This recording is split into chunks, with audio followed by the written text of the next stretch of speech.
Chapter 1. An Invitation from a Pocket Watch 1. March 21st, 2018. Incheon Airport. Yunwoo adjusted his clothes as he walked across the airport terminal. A shaved head with a neatly arranged military uniform. A Korean flag shined brightly on his arm, indicating his belonging to a military contingent. After organizing his backpack, he made a phone call. Click *. Sergeant Cha reporting in from Korea. Understood. Take it easy and try to comfort your parents while you are there. Thank you. After expressing his gratitude, Yunwoo ended the call and put his phone down. Coming back from a 3-year stay in Africa, he felt much warmer and peaceful in Korea than in Africa. However, Yunwoo's mind was in distress. With a cigarette in his mouth, he took out something from his pocket. It was a letter he received during his mission. The word obituary was written on the letter. His younger brother had disappeared 5 years ago, and this obituary was now notifying him of his brother's death. The funeral had ended. His brother's ashes were scattered at the sea in front of Taejongdi, his brother's favorite place. Yunwoo hadn't heard any news him during the last 5 years, but now he had returned to him inside a cold urn. This is what he was holding when the body was found. The person who discovered his brother's body took out a small box. Yunwoo opened it with care. The box contained 2 things. One was a faded photograph, and the other, a pocket watch. In the photograph, his brother was in front of a shabby-looking house, wearing some kind of medieval armor, next to some people with unusual appearances. Was he filming a movie somewhere? He thought. Yunwoo had roamed around all sorts of places, but he had never seen anything like this. Oh, I'm sorry. As Yunwoo was unconsciously touching his brother's figure in the photograph, the man's interjection brought him back to his senses. At the same time, a question came to his mind, but it wasn't an appropriate place to ask it, so Yunwoo only thanked the man and returned home. He quietly looked at the photograph in his room. In it, his brother was still smiling. They were twins, born with identical faces and features, and yet they were so different. His brother was a model student, but weak and introverted. He enjoyed reading books and watching movies. Yunwoo, on the other hand, was very extroverted. He was also athletic, thus he applied both to PE as a major and to the military academy. People around them were surprised by how different they could be. Nonetheless, the two of them had always stuck together. The little brother would hold on to his scatterbrained brother and teach him how to study, and the older brother would tell his brother lying in bed about how fun and exciting things were outside, several times a day. Both of them were so devoted to one another. But then, with only one day before the CSAT, his younger brother had disappeared. And so many things had changed since then. His mother, who was originally suffering from chronic disease, had passed away. After searching for his brother for over 2 years to no avail, Yunwoo had given up on everything. He enlisted in the military as a non-commissioned officer, volunteered himself to be dispatched to Africa, and left. Cordell. It was at that time that he became less of an extrovert and grew to be more cynical. From that point on, contact with Korea had naturally been cut off. He thought he would never return to Korea ever again. But now, 5 years later, his brother had returned to him as an obituary letter. At first, he had been mad at his brother, who disappeared without a word and now had become like this. The first thing that had come to his mind was that his brother was so self-indulgent. But as the funeral began, he started to feel empty, as if his soul was being torn apart. And by the time he had scattered his brother's ashes in Taejongdi, his heart had been bursting at the seams. He wanted to ask what had happened to his brother. What had he been doing, and why did he have to return like this? But his brother in the photograph did not say a word, just like how he hadn't said anything during the past 5 years. Gah. Yunwoo put the photograph down and checked on the pocket watch. It was worn out and badly thumbed, as if it were more than 100 years old. Only 12, the Roman numeral for 12, and the hour hand was left of the watch, and it was not working. He took it to a jeweler to repair, but the only answer he got was that it was too rusty to fix. This is the present that I gave my brother back then. When they were 19 years old, the year they became 3rd graders in high school, the brothers gave each other a present on their birthday. The younger brother gave him a book for him to study, and Yunwoo gave his brother a pocket watch to wish him luck on his CSAT. This was that pocket watch. Yunwoo grabbed the pocket watch. It slipped and clung perfectly into his palm. It was just the right size. I knew it. He remembered how he wandered around every jeweler, looking for a pocket watch that would perfectly fit in one hand. Then Yunwoo flipped the watch over, and on the backside saw a name written in cursive on one corner. J.W. Sage. Whoa, I really needed a watch. Thanks, bro. Compared to a digital watch, this is way cooler. Pahaha, how is it? Your big brother's got a nice fashion sense. But what is this written on here? Looks like J.W. is my name, but C.H. Asterisk PFT asterisk. That's our family name, Cha. How is this, Cha? It's spelled C-Chet. What? Damn it. Give it to me. Why? I'm going to talk to the guy from the jeweler to fix it. It's okay. Don't bother. I'll take it. From now on, I'll just write CH whenever I write my name. Then, the younger brother confidently put the pocket watch into his pocket. After that, the younger brother proudly wrote H as his name when he went to apply for a passport. At that time, Yunwoo had felt both sorry and grateful at the same time. Yunwoo chuckled as he recalled his past memory. While he was running his hand over the pocket watch, he pressed on a knob by accident. Asterisk click asterisk. Wasn't it broken? He thought. The knob slid inside the watch. Then suddenly, asterisk tick asterisk tack. The hour hand that seemed to be stopped started to run. To my older brother who will listen to this sometime in the future. A familiar voice was heard inside his head. Yunwoo subconsciously sprang up to his feet. It was a voice he hadn't heard in 5 years. It was a voice he thought he would never hear again. It was his brother's voice. Asterisk thump, asterisk thump. His heart started to pound like crazy. By the time you hear this, I guess I will be already dead. It was not a hallucination. Yunwoo checked if there was a recorder inside the pocket watch, but it was nowhere to be found. The voice was clearly ringing inside his head. How is this possible? He thought. I am sorry. Everyone had a hard time because of me, didn't you? I just wanted to find a medicine for Mom. I thought I could return home soon, but time had gone by too quickly. What? It was at this moment when his eyes got strained. Asterisk whoosh asterisk. Suddenly, in front of his eyes, a flood of his brother's memories passed by like a panorama. It was a diary. October 9th, 2013. A strange text message arrived on my phone. It said it will fulfill whatever I wish for. Nothing else was written in it. Only buttons to decide whether I want to join or not. Normally, I would have ignored the message, but I couldn't help thinking about Mom in the hospital looking more and more haggard every day. So I pressed the yes button just in case my mom would be cured. Nothing had changed. I felt very hollow. In the end, it was just a prank. But from that day on, I started having a strange dream. It was a dream about climbing what seemed like an infinitely tall 99-story tower. October 12th, 2013. It was definitely not a dream. Everything was clear. It was a real world. A world where not only different races like elves and dwarves, but also monsters like orcs, trolls, and dragons exist, and a world where several universes and dimensions intersect in one place. The tower is sitting in the middle, waiting for people from all over the world to climb it. The moment when a person breaks through the 99th floor, he or she will become a god, or that's what I heard someone saying. People pointed at the tower and called it the Tower of the Sun God, Obelisk, but that doesn't mean a thing to me. Instead, the only thing that matters is that somewhere in this tower exists an elixir that can cure all diseases, the panacea. With that in my hand, I could save Mom from her illness. October 28th, 2013. I was able to team up with some like-minded friends and started climbing up the tower. Still, it wasn't easy at all. We had to kill all sorts of monsters, and each and every time we faced mortal dangers. This place, it may look like a game, but it's not. It's reality. If you die, everything is over. But my teammates and I are talented. Back in reality, my far-from-well body always caused worries for my family. But in this world, through runes, I was able to see the light. We were told that we were the first team to ever break through the first 10 floors within 4 days. Since then, I began to seriously consider.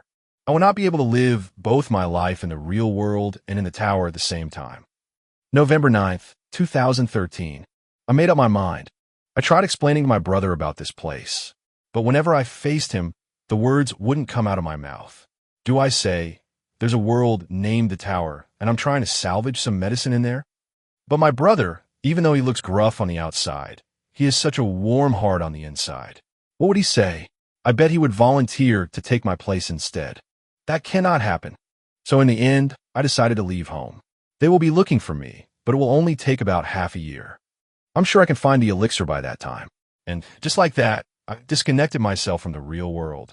December 1st, 2013. My teammates and I named ourselves Arthea. Arthea is the best in every single way, both in teamwork and in individual skills. We are at the top of our game. We then rapidly broke through several floors, and there is no one in the tower who doesn't know our name. I might be able to get a hold of the elixir much faster than I thought. September 7th, 2014. Our climbing speed has slowed down.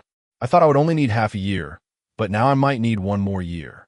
November 11th, 2014. We had a fight with some high-ranking clans who regards us as an eyesore. We now have more obstacles to overcome. February 31st, 2015. Negotiations have broken down. A war has begun. July 2nd, 2015. The alliance of clans we fought against has just collapsed. Arthea, which originally started with only 12 people, has now grown into one of the 10 largest clans. All of our teammates have become high rankers. And I, Arthea's leader, have risen up to 9th place. It is said that I'm the fastest ranker to ever get into the top 10. However, I can't just stand here and celebrate. Because of the war, we haven't had time to find the elixir. We need to pick up our speed and climb the tower. March 4th, 2016. I found someone I love. September 19th, 2016. Another war has begun. An enmity between Arthea, who wants to climb higher, and other high-ranking clans who want to maintain the status quo has arisen.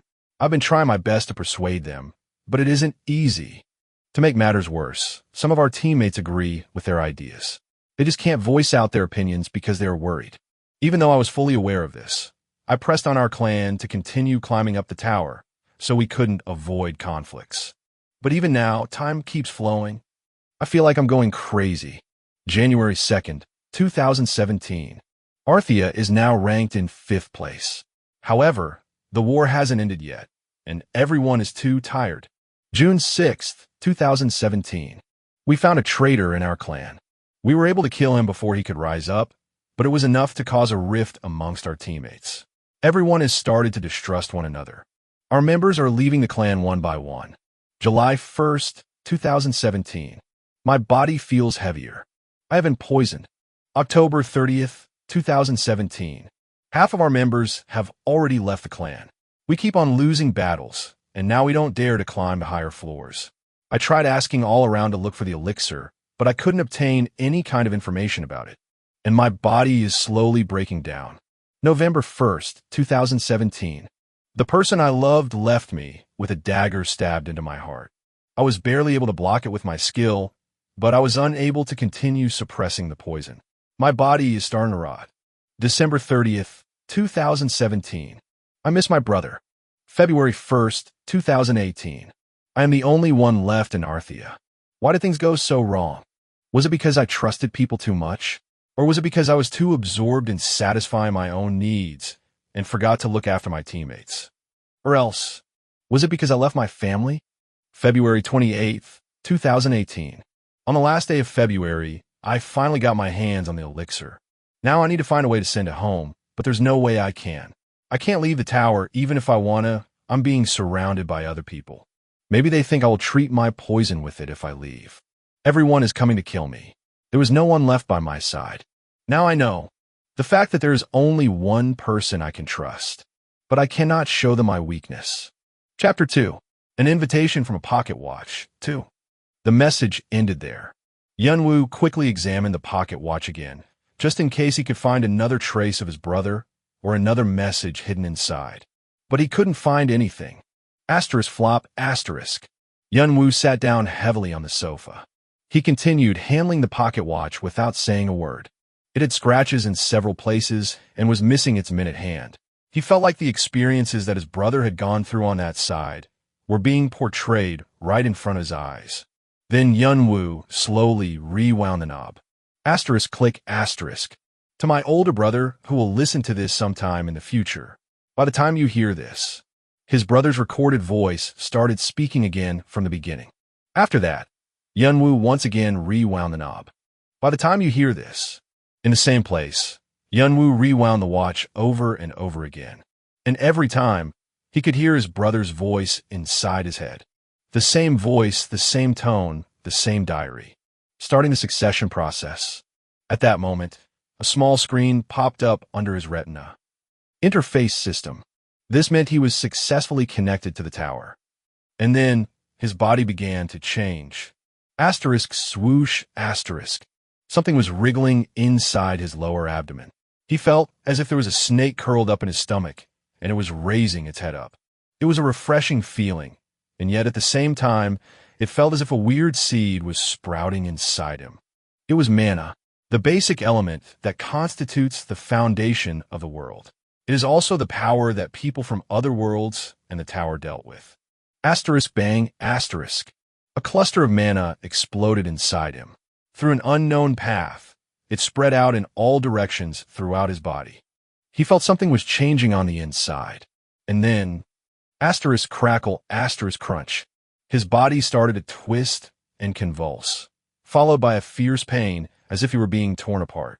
He felt like his body was being disassembled and pierced by countless needles.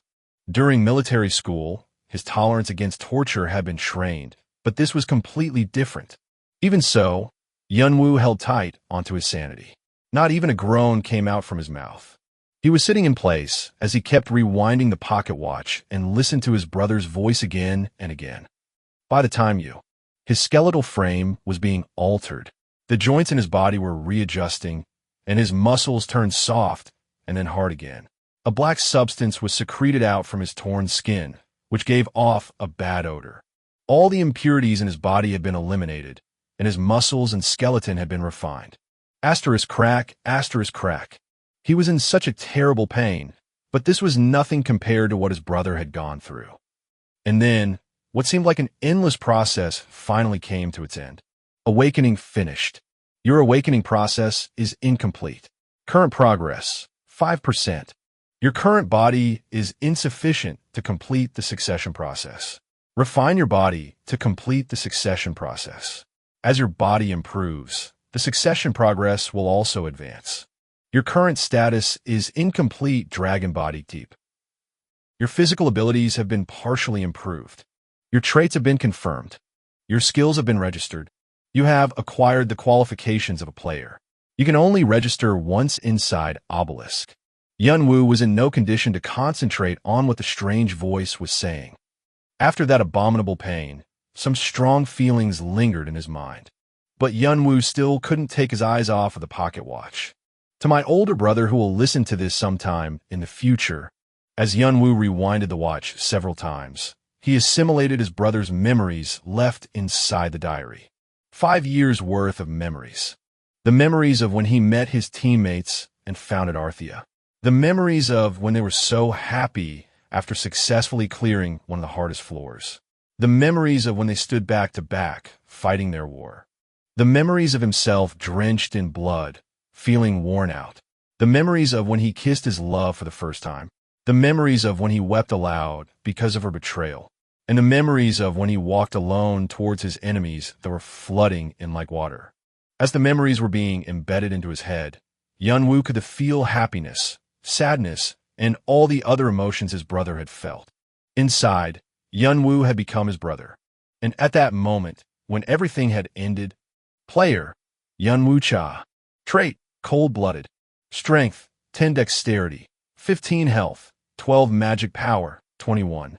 Skills, draconic eyes, sense-strengthening foresight.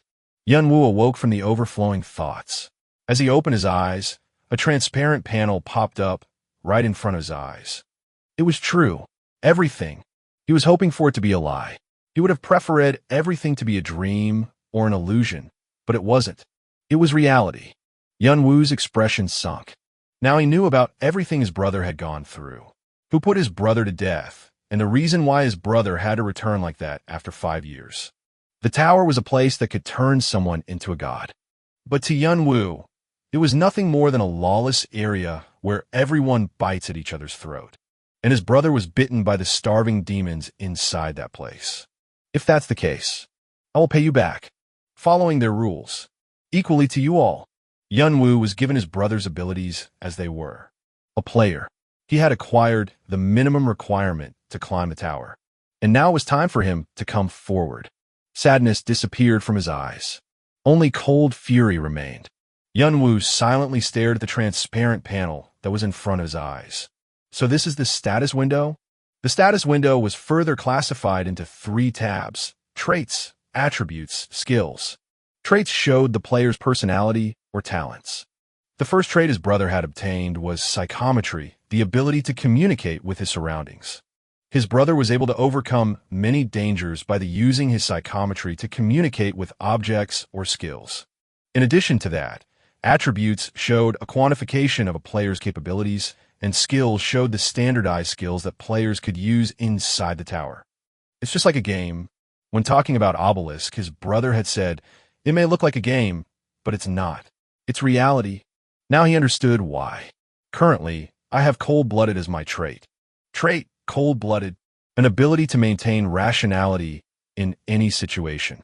Shows great immunity to mind control and brainwash class curses. This was a talent Yunwoo originally possessed. It seems that it was created based on his training as a professional soldier. A power that helps him keep a cool-headed judgment in chaotic situations and command his army on the front lines. It's not bad. No, it wasn't just not bad. It was perfect. It was very important to have a card in his hand that could help him protect himself in a world full of bizarre magics and skills. Only, my attributes are too weak. Even though he had gone through an awakening as a player and his body had also been improved, he was still just a normal human. On average, his attributes were all below 20. For climbing the tower where all sorts of monsters existed, he was too weak. But it was no surprise. He had no idea how to handle mana, and he wasn't particularly skilled at anything. Also, his knowledge on the concept of skills was too scarce.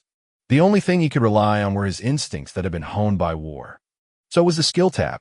Draconic eyes, eyes of dragon, sees through the truth, can partially peek into an object or person's abilities. Sense strengthening. The 5 senses are greatly improved. Foresight special, can see a certain amount of time into the future. His draconic eyes were the only vestige his brother had left behind for him through the succession process in the pocket watch. Jongwoo was able to make contract with an ancient dragon on the 11th floor by chance. Is this something left from that encounter? The draconic species Zhong are arrogant and ferocious by nature. You're also beings that seek the truth. It seems his brother had been partly exposed to their nature and acquired the eyes that can peek through the truth. But how big of a help would this be was yet to be known. Seems like sense strengthening was generated according to my trait. It was a skill that allowed him to arbitrarily control his 5 senses, that are sight, hearing, touch, smell, and taste. Yunwoo liked this skill the most. It's unpredictable what could happen in a battlefield. He might have to locate enemies that are out of sight, or he might have to trace out a faint smell of oil. There was also a time when he had to listen to the distant footsteps of the enemy. If he could handle such senses freely, it would be very helpful in his attempt to climb up the tower. What bothers me the most is this one. Yunwoo's eyes were fixed on the last skill. Foresight. Yunwoo looked at the pocket watch in his hand. Is it because of this? Skills were given according to players' traits, but sometimes they were given according to the player's environment or their most precious object. Especially skills with the word special attached behind. It's safe to say that it was a skill of his own. Okay, for now, let's just do it. Yunwoo took a deep breath. It was clear that compared to other players, he was starting on a better foothold thanks to his brother's help. But even so, there was a long way ahead of him. The ones who brought his brother to his death are the strongest amongst all rankers. They had grown stronger and stronger throughout the course of several years, some even hundreds of years. He had a long way to go if he wanted to catch up with those people. The image of his brother in the photograph came back to his mind. You only wanted me to find the elixir and live the rest of my life peacefully, but he clenched his fist, causing his veins to stick out. I'm afraid I don't think I can just let things go. Yunwoo proceeded to sort out his personal affairs. Sergeant Cha, what are you talking about? You're leaving the army all of a sudden. He heard the commander's furious voice over the phone. It was no surprise. Upon hearing about his brother's death, the commander had sent him back to Korea to allow him to get himself sorted out, but now he was applying to be discharged without any prior notice. If Yunwoo were the commander, he would also be mad. Yunwoo, however, did not give any specific excuses. Did something happen? Or did you have any complaints? If you did, just tell me. If Kane leaves, what am I supposed to? I'm sorry. Yunwoo hung up the phone right after saying that.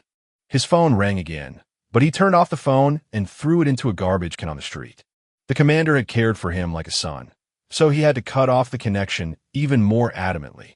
The only thing left was his house, but he also put it out on the real estate market.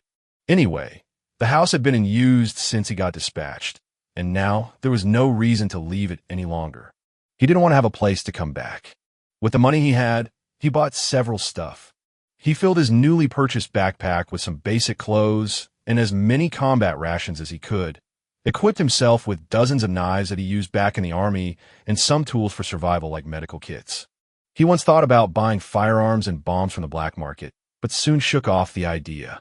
The tower is a place that was built to test a player's skills.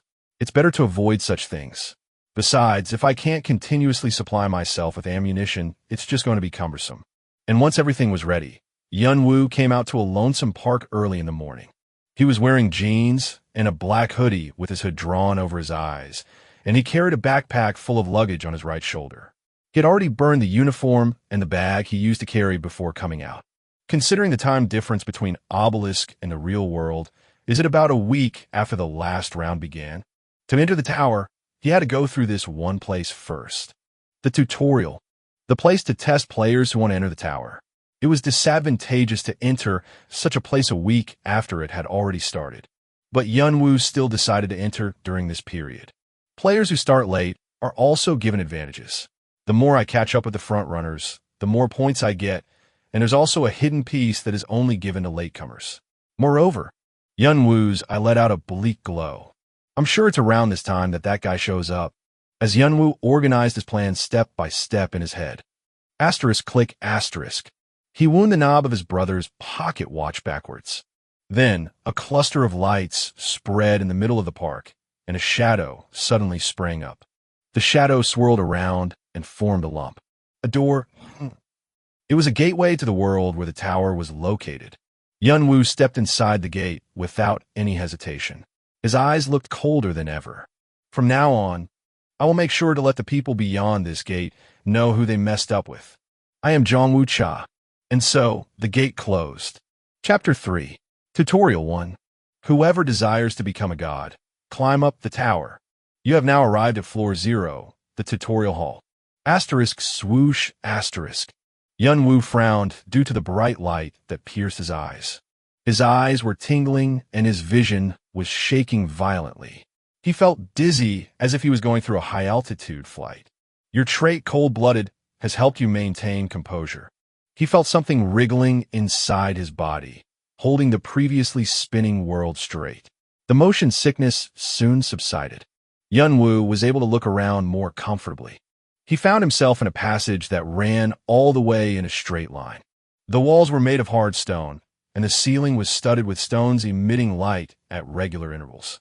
But overall, the light was too dim, so he could only see things 2 meters ahead. Beyond that was all darkness. I'm really in. Yunwoo clenched his fists. It was the same scenery he saw from the diary. The tower serves both as a gateway and as a trial to test the participants that wish to become a god.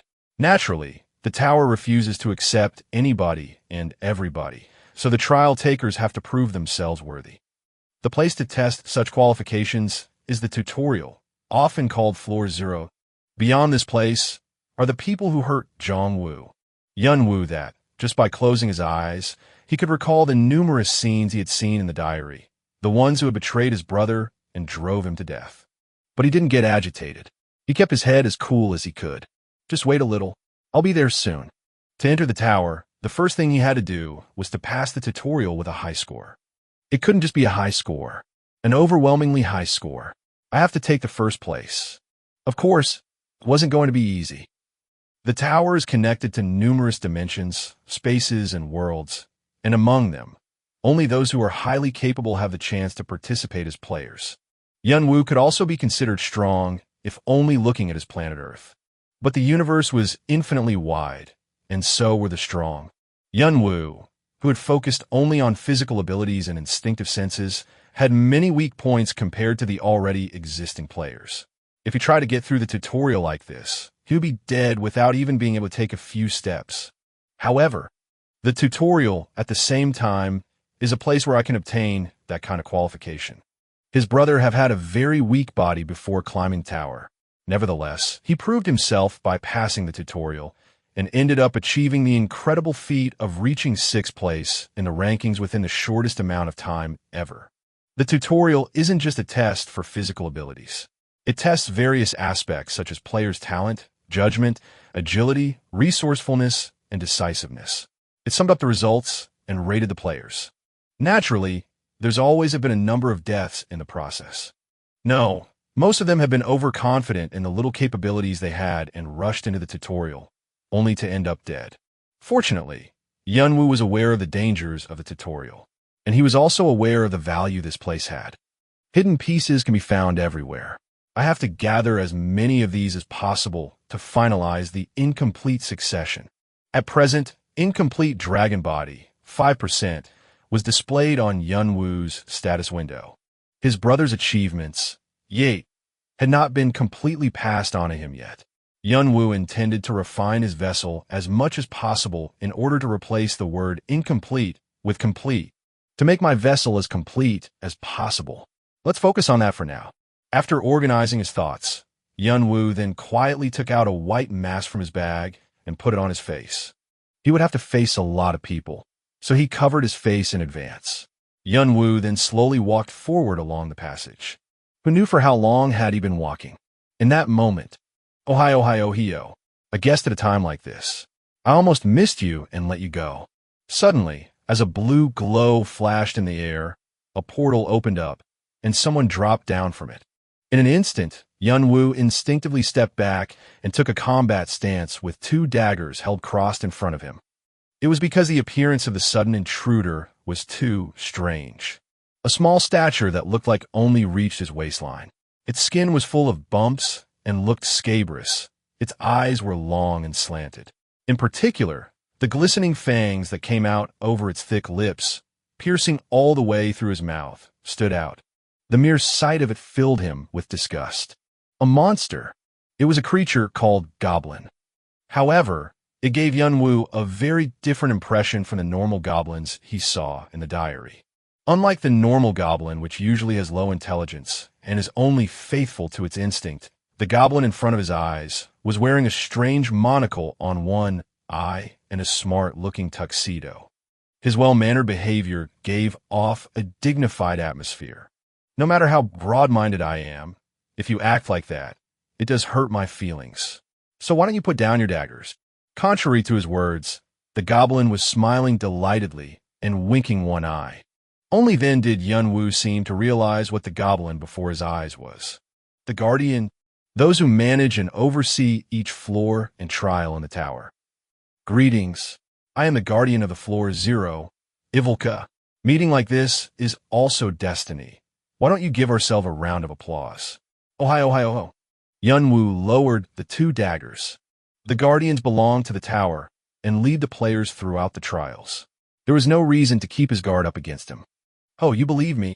That's because it's good to keep the guardian's advice in mind, even if it sounds like a trivial thing. Oh my, I guess you know about us a little. Since you were wearing a mask, I thought you were just shy. Anyway, it should be much easier to talk now. Ivilka began explaining with some light jokes. The tutorial is divided into 7 sections, from A to F. Each section has a different environment and a different challenge. You will be given scores depending on how you perform these challenges over a given period of time. At the end of the tutorial, all the scores will be added up and the results will be announced. Yunwu was already roughly aware of the rules thanks to the diary. However, in order to avoid attracting too much attention from the guardian and to confirm the rules he knew, he asked some questions. Do I have to pass all 7 sections? Not exactly. The tutorial is a place where you simply need to prove you possess the minimum qualifications. If you think your score is already high enough, you can simply stop there, but it'll be good to pass every trial to get a higher score. What are the benefits of getting a higher score? Players are given better rewards in proportion to their score. Shouldn't there be some motivation for players to get better results? The Tower and us Guardians are very thorough in regard to that. Ohio. How long does the tutorial last? Players are given 30 days, 1 month. How you divide the time you spend in each section depends solely on the player. However, Ivilka smiled as he adjusted his monocle. It's been around a week since this round started. There's only about 3 weeks left of it. What do you want to do? Will you join in from an extra round? It's only been a week may sound like something simple. However, a week in the tutorial was by no means a short time. A period of time equal to 1/4 of the whole tutorial. During that first week, the front runners must have already run far ahead, to a point where latecomers could never catch up. The higher the score, the better the reward. It also increases the probability of passing the tutorial. For Yanwu, who was planning to achieve a lot within the tutorial, this was a very unfavorable start. However, that's what I expected anyway. A slight smile rose from Yanwu's lips. Not caring about his reaction, Ivilka went on explaining. Although this place is called the tutorial, it's still quite difficult. Normally, when passing through a section, we advise players to organize a party with at least 3 to 5 people. That way, players can proceed smoothly. That means I get a higher score if I pass a section alone, right? Yes, but it will be much harder. If a late solo player catches up with the leading parties, do they get any benefit from that? Ivilka's eyes shone behind his monocle. He realized what Yanwu was thinking. He gave off a broad smile, which made his fangs stand out even more. The tower grows based on players' achievements, Yik. The score calculation will be adjusted accordingly to the player's individual achievements, so you don't have to worry about it. Understood. After he finished confirming, Yanwu started to lightly warm up. Asterisk crackle, asterisk. No matter what, I must kill that guy. If I miss him, it will mess up the whole plan. Yanwu recalled the biggest of the hidden pieces that could only be obtained within the tutorial. The guy who only appears during a certain period of time. Only by killing him would the succession process become much easier. Asterisk crunch, asterisk crackle. His muscles began to tighten, his blood began to circulate faster, and his mind became lucid. Ivilka took a step back. He had already noticed that Yanwu wouldn't listen any more to his advice. There had been players like him before, and in the end they were one of two kinds. The ones that were too confident in their abilities rushed forward and got fucked, or the ones that were truly a sight to behold. Whatever it was, Ivilka thought it would be fun to watch, so he did not stop Yanwu. If that's what you want. Asterisk snap asterisk. Ivilka lightly flicked his fingers, creating a huge panel in the air. Beginning the trial of Floor 0. Trial. You, a participant who aims to become a god, must prove yourself worthy of climbing the tower. During the given time, pass through 7 gates and 7 challenges. Requirements. Achieve a high score within the time limit. Let the trial begin. Ivilka said goodbye with a dignified look as he disappeared like the wind. Then, a timer appeared in his place. There's about 22 days and 21 hours remaining. Yanwu clenched his dagger and stepped forward. Let's do this. A new message popped up as he crossed the line that seemed to divide the starting zone from Section A. You have entered Section A. Either break through or deactivate all the traps in this section. A straight passage. He felt like the darkness was beckoning him to go that way. Yanwu carefully took a step forward, keeping his nerves on edge. But although he kept his guard up, nothing happened even after a considerable amount of time, as if nothing ever existed. An ordinary person would have relaxed a bit by now, but the further in Yanwu went, the more alert he became. Ivilka said it would be easy to pass through as long as players formed a party of 3-5 people. If that was correct, he shouldn't underestimate this place. Above all, danger comes without any notice. And when it comes, it always wipes out everything like a raging storm. Like right now. Asterisk the ish asterisk. Out of nowhere, an arrow shot across the darkness. Yanwu instinctively turned his body aside. The arrow brushed past his left forearm. He could feel a scorching pain. Blood splashed as his clothes were torn. Asterisk, twing, asterisk. A steel arrow. He came back to his senses. Yunwoo frowned while looking at the arrow that was deeply embedded into the wall. The arrow was not made out of wood, but steel. His arm would have been torn off if he had allowed that arrow to hit him. If it had hit his head or abdomen, it would have been deadly. The diary had warned him about the various traps in Section A. However, the location of each trap was different each time, and they were randomly activated, so his brother's experience wasn't of much help. All he could do was staying alert and dodge his way through. Asterisk, swish, asterisk, swish, swish. Steel arrows flew towards him in succession, all from different directions. It was impossible to track them with the naked eye. Yunwoo crouched low and rolled forward. At the same time, he grabbed onto the backpack he was carrying on his back. Because it was thick, filled with clothes and various tools inside, it was useful as a cover. He had brought it for this purpose in the first place. Asterisk puck, asterisk puck puck. 3 steel arrows stuck into his backpack. The impact was so strong that he felt as if his arm was coming off each time an arrow hit his backpack. 2 of them even pierced through the backpack and poked out as if shyly showing their faces. He somehow managed to straighten himself up and stuck closely to a wall. In a situation where he didn't know where he was being sniped from, he had to reduce his physical exposure as much as possible. It was a rule he had learned the hard way. However, Stern schlägt Stern.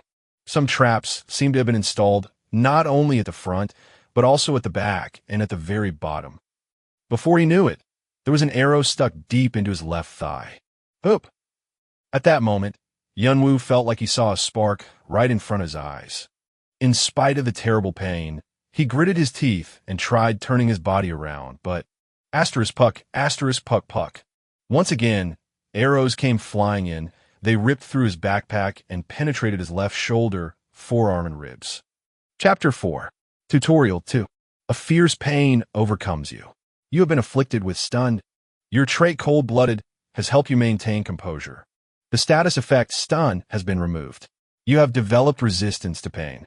He felt as if his arm was being torn apart, and he couldn't breathe. Yunwoo was familiar with this sensation. He gritted his teeth and held tightly onto his consciousness. He had suffered this kind of pain many times in Africa. Back then, he had been shot and his life was in danger. This pain was nothing compared to that. He then quickly checked on his condition. The parts where the arrows are stuck are my left shoulder, forearm, and thigh. My ribs were only grazed. The wounds look bad, but I can still move. As soon as his decision was made, he carried out his actions immediately. Raising his now completely ragged backpack up, he stepped back as fast as he could. Apparently, traps were activated at the same time when I passed through a certain point. That meant there was a particular area where the traps were concentrated. He had to flee until he reached that place. Even as he retreated, the steel arrows kept flying towards him. At first, it was only 1 or 2 arrows, but past a certain point, 4 or 5 started to fly out at the same time. Still, he moved while refraining from exposing himself as much as possible. A long blood trail spread from his wound, staining the wall. In the meantime, 2 more steel arrows were inserted into his calf. When he reached a certain point, steel arrows no longer poured down on him. Yunwoo leaned his back against the wall as he threw the backpack filled with steel arrows on the floor. His vision was spinning round and round. An unpleasant, stuffy smell lingered in his mouth. Your wounds are bleeding severely. You have been afflicted with stun. Your trait cold-blooded has helped you maintain composure. The status effect stun has been removed. You have developed resistance to bleeding. Yunwoo barely managed to hold onto consciousness. It was almost by instinct that his body had brought him to this point. If he lost consciousness here, he would die instantly. Yunwoo plunged his hand into the torn backpack. The stuff that once filled the backpack had spilled out and rolled around randomly, and the steel arrows took their place instead. Fortunately, the medical kit hadn't been lost during the action, and it was quickly caught by his hand. Yunwoo opened the kit and took out disinfectant, bandages, pre-connected needle and thread, oil-fed cotton, and a lighter. Because he could hardly use his left arm, it took him a long time to pick up all the items. Once all his preparations were finished, without any delay, Yunwoo moved his hand towards the steel arrow stuck in his left shoulder, and he pulled it out. Kirk! As expected, A fierce pain followed. He felt as if his arm was falling off. The hand that was holding the steel arrow was trembling. Blood gushed out from the wound. With blood-stained eyes, Yunwoo lit the cotton on fire and pressed it against the wound. Asterisk TSSS asterisk. The smell of burnt flesh filled the air. Your skin has been set on fire. You have been afflicted with stunned. Your trait cold-blooded has helped you maintain composure. The status effect stun has been removed. You have developed resistance to burning. The wound healed quickly, leaving behind only a scar. In the same way, Yunwoo pulled out the steel arrow stuck in his leg and stopped the bleeding. Then he applied disinfectant on it. Thankfully, none of his bones were broken. It was the result of moving his body instinctively. He could barely catch his breath after treating all of his wounds. All the strength drained out of his body. His left arm and leg felt weak. Such a rough start from the very beginning. This is nuts. Yunwoo was so dumbfounded that he wanted to curse himself. He knew it would be dangerous, but he didn't think it would be this bad. There is such a big difference between knowing it in your head and experiencing it for real. I'm glad I have this trait. An ability to maintain rationality in any situation, cold-blooded. Yunwoo felt grateful for the effect of his trait. He was already mentally strong before, but now he felt much stronger thanks to being able to make quick judgment in a terrible situation like this. In addition, the extra resistance had also helped him relieve his pain little by little. He didn't know whether his trait was being enhanced or his body was slowly adapting. He didn't know how the system worked. The only thing that was clear to him was that it was helpful to Yunwoo. Then, he quickly put his thoughts in order. Yunwoo cast his eyes toward the passage still buried in darkness. It felt as ferocious as the jaws of a beast, but every beast had its own weakness. There's a specific timing for each arrow being shot. There is also a signal, although very subtle. Yunwoo narrowed his eyes. I have to figure out the timing. Traps loaded with steel arrows were a combination of multiple devices. Sensors captured someone approaching. Cogwheels spin to measure direction. And finally, steel arrows were spewed out of the muzzle. Because of the darkness, it is impossible to spot the steel arrows with the naked eye. But before that, the cogwheels activate. I have to pick up the sound of the cogwheels spinning. That's the only chance I have to find the location and direction of the steel arrows. However, it takes only 2 to 3 seconds for the cogwheels to spin and the steel arrows to be fired. The sound is really quiet too. In that brief moment, he had to pinpoint the origin of the small sound. It might be easy to say, but it was impossible to execute without very fine senses and reflexes. But luckily, Yunwoo had a new weapon with him. Skills. I have sense strengthening. With this skill that allows him to handle his 5 senses freely, there should be a way. The reason why all players are given basic skills that fit them is because they should be able to use them to break through their challenges. The key is how well they could use their skills. Yunwoo quietly closed his eyes and focused on the sound around him. It wasn't too hard to concentrate. He was used to this kind of thing anyway. Sense strengthening has been activated. Your auditory sense has been enhanced. Sense strengthening skill proficiency has risen. 0.8%. Yunwoo tried to concentrate on everything he could hear amidst the silence. But it was extremely difficult. It wasn't easy to differentiate the sounds he needed from between dozens of small noises. Asterisk plop, asterisk. Asterisk plop, asterisk. He heard some droplets of water dripping somewhere from the ceiling. Asterisk rattle, asterisk clink. He also heard the slight sound of steel arrows being reloaded into the traps. Other than those, he also caught a lot of other noises throughout the passage. Still, he tried to pick out the sounds he wanted, one by one. Long time passed since. Asterisk creak, asterisk. This is it. Something let out a squeaky sound due to its rust. It was definitely a cogwheel. Yunwoo opened his eyes and threw one of his dagger to one side. Asterisk puck, asterisk. Asterisk crunch, asterisk. The dagger struck deep into one side of the ceiling, and soon a broken mechanical device and steel arrows fell down. Yes, I can find them. Yunwoo's eyes sparkled. Of course, there were downsides of getting rid of his other senses and only focusing on hearing, but the important thing was that he found a way to go through the passage. Yunwoo forced his creaking body up. His body still screamed in pain. He could barely move his left arm, and he was limping as he walked. It was crazy to move such state. Even if his footsteps were slow, Yunwoo managed to get to the place where the next trap was installed. Asterisk, swish, asterisk. Steel arrows were shot once again. Right shoulder. Yunwoo had already heard the sound of cogwheel and turned his body sideways, measuring the direction from where the steel arrow flew in. Asterisk, puck, asterisk. The steel arrow that narrowly missed his shoulder was stuck deep into the wall. Yes. Yunwoo clenched his fists. Sense strengthening skill proficiency has increased. 1.5%.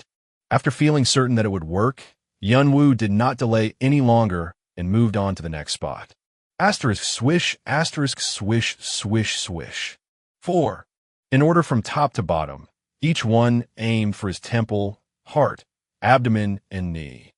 Yunwoo dodged by turning his head sideways and taking a step forward at the same time. The arrow that was aiming for his thigh flew right past his leg and struck the floor. At the same time, he used the flat of his dagger to block the arrow that was coming towards his abdomen. Asterisk clang, asterisk. The dagger trembled, producing a pleasant sound. His hand was hurting from the impact, but the thrill of it filled him with adrenaline. Sense strengthening skill proficiency has increased. 2.1%. Your strength has increased by 1 point. Your dexterity has increased by 1 point. The messages notifying him of the increase of his skill level and attribute points filled his retina. If my strength and dexterity increased. Status window. Player, Yunwoo Cha. Trait, cold-blooded. Strength, 11 dexterity, 16 health, 12 magic power, 21. Skills, draconic eyes, 0%. Sense strengthening, 2.1%. Foresight, 0%. As I thought, Yunwoo had a satisfied smile. In the real world, it takes a considerable amount of time and training to boost one's ability, but here it's different. I can gain achievements as long as I exert myself. There can't be any other place like this. It was all thanks to this interface system that had enabled his brother's fast growth. Yunwoo closed the status window and calmly judged the situation. Now it's somewhat possible to dodge the arrows, but my reflexes are still slow. His dagger was half a beat too slow after spotting the arrows. Even if he noticed the arrows, it was meaningless if he was too slow to react. Yunwoo divided his consciousness that was previously solely focused on hearing into his right hand. Sense strengthening has been activated. Your haptic sense has been enhanced. Sense strengthening skill proficiency has increased. 2.3%. Yunwoo took another step forward. Asterisk swish asterisk. An arrow aiming at his forehead. He quickly struck the arrow aside. It was a speed neither slow nor fast. It's only my hearing and right arm that I have to focus on, but it's hard to split my senses in two at the same time. His eyes swept past the darkness. Slowly, but not too much.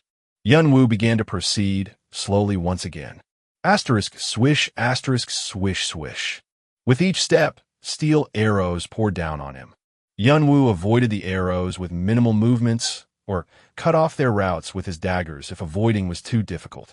Next, he refined his blocking technique a little more. He deflected arrows with the flat side of his dagger, or lowered his head to avoid them. He also twisted his body sideways, or walked forward to clash with it. Asterisk puck asterisk. There was a case in where he missed an arrow and was struck on his back. But Yunwoo indifferently pulled out the arrow without giving out a single moan. After stopping the blood, he went straight ahead with limp steps. Yunwoo silently kept on walking just like a machine. Sense strengthening skill proficiency has increased. 3.1%. Your strength has increased by 1 point. Your health has increased by 1 point. Chapter 5. Tutorial 3. At some point in time, after walking for a long time, Yunwoo noticed that there was some kind of pattern to the traps. There's a difference in how attribute points are given depending on how I deal with the arrows. For example, if he struck a steel arrow, his strength rose. If he dodged, his dexterity rose. And if he was hit, his health rose. It seemed to work that way because the different ways he handled arrows stimulated different attributes. However, it wasn't always accurate. Moreover, Arrowheads with different colors were sparsely mixed within the other arrows. As his stats were steadily rising, he became more and more sensitive, and before he knew it, he could actually see the arrows. At first, he thought he was wrong. It was very small, but various colors were painted on the tip of the arrowheads. But the light was too dim to tell the colors apart, and it was hard to check all the arrows at once when they all flew from different directions. And the fact that most of the arrows had only normal arrowheads also made him think against it. However, as his vision strengthened and his ability to see dynamic objects increased, his suspicion gradually turned into certainty. The colored arrowheads were there, for certain. The colors I've seen until now, was it red, blue, and yellow? Yunwoo was lost in thoughts. What on earth is it? Why do they have different colors? Then he remembered what he had seen in the diary. Now that I think of it, nothing in the tutorial was made for no reason, even the smallest little thing. Everything had a certain meaning to it, and the most curious thing was that the colors painted on the arrowheads. Jongwoo hadn't found out the secret behind this either. Is this some kind of hidden piece? His brother had barely passed Section A with his teammates, but Yunwoo had been going at it by himself. This difference seemed to have helped him find the hidden piece that no one had found before. Yunwoo resumed moving, thinking he should try it out. Asterisk, swish, asterisk. Just in time, out of 6 arrows that were fired at him, there was one with a blue arrowhead. Well, I can check right now on my attributes and skills. If so, Yunwoo avoided all the other arrows and only struck the blue one. Dang. Your strength has increased by 1 point. Since strengthening, skill proficiency has increased 4.2%. The messages informing him about the growth of his strength stat and skill proficiency appeared. It wasn't ineffective, but this isn't it. Yunwoo shook his head. There must be something else, a distinct difference that separates them from the other arrows. After a long time, another colored arrow flew in. This time it was red. Yunwoo turned around and dodged all the arrows except for the red one, which he then parried. He could feel a twinge in his wrist from parrying the arrow, realizing it was heavier than the rest. You have blocked a red arrow. Your strength has increased by 3 points. This is it. Yunwoo felt himself sobering. A drastic increase in strength. It was a big difference from the usual slow growth. Status window. Player, Yunwoo Cha. Trait, cold-blooded. Strength, 19 dexterity, 19 health, 14 magic power, 21. Skills, draconic eyes, 0%. Sense strengthening, 4.3%. Foresight, 0%. Yunwoo faintly smiled. As time went by, the growth speed of his attributes had been slowing down little by little. Now, he found a way to increase his attributes once again. Each color must be related to a different attribute. Red was strength. Then, what about the other ones? When he blocked the blue arrow, nothing happened. This meant that different actions are required, depending on the color. As soon as Yunwoo came to a rough understanding, he proceeded much faster. Asterisk, swish, asterisk. The blue arrow was faster than others. This time, he didn't strike it, but narrowly avoided it. You have dodged a blue arrow. Your dexterity has increased by 2 points. The yellow arrow was sharper. Because striking and dodging actions were already assigned to different colors, he put out his left arm just to see if it worked. Asterisk, puck, asterisk. You have been hit by a yellow arrow. Your health has increased by 2 points. This is crazy. Yunwoo barely managed to pull out a portion of the arrow before his expression turned into a frown due to the pain, feeling as if his arm was falling off. He inhibited the nerves in charge of transmitting pain as much as possible, and had only exposed the parts where the bones and joints wouldn't get damaged, but it was clearly something a normal person wouldn't do. He started feeling dizzy again because of the loss of blood. He was barely holding himself together thanks to his increased health, but without it, he would have already fallen. And then, asterisk cough, asterisk. Yunwoo coughed a mouthful of blood. The blood dripped down from the palm that was covering his mouth. Inhibiting his nerves didn't make the symptoms go away. The pain was spreading along the nerves in his left arm, throughout his whole body. He kept retching. He was on the verge of fainting. His body was warning him that he couldn't endure it anymore, that it was already crazy that he had endured so far, and that if he didn't have some rest right away, he would actually collapse. Yunwoo, however, gritted his teeth again. This pain is nothing compared to what Jongwoo went through. Even though Yunwoo had not experienced it himself, he was well aware of the pain his brother had suffered, because he had watched the recorded images in the diary over and over. If he couldn't stand even this, there was nothing he could do for his brother in the future. Yunwoo forcefully pulled out the yellow arrow from his left arm. His body had already reached its limit, but in the process, he had achieved what he desired. Red is strength, blue is dexterity, yellow is health.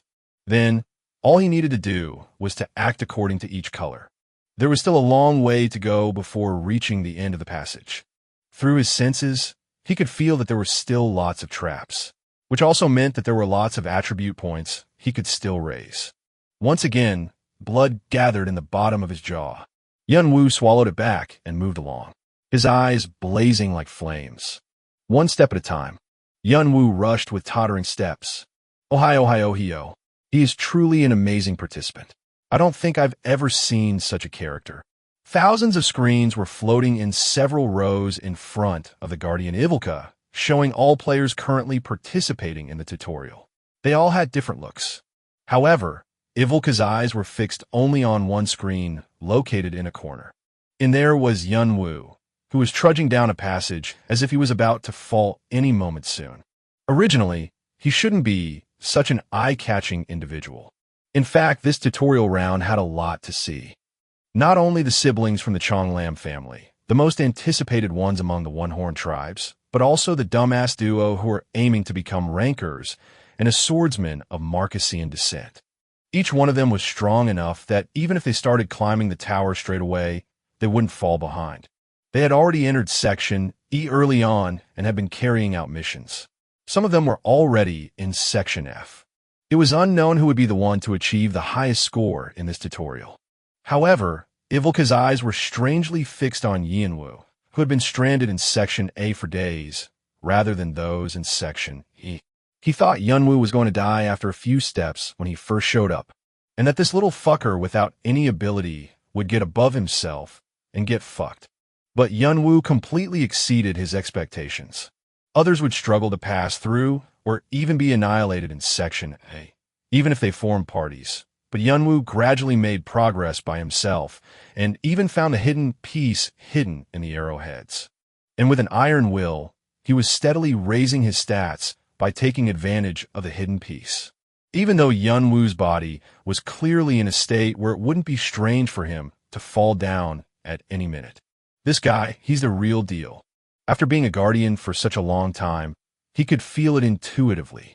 Other frontrunners were also great, but this was the guy who was going to turn the whole tutorial on its head. There will still be a lot of dangers waiting ahead, even if he manages to break through this section, but if he can pass the other sections as wisely as he is right now. Ivilka adjusted his monocle. Yunwoo was already reaching the last part of Section A. I think this round of the tutorial will be a lot of fun. Ohio. Player, Yunwoo Cha. Trait, cold-blooded. Strength, 29 dexterity, 33 health, 30 magic power, 21.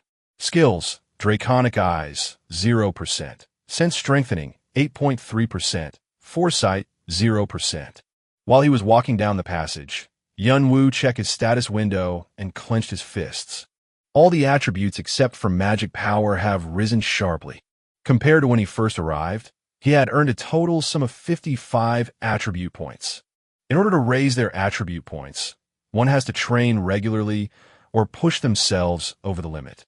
Even though I've been tackling it as a solo player, the amount of achievements I've made so far in one day should count as decent. No, actually it was not just decent. It was a great accomplishment. None of the other players were able to improve their attribute points by this much in such a short term. It's not just this. My muscle strength, mobility, endurance, explosive power, and power in general has increased. It might have been physically difficult, but the result made him satisfied. He was a little disappointed that he couldn't raise his magic power, but he erased the idea from his head because he didn't feel the need for it right now. Asterisk grin asterisk. Yunwoo pushed the iron gate in front of him with a slight smile on his mouth. Asterisk creak asterisk. You have arrived at the arrival point. Your wounds will be healed. It was the moment when he reached the iron gate that what seemed like an endless passage ended. Yunwoo was already as exhausted as he could be. His body was riddled with traces of blood, and there were a couple of arrows that hadn't been pulled out yet. His head was burning from continuously focusing too much on his senses. He didn't know what other traps were waiting beyond the iron gate. Still, Yunwoo opened it and stepped past. Then what appeared in front of him was a room of around 10 pyong, one of space. At the same time, whoosh, a swarm of white lights rose along the wounds where bloody pus was forming. The wounds started to slowly heal and the pus subsided. His worn-out body was also being filled up with energy. The base was designed to allow players who were hurt and tired from passing through Section A to recuperate. Yunwoo felt both relieved that he could catch his breath and satisfied that he had grown to this point. And he fell asleep without realizing it. Did I fall asleep? Yunwoo's body felt stiff. As he saw in the diary, it was possible to recover one's physical condition at the arrival point. When he noticed his wounds were being treated, he felt a sense of relief and only wanted to take a nap for a while. But he slept more than intended. And when he opened his eyes to check the time, peekaboo! Suddenly, a man whose face was covered under a robe waved his hand towards Yunwoo. Yunwoo was so surprised that he quickly stood up and jumped backwards. He quickly brought his hand to his waist. Cold sweat ran down his back. This man, what is he? How come he never noticed a person being right next to him? His sense-strengthening skill was clearly active. The skill was scanning the entire room, but this guy was the only one to avoid it, as if he was isolated from the world. In that moment, a description from the diary rushed upon his mind. Occasionally, merchants would pop up at the arrival point, and they sold items that players needed for a price, ranging from ordinary food to potions, skill books, and all kinds of different artifacts. The merchant sold everything there was. The mysterious merchant. Ho ho! The man in the robe let out a chuckle and clapped his two hands. Clap, Then, the space behind the man distorted, revealing shelves stocked with miscellaneous items. I'm glad you know who I am. Salutations, my lovable customer. I am a passing merchant. 1.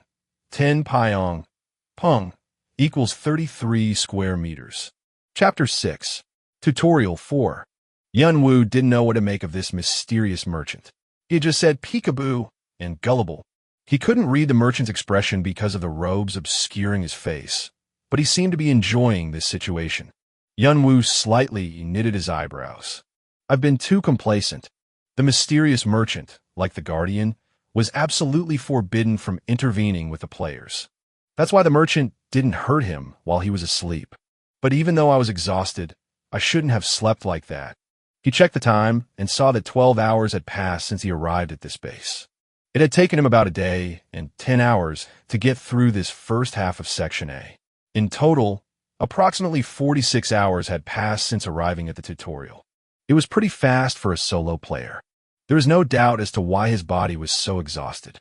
After all, he had forced himself to power through the section with his body on the verge of collapsing. However, Yunwoo didn't like this situation. He knew, of course, that after any kind of intensive training, sufficient rest was necessary to allow for growth. Because the human body was not a machine. No, even machines needed plenty of rest to prevent overheating. But Yunwoo couldn't afford that right now. For him, the tower was no better than a battlefield, and on a battlefield, there was no room for rest at all.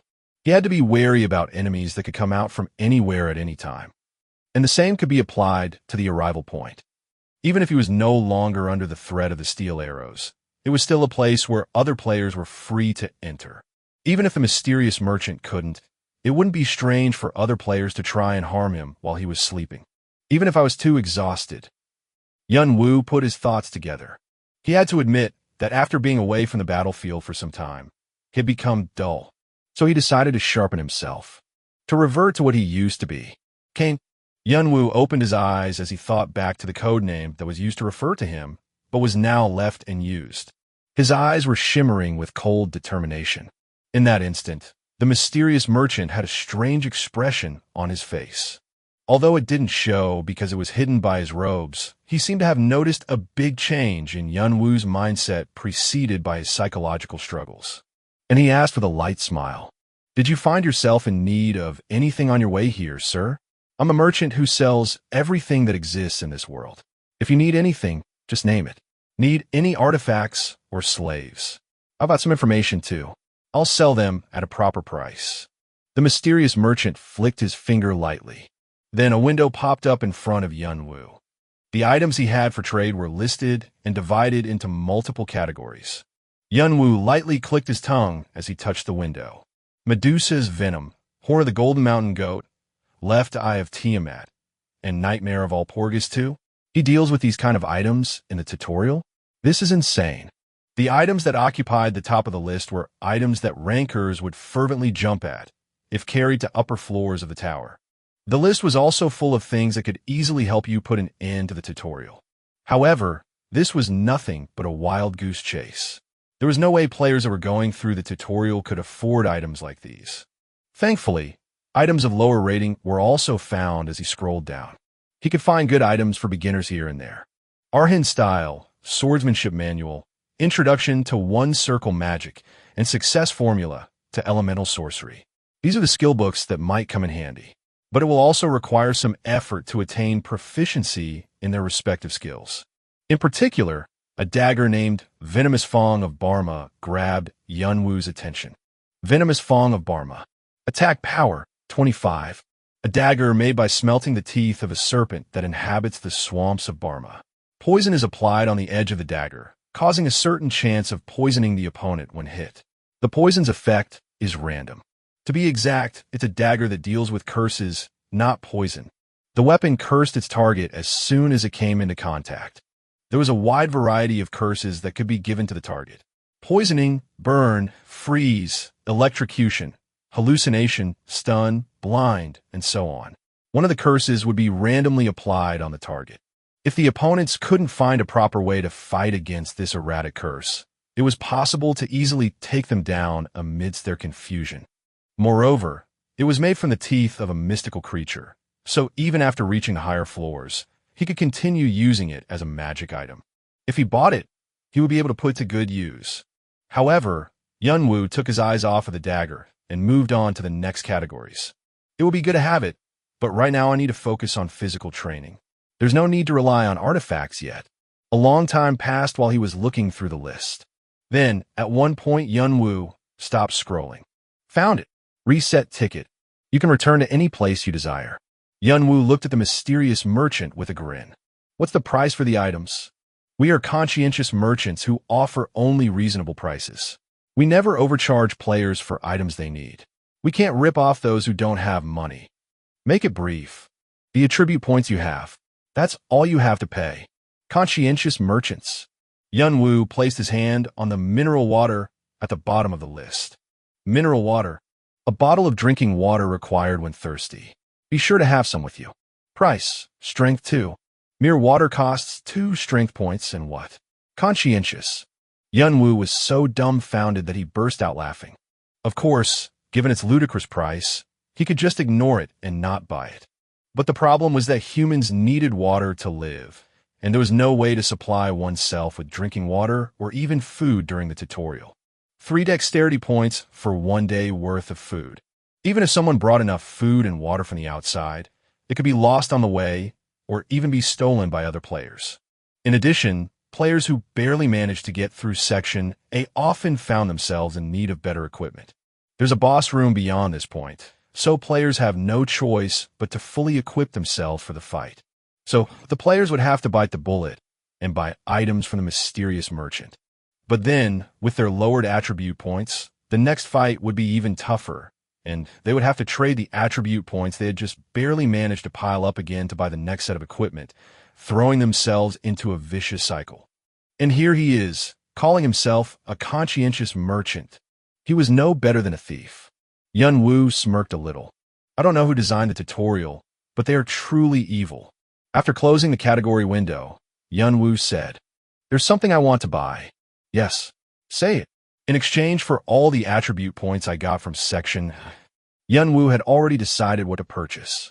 I'd like to buy tickets to reset Section A. The rules didn't allow players to reattempt a section after clearing it. But when he heard that there was a rare ticket that could send a player back to any chosen place, a thought came to his mind. If he could stack up attribute points by repeatedly going through section, wouldn't it be much easier to proceed afterwards? In that brief moment, the mysterious merchant's eyes gave off a strange glow under the robes. Eyes filled with interest. Do you mean the reset tickets? Yes. I do have those, but I've never seen anyone interested in that item.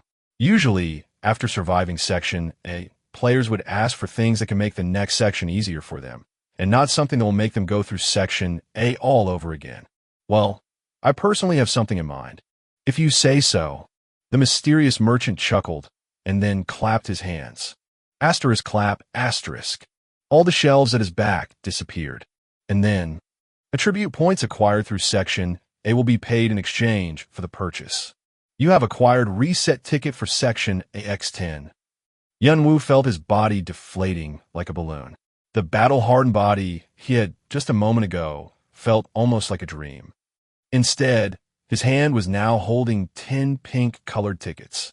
The method to use the ticket is very simple. Just tear off your ticket whenever you want, and you'll be teleported back to the starting zone. Yunwoo shoved the tickets into his pocket. I'll use it well. I'd appreciate if you do. I must be off. I hope we meet again.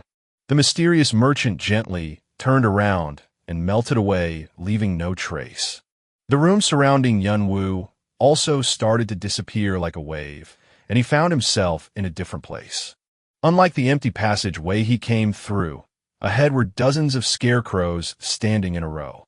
There were also some people other than Yunwoo in that place. Far in the distance, about 5 people were blasting away all kinds of skills against the scarecrows. He also heard people screaming in anger, signifying that the scarecrows weren't so easy to deal with. This is Section A's boss room. Do you want to enter? Yunwoo took out a ticket. He wanted to experience the difficulty of the boss, but with his current body's condition, just one mistake, and he would be toast. He tore the ticket without hesitation. Asterisk whoosh asterisk. He opened his eyes and found himself in a familiar place. It was the starting zone where he had arrived before. He drew a dagger from his waist and held it in his right hand. I must raise my attributes as high as possible while I'm here. This time, he intended to make Section A entirely of his own. Chapter 7. Tutorial 5. Asterisk swish asterisk swish. Steel arrows were flying at Yunwoo. 15 in total. It was more than usual. It was the result of Yunwoo deliberately activating more traps by running in zigzag. Each one of them came from different angles and in varying speeds. Before, it would have been impossible for Yunwoo to dodge them by relying only on his senses. Asterisk pat, asterisk. Yunwoo swung his dagger to strike an arrow that came from the front and spinned his body. At the same time, he stretched out his empty hand. One of the steel arrows, which was passing right by his chest, was caught in his hand, and as he was spinning, he quickly swung the arrow to deflect another one coming from the back. Then he raised his left foot and kicked another arrow that was coming toward his ankle. Asterisk clang asterisk. It may have been a long explanation, but everything took place in a split second. It was something beyond human capabilities. Nevertheless, Yunwoo showed no sign of exhaustion. Rather, he was driving himself into more dangerous situations out of sheer frustration. He had now risen to a point where he didn't have to consciously search for the arrows. He intuitively captured the position of the projectiles with his developed senses and unconsciously dodged them thanks to his reflexes. He also didn't feel pain anymore when blocking the steel arrows. Duck! Yunwoo stopped running as he reached the arrival point. He could hear some noises coming from the boss room up ahead, the same scene that had been going on for days. However, Yunwoo didn't pay much attention to the boss room and checked the time. Ooh, this time it took me around 4 hours. It was the time it took him to get through Section A. It was an astonishing improvement considering that it had taken him more than 34 hours on his first try. After spending 10 reset tickets, Yunwoo had been able to make tremendous advancement by going through Section A several times. Every time he reset Section A, the position, timing, and potency of the traps changed. Therefore, during his first attempts, Yunwoo had to be on high alert to identify the directions from where the steel arrows were coming. Moreover, under such circumstances, he also put restrictions on himself to reduce the time spent traveling back and forth. He had been in near-death situations several times. There was a moment when he miscounted the number of steel arrows, and one had almost hit his head, and another moment when an arrow skewered through his right hand, causing him to nearly lose his entire arm. He had to go through all sorts of things. However, every single time, Yunwoo had somehow managed to escape death and achieve his goal. It's been 6 days ever since. Player, Yunwoo Cha. Trait, cold-blooded. Strength, 51 dexterity, 56 health, 55 magic power, 21. Skills, Draconic Eyes, 2.1%. Sense Strengthening, 15.1%. Foresight, 0%. They've gone up by a lot. Yunwoo had a gratified smile on his face as he looked at his attribute points. They had increased by an average of nearly 40 points in comparison to when he arrived. Although his magic power was still the same, his other attributes could not be compared to what they used to be. It's a shame that the growth speed of my attributes has decreased after the 8th attempt. His training method that took advantage of the colored arrows had resulted in a steep increase of his attributes. The change in his body was so drastic that Yunwoo almost couldn't get used to it. However, after a certain point, his attribute points didn't improve much anymore. It seemed that there was a limit to the amount of points that could be gained from the hidden piece. And the fact that the arrows were no longer a threat to Yunwoo also contributed to slowing down his improvement. But now I should be able to hold my own against most players, though it'll still be hard to catch up with the frontrunners. He was already getting accustomed to his skills. Now he could control not only his auditory and haptic senses, but also his visual, olfactory, and gustatory senses quite freely. He had also learned a unique way to improve his ability in a short period of time by amplifying all of his senses at the same time whenever he had the chance to. He was able to acquire synesthesia, gungun, which was something he had only heard about before. Same with the Draconic Eyes. Draconic Eyes, a skill that allowed the caster to borrow, to a certain extent, the ancient dragon Kaleidus Eyes of Truth. When Yunwoo used the Draconic Eyes for the first time, he was shocked by what he saw. In the vision that Draconic Eyes granted him, everything lost its color. The world was composed of only black lines in a white background. Objects consisted of only a black line illustrating their outline. If there was a separate structure inside something, it was also shown on a smaller scale. It looked like a croquis on a white canvas. No, it's more like an X-ray picture, almost like clairvoyance. The eyes that erase his outer appearance and projects both form and interior.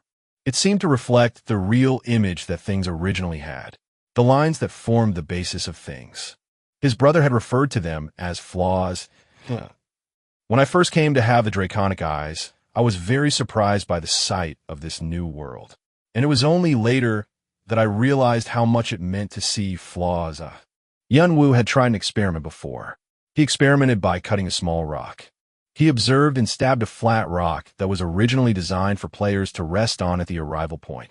Normally, the dagger shouldn't have been able to penetrate the rock, but contrary to expectations, the rock was easily cut apart, like cutting a tofu with a knife.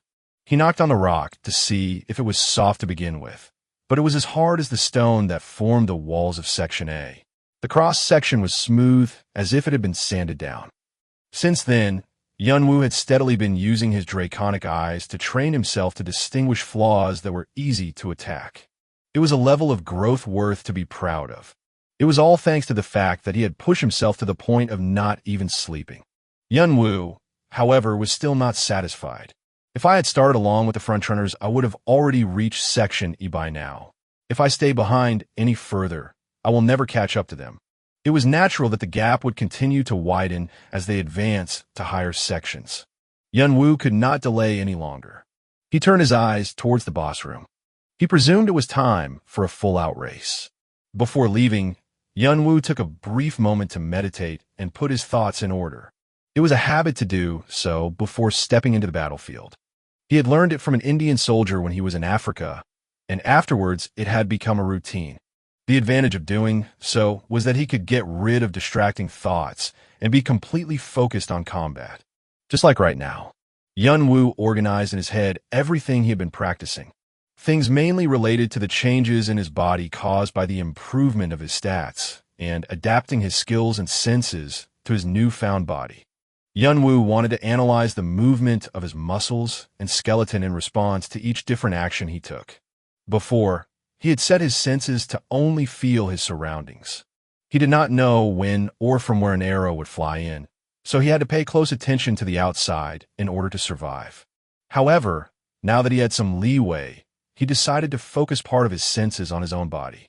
He tried to observe as many physical changes as he could.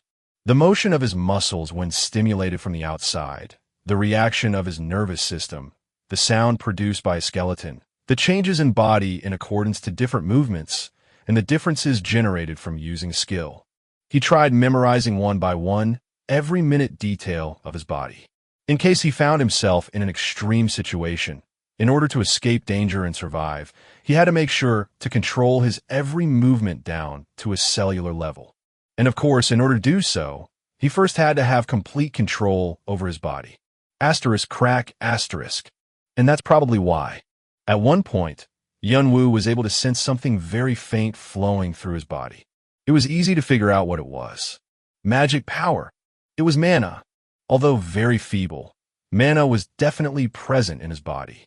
And as it cycled through it over time, it was slowly affecting his body. When a skill was activated, mana moved along with it. When he used sense strengthening, mana gathered around the specific part of the body he was focusing on. And when he used draconic eyes, mana seeped into his eyes. Yun Wu tried to trace the mana back to the path it took in order to imitate its movement as closely as possible. But at some point, mana disappeared as if toying with him. He had fully focused his senses inside his body and followed after the mana, but it disappeared without leaving a trace. Yun Wu felt a little heavy, but he decided not to push himself. He discovered the fact that mana constitutes the basis of skills and was somehow present in his body, but in a dormant state. If so, he only needed to take things step by step. Then one day, he might be able to handle mana freely. Yun Wu opened his eyes after finishing his meditation. He felt refreshed, as if he had a good night's sleep. His body felt lighter than ever.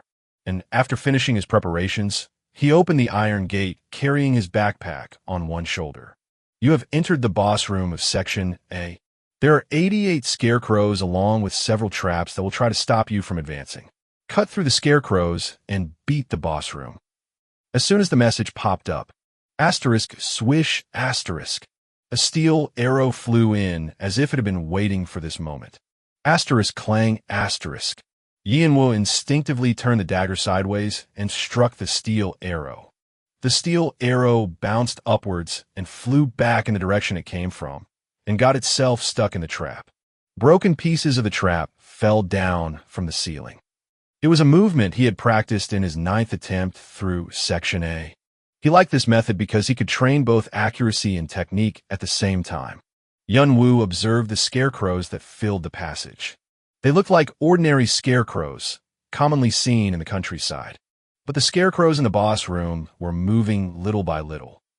Their 2 feet and 2 arms were unrestrained so they could move around on their own, and they could hinder the players trying to pass by their side.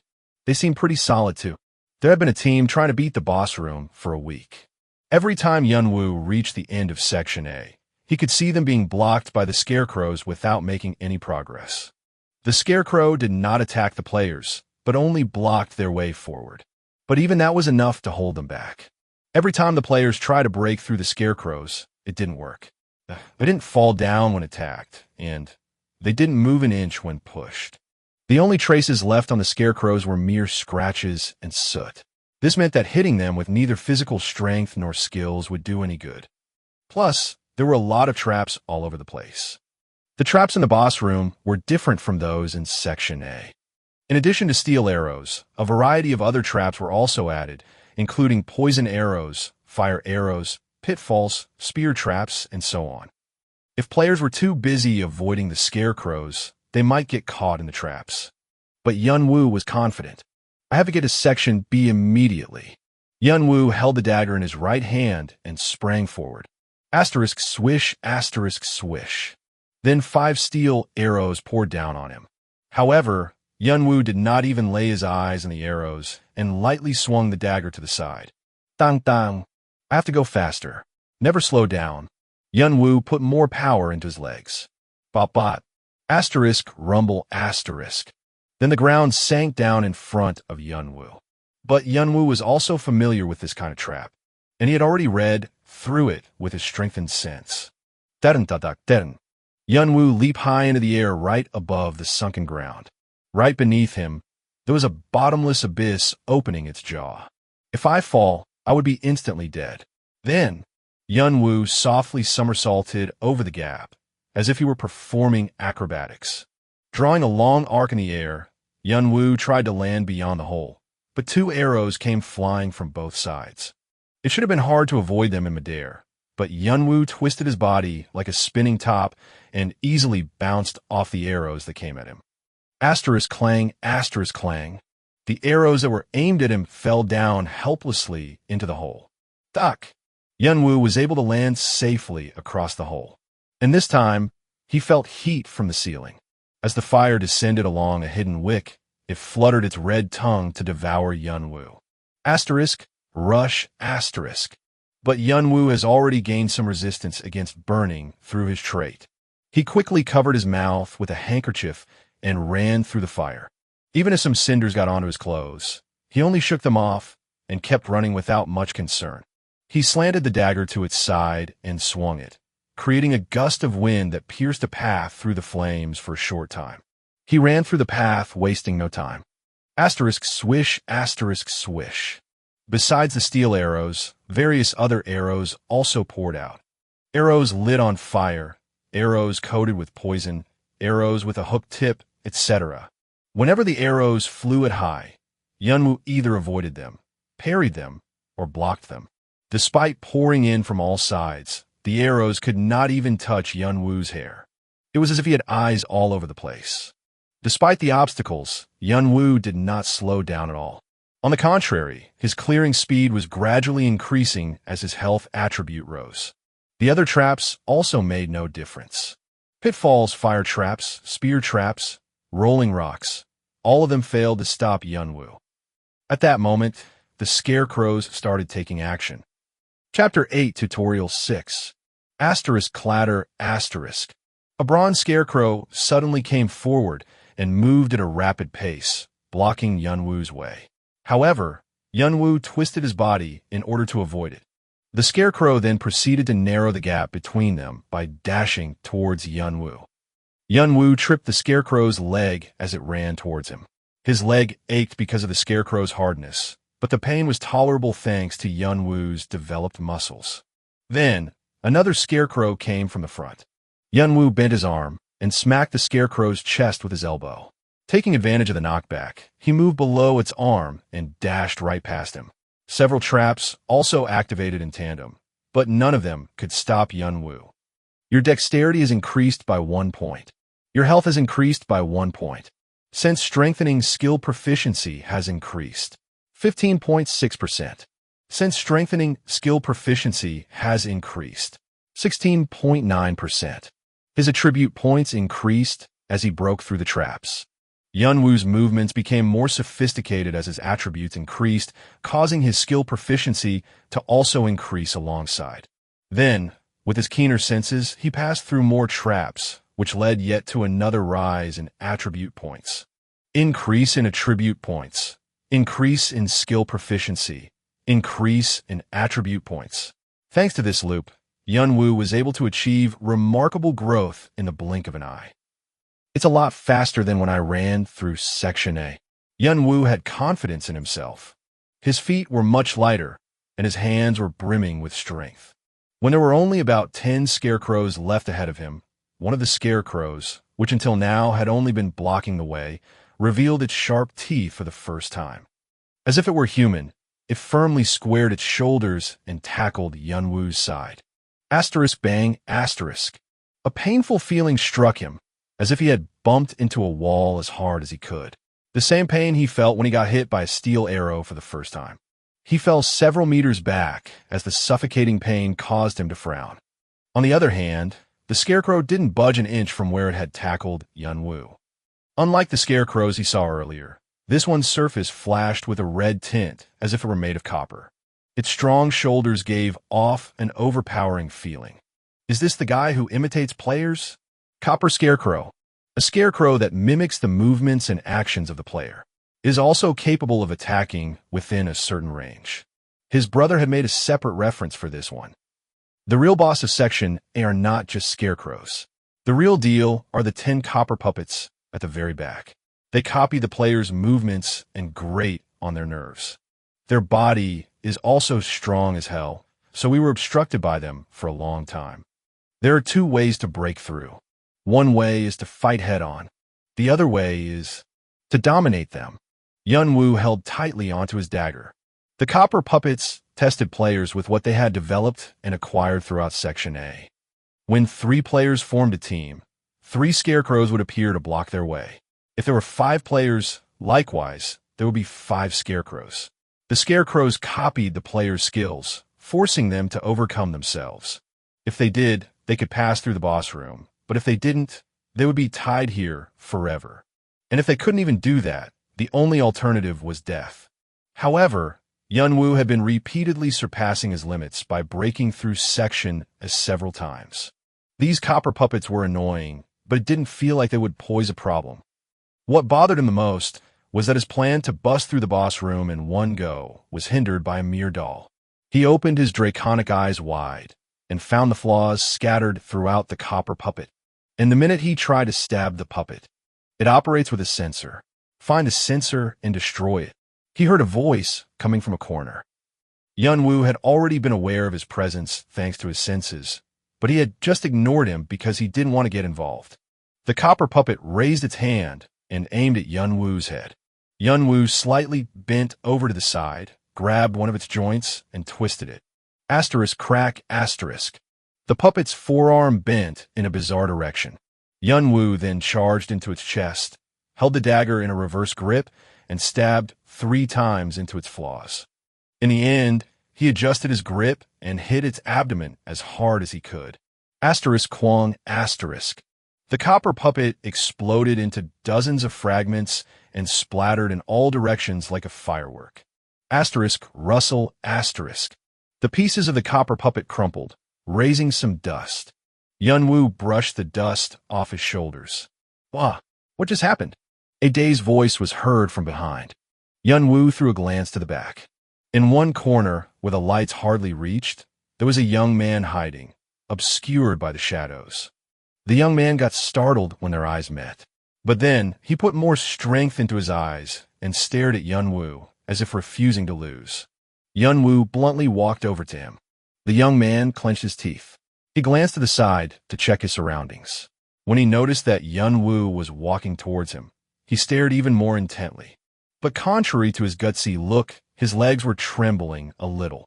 Even though he was scared, he tried to look strong in case Yunwoo was coming with the intention of harming him.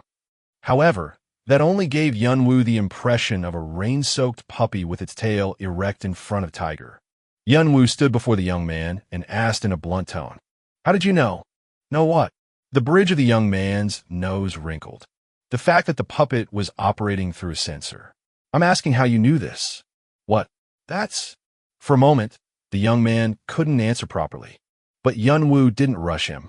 He stared patiently until the young man gave the right answer. "This player, he's one of those guys who've been raiding the boss room for a long time." "Where did the others go?" "During the 6 days he spent on Section A, there was a team that got their feet bound by the scarecrows and was stuck in the boss room. At that time, he wasn't interested, so he didn't really pay attention to them. But now, everyone else was gone except for this guy." He thought for a moment that they might have died while dealing with the copper puppet, but it didn't seem like it. There wasn't any trace of corpses, only those of someone eating by himself. "I see, he's been abandoned." Occasionally, there had been cases like this. Cases of team members being ruthlessly discarded throughout the tutorial due to their uselessness.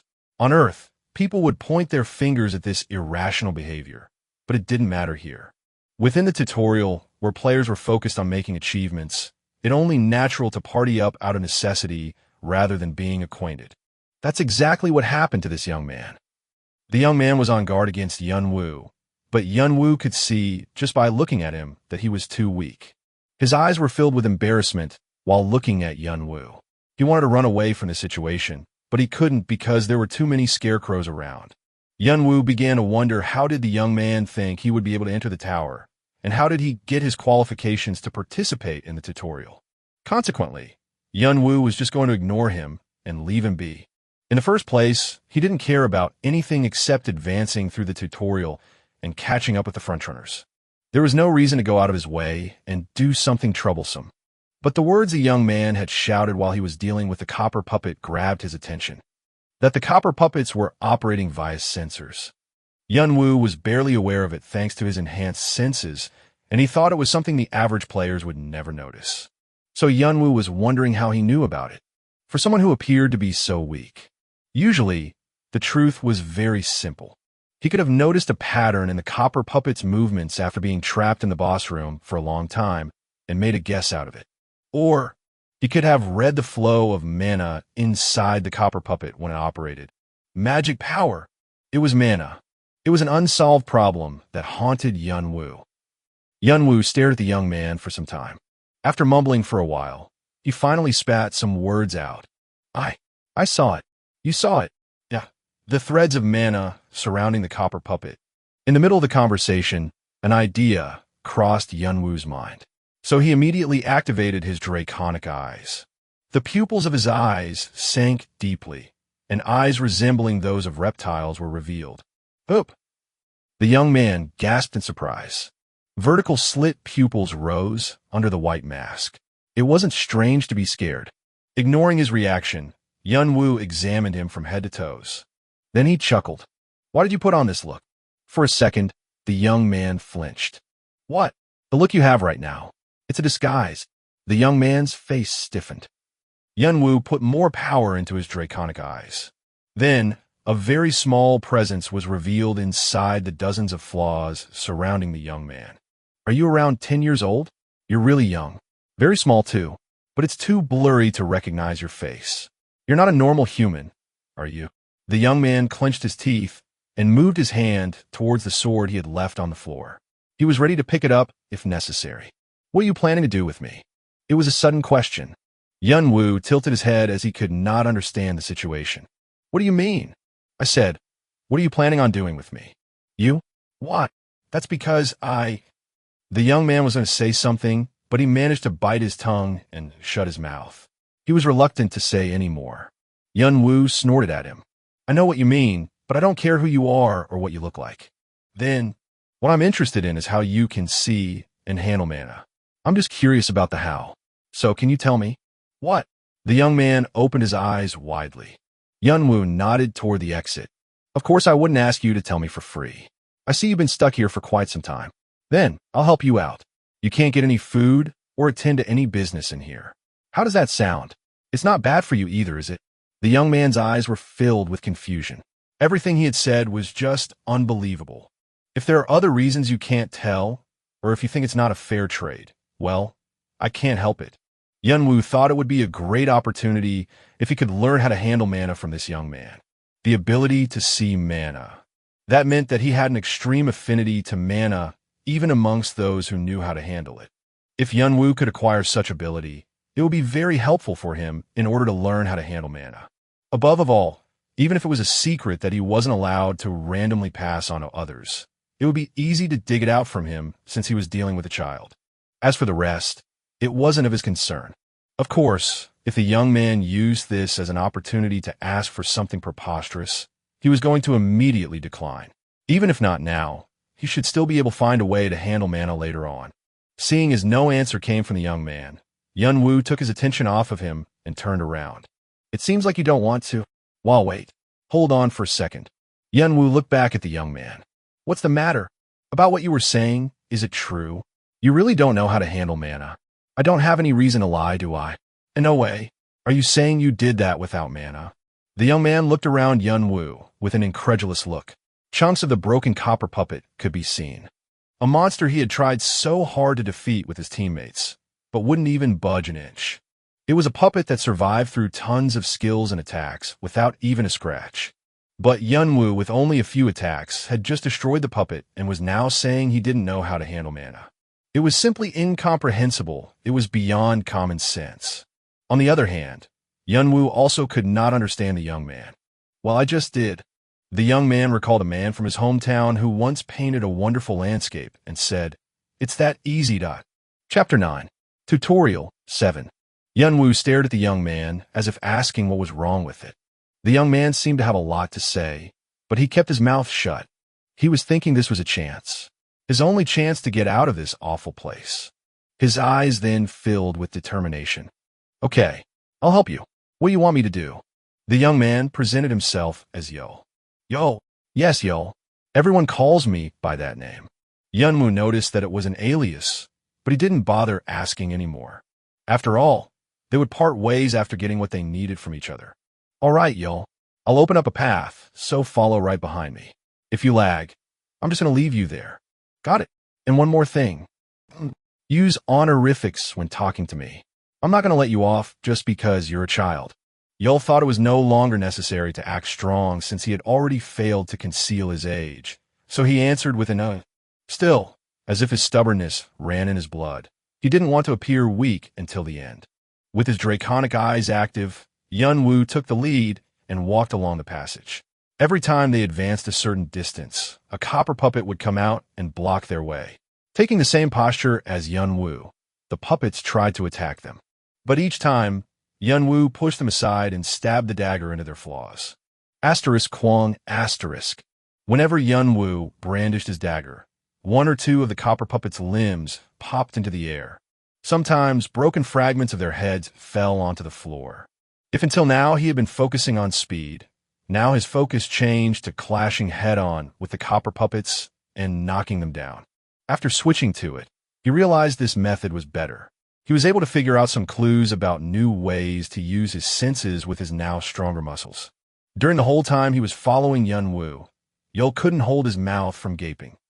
Whenever Yunwoo swung his ordinary dagger, the monstrous copper puppets exploded into pieces. He was beginning to doubt whether they were the same puppets he had fought before. Then, Yunwoo looked back at him, a look asking why he hadn't started speaking yet. Only then did Yul came to his sense and opened his mouth. "I don't know about you, but I can see mana inherently." Inherently? For a moment, Yunwoo stopped walking and narrowed his eyes. "Is this something related to your bloodline, Shiashik?" "It is similar. Cases like this were scarce on Earth, but could be often found in other worlds. Cases of individuals possessing some unique talent, Yineng, or maybe even a supernatural power, Chung, were associated to genetic factors. They usually had an outstanding ancestor, and their abilities have been passed down to their descendants generation after generation. Then, the descendants would awaken their abilities during their lifetime, rise to prominence, and continue passing down their abilities to their offsprings. This was also the case for Yul. The ability I inherited is something along the lines of affinity towards mana, which allows me to see, to feel, and to taste mana. That's how I found out that the copper puppets had sensors attached to them." Yunwoo fell into a deep thought for a while. Isn't this similar to Zhongwu? The trait his brother had, psychometry, to be able to communicate with everything, also meant that he could communicate with mana. Naturally, his brother didn't have any complication when feeling mana, unlike other people from Earth who commonly struggle with it. Rather, he could even handle mana very smoothly, as if he had just recovered something he had once lost. It was said that his teammates were appalled after seeing that. The reason why he was chosen by the ancient dragon Kalatus was all because of that characteristic of his. Because he could communicate with all things, it was possible for him to inherit the abilities of the dragon race that ordinary humans couldn't grasp. Therefore, the description of mana his brother had left in his diary was not very helpful to Yunwoo. The whole concept was something Yunwoo couldn't rely on, like a pie in the sky. The same went for Yul. The bloodline inheritance and the awakening of abilities through traits, they both sounded the same to Yunwoo. Technically, these two people can be classified as geniuses, which I am not. Yunwoo was starting to think that the deal he had made with Yul would end up being of little help to him. However, the next comment Yul made caught Yunwoo's attention. "You can consider mana as some kind of river. Magic would be the water drawn from the river to a reservoir. Yunwoo repeated to himself in a low voice. A reservoir? Something kept hovering in his head and jumbled up his thoughts. In the meantime, Yunwoo had already defeated the last remaining copper puppet and was approaching the iron gate leading to Section B. You have successfully cleared Section A as a solo player. You have made an achievement that is not easily accomplished. Additional karma will be provided. You have acquired 500 karma. You have acquired 300 additional karma. Your health and mana will be restored. All status effects will be removed. Fortunately, we weren't recognized as a team. Looking at the pile of messages, Yunwoo cracked a slight smile. The interface system marked everything as Yunwoo's achievements, presumably because the copper puppets were taken care of by Yunwoo without any help from Yul whatsoever. I got 800 points from that. In the tower, the concept of karma was very important. Karma, a scoring system given according to a player's achievements. The tower and the guardians provided rewards based on karma, and it was also used as a currency amongst players and could be traded for other items. Basically, it was something that every player had to do their best to gather as much as possible throughout the tower. But Yunwoo, who had just passed Section A of the tutorial, had already gained this much karma. Others would be shocked if they knew it. It's not enough yet. I need to accumulate more. As much as possible. Yunwoo closed the karma window and stepped into the waiting room of Section B. A refreshing air entered his lungs. Who's that guy? What's up with his mask? He just passed Section A, right? What? At a time like this? Hold on, where are the other guys? Is he alone? Beyond the iron gate, there were about a dozen people looking at his direction in amazement. It was surprising that there were still participants attempting to pass, even after 2 weeks, from when the tutorial started. It was a common knowledge that people entering the tower this time around would usually wait for the next round instead of barging in the middle. But what surprised them even more was that it was only one person that opened the iron gate and entered Section B. They wondered if he had broken through the vicious Section A on his own.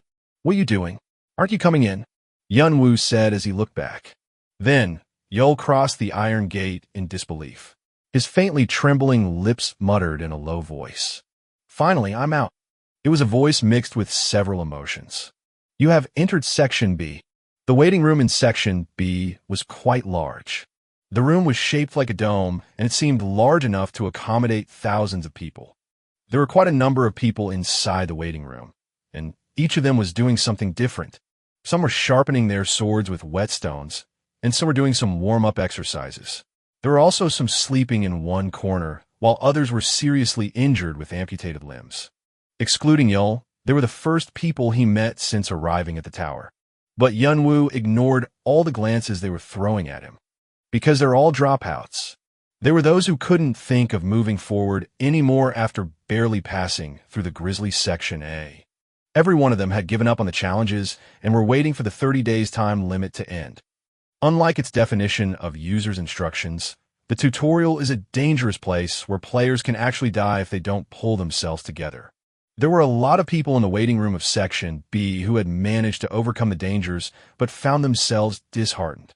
They had lost their companions and their loved ones in front of their eyes and succumbed to the fear of death. Even I will be tired too. The tutorial becomes more and more difficult as players continue to progress. Of course, it was inevitable that many players would decide to drop out, so if he paid too much attention to them, it would only make him distracted. Yunwoo moved to a vacant area. Fortunately, he was able to find a bench with no one nearby. Then he called Yul, who was standing nailed to the spot. Yul. Huh? Yes. He was glaring at one side with blazing eyes. Then, he got startled and turned to Yunwoo. Let's finish our talk first. Ah, yes. Yul gave one more angry look to that side, and quickly approached Yunwoo and sat down opposite to him. Yunwoo glanced towards where Yul had been looking. 4 players were gathered around that place. They had a stern look on their faces. Are they your teammates? They were, but not anymore. Yul's expression was cold. They had left him at the jaws of death. It was natural to be angry, but Yul didn't seem to want to get involved with them anymore. Trash is only a trash, and it won't do any good to get tied up with a trash.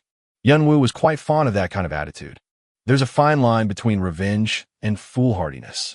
Knowing to differentiate objectively between them meant that he had a lot of room for growth. Where was I? Mana stream, or whatever. Oh, about that. To his surprise, Yul knew a lot about mana. To be exact, he knew a lot about the theory.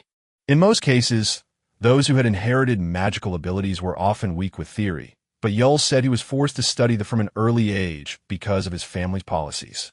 Thanks to him, Yunwoo was able to roughly conceptualize magic and mana. It was still hard to understand most of the theory, but as things were beginning to take shape in his mind, it made it possible for him to take in, to a certain extent, what Jongwoo had written in his diary. So, yes, I got a rough idea of what mana is, but if I can't use it, it's completely useless. What's an easy way to use mana? Yul scratched the back of the head. I don't really know. It feels refreshing, I guess. In fact, I've been able to handle it from the start, so it's hard to explain how. Is that so? Well, it is what it is. Yunwoo nodded as if he already knew it. He had already guessed it since he felt Yul was similar to his brother. But that didn't mean that there was no progress at all. At least he was able to relieve the vague feeling he had. That alone was a great harvest. He hadn't lost anything from the deal since he only needed to bring Yul along with him to Section B, which was where he was headed to anyway. Then I'll take my leave here. You're going to wait for the tutorial to end and then go back, right? Yes? Ah, yes. Yul seemed to have something to say as he saw Yunwoo rising from his seat, but he just silently nodded. Even if he wanted to get to the tower, only those who attained the highest scores during the tutorial were eligible to enter, so there was no way he could. Still, Yul showed a slightly regretful face. Yunwoo, however, turned his back, only leaving him a short goodbye. He had only passed Section A. There were still 5 sections remaining until Section F, so it was necessary to quickly narrow the gap between him and the frontrunners and make up for the time lost. It was at that moment, when Yunwoo was about to take his leave, when he suddenly saw 4 players headed towards his direction. They were the group that had abandoned Yul. 1 says 1 week in the original, but should be the author's mistake. 2. At this point, I just assume the author is bad at maths. Says 6 sections in the original. Chapter 10, Tutorial 8. Yul. A man stepped forward. The man appeared to be their leader. A handsome figure with a strong physique. He was a swordsman carrying a big sword on his waist. Yul looked at them with a curl on his lips. What is it? Do we still have things to talk about? How did you? I don't need to tell you how I got out from there now, do I? The man couldn't say anything. His eyes were filled with confusion. The teammate who had only been a burden and therefore was left behind in the middle of the boss room had now come back alive. He didn't know what to make of this situation. Yul didn't hide his hostility towards them. Yet, he wasn't stupid enough to reveal his murderous intent. Even though he was seething with anger, he knew that in this world power dictates everything. And Yul did not have the power to take revenge on them for now. Ignoring them was the right answer. I don't know what you're going to say, but please fuck off. I know you don't even want to see me, cause just looking at you also makes me sick. So let's just pretend we don't know each other until the tutorial is over. As you know, I don't have any power to do anything to you guys anyway, do I? But despite his rambling, the 4 of them just stood there hesitating. They showed no sign of leaving Yul alone. Rather, they were busy looking at each other. What the hell are you guys waiting for?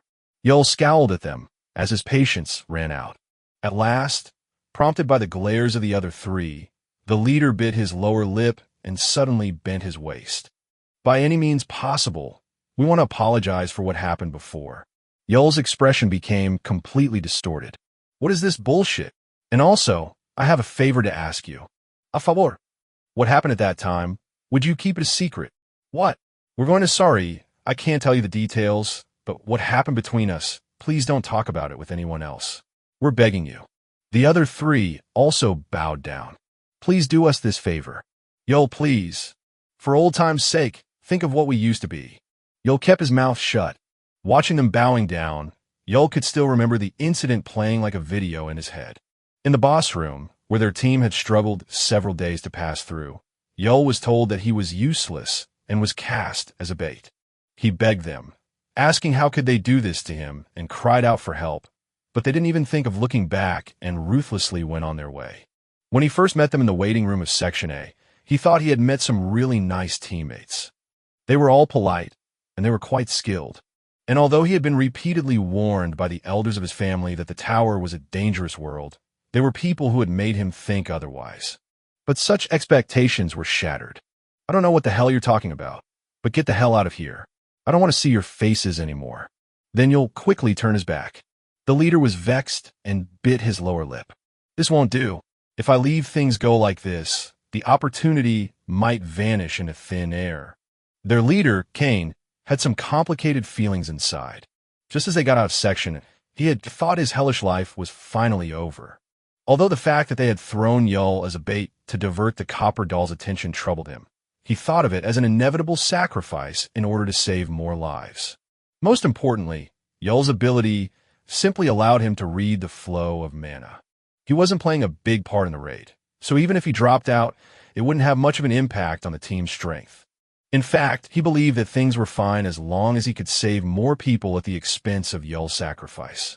So, Kane led his teammates forward and went directly to find the man in the waiting room of Section B. Bild. It was the name of the player who had tried to recruit them before the tutorial had started. We're called Orangdan. You guys, I like the look in your eyes. Usually, people with that kind of look show great prospects. Come with us. I'll be at the waiting room of Section B. Come find me anytime if you want to join us. At first, they thought he was some kind of freak and didn't think much of him. But they found out much later that Orangdan was a big name in the tutorial. It was the top clan that had been practically dominating the tutorial for a long time. Apparently, Orangdan had some connections in the tower, or that's what he had heard. Orangdan was like a vigilante group, formed to prevent chaos within the tutorial. They tried to prevent all kinds of tricks and cheats, and create a stage where players could play fair and square. As a result, the selection of their members was strictly managed. Everything was carefully and meticulously examined, whether the volunteer had done any bad deed, whether they had attempted to threaten or rob an ordinary person, and so on. As such, for Kane and his party, the sudden return of Yul was like a bolt out of the blue. Damn it, if Yul spills the secret somewhere. He was supposed to meet with Bild this evening. Kane's group had already mentioned that Yul voluntarily sacrificed himself in order to save them. But what if he spoiled their plan? Everything would be over. There's a rumor that Orangdan is under direct control of a giant guild in the tower. If we lose their favor now, we'll be in real trouble. Rumors said that Orangdan was specifically created by a clan in the tower in order to find potential recruits for their clan. Kane didn't want to miss this opportunity. But despite their apology, Yul seemed to be not listening at all. He turned his back on them, as if he didn't want to see them. Then Kane gritted his teeth. His eyes were full of malice. It was only hard to betray for the first time. It wasn't hard for the second time. Kane signaled his teammates with his eyes. It meant to cover him from outside exposure. Fortunately for him, no one was looking at this corner of the room. It's easy to get rid of the corpse. Bill doesn't know Yul's face anyway. Attributing the cause of death to the damage suffered in the boss room will be enough. His teammates were puzzled and worried about whether they should go this far, but they had no choice but to take action as Kane continued to signal them. And then, Kane carefully moved his hand towards the handle of his sword. He was going to finish this quickly. However, it is said that there's a clan in the tutorial that directly belongs to Chongwado, named Orangdan, and that Chongwado tends to recruit newbies from Orangdan. But they're so particular about recruiting that they only want spotless people, even if they themselves aren't. What? Quack! The sudden voice that came from behind startled Kane. He tried to pull his sword out, but instead let out a scream. A terrible pain reverberated across his arm. His right hand fell down on the floor, dripping with blood. My hand! My hand! Kane screamed as he held on his right wrist. Only then did Yul notice something strange and quickly looked back. With eyes filled with confusion, the other teammates also drew their swords and pointed them towards their back. There stood Yunwu, shaking off the blood from his dagger. If you have the malice to go after someone else's back, of course you should be prepared to lose one of your hands. Underneath the mask, Yunwu was slightly frowning. Why did I get myself involved in this shit? I feel like crap now. Originally, he should have ignored it and moved straight on to Section B. But for some reason, his feet didn't move from the spot. It was because the image of Yul was kept appearing in his head. To be precise, it was the image of Yul being betrayed by his teammates. Betrayal. Yul's face kept overlapping with someone he knew. It was his brother who had been backstabbed by his teammates. Yul was in the same box, and the ones who had betrayed him once even went out of their way to find Yul again. What did this mean? Usually in cases like this, people were afraid of leaving behind a weakness that could be exploited. Yunwoo knew this too well. That's why he stayed behind just to see what they were doing, and ended up witnessing such a filthy and dirty sight. In his mind, he wanted to rinse his eyes with running water. My hand, you son of a bitch. How dare you?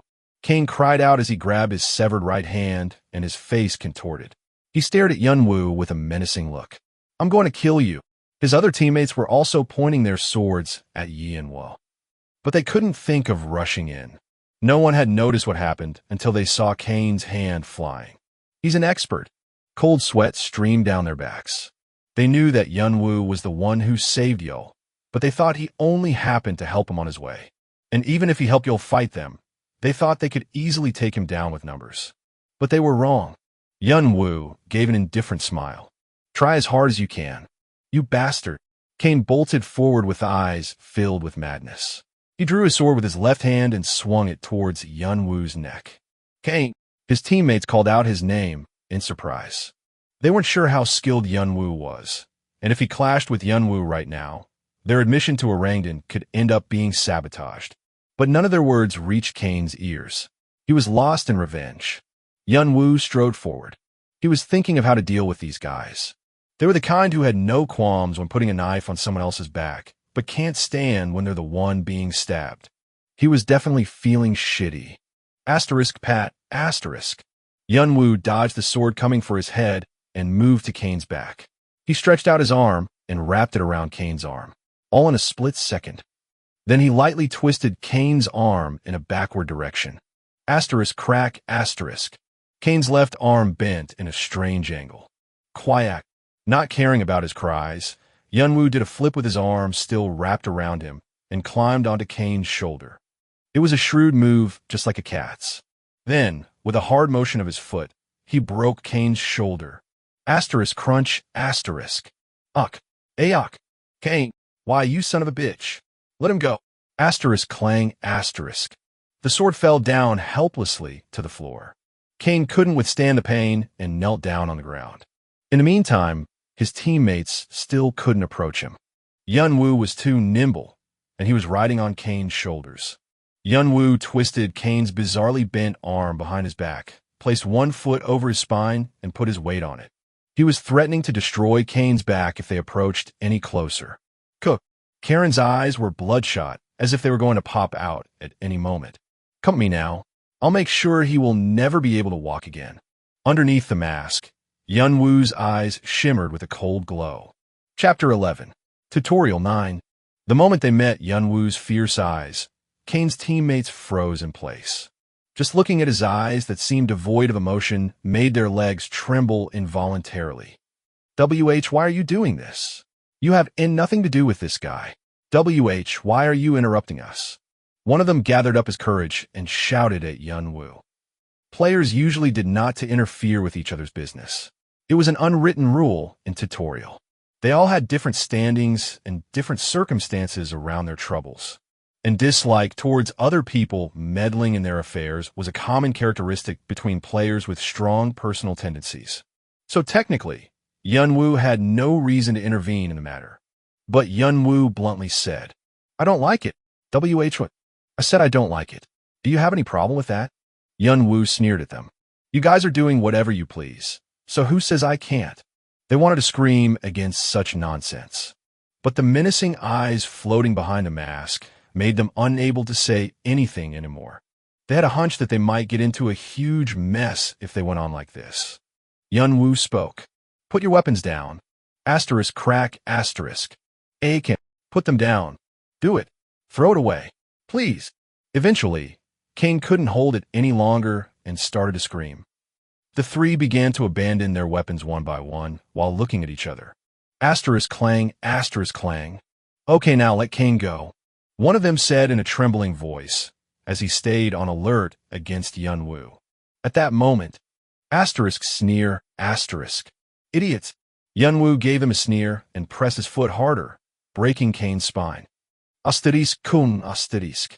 Kane's eyes rolled back as he dropped down on the floor. He was still breathing, but it was clear he couldn't move his limbs anymore.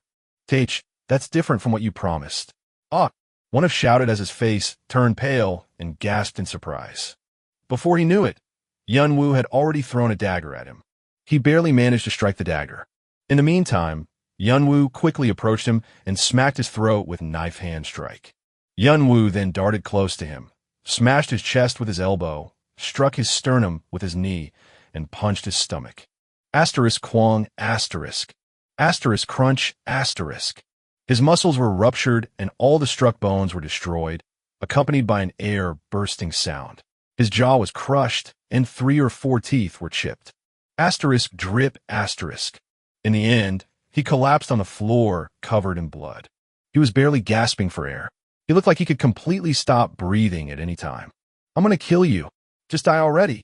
At that moment, the other 2 people ran from behind Yunwoo and swung their swords toward his neck and waist. It was their last-ditch effort.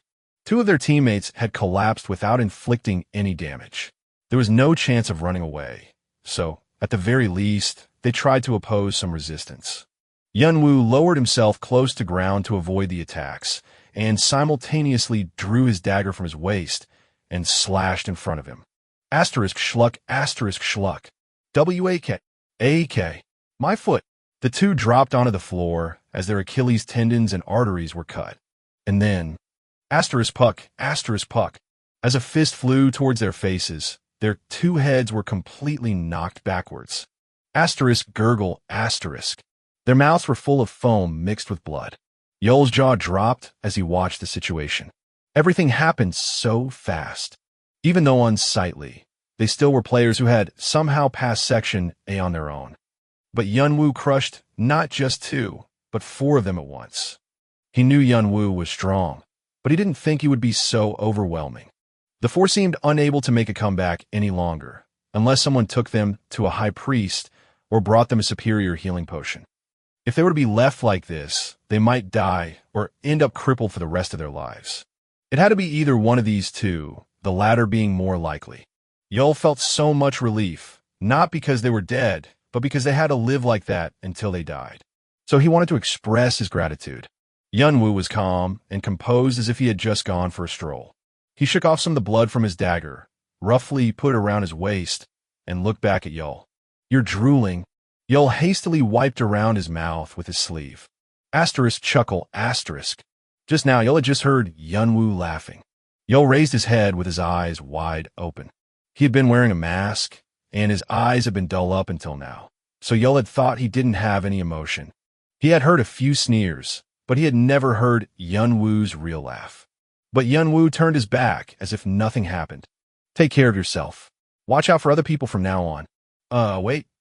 Without thinking, Yol called out for Yunwoo. But Yunwoo just went his own way without looking back. So Yol urgently shouted, Thank you. Hyung, someday I'm going to be like you. Yol thought to himself that he wanted to get rid of his weak self and become strong like this person. Suddenly, Yunwoo stopped for a moment and turned his head back. Yol flinched for a moment, wondering if he had made a mistake. Try going to the Phrygia garden. Pardon. It'll be quite helpful to you. Yunwoo just left these words behind and waved goodbye without saying anything else. Yol stood there for a moment with a blank expression, but soon got a grasp of what he meant and clenched his fists. Phrygia garden, was it? As if he had made a pledge to himself, he turned his gaze to another side of the room. Oh, would you look at that? In a place with a lot of dropouts, a man who had been crouching in one corner and yawning from time to time exclaimed with admiration. Disheveled hair, rusted clothes, and a fishy look. He wasn't a person who left a strong impression on others. But his look completely changed once he found something interesting near the gate.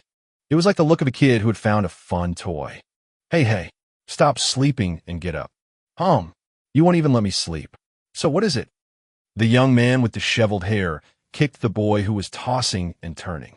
Then the young boy with a baby-faced look got up and made a slight frown as he rubbed his eyes. Bedhead and sleepy eyes. However, He had a pretty face that would make anyone stand in awe. If it weren't for his Adam's apple, people would have believed he was a girl. Did you see that? See what? Well, the guys who were boasting about their admission to Orangdan, they just got beaten up. The boy yawned. What's wrong with that? We expected it would happen since they went around being haughty about it. I knew they'd get beaten up someday. And hey, they weren't all that great. The boy was about to say this, but as the young man added the next sentence, he could only stare at him wide-eyed. They were beaten up by a single guy. His sleepy eyes suddenly flashed. All by one guy. Yep, I think he passed Section A all by himself, too. The boy gave a small exclamation saying, "Oh," and put on a timid smile as he looked at the gate leading to Section A. It was such a cute smile that would even make men's heart flutter. Really? At a time like this? That's great. I thought there would be no more people. But that cane, or whatever, was pretty good. Then the boy cutely tilted his head. But you said the guy just screwed with Orangdan. So Changhua is going to go nuts about it, right? The young man gave a wicked laughter. To be exact, they were just candidates. Hee. But still, I came here without expecting much, but now I've seen something fun right from the start. So what do you think? What? About making him our team member. Don't you think he is okay? Playing solo means he doesn't belong to any other team yet. I don't think there will be anyone else like this. Well, I'm not convinced yet. It's too bothersome to clash with Changhua. Since when did you care about that? Hee. That's true. In any case, just to check him out again, should we go after him? Hyung, that's a bad habit. So, you're not coming? The boy puffed out his cheeks in response to the young man's question. I didn't say no. Then he timidly smiled. Don't you know I like this kind of stuff a lot more than you do? He said, thank you. Yunwoo chuckled as he recalled to Yeol's words. He had a long way to go, but he didn't mind this kind of little connection just for some refreshment. Moreover, he had peeked into Yeol's bloodline ability with his draconic eyes. He was an enchanter. It's an ability that lets him imbue a person or equipment with mana. I didn't think I would see this kind of thing here. Asterisk chuckle asterisk. He felt drawn to such a unique ability that was hard to find even in the tower. If I could keep him close to me, it would be of big help in the future. Of course, that's only if he can get through here safely. Yunwoo couldn't erase the smile from his face every time he recalled Yeol's earnest look. By the way, Yunwoo stopped and looked around for a moment. Where is the passage that leads to Section B? He didn't know if it was because of the fight with the Kane's group, but he could feel the players around looking at him. He ignored them and passed through the center of the waiting room. At the end of the wall on his right side, 4 doors stood in a row. As he walked past the yellow line, which meant the starting zone of Section B, a message automatically popped up on his retina. The challenge of Section B will begin. Section B has a total of 4 passages. Select one door and clear the passage. At the end of huge vacant lot laid 4 doors in a straight line.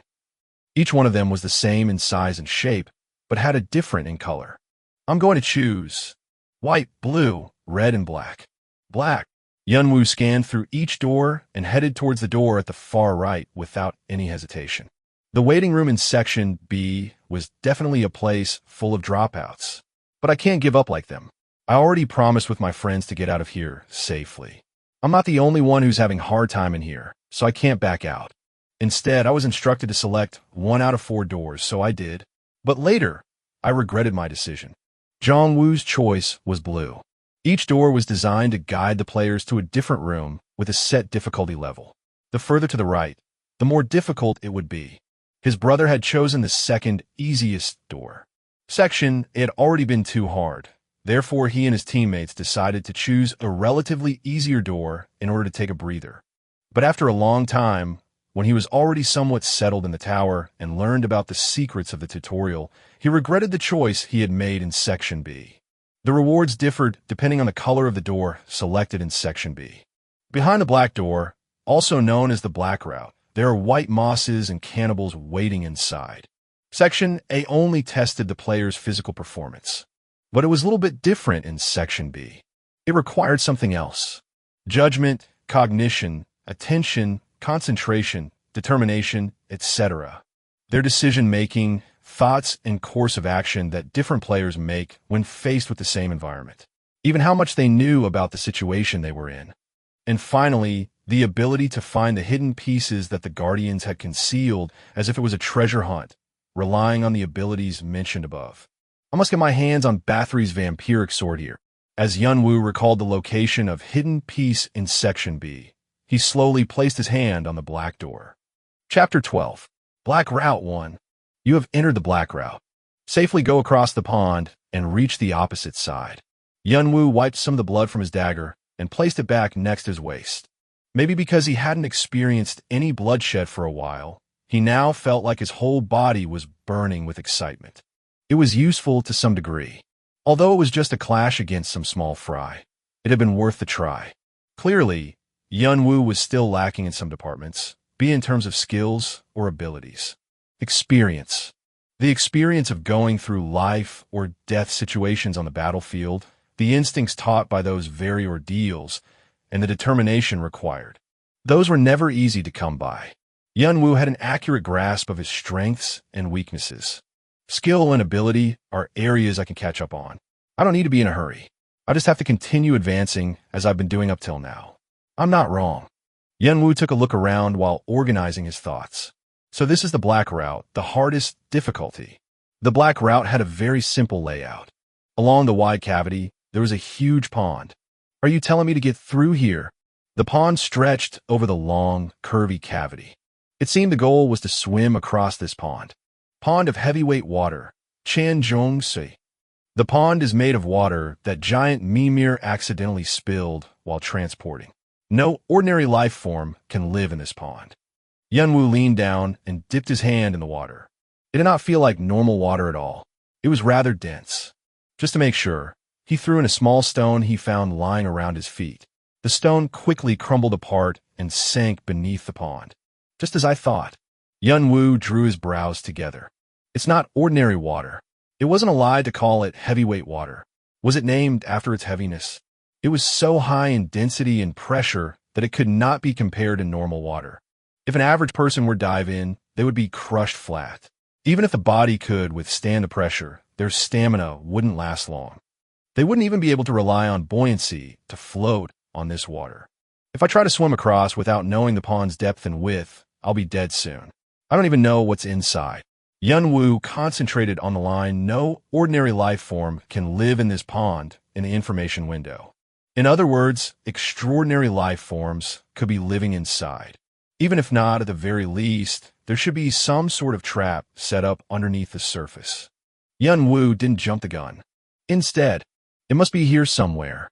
He carefully scanned the walls of the path leading to the pond. Draconic eyes. Dozens of flaws were drawn along the walls. Yunwoo found a spot where the flaws were all tangled up and pressed it with his hands. Asterisk clank, asterisk. In that moment, he noticed the wall sliding inwards. Asterisk rumble, asterisk. The wall stirred up a cloud of dust as it began to turn sideways. Then it stopped with a thunk, and a new staircase heading downwards emerged. There we go. A little smile flickered on Yunwoo's face. It was the hidden piece buried in the Black Route, the fourth difficulty. It was the place where Bathory's vampiric sword was hidden. You have entered the dungeon. You have found the hidden piece, Room of Frost and Flame. You have acquired 300 karma. Yunwoo ignored the pleasant sounds in his head and descended into the dungeon. The spiral staircase led to somewhere deep inside. Perhaps because it was a deep cave, from some point onwards the light was cut off and the staircase was no longer visible. However, Yunwoo did not worry too much. Sense strengthening, 17.8%. Thanks to his high skill proficiency, which had once again increased by nearly 3% after clearing the boss room in Section A, it was now possible for him to recognize the surroundings through different senses without having to concentrate on his eyesight.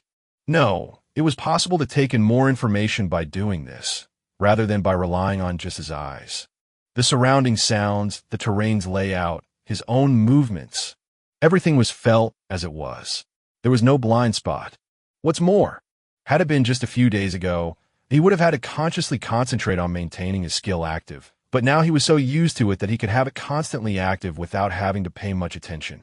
It could be said that his active skill had turned into a passive skill. Thanks to this, Yunwoo was able to move through the dungeon without any difficulties. Who knows how far down he had gone? Soon after, a piercing wind blew from inside. Asterisk whistle asterisk.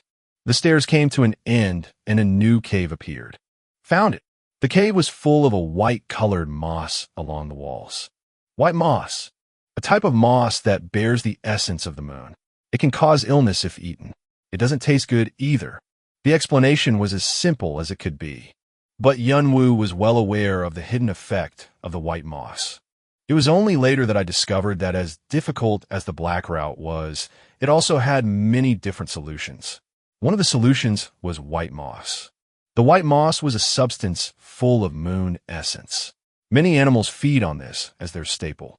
However, it does not suit human constitution, so even if one eats it, the body cannot absorb the energy and often gets sick. So, players who somehow managed to find dungeons usually avoided white moss. Therefore, players who chose the black route often turned back soon after finding this cave. Because there was no light, they couldn't even see their hand in front of their face, and the cave was worthlessly long and full of useless things. No one wanted to waste their time in a place like this when they were busy moving forward. Even Yunwoo's brother didn't know about the secret this place held until very long after. However, I learned about it after hearing it from my close friend from the Yundan family. That white moss is a kind of material, and there's a unique way of consuming it. White moss is too fragile. Because it's thin, it just melts when ingested. However, Yunwoo stopped thinking and turned his eyes towards the sound coming from somewhere. Kijijik. Jijik. Something stuck its head out through the white moss out of a sudden. It was a centipede as big as person's forearm. Its reddish exoskeleton seemed pretty hard. Red Ogong. A centipede that feeds on white moss. Because it dwells in aquatic caverns, its eyes have atrophied and has developed other senses. Sometimes it prefers meat over moss. Cock. As if thinking the intruder was after its food, the centipede moved its dozens of legs and approached Yunwoo at a furious speed. It crawled down from the ceiling along the wall. It was a scene that would make any ordinary person feel both surprised and disgusted. Yunwoo, however, stepped forward. Insects and beasts that eat white moss as their staple have evolved to artificially radiate heat in order to absorb the moon essence. And that kind of heat emanates from their heart, which contains the fire property. He felt the touch of the dagger with his fingertips. On the other hand, white moss property is water. If you consume both heart and moss at the same time, the two properties will synergize with each other and become an elixir that hardens the bones and muscles. Numerous elixirs exist in the tower. Some can augment magic power, and some affect certain stats or properties. Among them, Yunwoo went for the elixir that would help him nourish his bones and muscles. The human body is too weak. It easily falls ill, breaks, and tears. But the combination of white moss and the heart of a fire property beast can transmute such body. It can make bones much stronger, muscles much sturdier. It could transform one's body into one more suitable for combat. Asterisk pat, asterisk. Yunwoo bolted forward, throwing the dagger he held in his hand. The dagger penetrated the hard armor of the Red Okong, splashing blood and body fluids. Gyek. The centipede expressed anger and twisted its body as it spread its forcipules. Asterisk rumble asterisk. The ground under the centipede caved in as it crawled over it. Flame monster has appeared. Hidden quest / frost and flame. Content. The room of frost and flame is filled with unique monsters that feed on white moss. If they come out of the dungeon, the outer ecosystem could be thrown into chaos. Hunt down as many monsters as you can. Reward. Rewards will be given according to the number of monsters hunted. 100 or more, 100 karma. 300 or more, 300 karma.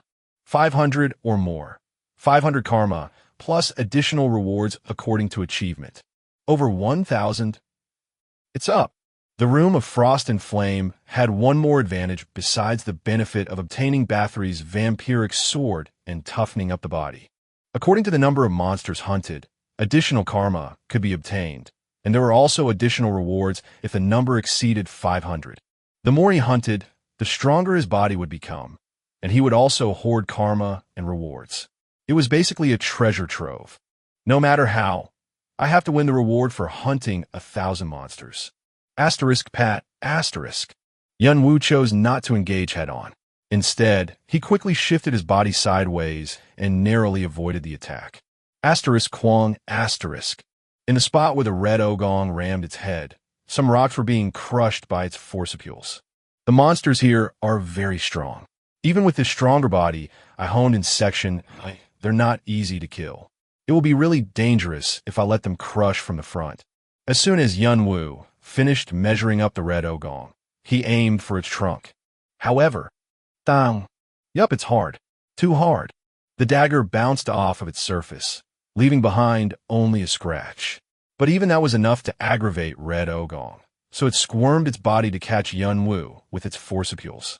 Once again, Yun Wu narrowly avoided its attack and continued racking his brain. A cloud of dust rose up as a deep pit had been created in the place where he had been standing. Normal attacks won't do any harm to it. The exoskeleton is too sturdy. The dagger I just threw pierced its skin by luck, but it's too shallow. It's not enough to weaken it. However, he could not let this battle turn into a war of attrition. He didn't know how much health the red ogong had, and this was still just the entrance of a dungeon. Due to not knowing how deep the dungeon was, he had to end the battle as quickly as possible. Asterisk Kwang, asterisk. Once again, the red ogong rammed its head towards the spot where Yun Wu was standing. Key. Chapter 13. Black Route 2. Maybe because it was annoyed by Yun Wu repeatedly going back and forth while dodging, the red ogong let out a sharp cry. Deren. Weak point. Where's its weak point? Yun Wu got on the red ogong's nerves as he kept circling around it. Thanks to the dexterity and health stats he had accumulated in Section A, he didn't have to worry about being slowed down or getting exhausted anymore.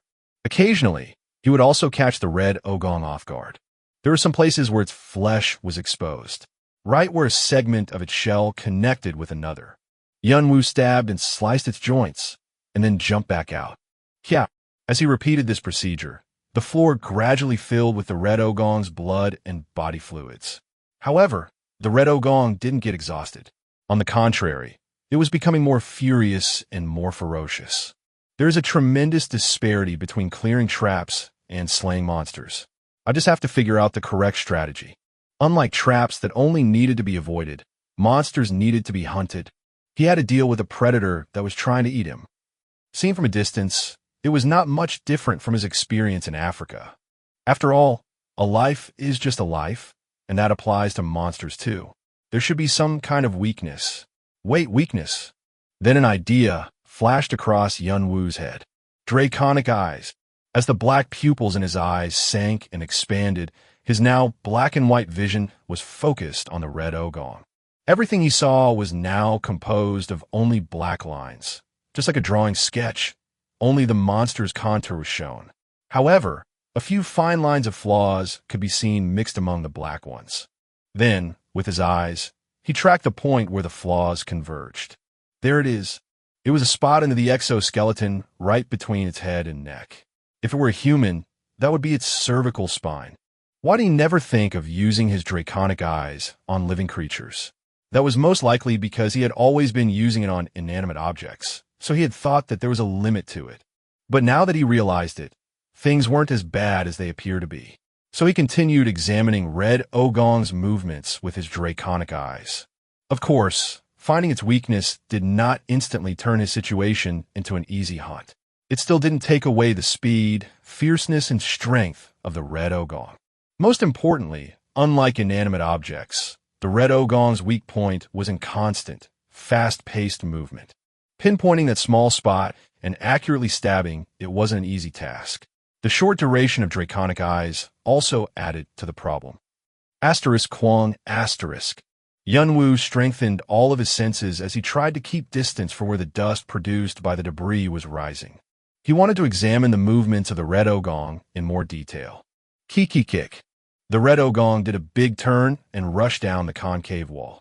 Yun Wu ran to its left side, aiming for the moment the red ogong would raise its mouth and roar. Now, asterisk pat, asterisk. Yun Wu's feet kicked the ground as he darted out. The red ogong clattered its forcipules as it thought the food that had been getting on its nerves had finally gone mad. Its dozens of feet moved, charging towards Yunwoo like a rhino. As soon as Yunwoo avoided its head, he slapped its shell with his left hand, propelling himself high into the air and climbed onto its neck. He held the dagger backwards, and then stabbed it into its weak spot. Puck asterisk. Draconic Eye's skill proficiency has increased. 2.4%. You have learned to strike into the opponent's flaws. Spurt asterisk. Blood poured out like a fountain.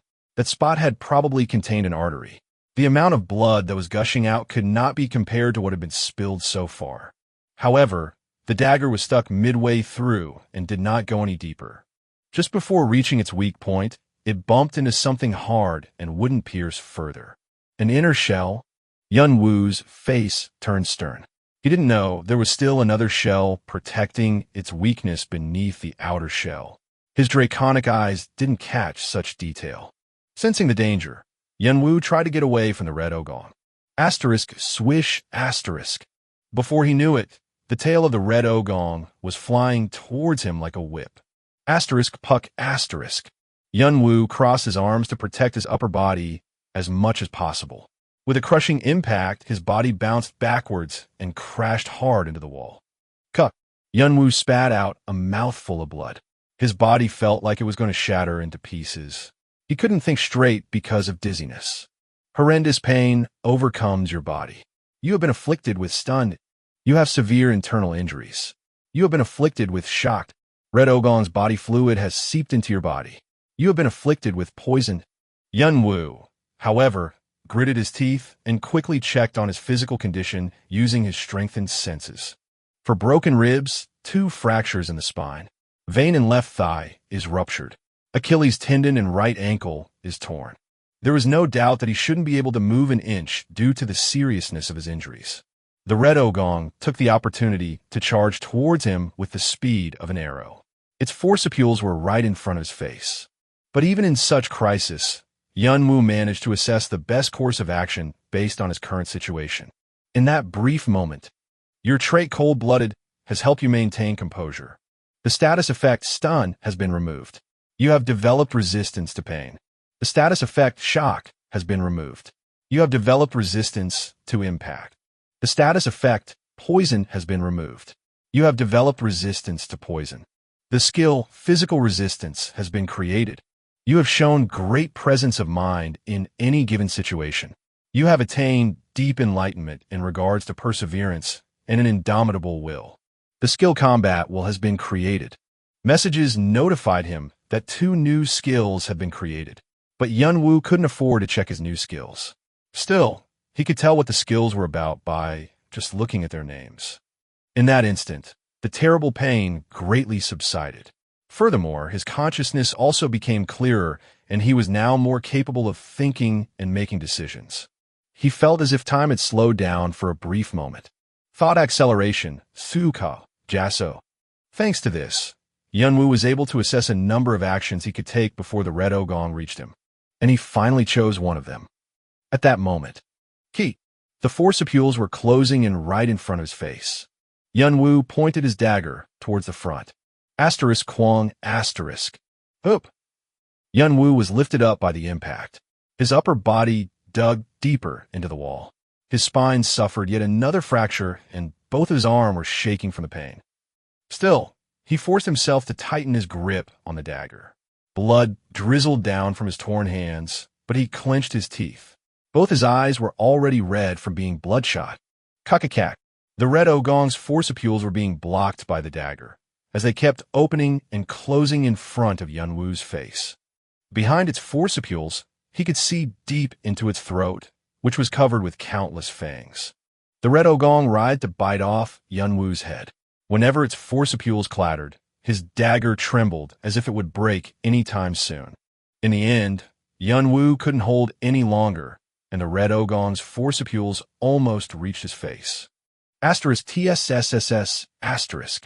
A rock melted as the monster's saliva touched the ground. At that moment, Yunwoo's body slid downwards. Once again, the red ogong rammed its head into the wall. In the meantime, Yunwoo was able to reach beneath it. Other than its joints, this was the only part that wasn't covered by the hard shell. This is its belly. There was the smooth abdomen of the red ogong right before his eyes. He stabbed it with the tip of the now badly chipped dagger. Asterisk puck asterisk. Key. The monster raised its head and screamed in terrible pain. Nevertheless, Yun Wu tenaciously held onto the dagger, stuck deep in its stomach. The centipede twisted its body around and went on a rampage, trying to shake him off. But contrary to its wish, Yun Wu shoved the dagger even deeper into its stomach. Asterisk crunch asterisk. While dangling from the monster's abdomen, Yun Wu clenched his teeth and squeezed his arm right into it. The tip of the dagger had almost reached the point where the flaws converged. Asterisk snap asterisk. He heard something breaking from the inside. He didn't know what exactly it was, but he was sure it was critical to this centipede. A 1. Yun Wu smiled coldly and sliced its belly downwards. Asterisk SHLCKT asterisk. Asterisk spurt asterisk. There was a long cut along the monster's stomach. Its entrails poured out, and blood splattered everywhere. The whole cave was being painted with blood. Key. Red Ogong was struggling with pain. Then, as its strength started to drain out, the centipede's head finally fell onto a puddle of its own blood and let out a wheeze. Asterisk flop asterisk. Yun Wu also fell to the floor. His body was already a total wreck. He was so worn out that he couldn't even lift a finger. The red ogong glared at Yun Wu, its eyes filled with resentment. After a lifetime inside this cave, its eyes had already degenerated. But at the end they were still looking at him. And soon it stopped breathing. This is ridiculous. Yun Wu breathed heavily and frowned. He thought he gained some strength from his time spent in Section A and dealing with a few players. But this stupid tutorial didn't give him any chance to relax. It wasn't lying when it said high difficulty. However, he still concluded that his training so far didn't let him down. If he hadn't done that, it'd be him lying dead on the floor right now, not the red ogong. He already knew what to do after the battle. With all the strength he could muster, Yun Wu forced himself to move. He had also spilled too much blood. For now, he was somehow maintaining his consciousness by relying on his skills, but he could pass out at any moment, like a candle in the wind. He had to get everything done before that happened. His body moved like a marionette without strings, but he managed to crawl along.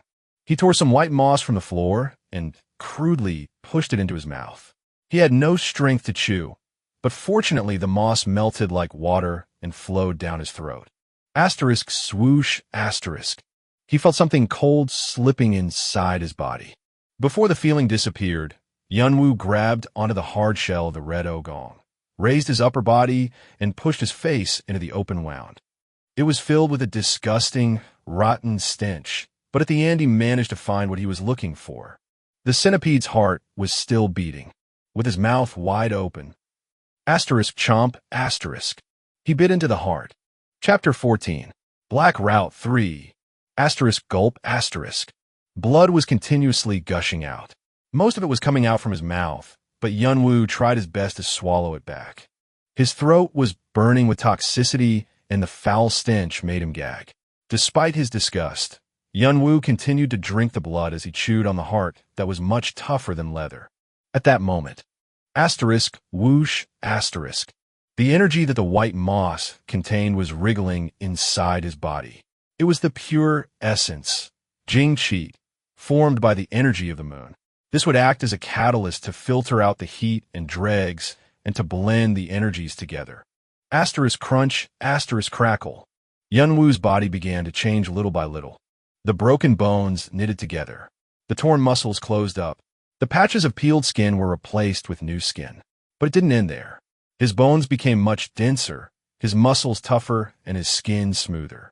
His physique was improving little by little. The red ogong has been successfully slain. You have killed an enemy that would normally be impossible for you. Additional karma will be provided. You have acquired 100 karma. Your strength has increased by 7 points. Your dexterity has increased by 6 points. Your health has increased by 5 points. Your body is experiencing slow changes. Physical resistance skill proficiency has increased significantly, 7.2%. The heart of red ogong has been ingested.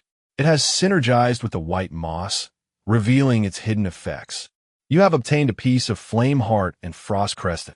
Current progress, 1.5%. Number of monsters hunted, 1. A long time passed before Yunwoo came out of the Red Ogong's corpse. He was covered in blood, but he didn't look tired anymore. Yunwoo sat back against the wall and gathered his breath. His injuries were all healed up, but he was still mentally fatigued. Well, I made it somehow. The feeling of a strange energy transforming his body little by little, even if it wasn't his first time, it still felt foreign to him. The feeling of freshness that came after the change made him think it was ironic. Yunwoo briefly looked at the Red Ogong and spat out a piece of heart that was still left in his mouth. The dungeon is full of monsters like this. What a dreadful place. Even if he was shaking his head in disbelief, his vision packed with messages made him feel better. I managed to obtain Flame Heart and Frost Crest. It was the effect caused by the simultaneous consumption of white moss and the heart of a fire property beast. It was a hidden piece that strengthened one's skeleton and muscles. The progress was only at 1.5%, but he was already starting to feel reinvigorated. I heard that the stronger the body becomes, the faster it'll recover from fatigue. Well, that's a relief. Yunwoo summoned the status window to check his improved body. Player, Yunwoo Cha. Trait, cold-blooded. Strength, 60 dexterity, 65 health, 62 magic power, 21. Skills, Draconic Eyes, 3.1%. Sense Strengthening, 17.8%. Foresight, 0%. Physical Resistance, 7.2%. Combat Will, 3.2%.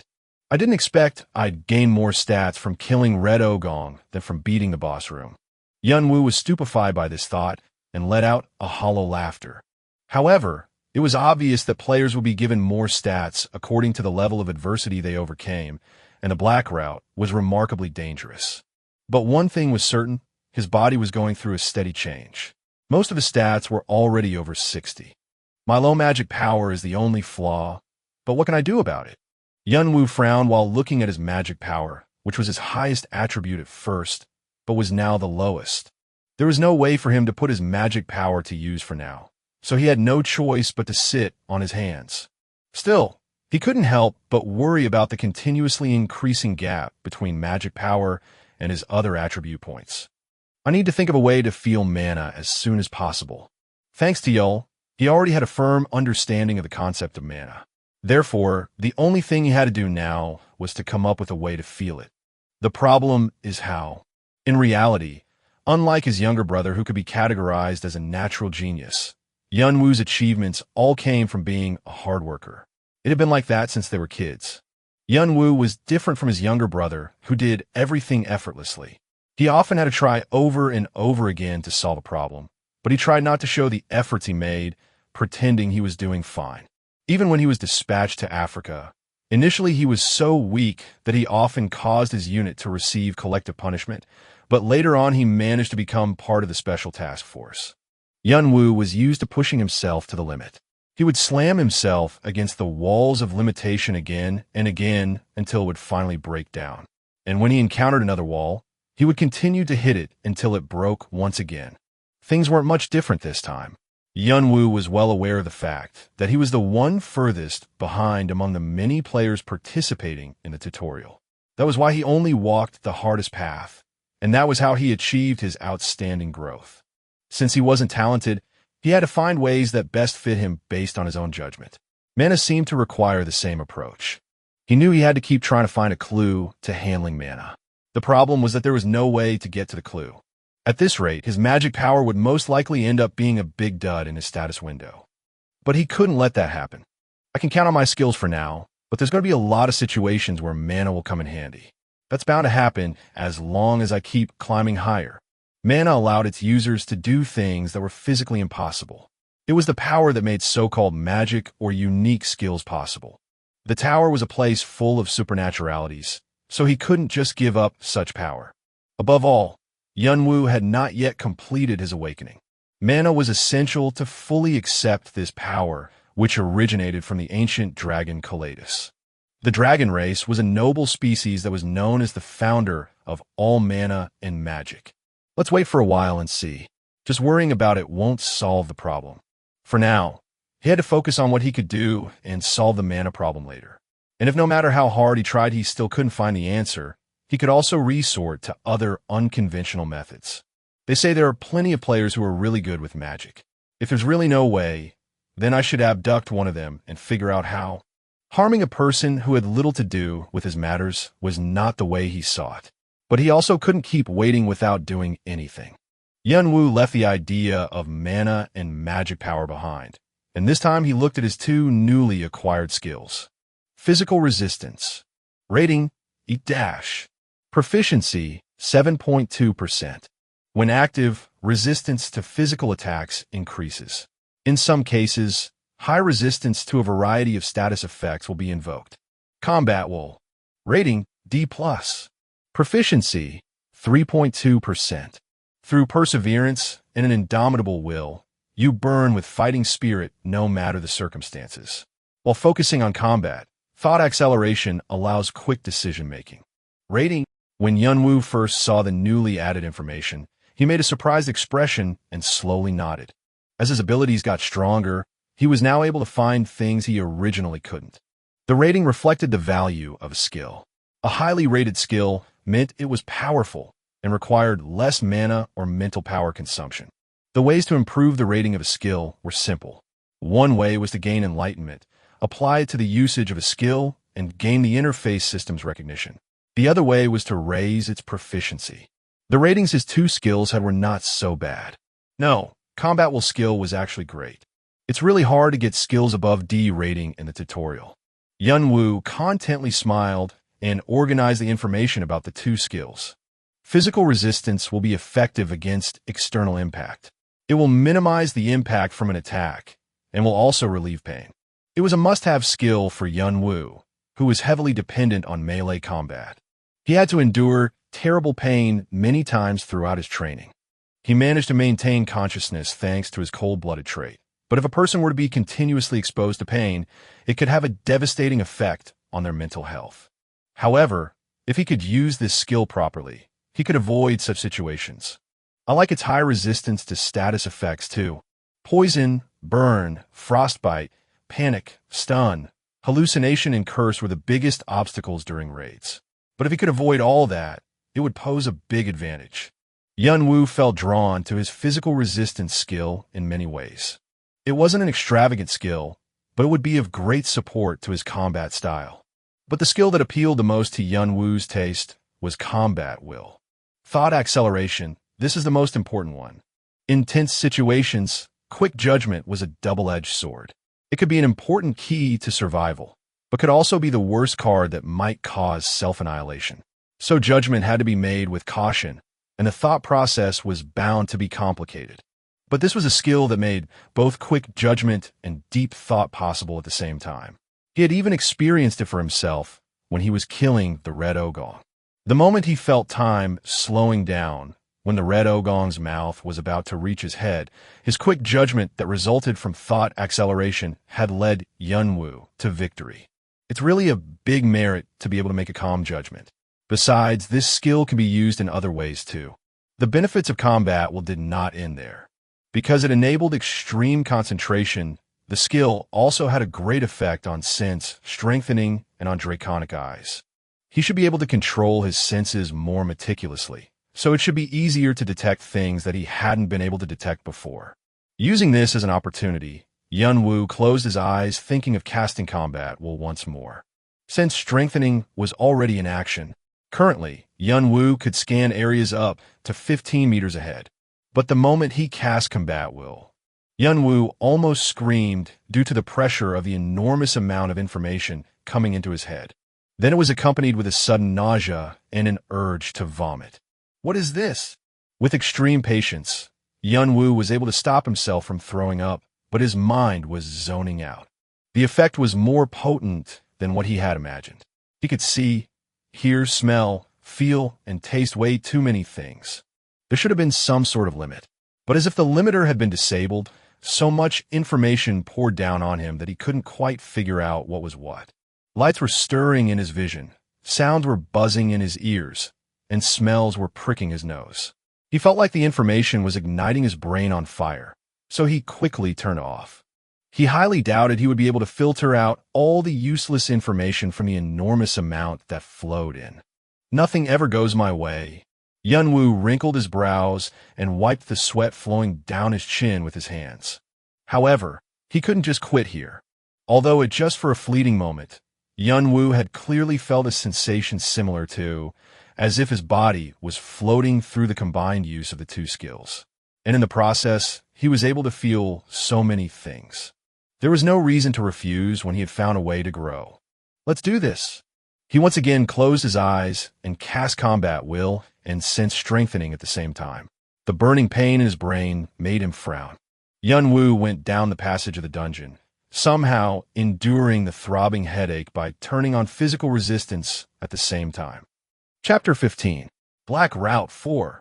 What's going on here? Build stood scowling at the sight of Kane's party. It happened while he was on a mission to pick an important item, so now he was extremely irked. He thought he had found some good prospects for his clan, but everything had turned into nothing. It was already too late to get their injuries treated. Apparently, they were able to stay alive thanks to some generous players who had been sharing their food with them. Among the four, the person who was faring relatively better had his entire lower body paralyzed, and in Kane's case, his body was completely paralyzed from neck down. Build asked Kane's party what had happened to them, but none of the four could give a proper answer. They just vacantly gazed into space. Some of them gave out dejected laughter as if they had lost their minds. Build realized that it was meaningless to keep trying to get information from Kane's party, so instead he started looking for witnesses. It was a conflict between players, so he could just ignore it and let it go. But you dare to mess up with us, don't you? So annoying. He must have known they were under Orangdan's protection, but he just didn't care. That means he's looking down on us. Build was very proud of Orangdan. To be exact, his loyalty was directed towards Chongwado, which encompasses Orangdan. Still, Orangdan was a product of his hard work. He had established it along with the man he served. He couldn't stand the thought of it to being looked down upon. It was a guy wearing a white mask. Every single witness had said the same thing. White mask, short dagger, fast movements. Huh? Yes, it was. A mask, was it? Build raised his eyebrows. A man with a white mask on. He had never heard of someone with such a weird appearance in this tutorial round. I guess I'll have to start searching first. Build then proceeded to run off to somewhere. Asterisk, chic asterisk. He didn't have to worry about traveling between each section. Players who had cleared the tutorial were given a pass ticket to go anywhere within the tutorial. Too bad I can't gain any additional stats or karma here. Because of his haste, Build had overlooked something. Just before the fight with the masked man, there had been a young man who had had a conversation with Kane's party. Kick. Taking advantage of the darkness, 3 bats launched their attacks. Every time they opened their mouth and shot out ultrasonic waves, the whole cave reverberated, confusing his senses. Asterisk Kwong. Amid such turmoil, Yunwoo accurately detected the position of each bat by solely listening to the sound of the wind, and flung 3 daggers in each direction. Along with the sound of heads shattering and wings ripping, the bats fell down onto the floor. Then, he threw himself between the bats and finished them off. You have successfully slain 5 sonic bats. Number of monsters hunted, 147. Ooh, I'm starting to get used to it. Yunwoo gently warmed up his shoulders and approached the bats' carcasses. After entering the dungeon and getting rid of the red ogong, Yunwoo kept descending through it and killed any monster he encountered. The monsters that appeared here closely resembled insects and beasts that were commonly seen in aquatic caverns. Things like centipedes, salamanders, hogfish, crickets, and bats. They looked just the same but bigger. They looked disgusting. Moreover, just like the red ogong was hard to defeat, other monsters were quite difficult to deal with as well. However, as the number of monster he hunted increased, he was getting more and more used to it, and after the number reached 100, hunting had gotten much easier. Once he familiarized himself with their unique patterns, it became a piece of cake. The effect of Flame Heart and Frost Crest also played its role. Yunwoo drew a dagger hanging on the edge of his waist and began dissecting the carcass of one of the bats. He peeled off its skin, separated the bones from the flesh, and slowly pulled out the intestines. It was something he had done in Africa several times. Thanks to his former experiences, Yunwoo was able to extract whatever he needed without much difficulty. He said the eyeballs and vocal cords of the sonic bats will become valuable later on, right? These items could all be used as materials. His brother had specified a number of items in his diary, saying that they were hard to find in the tower, so he had to get them while he was in the tutorial. If I can make a good artifact out of these little things, I will profit greatly. Yunwoo only extracted the parts that could be used as materials and organized them in his backpack, then began to carefully remove the hearts. He had been so worn out when he killed the red ogong that he had no choice but to bite its heart off with his teeth. But to properly absorb the essence of flame monsters required considerable skill. He gouged the hearts out of the bats with a clean cut. Yunwoo tore off a handful of white moss and pushed it into his mouth, then ate the hearts one by one. Asterisk crack asterisk. He could hear the sound produced by the changes occurring inside his body.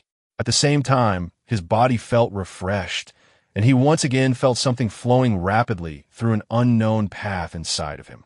The flow was something he would have never been able to feel if he hadn't increased his concentration using combat will. It was a familiar flow and a familiar feeling. Magic power. Bodily waste excreted out from his pores. You have obtained a piece of Flame Heart and Frost Crest. Current progress, 16.2%. As soon as the message popped up, the mana that had been drifting inside his body disappeared as if it had never existed. Yunwoo only licked his lips. As the progress of Flame Heart and Frost Crest increased, the feeling of mana flowing inside his body was becoming more clear. Yunwoo realized that mana was also involved in the changes of his body, so he tried finding clues from it. However, as usual, mana only gave him a little taste and disappeared as if it was toying with him. There's nothing I can do, but that didn't mean there was no payoff at all. As Flame Heart and Frost Crest progressed, the amount of mana in his body was growing little by little, and he could sense mana more and more clearly. Yunwoo could only guess that he should be able to handle the mana when the progress reached 100%, so there was no need to be in a hurry. What's urgent is this right here. From what was left of the bat's carcass, Yunwoo chose only hard parts such as the teeth, claws, and bones. Then he applied a mixture of white moss and the red ogong's toxic blood on them. Asterisk TSSS asterisk. Then the parts that were covered in the mixture began to melt while producing smoke. Each monster has a different kind of toxin in its blood. Some are even deadly, so they have to be dealt with caution in order to prevent contact with the blood. One of my teammates had a very weird taste. He used this kind of toxin for battle purposes. He didn't want to battle monsters face to face because he was too lazy, or that's what he said. But if you were to ask me, I would say that laziness gave birth to a monster. Arthea was a clan that had once ranked 6th in the tower. If they were to determine who was the best player in their clan, his brother and also another player would come to mind. No, even his brother had to admit that person was a notch above himself when fighting against a large force. Bayluck, the anti-venom.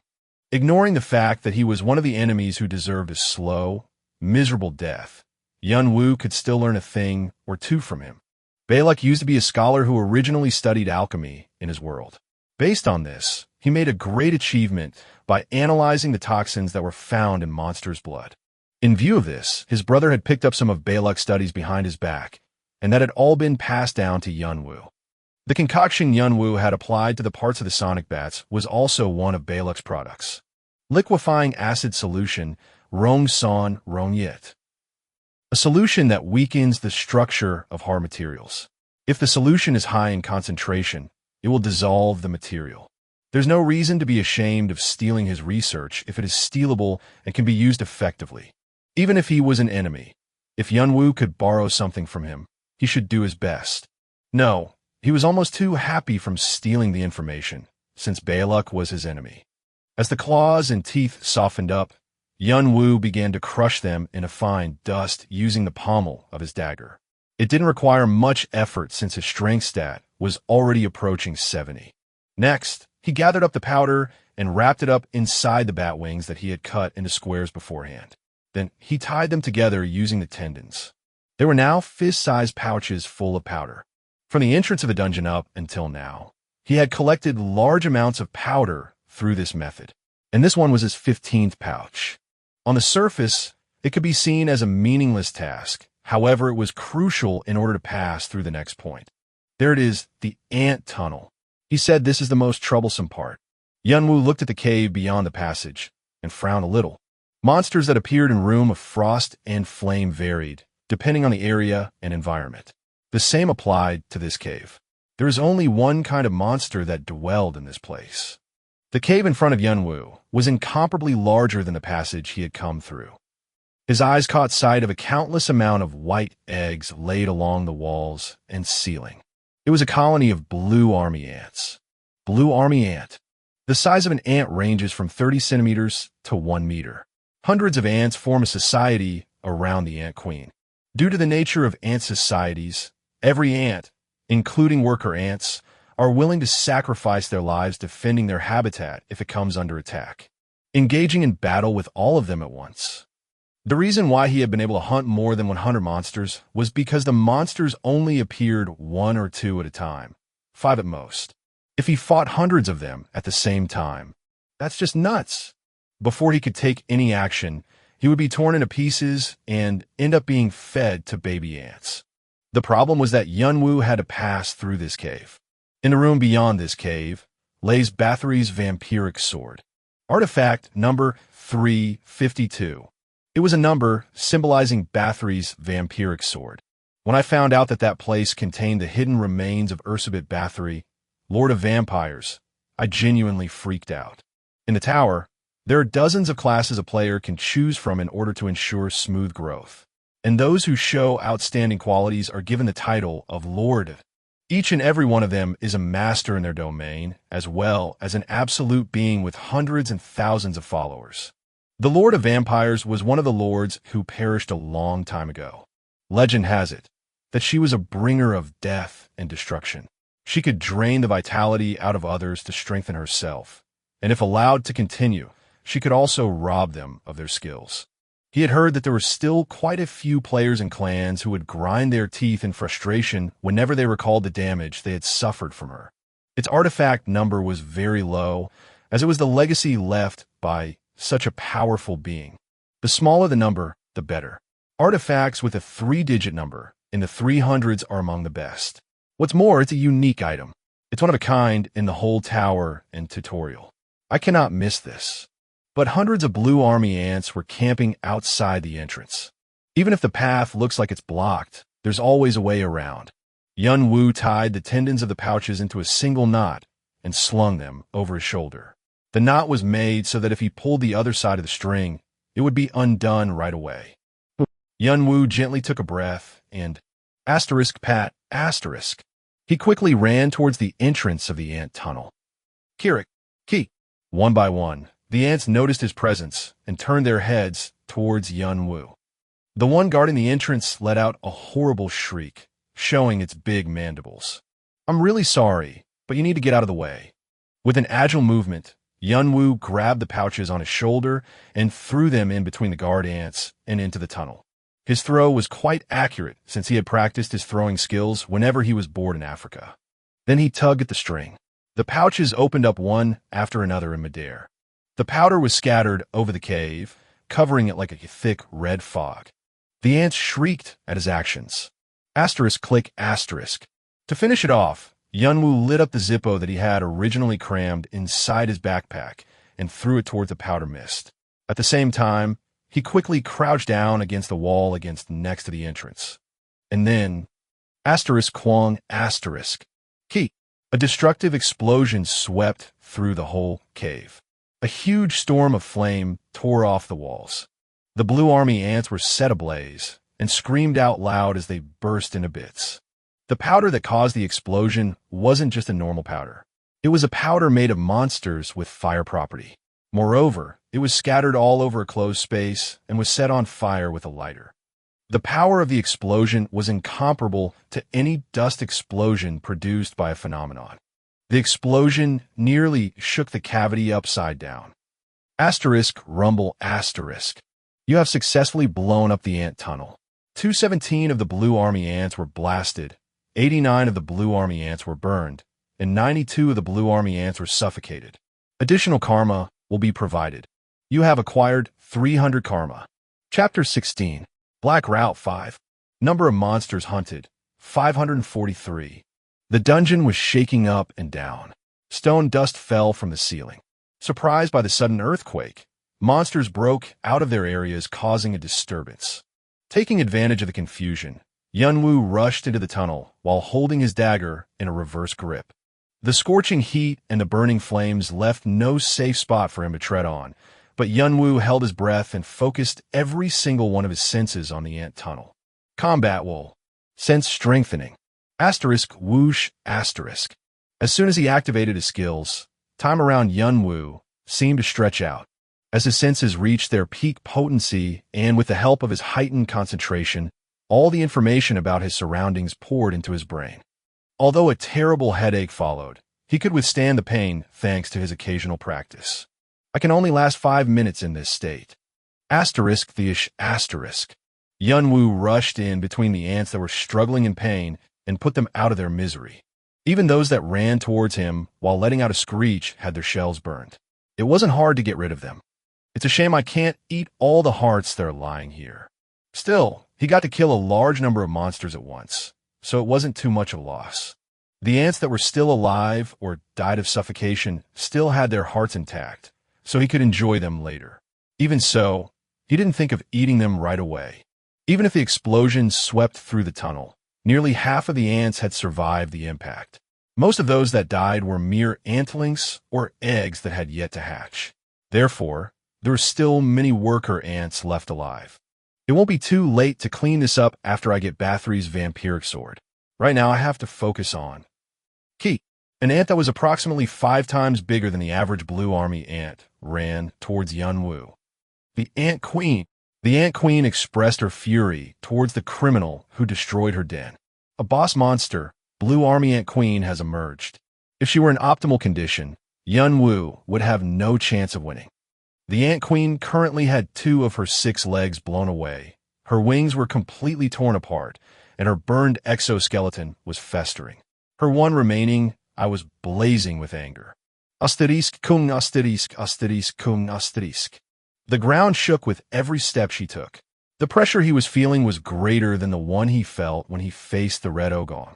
For minutes, Yunwu quickly searched for the gate, but it wasn't easy to find because the tunnel was too wide. The Ant Queen swung its leg towards him as he searched. Yunwu swiftly rolled on the ground and narrowly dodged the attack. In the meantime, he continued searching for the gate. 3 minutes. Time was ticking. Yunwu's senses finally caught on to something. A small gate was hidden beyond the fried ant eggs. That must be it. However, even if he found its location, the Ant Queen didn't seem to have any intention of letting him pass. 2 minutes. The use of thought acceleration through combat while paired with sense strengthening was very convenient, as it allowed him to execute quick judgment, but the headache and dizziness caused by the aftereffects were severe. If he had to suffer from the aftereffects amid this situation, it would be over for him. Yunwu drew 3 daggers from his waist and threw them at the Ant Queen. Dang! Giek! The Ant Queen lightly flung the daggers aside and let out a sardonic screech. However, asterisk swish asterisk, asterisk puck asterisk. A 4th dagger flew in with a slight delay and struck deep into the Ant Queen's remaining eyeball. Key. The pain caused the Ant Queen to go into a frenzy.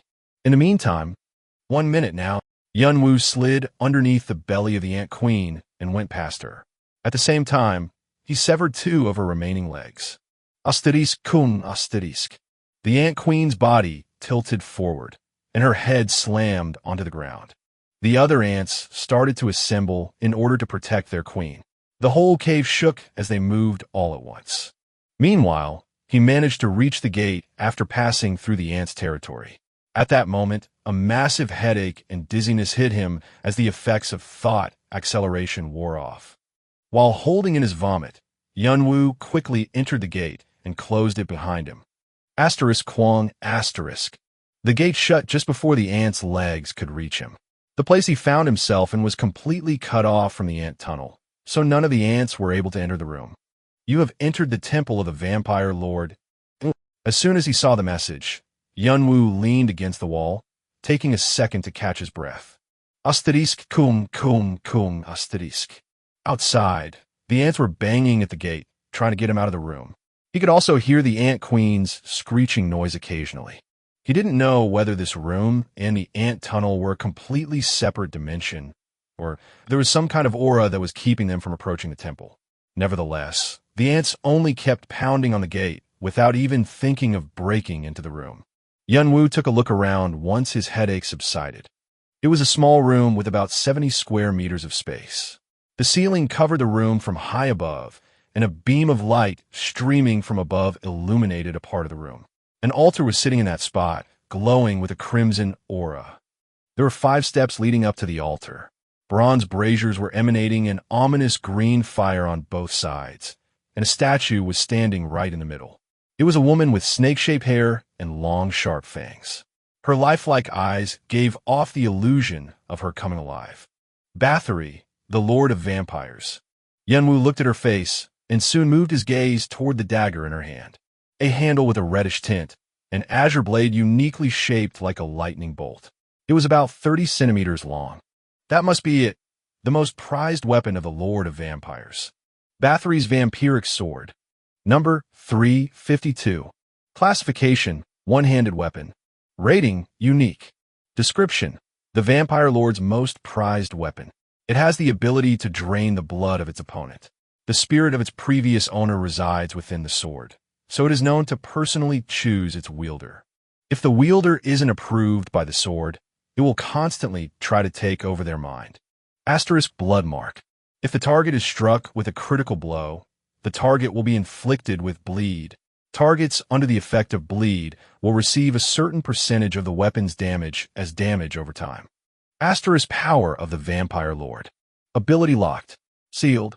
Yunwoo clenched his fist as he thought he had finally found it. Bathory's vampiric sword was a hidden piece that could help him narrow the gap between him and the frontrunners. The sword was also holding the legacy of the Vampire Lord, so he was expecting the sword would bring him steady growth even after advancing into the tower. And this isn't all there's to it. Yunwoo's eyes turned towards one of the item's options.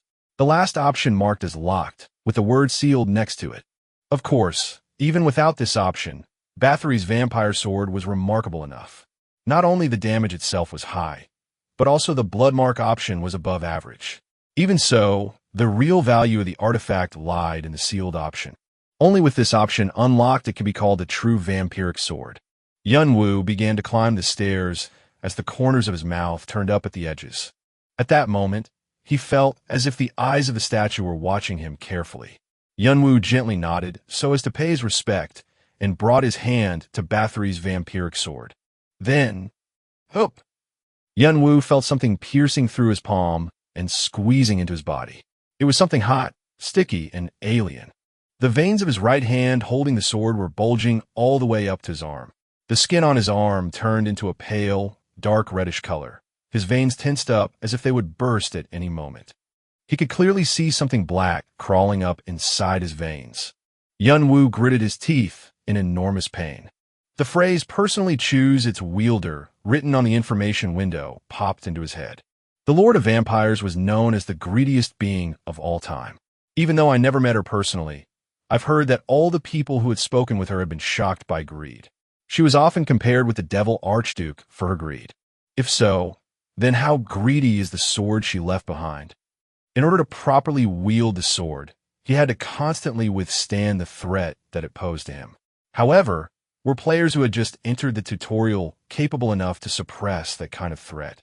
That was the reason why several players who had found the sword had suddenly evaporated into thin air. If the sword was meant to be found by beginners, how should they handle it? And then, one day, I had an idea. Since the sword was given as a hidden piece, wouldn't there be another way? Just like the way of eating white moss. After spending a long time researching, his brother had found a way for beginners to deal with Bathory's vampiric sword. In a way, that was also a hidden piece. Hidden piece of a hidden piece. Yunwoo spat out curses at the designer who had set this trap up to put the players in trouble. He lifted up the sword and stabbed the back of his left hand. Asterisk snap asterisk. Others would have thought he was crazy if they saw it. However, asterisk TSSS asterisk. Suddenly, The black energy that had climbed up to his right shoulder through his veins began to withdraw. Then it poured down into the back of his left hand at a rapid pace. The black energy congealed on the back of his left hand and his palm. At first, Bathory's vampiric sword seemed to contort. Then it melted down and wound around his left hand. It looked as if it was being transplanted into his palm. There's a secret behind Bathory's vampiric sword. Although it looks like a weapon and is described as an artifact in the tool tip, it has a true form it has been hiding from the players. If you're the one who chooses the wielder, I will force you to choose me. A skill. Bathory's vampiric sword was originally a skill, but posed an extreme difficulty. The Lord of Vampires was so greedy that she didn't want to pass her most prized weapon on to others, even after her death. So she sealed off the sword's real form and ability and left it behind in the world. And it was only now that the seal had been lifted. SSSS**. Bathory's vampiric sword had now completely melted away. However, Yunwoo's left hand looked no different from usual. So was his palm. It was completely normal. The black energy that had been radiating ominous aura until just now was nowhere to be seen. It was as if it had evaporated somewhere. Yunwoo grinned and stretched out his hand. It was a flat palm with nothing on it. But the moment he focused his senses on his left hand, whoosh, suddenly, black energy streamed out of his palm and gathered into a lump, then spread out like a vortex. When the process concluded, the skill had taken a shape resembling jaws full of serrated teeth like that of a beast. Clank. The jaws opened and closed repeatedly. The seal has been lifted. True, Bathory's vampiric sword. Number 66. Proficiency, 0%. Description. The Vampire Lord's most prized weapon's true form. It can drain the life energy out of its opponents and devour their souls. Blood mark. If the target is struck with a critical blow, the target will be inflicted with bleed. Targets under the effect of bleed will receive a certain percentage of the weapon's damage as damage over time. Power of the Vampire Lord. Drain the target's energy and extort a portion of the target's attribute points. If proficiency reaches its maximum, the target's skills can also be stolen. Number 66. Even high rankers would have to work their fingers to the bone in order to obtain a numbered skill. But at point in time, a unique skill had come into Yunwoo's possession. Chapter 17. Black Route 6. Yunwoo looked down at his left palm. Clank. The saw-toothed blade was clattering as if clamoring for food. Neither did it talk to him, nor expressed in any way, but Yunwoo could still feel its desire. So this is the vampiric sword. Yunwoo smiled coldly as he gazed into the dark abyss that lied beyond its teeth. Now that I have this, although it was definitely an excellent skill, Yunwoo didn't feel any particular change in him. He felt like it was just another skill added to the skill list. But Yunwoo was confident. He strengthened the grip of his left hand that was holding the vampiric sword.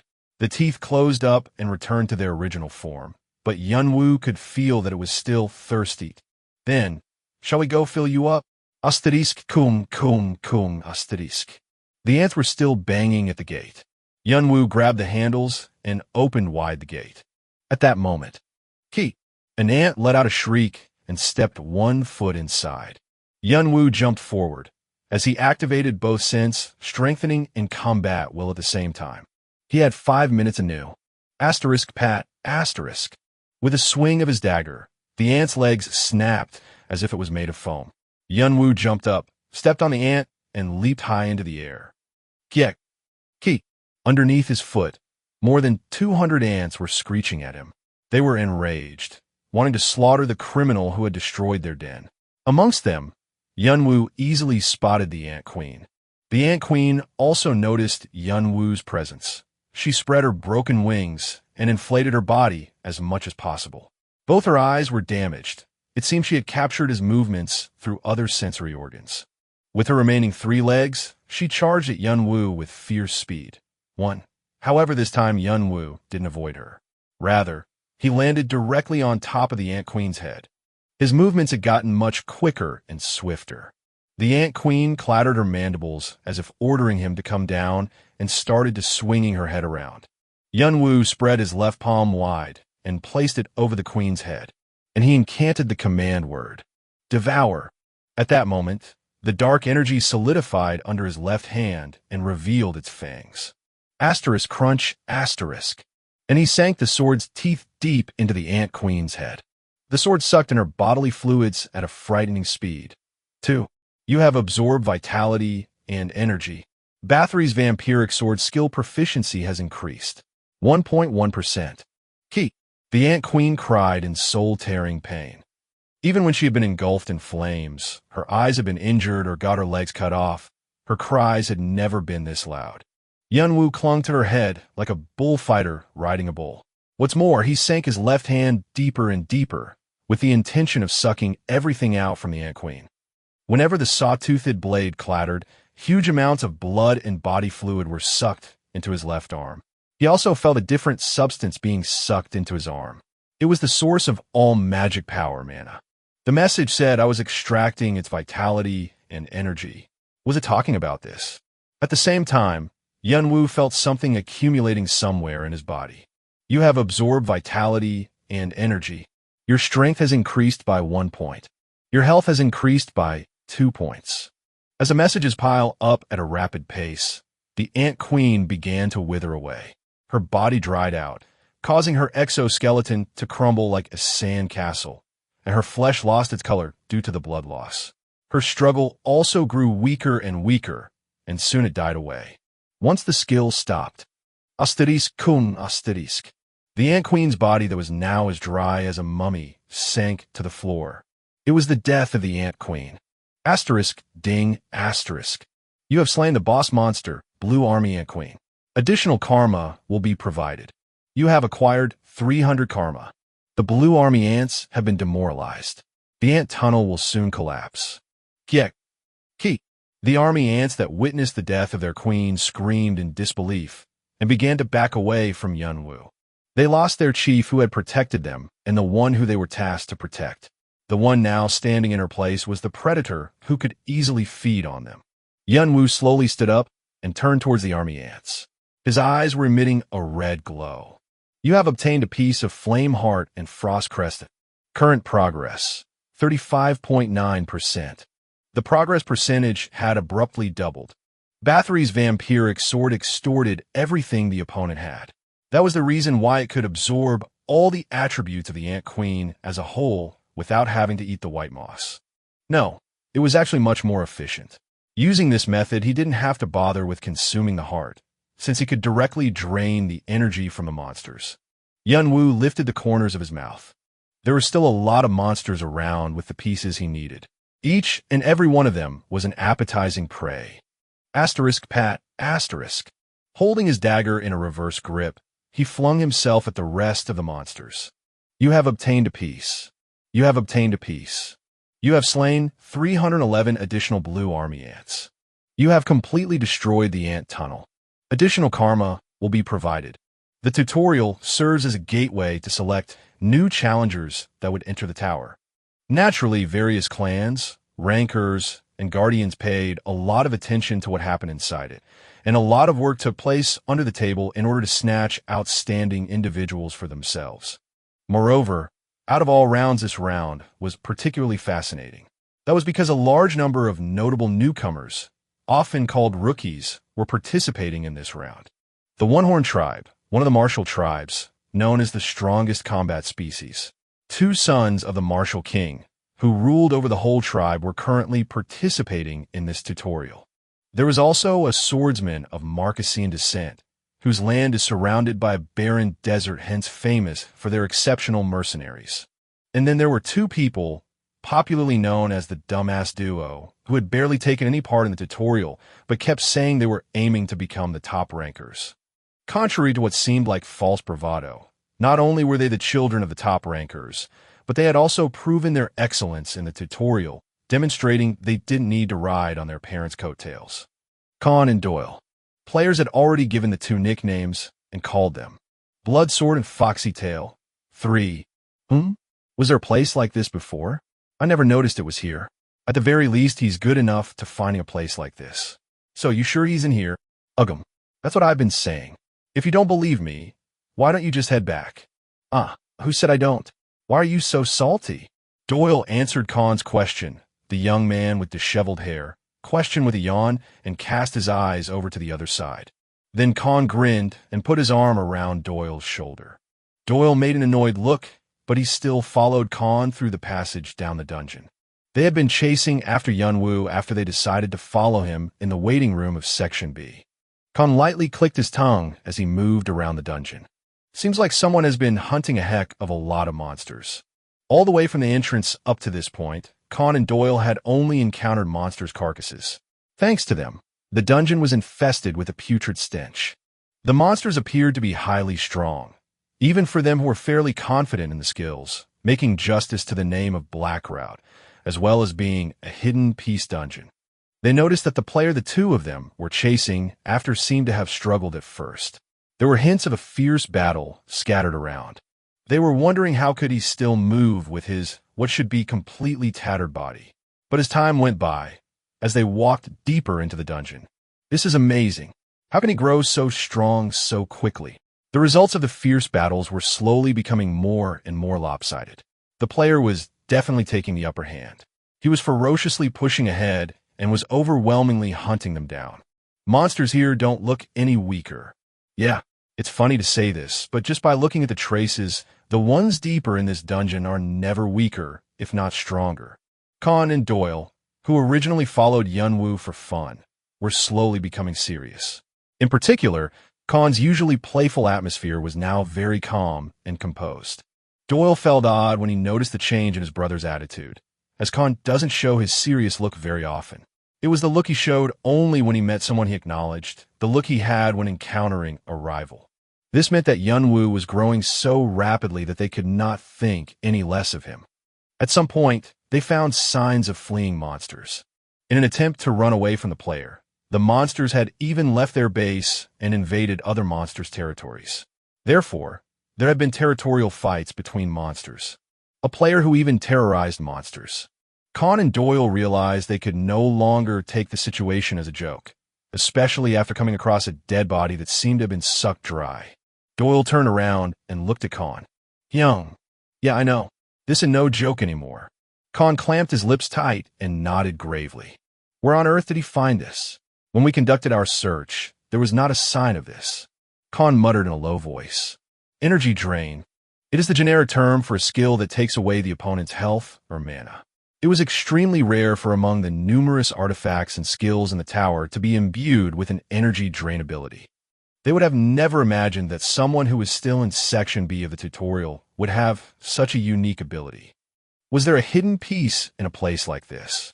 Khan's eyes sparkled throughout his contemplation as he stroked his chin. He was a player who had not only cleared Section A solo, but had also acquired a rare artifact or skill from a hidden piece. Khan was itching to team up with this guy.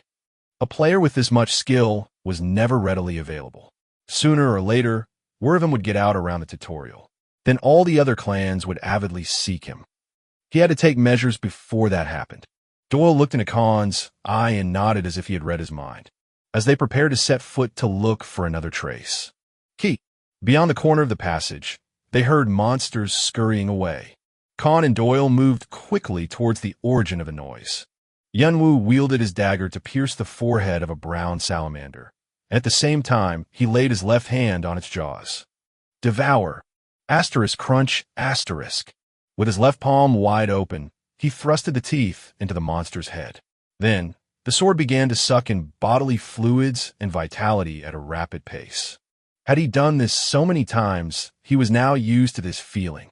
Thanks to the increased proficiency, the extraction speed had been boosted compared to when he had hunted the Ant Queen. At last, the moment Yunwoo had been eagerly waiting for had come. You have slain the brown-scaled salamander. Number of monsters hunted, 1,000. The maximum requirements for your quest have been fulfilled. You have obtained a piece of Flame Heart and Frost Crescent. Current progress, 102.1%. All of the pieces have been collected. It didn't take long for him to sweep through the ant tunnel and wipe out all of the remaining monsters. He had built up his attributes while he hunted the army ants, and he had become more efficient at gathering the pieces due to the vampiric sword. In the end, Yunwoo managed to collect everything he needed in this dungeon. Asterisk crunch, asterisk crackle. The completed Flame Heart and Frost Crest has began to take place in your body. Your body is experiencing changes. Yunwoo sensed a big change in his body. It was a change unparalleled to what he had experienced so far from gathering small pieces. As his muscles teared apart, his body began to eliminate waste matter through his pores. His skin that was full of wounds crumbled apart and peeled off. His joints softened up and something else squeezed in between his bones. He was in a lot of pain, but adrenaline spread across his body like wildfire, offering him an indescribable pleasure. And at the same time, something began to swirl quickly, clearly, and intensely along the entire body. It was mana. 2 + 2 + 3 is equal to 6 if you guys didn't know. 3. May change after the character is better explained. Chapter 18. Black Route 7. Yunwoo's body was experiencing extreme changes. Mana was stimulating every corner of his body, causing his internal balance to collapse and restoring it at the same time. Asterisk crunch, asterisk crackle. A long time passed. Flame Heart and Frost Crest has been completed. You have acquired a new body, reinforced physique, channel. Affinity towards fire element has increased by 30%. Affinity towards water element has increased by 30%. As always, mana scattered throughout his entire body, leaving behind only traces of it. Contrary to his initial expectations, it seemed like it would take him a little longer to get accustomed to mana. But everything else had been successfully achieved. Yunwoo breathed out a long breath. Then all the fatigue he had piled up seemed to vanish, making him feel alive once again. Status window. Player. Yunwoo Cha. Traits. Cold-blooded, reinforced physique. Strength. 81 dexterity. 83 health. 89 magic power. 21. Skills. Draconic Eyes. 5.2%. Sense strengthening. 25.9%. Foresight. 0%. Physical resistance. 10.2%. Combat will. 7.1%. Bathory's Vampiric Sword. 3.2%. Yunwoo was very pleased with his improved stats. Thanks to the energy of the monsters he had drained via Bathory's Vampiric Sword, his stats had gone through an incomparably steep increase. But there was something else that made Yunwoo content the most. It was his new trait, Reinforced Physique. Trait, Reinforced Physique.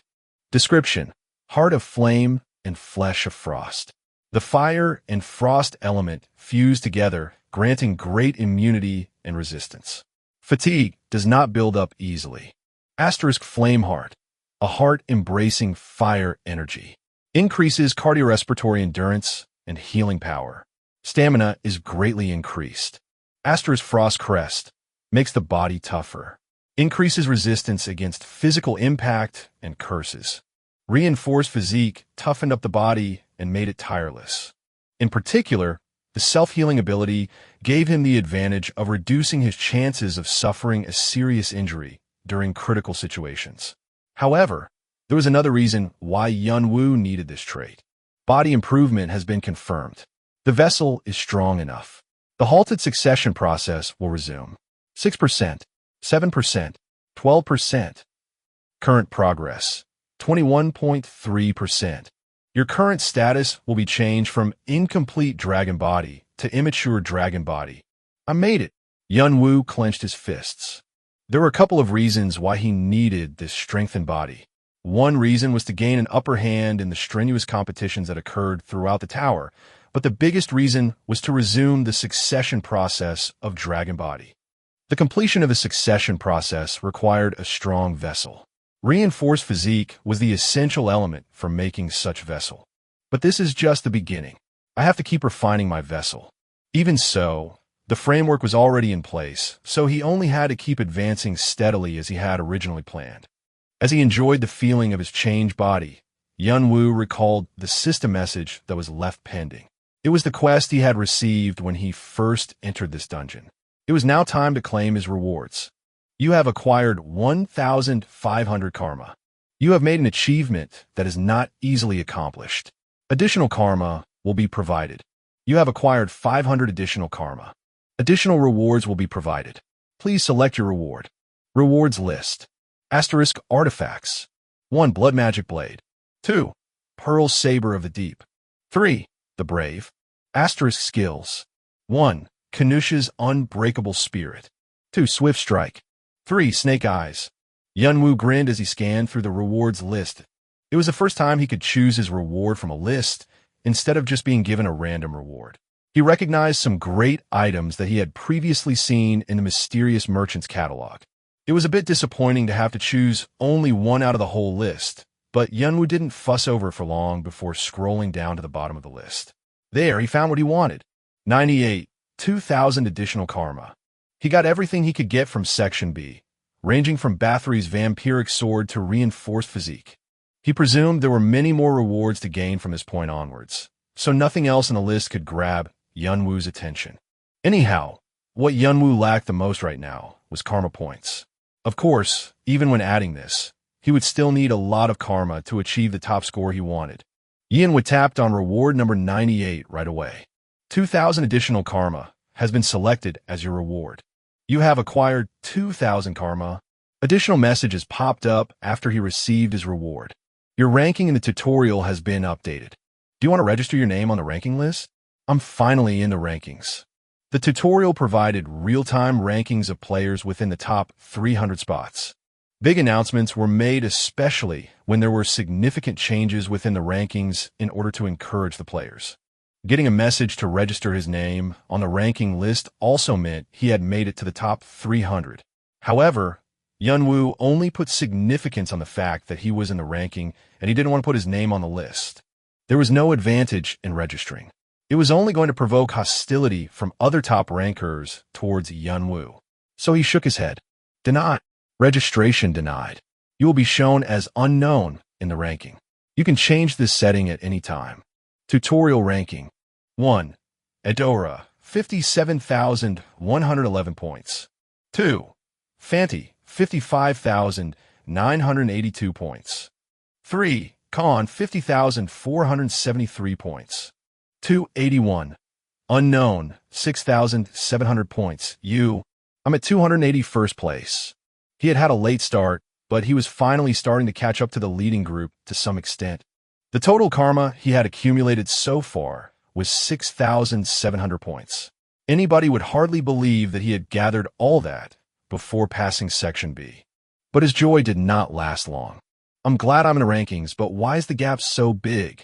Yunwoo narrowed his brows as he scrolled up the list again. Maybe it's just that the leading players are better than I predicted. He was told that normally the players with the most amount of karma could gather around 50,000 points at most. His brother had collected about 52,000 karma, and he had placed second at the end of the tutorial. However, even though there was still plenty of time left before the tutorial ended, there were already 3 people with more than 50,000 karma. Edora, Fanticon. Who are they? If they had joined the tutorial at different times, each one of them would have easily achieved first place. But Yunwoo had to compete with all of them in the same round. Yunwoo closed the ranking list as he burned their names into his mind. At this rate, it won't do. I'll have to speed up a lot. There was a gap of 50,000 karma points between him and the leading group. Considering they were also proceeding fast, he needed to advance a lot faster. First things first, I have to reach Section E as soon as possible. The next hidden piece Yunwoo was targeting was in Section E.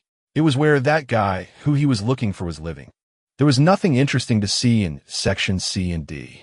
He was planning on skipping through those sections as quickly as possible. As he arranged his thoughts, Yunwoo put his dagger back to his waist. He started moving on towards the exit as he ventured down the passage to leave the dungeon. Yunwoo narrowed his eyes and looked at the direction of the exit. Then he pulled the dagger back out and held it tightly in his right hand. Beyond his range of sight, he sensed 2 unfamiliar figures. Players. The sound that monsters and players made were quite different, so he wouldn't mistake them. But I've never seen any other players while I've been here. He was wondering whether someone else had found this place.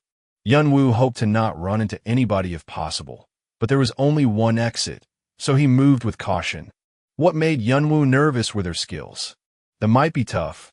Judging by his senses, he could tell their levels weren't any lower than his. Even with Bathory's vampiric sword and reinforced physique, He wasn't sure if he could win. Maybe they are after me. Yunwoo clasped his dagger. He pondered about how experts like them could still be at Section B. It made more sense to him to think that it wasn't just luck that brought them here, but instead revenge. They might be players from Orangdan wanting to avenge the players he had knocked down when he was helping Yol. Although it was unclear as to why such powerful men were working as lackeys in Orangdan, Yunwoo couldn't let them have their way, so he kept his presence hidden. In the moment when the two figures turned around the corner and showed their faces, Pat, Yunwoo swung his dagger, aiming for the head of the innermost one. He was a boy with disheveled hair, sleepy eyes, and a baby-faced look. The boy noticed the attack and opened his eyes wide.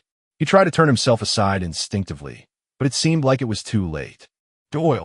Just then, the young man who was walking next to him swung his sword as he pulled the boy to his side. Clang. Yunwoo's dagger was blocked midway through its attack and seemed to bounce off. However, the dagger was in fact snapped in half. It seemed that the sword the young man was wielding was of higher quality. Yunwoo realized that his ambush had failed, and he jumped back, far from the two players. Then he took out two more daggers and held them in both hands. Doyle, the boy who got ambushed by Yunwoo, collapsed on the floor, roughly gasping for air with his face pale. Khan, the young man who had managed to save his brother, flipped out and screamed at him. "What the hell are you doing?" Yunwoo squinched his eyes underneath his white mask. "Orangdan, aren't you?" "What do you mean by Orangdan?"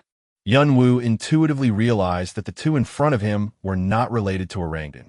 If they were here to harm him, they wouldn't be talking with him instead of attacking him. Besides, the reflexes that saved Doyle and blocked his dagger were that of an expert. Of course, it could very well be just an act to throw him off guard.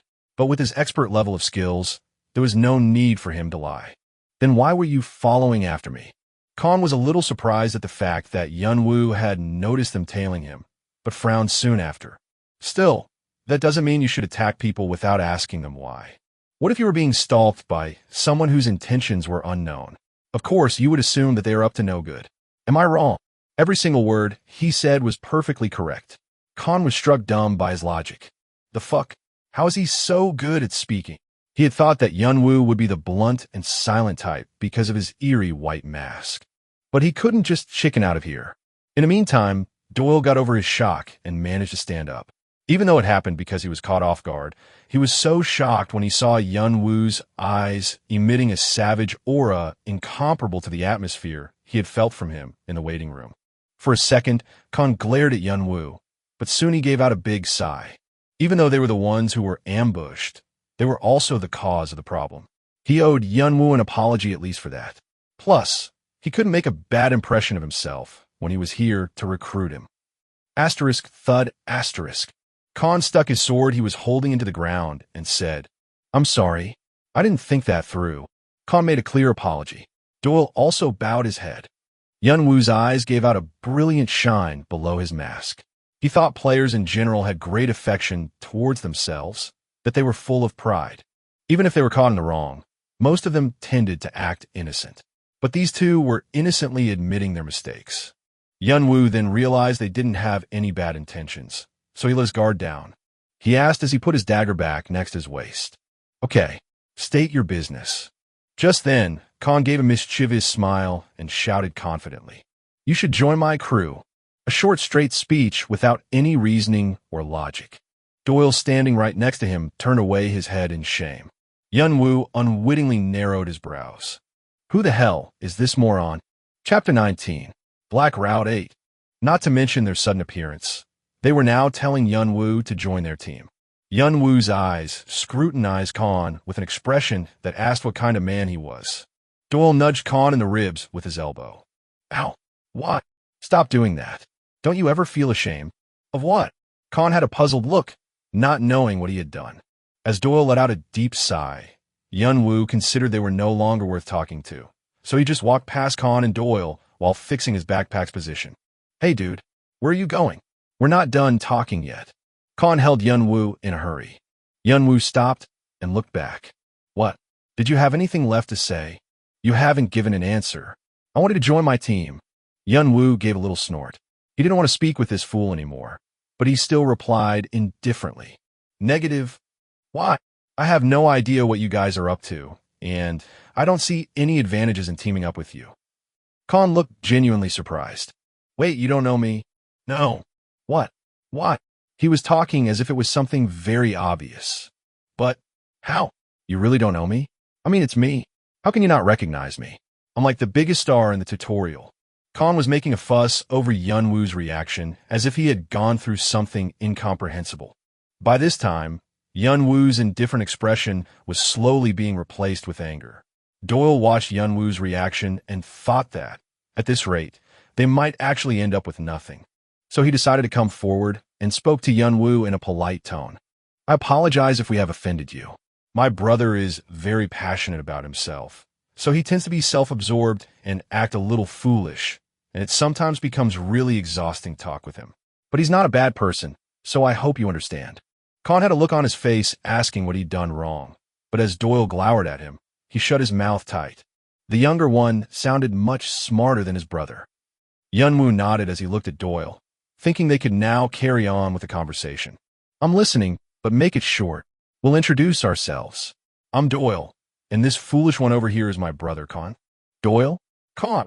Their names were familiar to Yunwoo. Tutorial ranking 11th and 3rd. Doyle smiled timidly. It's a little embarrassing if you put it like that. Under the mask, Yunwoo looked a little surprised. Khan was in 3rd place and Doyle was in 11th place. They were among the top-ranked players. But why were the rankers, who should be way ahead of him, in a place like this? For a minute, he thought about the possibility of them being frauds. Well, I understand your doubt upon our presence here. You may be thinking we should be around Section E or F. No, I believe you're the Doyle and Khan. Huh? Really? Yunwoo nodded his head in silence. Going by his earlier thought, they didn't have a reason to lie to him. If anything, Yunwoo had a way to tell that they weren't lying. It was his draconic eyes. He examined them through his skill. It had recently come to his attention that when he examined living organisms with draconic eyes, those with negative or hostile thoughts seemed to have darker and more flaws compared to those with positive thoughts. Based on this fact, Yunwoo was able to make a rough guess in regards to people's thoughts and emotions. It was also very helpful during monster hunts. The flaws Khan and Doyle had were relatively lighter in color. This meant they were telling the truth. Yunwoo asked with his arms crossed. So, why would players like you two, who should be busy clearing the tutorial and stacking up karma, bother to return all the way back to this section and recruit a player like me? Doyle scratched his cheek with his finger. He wanted to keep it secret, but after realizing that it would be hard to persuade Yunwoo without sharing information, he decided to provide information to a certain extent. He was prepared to subdue Yunwoo if he were to pull any kind of nonsense. Before we get into this, I must ask you something. What is it? Do you belong to any team or clan? No. Doyle's face lit up at Yunwoo's response. Khan also let out a no in amazement. That's great. In fact, there's an artifact that we have to get from Section E, but we must have at least 3 or 4 members in our team. You could have recruited someone from Section E.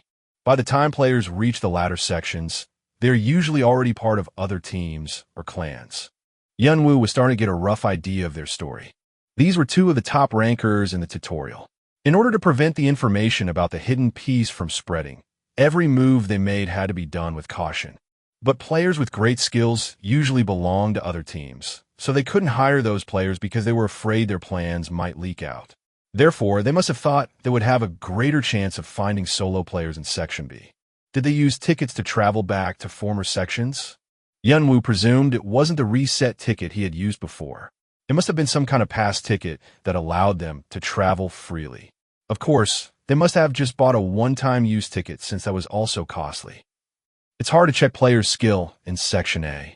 They must have found me during their search in Section B. Perhaps his performance of passing through Section A solo and smashing Kane's party must have caught their eyes. Yunwoo didn't know he would draw others' attention in this way, so he chuckled a little bit. You're saying there's an artifact in Section E which is hard to acquire even for the 3rd and 11th rankers, and you need someone to help you with it. Is this correct? Yes. I can't tell you the details, though. Yunwoo nodded and thought to himself. It looks like they need Hargan's crown. There were also several hidden pieces in Section E. Fortunately, The one they wanted was different from what Yunwoo was after. Below the point where the three trees are entangled in Section E, there's a lair where the Lizard Man King, named Hargan, dwells. We had a hard time raiding this monster. It was a hidden piece his brother and his team Arthea had also stumbled upon. His brother mentioned that as the chief of the Lizard Man tribe that often appeared in Section, Hargan was very difficult to deal with. In particular, the huge amount of Lizardmen warriors guarding their chief added to the difficulty. Furthermore, compared to the efforts his team had poured into it, the rewards were too small. So his brother had been so angry at it that he made a comment in his diary. Thus, Yunwoo was thinking of avoiding Hargan's lair. He was very short on time. There was no need to waste his time on such a worthless area. He would rather spend his time on another hidden piece and gain more karma and rewards. But more importantly, the item Hargan dropped, Hargan's Crown, was an artifact worth too little to Yunwoo. Hargan's Crown has an option that increases dignity and leadership. I don't really need those. Yunwoo's style of combat was that of a one-man army. No matter how many enemies he faced, he overwhelmed his enemies all by himself. Conducting an army? Or having a lot of teammates? Although it seemed convenient, it didn't suit Yunwoo's taste. Even when running a mission, he only brought a few subordinates as his companions and had never directed large-scale operations. What's more, his younger brother had been betrayed by his trusted teammates. The law of the jungle prevailed in the tower. If one were to show their back to the enemy, they might get eaten alive.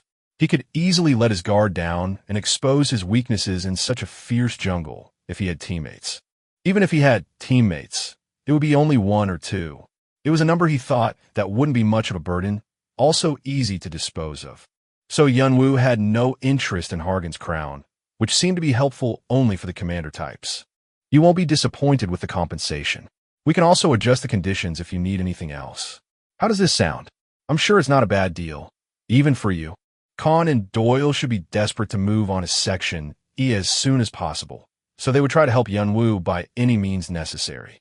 He could quickly raise his ranking, and he could even find a hidden piece if he should team up with them. Most importantly, he couldn't ignore the advantage of being acquainted to these two who would become super rookies once they finished the tutorial. He could possibly join the team these two organized and form an influential clan inside the tower. Certainly, I would have liked the sound of that, only if I were one of those regular players. Yunwoo didn't really need the help from Khan and Doyle and definitely didn't need a team. Rather, they would get in his way. He had to keep looking for the other hidden pieces in the future, and he couldn't afford to have any distractions. So Yunwoo was going to turn down their offer. However, a sudden idea occurred to his mind. It wouldn't hurt to help them just for a little bit, would it? After all, he had planned to skip Section C and D straight away. He had his own business in Section E, but what if he could help these two before that? Hunting Hargan wasn't going to be easy, but if he could cooperate with rank number 3 and rank number 11, a quick raid didn't sound impossible. No matter how worthless it was, a hidden piece was still a hidden piece. He should be able to collect a large amount of karma with this raid. If he could gain all that just by exerting a bit of effort, it wouldn't be a bad exchange. Okay, I'll help you, but on one condition. Doyle made a broad smile, as if he was saying he made the right decision. What is it? Apart from the artifact you need, I'd like to take all the other rewards. It wasn't an easy matter. Of course, Hargan's Crown was the most important item for them, but he did not know what other rewards were awaiting at Hargan's lair, so Doyle didn't want to make any rash judgment. He looked back at Khan. Khan gave a silent nod. Whatever the conditions may be, what mattered to them was that it would be a quick raid. They didn't need anything else other than the crown. Eventually, Doyle gave him a knowing look and gave Yunwoo a positive answer. Okay, it's all yours. However, you must show us what you have. To be honest, I know you're going to recruit someone else or even abandon me if I'm below your standard. Doyle let out an awkward laugh, as if he had hit the bull's eye. Hee, we're not that cruel, you know. Khan suddenly came up front, as if he couldn't wait any longer to talk with him. He then cracked a smile and held out his hand. Well, haha. Anyway, it's so good to see you. So, tell me your name, bro.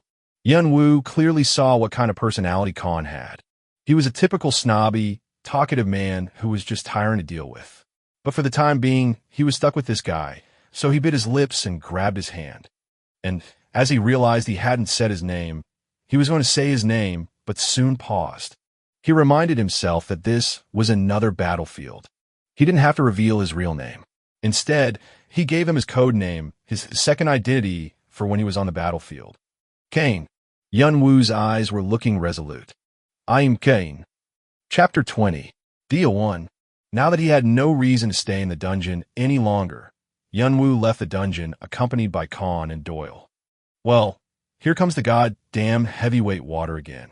Khan had disgusted expression as he glanced towards the pond. Like Yunwoo, he had also chosen the black route and had experienced difficulties when crossing through it. High in density, devoid of buoyancy, strong water pressure that restrained the body's movements, and the pond was also filled with aquatic monsters.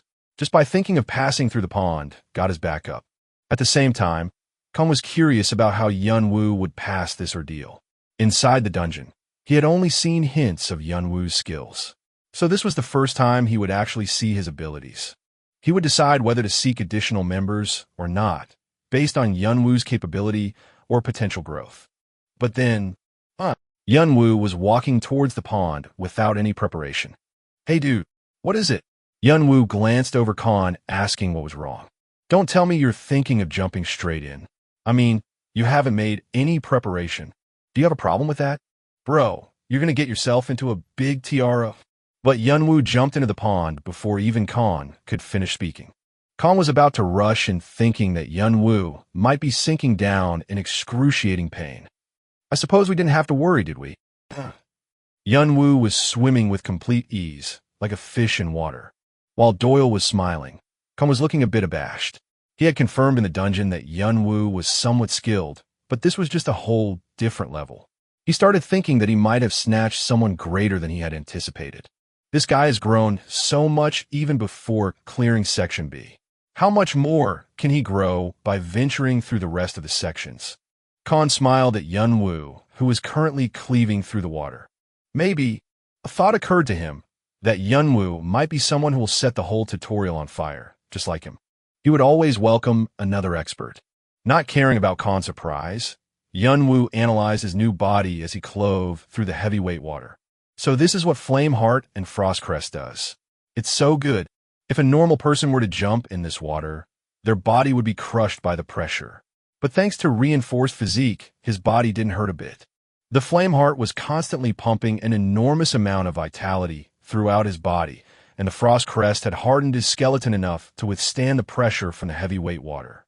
For Yunwoo, this was no different from an ordinary bath on Earth.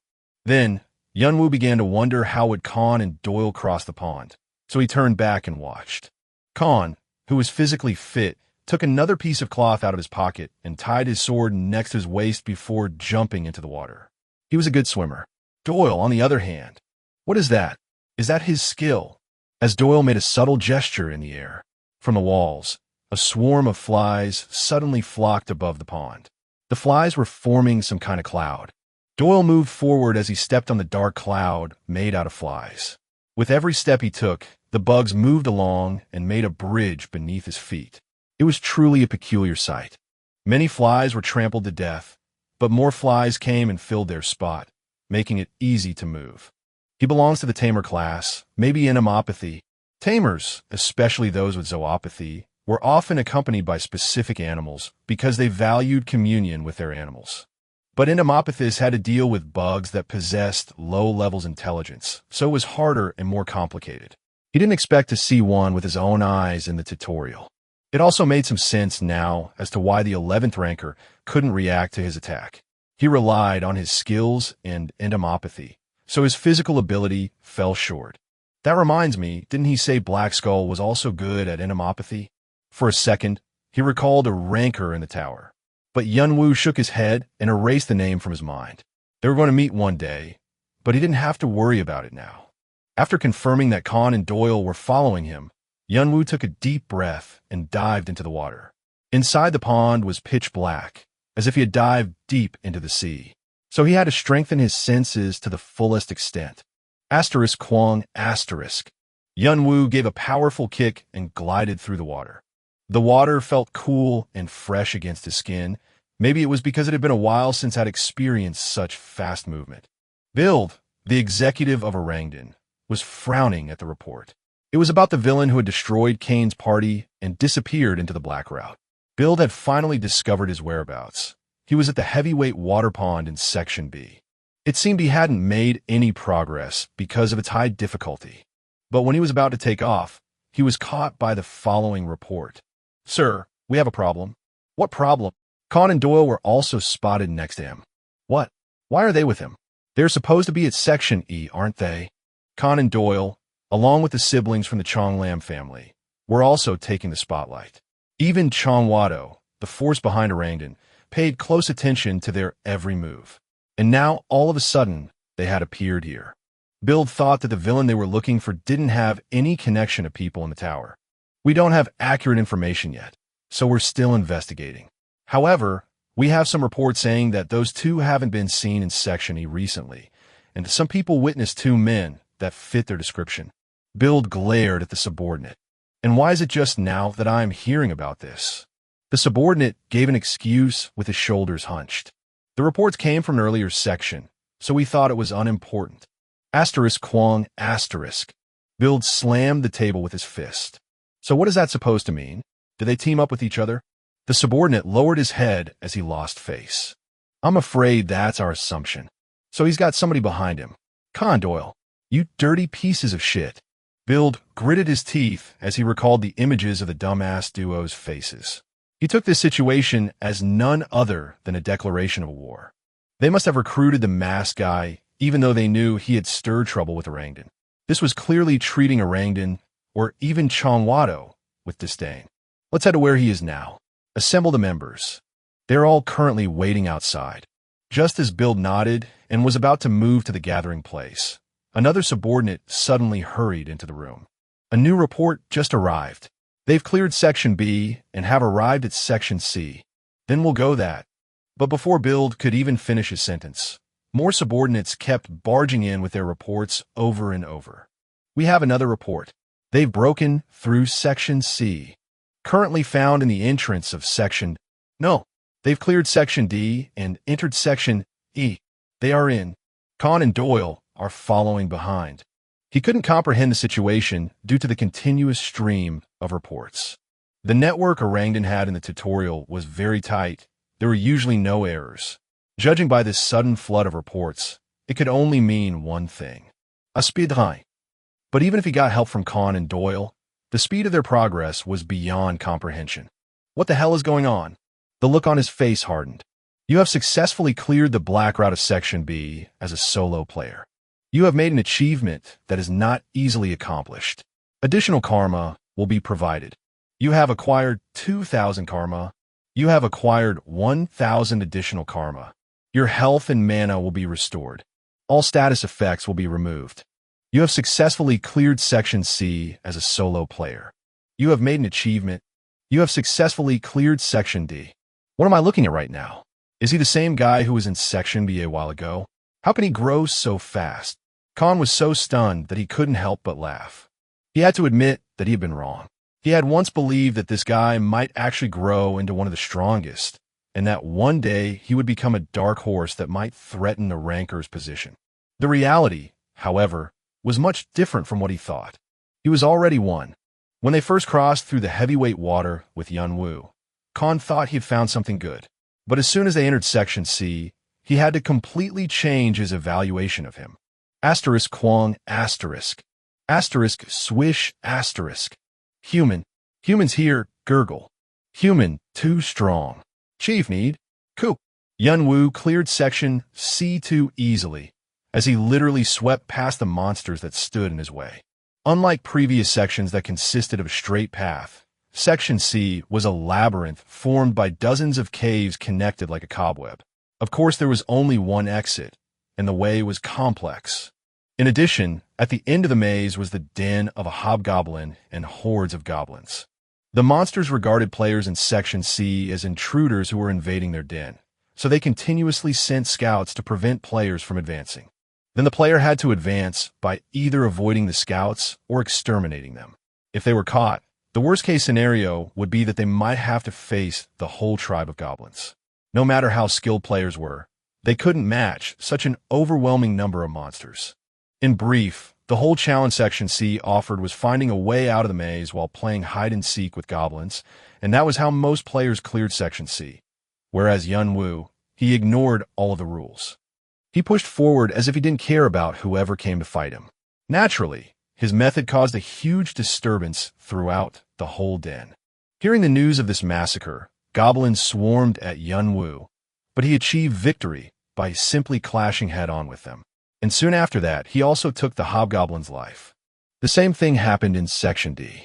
Even the trolls that were guarding the stone chamber were slain with a single strike. Asterisk spurt asterisk. When it came to the physical power and resilience, trolls were said to be one of the hardest monsters to beat, even with a party of 5 or more players. And those trolls were now getting ripped into pieces.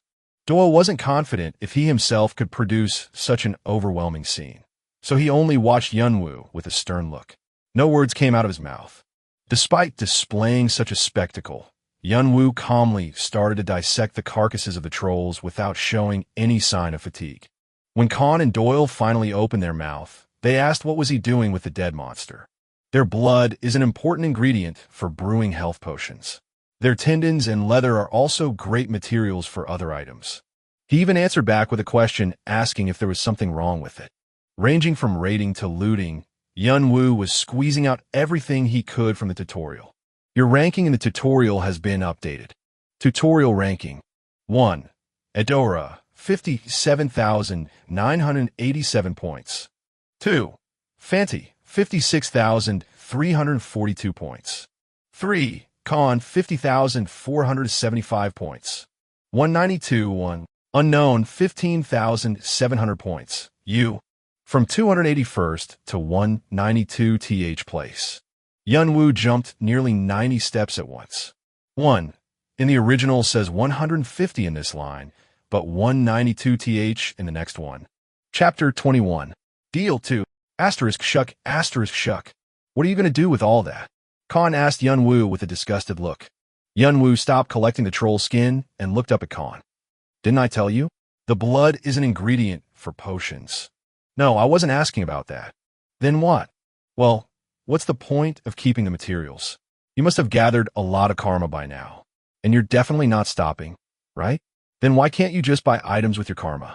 Once players made their entrance into the tower, karma points could be used as currency. If they wanted an item or an artifact, they could pay karma to purchase whatever they needed.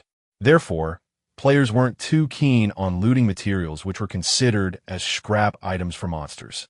Carcasses. Even if they really needed materials, they prefer to hire other players or simply buy them with points. Of course, rare materials from greater monsters like an elder dragon were a different story.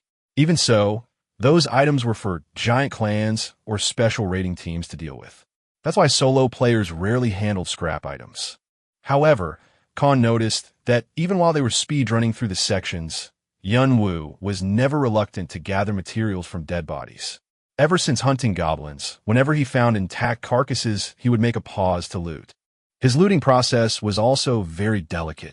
When filling a bottle with blood, he would make his best effort to not get the blood mixed with foreign substances, and when collecting important materials, he wrapped them in leather and stored them separately.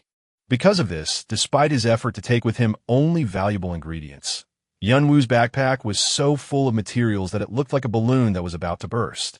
I have plans for these materials. If you say so. Khan no longer tried to understand Yunwoo. Although his actions appeared to be meaningless to Khan, he discovered that each of them was thoroughly planned. Besides, knowing that individualism was a major element of the tower, he couldn't meddle in Yunwoo's business. But he was far too nosy to endure his growing curiosity, so he asked one last question.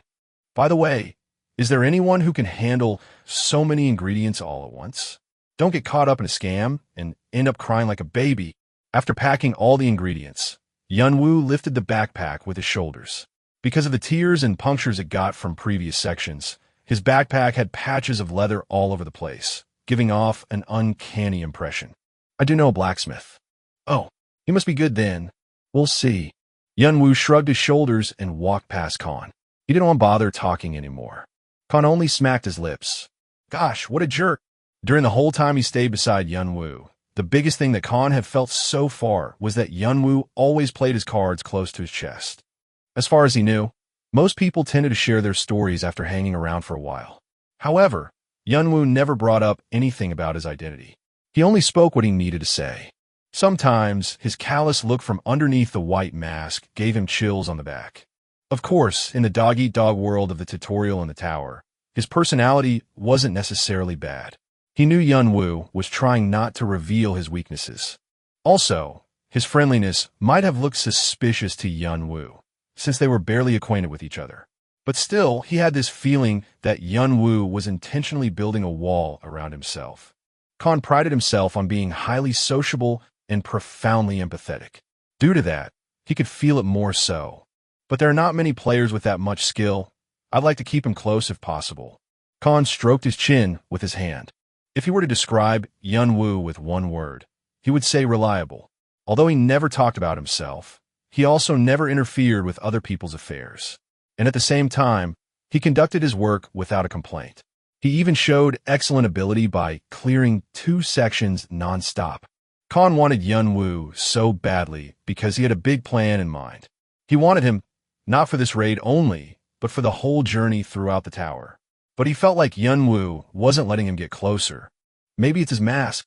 By the time Khan finished thinking, Yunwoo had already opened the iron gate leading outside of Section D. Asterisk rumble asterisk. He felt the whole cave quaking when he pushed the iron gate that was thicker than any other the gate they had passed. Then, a stream of warm and bright sunshine poured inside the cave where only dim lights gleamed. There he saw the blue sky. You have successfully cleared Section D as a solo player. You have made an achievement that is not easily accomplished. Additional karma will be provided. You have acquired 3,000 karma. You have acquired 2,000 additional karma. Your health and mana will be restored. All status effects will be removed. You have entered Section E. You have successfully reached the outer area. Additional karma will be provided. You have acquired 1,000 additional karma. Yunwoo swept his hair back with his hands. A fresh crisp breeze came blowing towards him. He felt extremely refreshed. Ugh, it was getting stuffy in there. I'm a little sad to leave. It was the perfect place for a nap. Khan stretched himself, and Doyle rubbed his sleepy eyes. The tutorial could be roughly categorized into 2 areas: the inner area and outer area.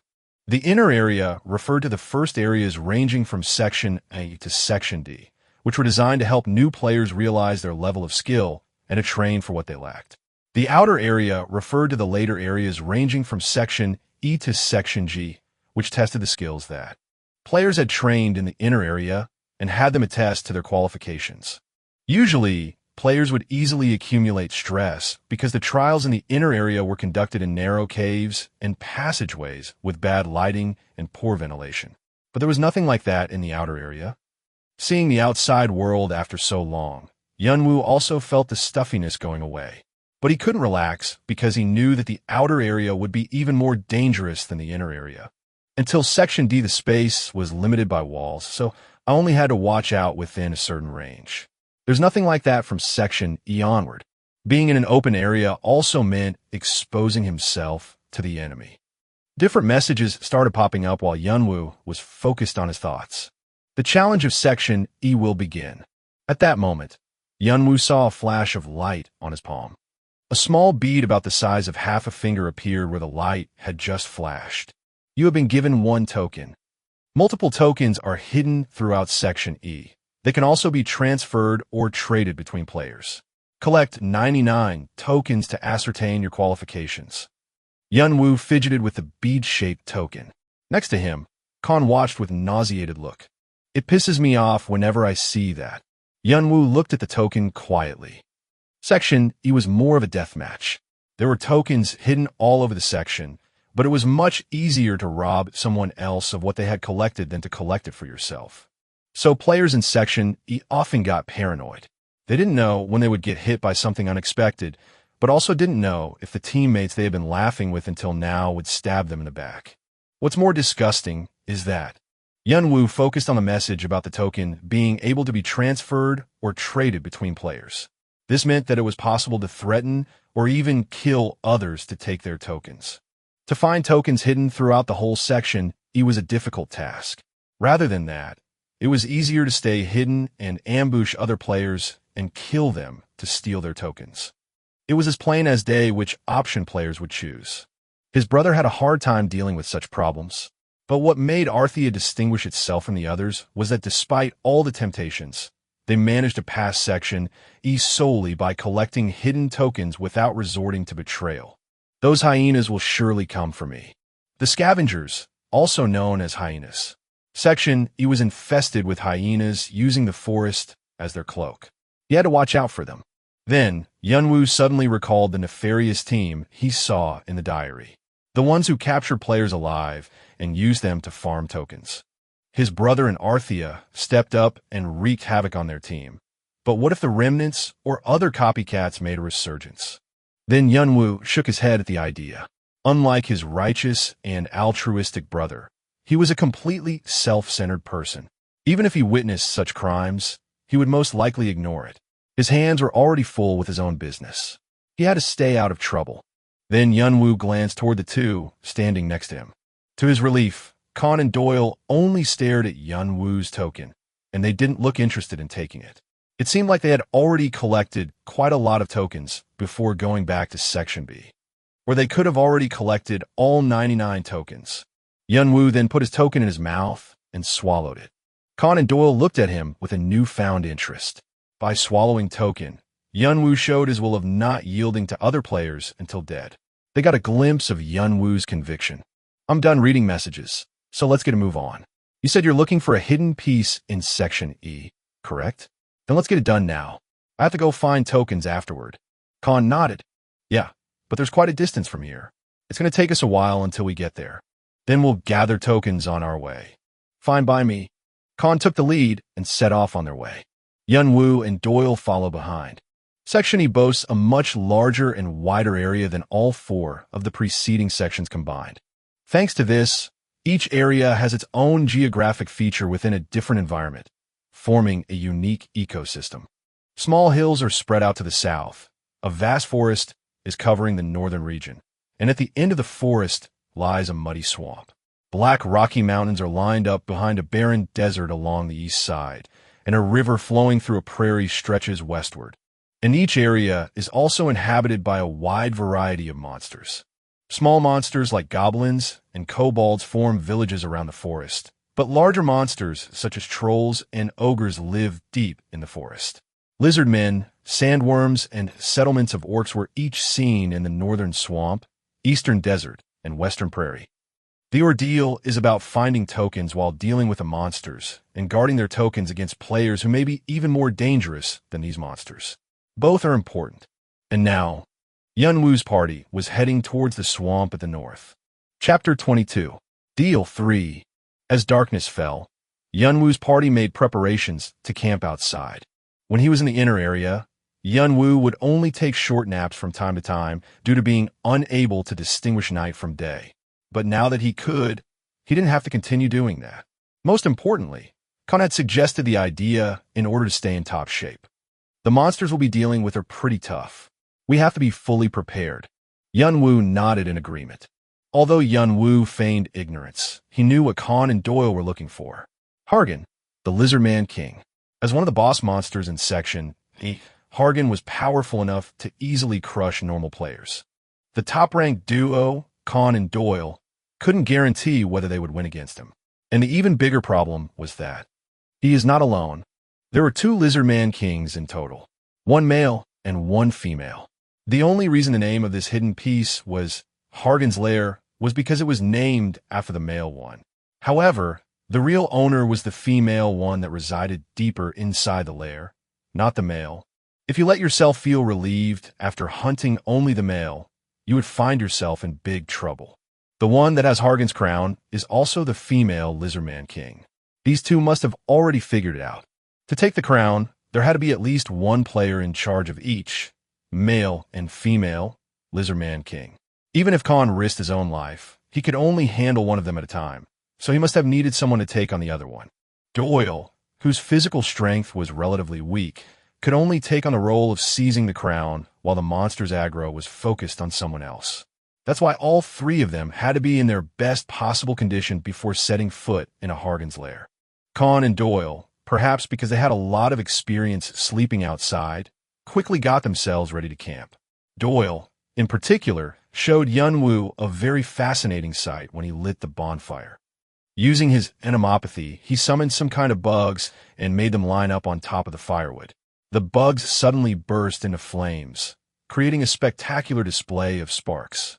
Impressive. Doyle gave a coy smile in response to Yunwoo's short exclamation. They're called flame bugs. When facing their natural enemies, they'll ignite themselves on fire and combust the enemy along with them. The tower is full of such wonderful insects. While nodding his head, Yunwoo looked at the remains of the flame bugs slowly fading in the flames. There's still so many things in the tower that even Jongwoo didn't know about. Not everything about the tower was recorded in the diary. Yunwoo for sure would need to explore those things that were not recorded. As the bonfire burned brightly, they made themselves comfortable in their respective sleeping bags. After deciding to take turns to keep watch during the night, they fell asleep one by one. Yunwoo was the first one to keep the night watch. There was no particular reason for this. It was just because he had won in rock, paper, scissors. Asterisk, crackle, asterisk. Yunwoo calmly stared at the burning firewood and opened one of his hands. 5 blue beads rolled over his palm. They were tokens. Together with the one I originally had, I have 6 tokens now. Yunwoo didn't just walk along during the journey to Hargan's lair. He had been looking for the tokens hidden and sparsely placed throughout the forest. In a crevice of a rock, by a brook, up on a tree, in a bird nest, and so on. But they weren't too hard to find. I never would have imagined that my strengthened senses could even capture the position of the tokens. The tokens were somewhat special. It was as if they contained some sort of special power. The feeling he got when sensing them was different from that of other objects lying around. I need to collect as many tokens as possible. As the amount of tokens I gather increases, so will the karma I gain. Especially from the 100 token onwards, there will be a drastic increase, so I have to stay focused. Of course, his search for tokens was conducted in secret. There was no need to let Khan and Doyle know about it. The two were even showing signs of remorse, saying how Yunwoo was unable to find any token due to being busy helping them with their raid. Doyle went much further and even brought up the idea of offering him tokens in compensation. Whether they meant it or not, Yunwoo thought they must be real good guys, considering the fact that they were in a place where egoism was prevalent. By the way, Yunwoo tossed the 5 tokens into his mouth and raised his head up to see the moon, proving that this place was different from the Earth. 1 large and 1 small moons were hanging high in the night sky. Have I already made all the way up here? Time to go fast. He was feeling a bit awkward from being able to enjoy the night breeze at ease. Yunwoo wondered if it was because he had been passing through the sections without a break. To him, having this kind of peaceful time was like a square peg in a round hole. He hadn't had a good rest ever since entering the tutorial. He had been rolling over the floor, stabbing monsters, and running all over the place. The only sleep he'd had were mere quick naps to recover from fatigue. But when he sat back and looked back, he realized how intensely he had kept to his schedule. It felt as if he had entered the tutorial just yesterday, and now that he was relaxing, he felt a little bit tired. Though not physically tired, mental fatigue seemed to have piled up considerably. However, he tried to not let his guard down. His senses were relentlessly scanning through the area in great detail. He dismissed all the distracting thoughts from his head. Asterisk, rustle, asterisk. He watched the serene night sky and enjoyed the night breeze. This alone seemed to relieve his mental fatigue and pressure that had been building up till now. This reminds me of the sky in Africa. Yunwoo recalled his comrades and the commander who would be working hard his place by now. He felt a little sorry when he thought about the commander who had cared for him like a father. Jongwoo would have loved this kind of silent atmosphere. Then Yunwoo shifted his gaze towards Khan and Doyle. Apparently, they were so tired that they fell asleep as soon as they laid their head down. What an interesting duo. It appeared to Yunwoo that Khan and Doyle were very different from other ordinary players. Their faces were always beaming with joy. At the same time, they behaved in a confident manner.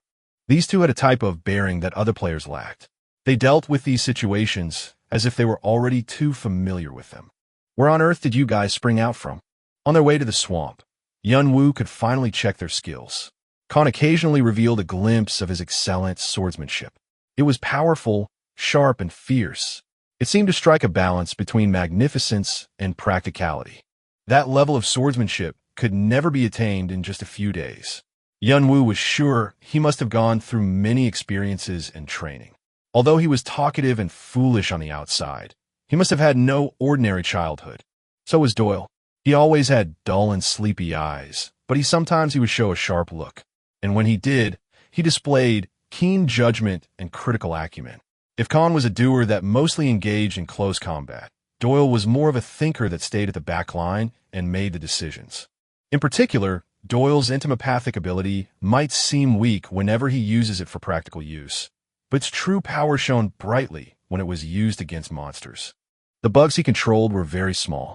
What if they crept into the orifices like the nose, ears, and mouth?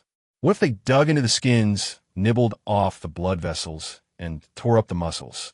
So monsters instinctively avoided clashing against Doyle and chose to rush towards Khan instead.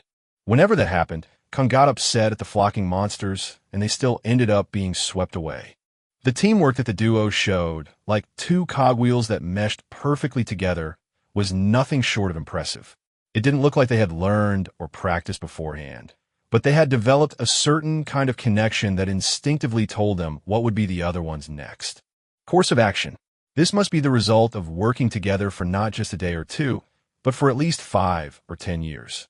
Even real siblings wouldn't be in perfect sync like them. What is your relationship? I'm sure you're not brothers. He didn't know how experts like them, who also seemed to come from a privileged background, were so close to each other, and why did they have to make things harder for themselves? But there was one thing for sure. They sure looked good together. The two of them were so willing to trust each other with their own lives. This relationship could never happen without mutual faith. Yunwoo was a little jealous of the relationship between the two. Of course, it wasn't like he wanted to get to know them in detail or to join in their relationship.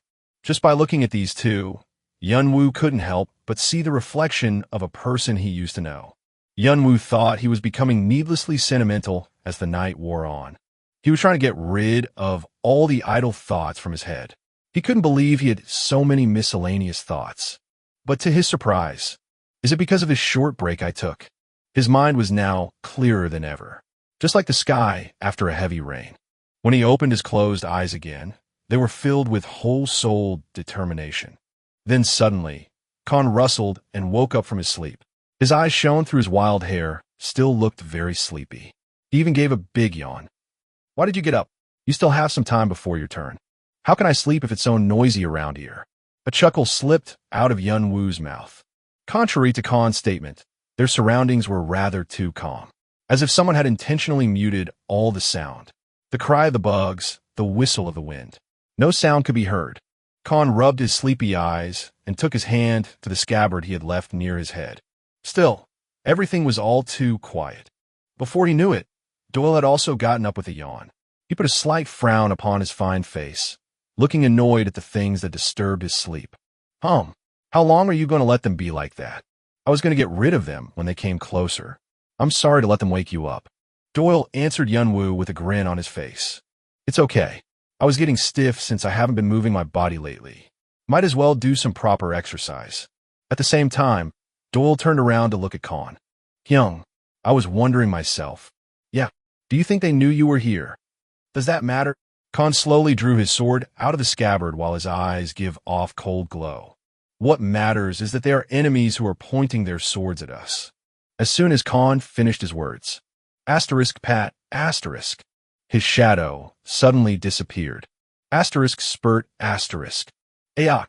With the sound of blood splashing, a desperate scream came out from a bush. Damn it. How did they notice we were here? Fan out. It's more dangerous if we bunch up. Soon, something stirred from within the bushes, and several players came out from them, all busily moving in different directions. They were originally planning on approaching as close as possible and jumping at their targets all at once. But once they were caught, there was no advantage in making an ambush anymore. Rather, It was more dangerous for them if they were grouped up. They were currently facing none other than the Blood Sword and Foxy Tail. There was no chance of winning if they fought them directly. Khan bolted around and brandished his sword, as if he didn't even have the slightest intention of letting them slip away. With each slash, blood sprayed over the grass and a body fell to the ground. Doyle also made a big gesture in the air. Asterisk, buzz, asterisk. The forest was a home of many bugs and flies. Several swarms of bugs formed at places, and they each rushed towards the nearest players. Damn it. Fucking insects. Get it off. Get it off. As thousands of bugs clung to their skin, they swung their swords, trying to shake them off. But the bugs kept digging deeper into their skin and feasted on their flesh. Painful screams echoed around the whole forest. Even though Khan and Doyle had been slaughtering enemies at an inhuman pace, there were still numerous players hiding in the bushes. Asterisk, rustle, asterisk. Doyle heard a muffled sound of stealthy footsteps from behind. It seemed like they were aiming to attack from the blind spot. With a slightly irritated face, Doyle was about to send bugs to them, but when he realized where they were going, he was so taken aback that a small laugh came out of his mouth. They were moving towards Yunwoo. They might have targeted Yunwoo because, unlike them, his name wasn't well known. Maybe they thought Yunwoo was a porter of some sort. But whatever the case was, could they have been expecting this? The place that they are heading now. Those idiots, of all choices they could have made, they still managed to choose the worst, was actually the jaws of death. Chapter 23. Deal 3. Asterisk, rustle, asterisk. Fuck, they noticed us too soon. I'll have to steal this guy's tokens while Bloodsword and Foxy Tail are distracted. And his artifacts too, if I can.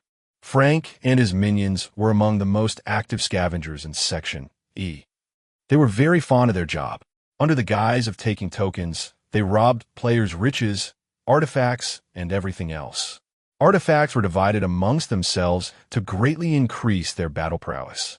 If they were lucky enough, they could even obtain some skill books.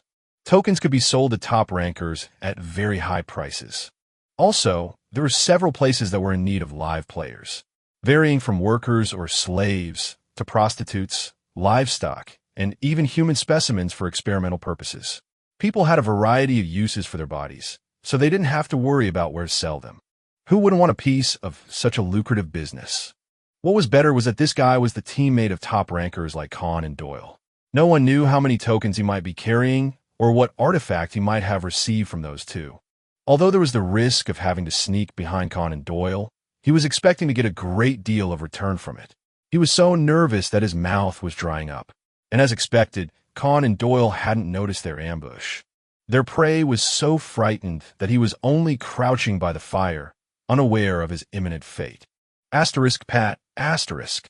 Not long before Frank and his minions jumped out from bushes and slashed at the back of the man, wearing a white mask. It's in, Frank thought to himself. But soon he noticed something was wrong and opened his eyes wide. Just like an illusion, there was nothing in the place where his sword had slashed. Instinct told him to look up, and there he saw the white mask. It then landed right in front of him. Behind the white mask, two eyes were flashing like a will-o-wisp. A terrible chill ran through his body. Asterisk, spurt, asterisk. From his head to his groin, a dagger carved a dark red line along Frank's body, knocking him over to his back. What the hell? Bebo boss.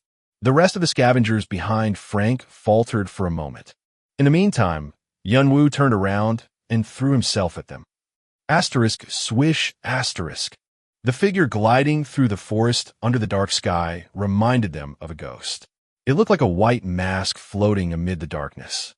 That image caused the scavengers to shiver in fear. What was supposed to be a prey turned out to be a predator that killed Frank with one slash. And the sheer look of his glowing eyes made their flesh crawl. Dang! One of the scavengers at the front managed to fend off Yunwoo's attack. Then the atmosphere suddenly changed. Wait, maybe he isn't that tough. Maybe Frank's carelessness let this guy get the better of him. We are superior in number, so it can't be that hard to kill just one guy if we attack all at once, right? All the scavengers thought of the same thought, jumped to the same conclusion, and they all rushed towards Yunwoo in unison. Asterisk, swish, asterisk. You son of a bitch. Die, you motherfucker. But of course, that was Yunwoo's trap to draw them in. With his dagger interlocked with the enemy's weapon, Yunwoo quickly spun to his right and darted right beneath the scavenger in front of him. At the same time, he drew another dagger with his left hand, holding it in reverse, and immediately sliced him right in the neck. Asterisk spurt asterisk. Blood sprayed upward like a fountain as the dagger severed his jugular vein. Yunwoo then threw the dagger in between the fountain of blood, piercing another scavenger's head.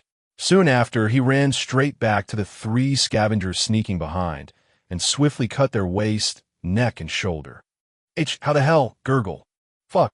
The scavengers then realized it was all a trap and wanted to retreat. But it was too late now, so they still tried to pressure and exhaust Yunwoo by relying on their numbers.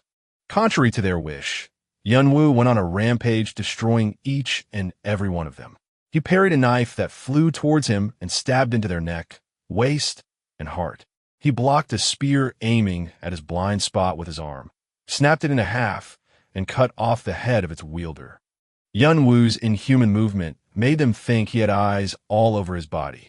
Every time the scavengers attacked Yunwoo, he dodged all of their attacks and even launched counterattacks.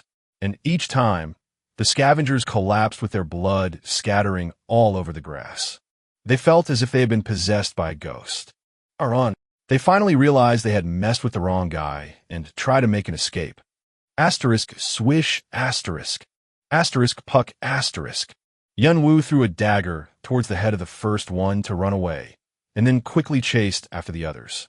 His speed was too fast and direction unpredictable, so they could do nothing but to hopelessly await their deaths.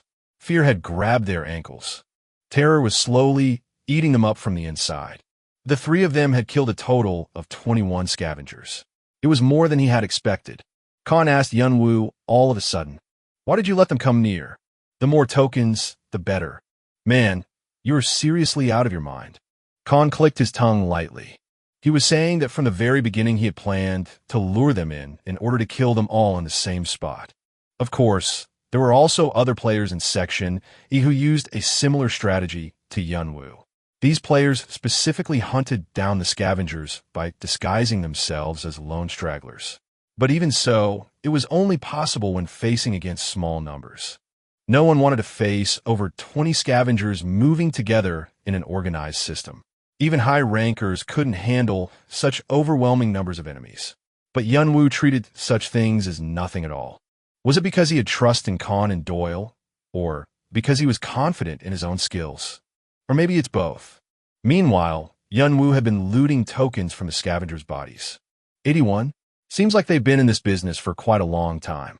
Yunwoo was dumbfounded by the number of tokens he had found in the scavengers' corpses. He had only found 5 tokens while searching around the forest with his senses strengthened, but they were carrying almost 100 with them. Even with that number, the underlings only carried 1 or 2. Most of them were found on the ones who looked like the leaders. It's been a while since new players had entered Section E. That's probably what was left over after selling most of them.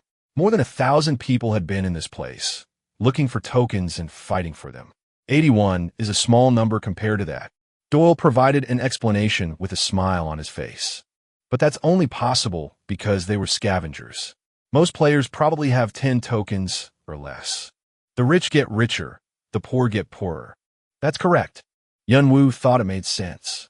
Section E had a type of a winner-takes-all system. The strong player minority would take tokens from the weak player majority. Weak players had no choice but to give up their tokens to survive. Even if they made up for the loss, eventually they would get stolen again. They might even be enslaved and made to hand in the tokens they find. Whatever they may do, the strong can sit still and pile up tokens at a rapid pace. On the other hand, the weak would be always short on tokens. That was the reason why there was a huge gap between high rankers and the other players. Yunwoo also knew about this system and was waiting for the scavengers to come. Anyway, collect as many tokens as you can. They'll be used to gain karma, as well as to purchase items from the mysterious merchant. The top-ranked players usually don't go straight to Section F, even if they have the 99 tokens required. They will try to hoard as many as they can. Yunwoo nodded along. Come to think of it, was it at the end of Section E where I can meet the mysterious merchant again? Yunwoo recalled his brother's diary. He didn't think much of it because he didn't have anything to buy from the mysterious merchant. But it wouldn't harm to keep it in mind. Oh, by the way, you can have all the tokens. Yunwoo looked back at Doyle at the unexpected remark. 81 tokens were quite a lot to just give away. He didn't understand why. Doyle smiled and said, "We didn't pay you front money when we made the deal, did we? Think of it as a down payment. What about Khan?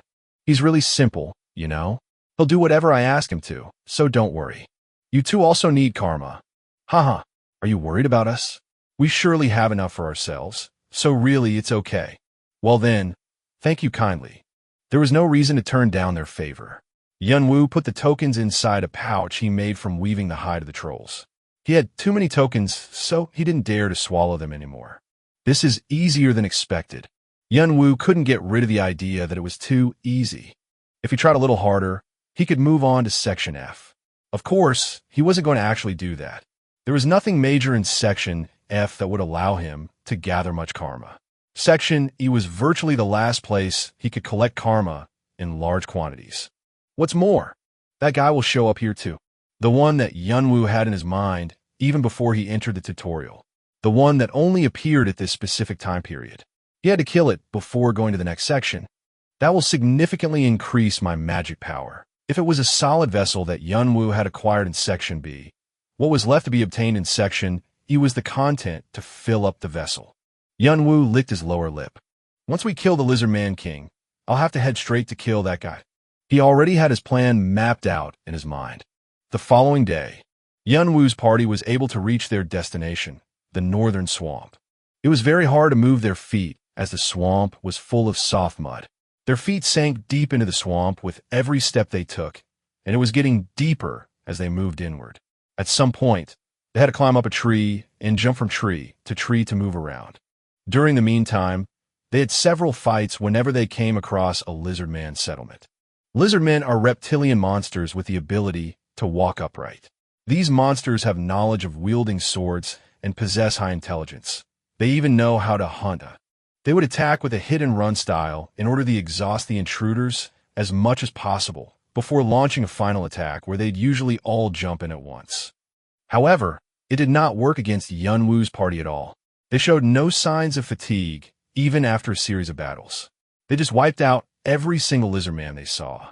And Yunwoo even looted materials from the monsters' carcasses. What else are you going to take this time? Their eyes. Lizardmen's eyeballs are a very useful item for making artifacts with certain buffs. Yeah, of course.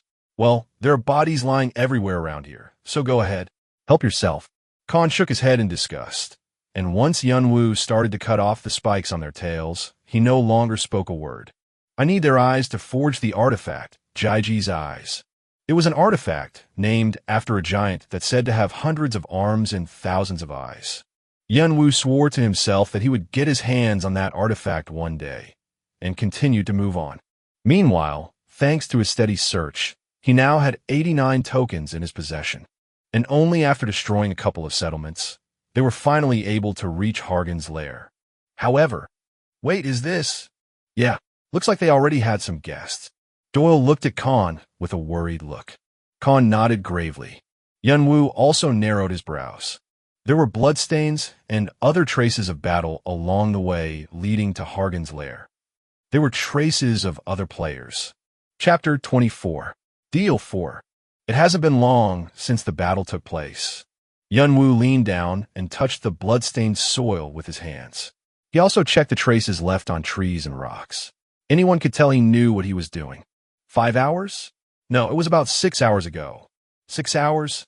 Khan muttered in a small voice. Doyle asked Yunwoo with a worried look. These people, did they succeed? Hidden pieces were supposed to be literally hidden. They were valuable only when kept hidden. They played a role in raising players' morale and encouraging them to stay focused without falling behind.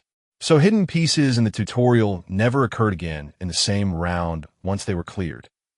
Then what would happen if the other players had already cleared Hargan's lair? For Khan and Doyle, who needed Hargan's crown, it would be a tremendous loss. Also, even though Khan and Doyle hadn't told Yunwoo yet, it wasn't just the crown that they needed. There was something else they wanted to obtain using the crown. It was an essential element for the two who were plotting something big. Therefore, the interference of other players wasn't good news. But Yunwoo stood up. He further examined the traces and gave them a reassuring answer.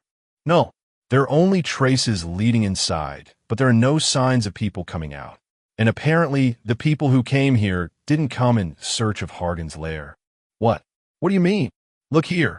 Yunwoo pointed towards a deep trench on the ground. It's a trail of something heavy being dragged through the ground. That must be the players' bodies. I think the lizardmen used some kind of bait and lured them here. And then, nobody knows. Khan and Doyle couldn't help but frown. Although Yunwoo hadn't said anything, they could imagine what had happened to them. Monsters weren't always the prey.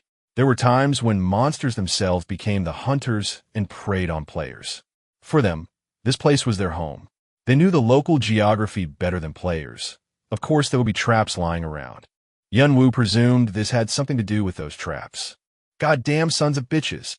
Fortunately for Yunwoo, Khan only spat out some curses and didn't seem to want to intervene in this matter.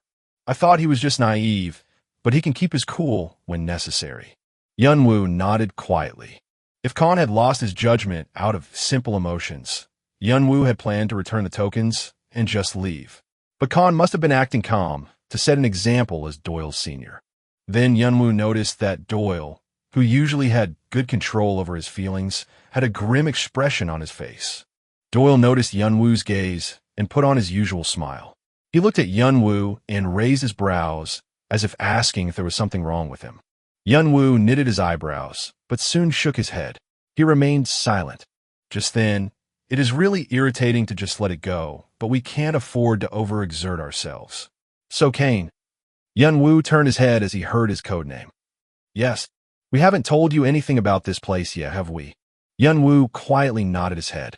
Up till now, he had been pretending not to know, so now he had to keep pretending. Besides, he wanted to know how much they knew about Hargan's lair and what kind of plan they had in mind. Khan continued with a serious look. This place is called Hargan's lair. Liar? Yes. You remember the lizard men we've been dealing with on our way here, right? Hargan is a leader? Chief among all chiefs? A king? Well, he's something like that. And this is where he is. Sounds like he's strong. Yeah, definitely. Us two together probably can't kill him either. A dungeon with a boss monster that the 3rd and 11th rankers could not kill. Yunwoo then asked a question. Even with me? That's a different story, but it's still going to be tough. There's also a female one inside the lair. That one's the real deal. As expected, Khan and Doyle seem to have accurate information about Hargan's lair. There's one thing for sure. No matter how hard we try, the three of us can't kill both bosses. We'll die in vain. Then what's our plan? Theft. Theft. Yes. Khan nodded with a serious look. The male one is outside the lair, and the female one is inside. While I deal with the male one, you will have to distract the female one.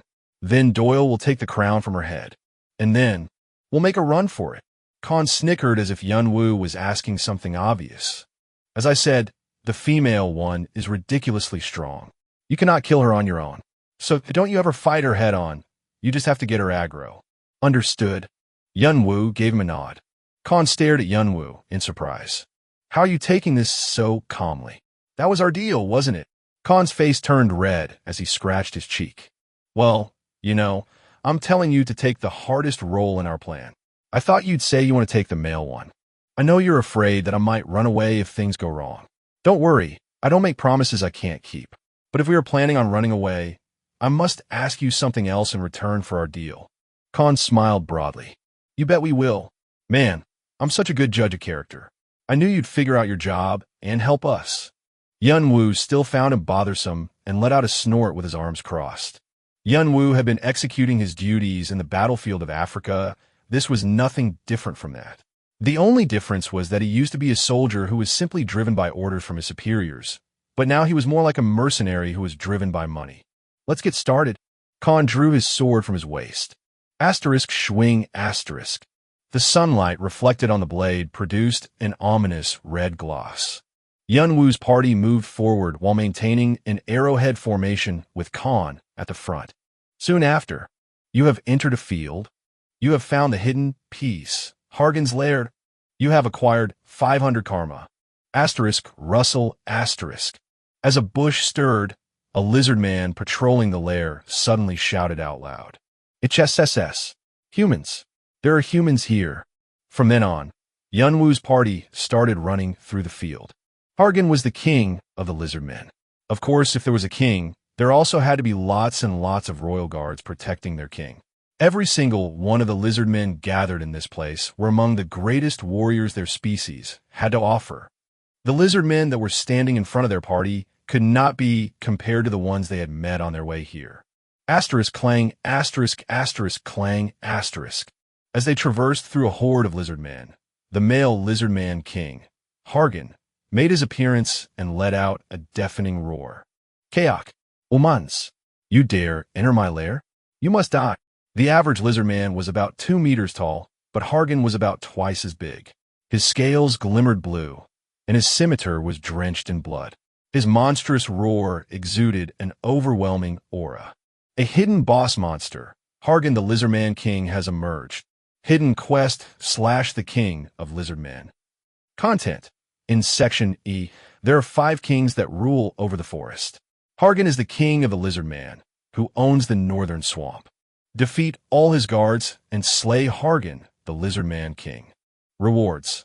Hargan's crown, blue scale scimitar, ownership of the lair. Kuorwa. What a monster it is. Yunwoo frowned at Hargan, who greatly affected his senses simply by spreading out his presence. The quest window also showed up, but he didn't pay any attention to it. Qua. He is gigantic. He had never experienced such enormous pressure. He hadn't felt like this even when he had first entered the tutorial. It was close to the fear he had felt when he was brought to the battlefield in Africa for the first time. The boiling tension made his right hand holding the dagger to be soaked in sweat. There was a fair amount of distance between Yunwoo and Hargan, but to him, it felt certainly very close. Because we stumbled upon this lair by pure coincidence, we were so nervous when we first faced Hargan. Some of our teammates even shrank back in horror. The feeling of pressure Hargan gave us was that huge. In front of him, we felt like we were small and insignificant beings. My blood ran cold. I clenched my teeth in an attempt to repel the fear, but it wasn't enough to stop my legs from trembling. Yunwoo could now understand what his brother had experienced.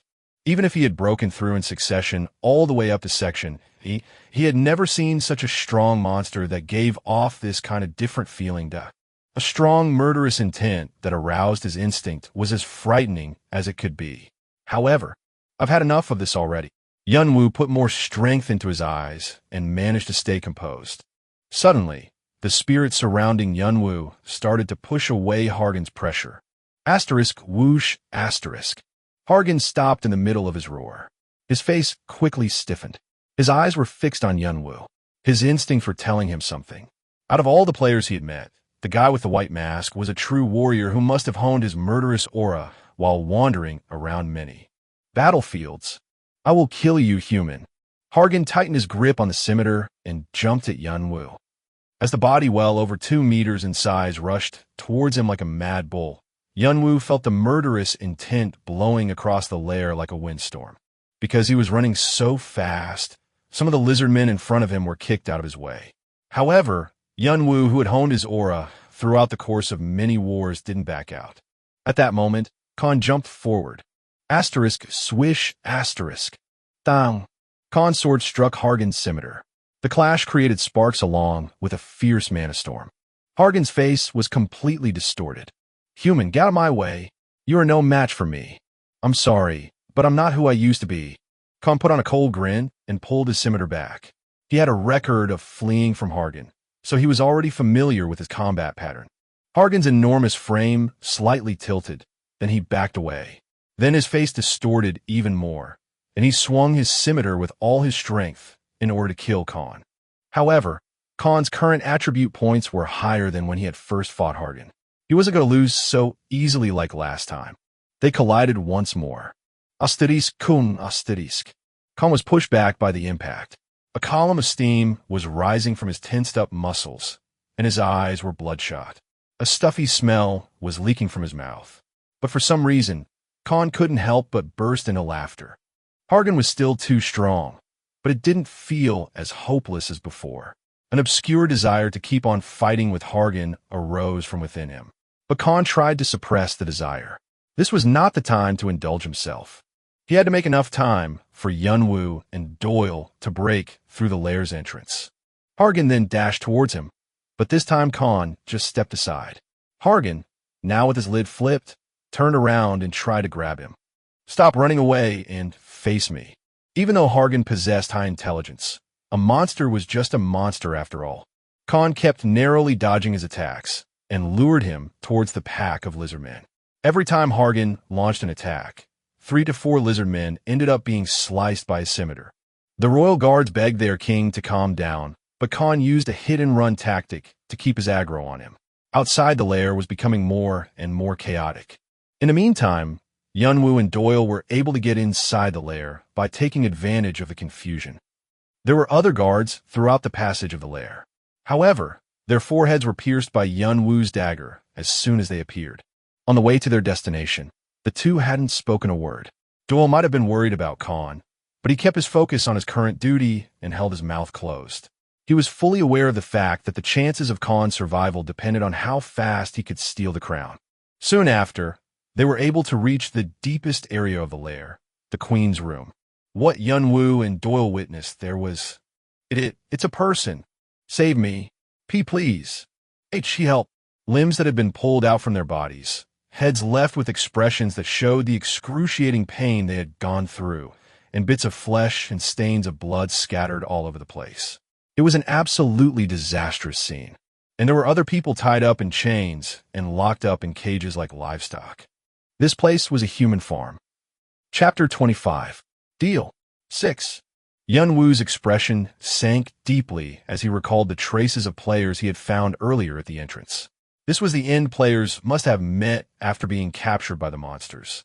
This place was used to keep humans trapped like livestock. Although it wasn't revealed because he was wearing a mask, he himself was also seething with anger. The hidden piece, Hargan's lair, is literally the lair of the Lizard King, Hargan, and the Queen, Tarragon. It's their home. At this point in time, they are rigidly keeping watch to protect their newborn babies. Plus, in order to feed their babies, they would often hunt players and bring them over to their lair. These scattered body parts in front of Yunwoo were the scraps left after their predation. In other words, this place was used as storage to keep their food and have it prepared for their children. Be it in Earth or here, at the end of the day, it's all the same. Similar scenes were often seen when he was serving in the military in the past. Scenes of the weak being kidnapped and made into slaves. Kids were brainwashed and made to shoot rifles. The elderly were forced to become suicide bombers. Women were taken as sexual slaves, and many more tragic scenes could be seen during his missions. The situation here was not much different from that. The only difference was that the victims here weren't treated as slaves, but as livestock or food, and that the perpetrators were lizard men, not humans. There was no difference at its core. No, maybe this wasn't even part of the lizardmen's customs. Between people's treatment towards pigs and cows and their treatment towards people, was there any difference? The people were yelling for help, but if looked from another angle, they were just like cows tearing up before being dragged into a slaughterhouse. Yunwoo calmly sorted out the situation. If we waste our time rescuing them, we won't have enough time to take the crown from the female. Most importantly, the players here had brought this crisis to themselves. The strong survive and the weak perish. This was common sense in the tower. Those people had failed to realize their limits and participated in the trials in hope of becoming gods. Their actions were merely a thoughtless act of bravado. The Queen could show up anytime soon. I'll go find her, so you should go hide yourself. But when Yunwoo took a glimpse at Doyle, he noticed Doyle was standing rooted to the spot. Yunwoo then completely turned around expecting the worst. As far as he was concerned, Doyle had always been reasonable, and he knew how to restrain himself, except for that one moment when he saw the traces of players being attacked. And sure enough, his expression was now stiff, and his clenched fist was quivering with anger. Don't you get angry? His teary eyes looked at Yunwoo. Angry? Yes, angry. How can you be so calm after seeing this? Yunwoo was a little disappointed. Doyle was just a kid after all. I am also a person. One wouldn't be a person if they didn't get mad at this. Then why are you? But if we save them, Khan will be in danger. Doyle was left in shock. Yun-woo turned on his heel. Don't forget, Khan is still fighting with Hargan at this very moment. He can't deal with Hargan alone, and the longer we stay here, the more dangerous it gets. Pull yourself together and think about your priorities. But if you still want to act at your own discretion, I will be putting myself out of this business. You two can die for all I care. Doyle bit his lower lip. His eyes were shaking due to his continuous inner conflicts. Yun-woo squinted at Doyle. In his eyes, Doyle's agonized look overlapped with the image of his comrade's back in the military. Does he have a trauma? It must be PTSD. Post-traumatic stress disorder, PTSD for short. It is a mental health problem that can occur after witnessing or experiencing a traumatic event. Something from his past must be triggering his emotions. But Yun-woo didn't know what Doyle had been through. What he could tell was that he had experienced something similar to this in the past, and that he was being hindered by that exact memory. After a short silence, asterisk slap asterisk, Doyle slapped himself hard on the cheek with both hands, leaving a couple of red handprints on his pure white skin. His once furious-looking eyes were now filled with determination, as if he had made a firm resolve in his mind. Doyle soon looked up at Yun-woo and apologized. I'm sorry. I was being thoughtless. Yun-woo realized that Doyle had suppressed his trauma and managed to prioritize Khan. Perhaps this would have a great impact on him, widening his view of the world in the future. Let's get back to work. Khan is still waiting for us outside. When Doyle was about to move on, wait a second. Yun-woo had another great idea. The reason why Hargan made this human farm was to feed their children. Then, they could also use that to their advantage. Hold still. What's wrong?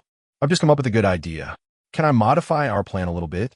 If it goes well, we can also save the people here. Doyle opened his eyes wide. Even though he had chosen Khan as his top priority, a part of him was still holding on to hope, and to his surprise, Yun-woo was talking about a plan to save them all. Doyle's eyes glistened with curiosity. I need you to summon the flame bugs you showed me last night.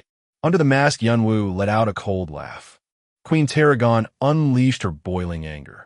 Humans? How dare humans enter my lair? She swung her club and crushed the head of a lizard man in front of her. The royal guard who had only come to report was killed all of a sudden, but the other guards didn't try to stop Tarragon. Even Hargan couldn't do anything when she became hysterical. In times like this, they knew they had to leave her alone to avoid further damage. My babies. They must have come after my babies. Tarragon had laid 14 eggs in total. From those, 3 of them weren't able to break out of their shells, and another 3 were eaten by other monsters outside the lair. Again, another 3 suffered from an unknown disease and eventually slowly met their deaths. For this reason, the 5 remaining hatchlings were so special to the couple that the lair had to be kept safe from any threat no matter the cost. But right now, she was told that humans came into their lair, not as the food tied in chains, but as intruders holding swords. They were the ones that had fled before. Tarragon raised herself with the blood-dripping club on her hand. You, protect my babies. Even if you die, protect my babies. Her obsession towards her hatchlings made her believe that the humans would go after them. If so, she, who was stronger than her husband, had to step up and fend off the intruders. The guards also knew about her obsession, so they positively answered. They knew that if her babies suffered the smallest wound, their heads would be the next ones to be crushed. Asterisk kung asterisk asterisk kung asterisk. Every time her 3-meter-tall body moved, the floor shook violently. Just then, a figure suddenly appeared in front of Tarragon, blazing eyes underneath a white mask. It was Yun-woo. He was holding a leather pouch with unknown contents in his right hand. Human, I will kill you. Tarragon roared at the human who dared to fearlessly show himself. Her ferocious roar rang throughout the entire lair. But Yun-woo spoke to her with a smile on his face. Hey, Lizard Queen. What? Do you like fireworks? What are you? When she was about to stomp on Yun-woo and his nonsense, Yun-woo suddenly threw the leather pouch into the room where the hatchlings were. Tarragon felt a sense of crisis, quickly swung her club, and burst the pouch in midair. With a pop, the red powder came out of the pouch and spread like fog, obscuring Tarragon's sight. It was the powder made from the monsters he had endlessly hunted in the room of frost and flames. Doyle! On Yun-woo's signal, Doyle, who was hiding in a corner, quickly commanded the flame bugs towards the powder. A wild explosion engulfed Tarragon. Asterisk Kwong asterisk. Asterisk swish asterisk. Yunwoo and Doyle then quickly ran into the room. Qua, you vermins. From the spot where the explosion had swept through, Tarragon turned towards the room as she forcefully clove her way through the fire. One of her eyes was destroyed, and her burnt skin was festering. She had serious injuries on the upper half of her body, but she couldn't just stand there crying in pain. Humans were after her babies. She had to go protect her babies. But when she rushed into the room, Yunwoo and Doyle had already eliminated the guards, and each one of them was holding a hatchling. Yunwoo, in particular, raised the one he was holding to give her a better view of what was going to happen next. And with a cold smile, he sliced its neck with his dagger. Asterisk spurt asterisk. Aak. Biman. Huh. How dare you? Madness took control over Tarragon's mind. As she lost her reason, she charged towards Yunwoo like a bull. The only thing left in her head was the thought of tearing Yunwoo to death. Asterisk rumble asterisk. If you treated humans as livestock, but Yunwoo had already grabbed onto the rest of the hatchlings and started to back off. Once again, Yunwoo shoved his dagger into the neck of one of the hatchlings that was struggling in his grip. A terrible scream echoed throughout the lair. You should have been aware that it could happen to you too, right? Let go of that hand. Come on. But Yunwoo's words never reached Tarragon's ear. Her eyes were only fixed on her dying babies as she chased after Yunwoo. Yunwoo carelessly threw the dead baby onto the floor, and the moment when Tarragon jumped forward to catch her baby. Asterisk Kwong asterisk. Alamaya nyota kwa Kwang alamaya nyota.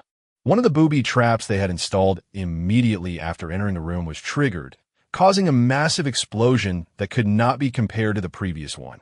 Then the explosion triggered another trap and another one, producing an immense chain explosion. The ground was quaking, the trees were burning. The whole room was engulfed by a deluge of fire. Tarragon was suffering excruciating pain inside the blazing inferno. Quiet. Human. Human. If Tarragon were her normal self, she would have noticed the booby traps. Some parts of the booby traps weren't camouflaged well enough because they were made in a rush. However, Yunwoo used Tarragon's obsession for her babies to his advantage. No mother would stay sane after witnessing her child's death. Knowing this, Yunwoo aimed at her very weakness, and Tarragon could only helplessly fall for his traps. No, my babies, my little babies. Tarragon somehow survived through the explosions. Even though she was suffering from burns all over her body, she was still anxiously looking for her hatchlings. But Yunwoo and Doyle still had her 3 remaining babies in their hands. As they kept retreating, they killed her babies one by one, while luring her to every single trap they had installed. By the time the last one died, Tarragon was caught in the last remaining booby trap, and her body collapsed onto the floor. Asterisk Kwong asterisk. Yunwoo pushed his dagger deep into Tarragon's throat and put an end to her life. Between humans and monsters, it's only kill or be killed. You have slain the boss monster, Tarragon, the Lizard Man Queen. Additional karma will be provided. You have acquired 500 karma. The lizard men have been demoralized. Monsters in Hargan's lair enter a panicked state. A flood of messages notifying him of Tarragon's death popped up in front of Yunwoo, and Yunwoo was suddenly overcome with fatigue. That was the last bit of powder I had left from the room of frost and flame. Although it was the booby traps that did all the work, it still hadn't been easy to lure her in while keeping a proper distance from her. If he had made a mistake, or if Tarragon had come to her senses, their plan would have been completely spoiled. It would have been impossible if Doyle hadn't ignited the flame bugs with precise timing. Considering he had come up with the plan on the spot, everything had worked out perfectly. Young. Then Doyle came running and stood next to Yunwoo. He looked like he couldn't believe they had just killed Tarragon. Compared to what happened when he had tried to raid this dungeon with Khan, this was an unbelievable success. He never would have thought that using a simple material from a dungeon that he must have found by luck could bring such an amazing result. The capacity to make judgment during combat, to come up with a plan, and the ability to execute it. Doyle looked at Yunwoo with eyes filled with respect. Not caring about Doyle's gaze, Yunwoo pointed towards the dead body with his chin. Go take the crown first. We have to hurry up and join with Khan outside. Doyle answered with a nod and approached Tarragon's corpse. She had been burned to death. In her bosom, she was still holding her baby's dead bodies. It was certainly a tear-jerking display of maternal love. But Doyle's look was icy cold. Just like Yunwoo had said, humans and monsters had to kill each other. And once again, he had been made painfully aware that this place was the tower where the weak get eaten by the strong. Yunwoo narrowed his eyes as he watched Doyle take the crown from Tarragon's head. I'll have to come back after we're done with this business. Tarragon's body had strong vitality even after her death. Although it was incomparable to extracting life energy from the living, if a corpse had some energy left in their body, Bathory's vampiric sword could still drain it. So, if Yunwoo could absorb her energy, it would be considerably beneficial towards improving his attribute points. I might be able to take her skill too. While Yunwoo was looking at Tarragon's body with a serious look, Doyle pulled out the crown and held it tight in his hand. His fists trembled with thrill. Yunwoo turned to the direction where Khan would be. If he and Doyle joined him, they might even be able to take down Hargan. Yunwoo was thinking of looting Hargan's body, not to mention earning the karma points. Suddenly, Kuang, Tarragon. With his thumping footsteps, Hargan popped out from the corner of the passage. His face was all twisted as if he had come running at the sound of the explosion. Khan came into the room right after him.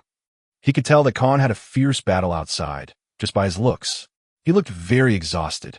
But Khan quickly noticed what had happened as he took a quick look around the area, filled with traces of explosions. He smiled to acknowledge a job well done and held tightly on to his sword once again. His exhausted body was reinvigorated. And Pat. He plucked up his courage and dashed toward Hargan. As if they had prearranged it, Yunwoo and Doyle also moved at the same time. They had 3 people on their side. Even if they were a bit tired and had no more booby traps left, it was still enough to fight Hargan. Whistle. It was at the moment when the 3 were about to reach Hargan, who seemed to be preoccupied with Tarragon's death, that Yunwoo noticed something strange. His senses suddenly began to warn him that the monster in front of him was dangerous. Then, he remembered one part from the diary. Hargan was much smaller and weaker than Tarragon, but the reason he was able to become the leader of the Lizardman was because he had one unique skill, and it was called Heat Wave. His brother and his team, Arthea, had to suffer through a lot of hardship during their raid due to this skill, Heat Wave. Streams of heated air emanated from his scimitar and hovered around Hargan's body. He was about to cast Heat Wave. Get away from him. Yunwoo quickly made a turn mid-run. Khan and Doyle, also sensing the danger, each turned in a right angle and ran far from Hargan's reach. Then Hargan struck the ground hard with his scimitar. Quang.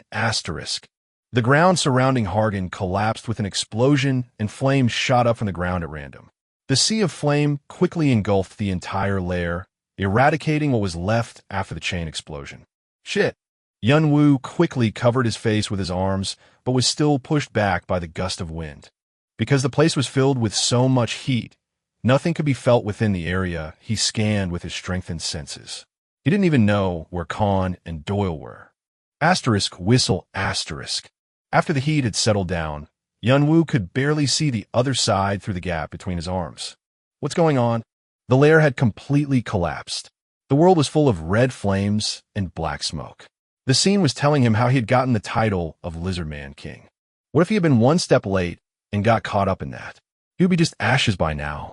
That was how destructive it looked. Then, Yunwoo witnessed with his own eyes. Tarragon, I will get revenge on him. For you and our children. The sight of Hargan holding the body of Tarragon and his babies in his arms and crying out to the sky. Chomp.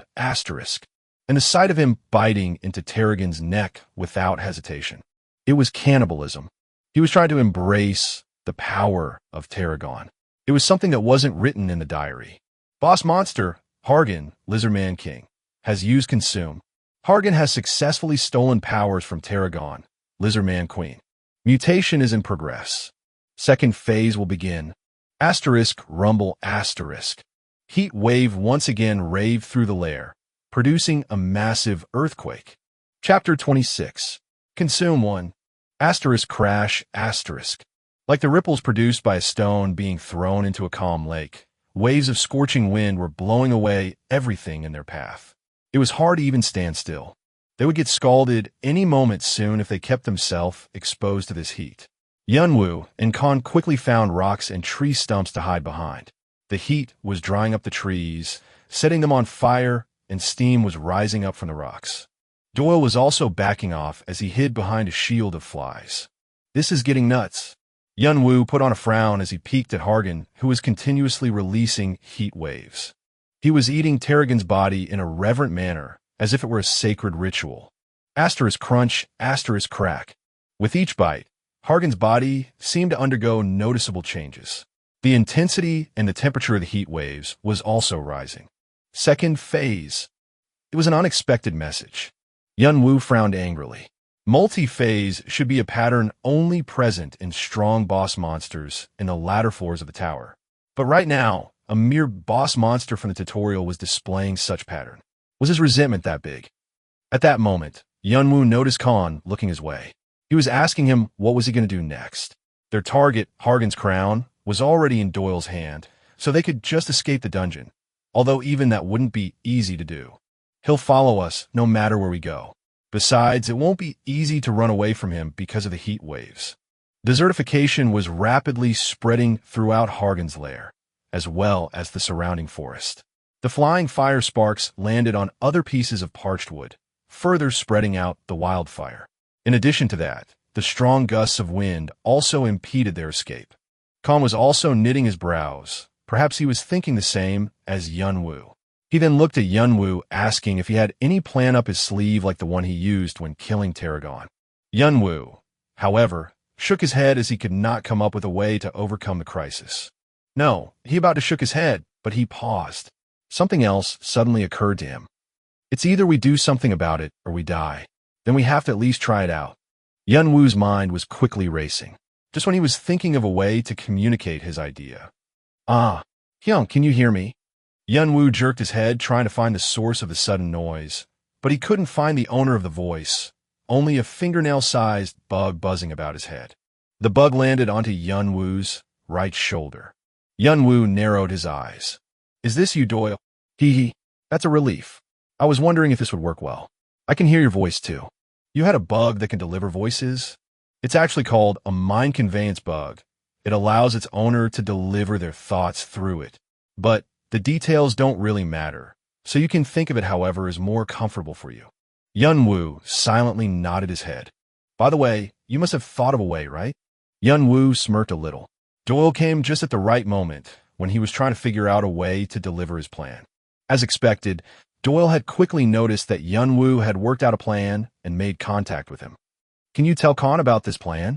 If you want me to just deliver the message, then yes. Okay, that'll do. Yunwoo raised the corner of his mouth and started to speak. Asterisk rumble asterisk. Hargan finally finished his ritual and slowly rose from his seating position. Tarragon's body was no longer there. Instead, Hargan was now as big as Tarragon had been. He was now 3 meters in size, holding his scimitar in one hand and Tarragon's club in the other. He then let out a violent roar. Kuh! The whole forest trembled as if it were about to collapse. Human, show yourself. Come on. Hargan started searching around with his blazing eyes. Asterisk kung asterisk asterisk kung asterisk. The earth shook as the heat wave became even more intense. Steam was fuming out from the ground as it boiled from the extreme temperature. Human, if you don't come out, I will find you. Hargan grimaced and shifted his glare to one side. It was the place where the rubble left from the destroyed lair was scattered around, where the human had taken the lives of his precious wife and children. And when Hargan was about to rush towards the rubble, Doc! Yunwoo suddenly came out from behind a rock. Standing on top of the rock, he stuck out his finger and made a beckoning gesture toward Hargan. Try me. I will kill you. Hargan kicked the ground with his feet. Asterisk Kwong asterisk. With just one dash, Hargan propelled himself towards where Yunwoo was standing.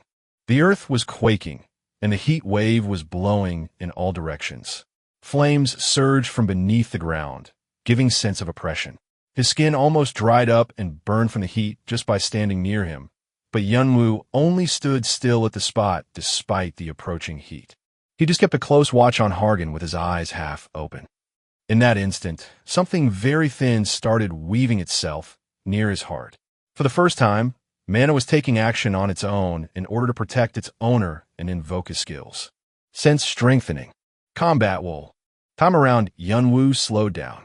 No, to be precise, his maximized concentration accelerated his thought process, making everything except for his own consciousness seem to slow down. Yunwoo could now clearly examine both the appearance of incoming Hargan and the heat waves surrounding him. Normally, his brain would have been under serious pressure. However, the changes caused by Flameheart and Frostcrest helped him endure the pain. Yunwoo, therefore, cast another skill. The mana flowing inside his body gathered around his eyes. The pupils in his eyes transformed into vertical slits. Draconic eyes. In a world brimming with flaws, Yunwoo quickly glanced at his surroundings.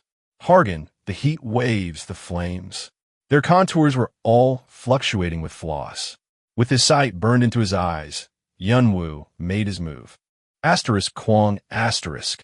Yunwoo swiftly threw himself towards Hargan, a move that in the eyes of others could only be seen as an act of suicide.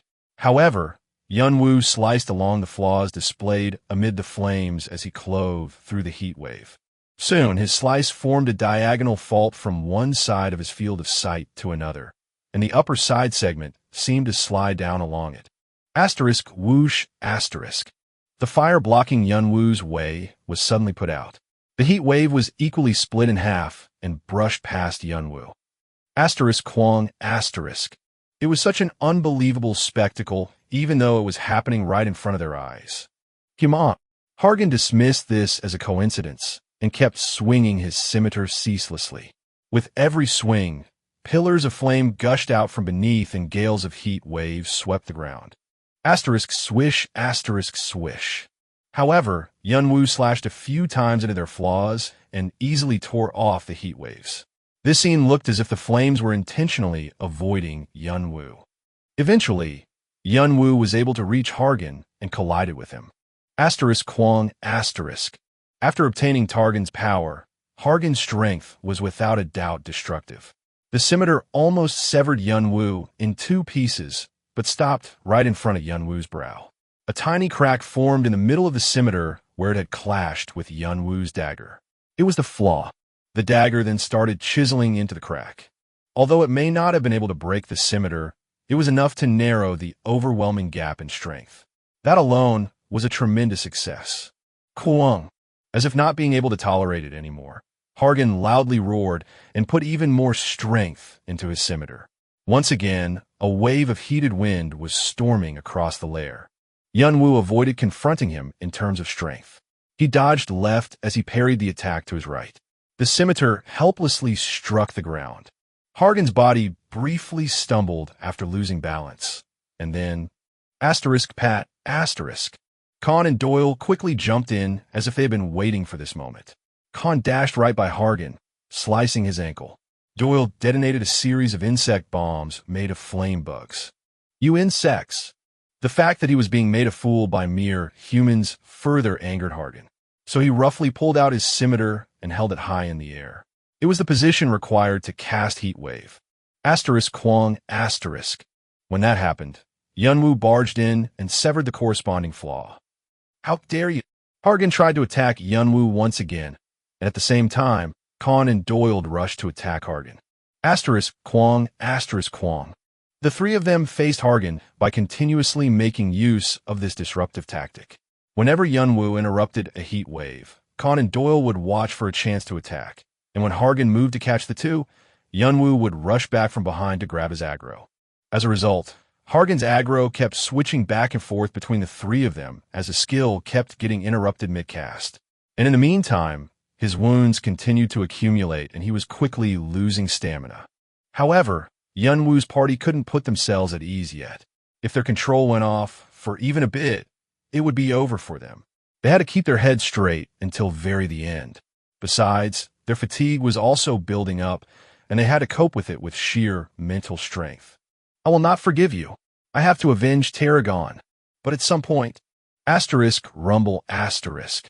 Hargan's attacks began to slow down. The temperature around him also noticeably settled down. Avenge Tarragon. Have to avenge my babies. His voice also sounded weary. Just then, Yunwu moved. Now, asterisk, schluck, asterisk. Yunwu slid in between Hargan's legs and sliced his ankle, severing his artery. Hargan stumbled heavily due to the attack. If it hadn't been for their stream of continuous attacks, he would have been able to keep his balance and stand up immediately. But right now, Hargan was so exhausted that he barely managed to stand up after sticking his sword into the ground to support his body. In the meantime, Yunwu jumped on his shoulder and stretched out his left hand. Black energy clotted along his palm. It suddenly swung open side to side, revealing a series of serrated teeth. Yunwu then shoved them right into Hargan's neck, which by now was full of wounds. It was his fourth time using a skill during the fight with Hargan. Devour. Bathory's vampiric sword. Kayak.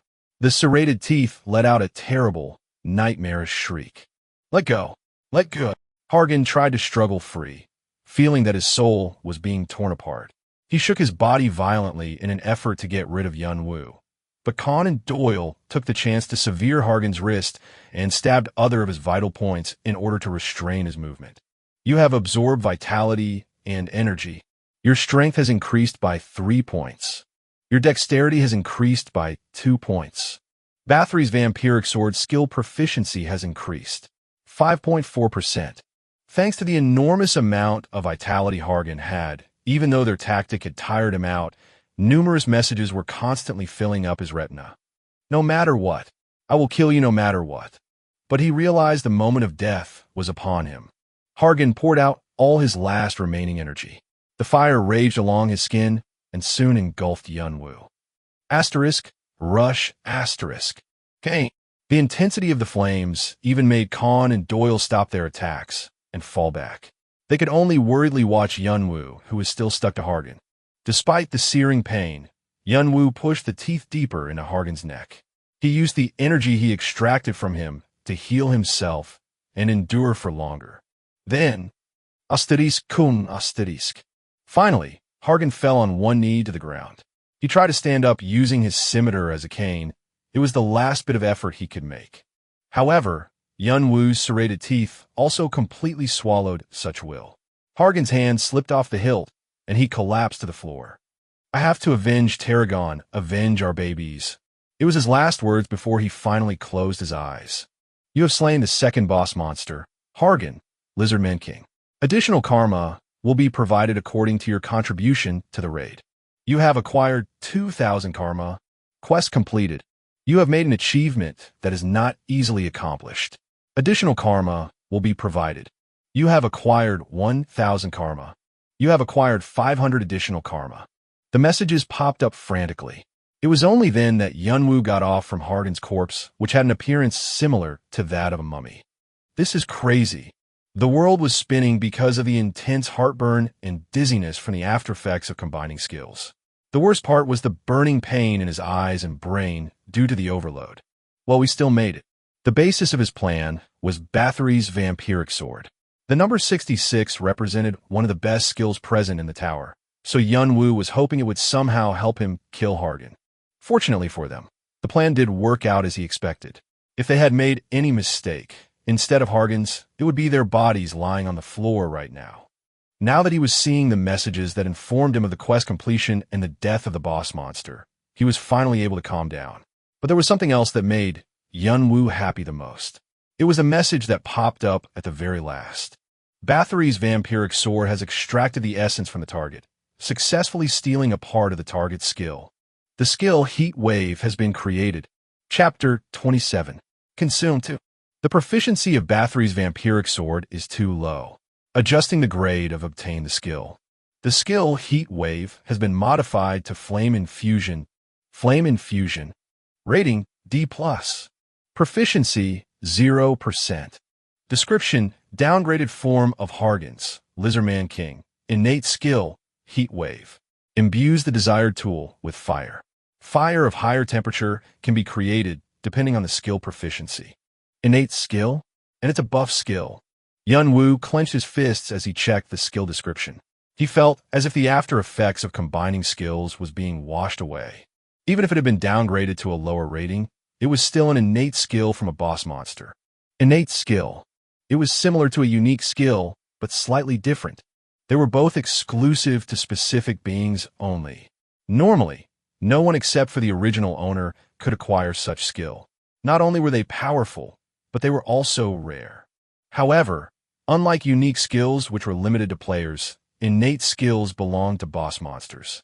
This meant that, even if the boss monster with an innate skill died, it would appear once again as the monster respawned in every round.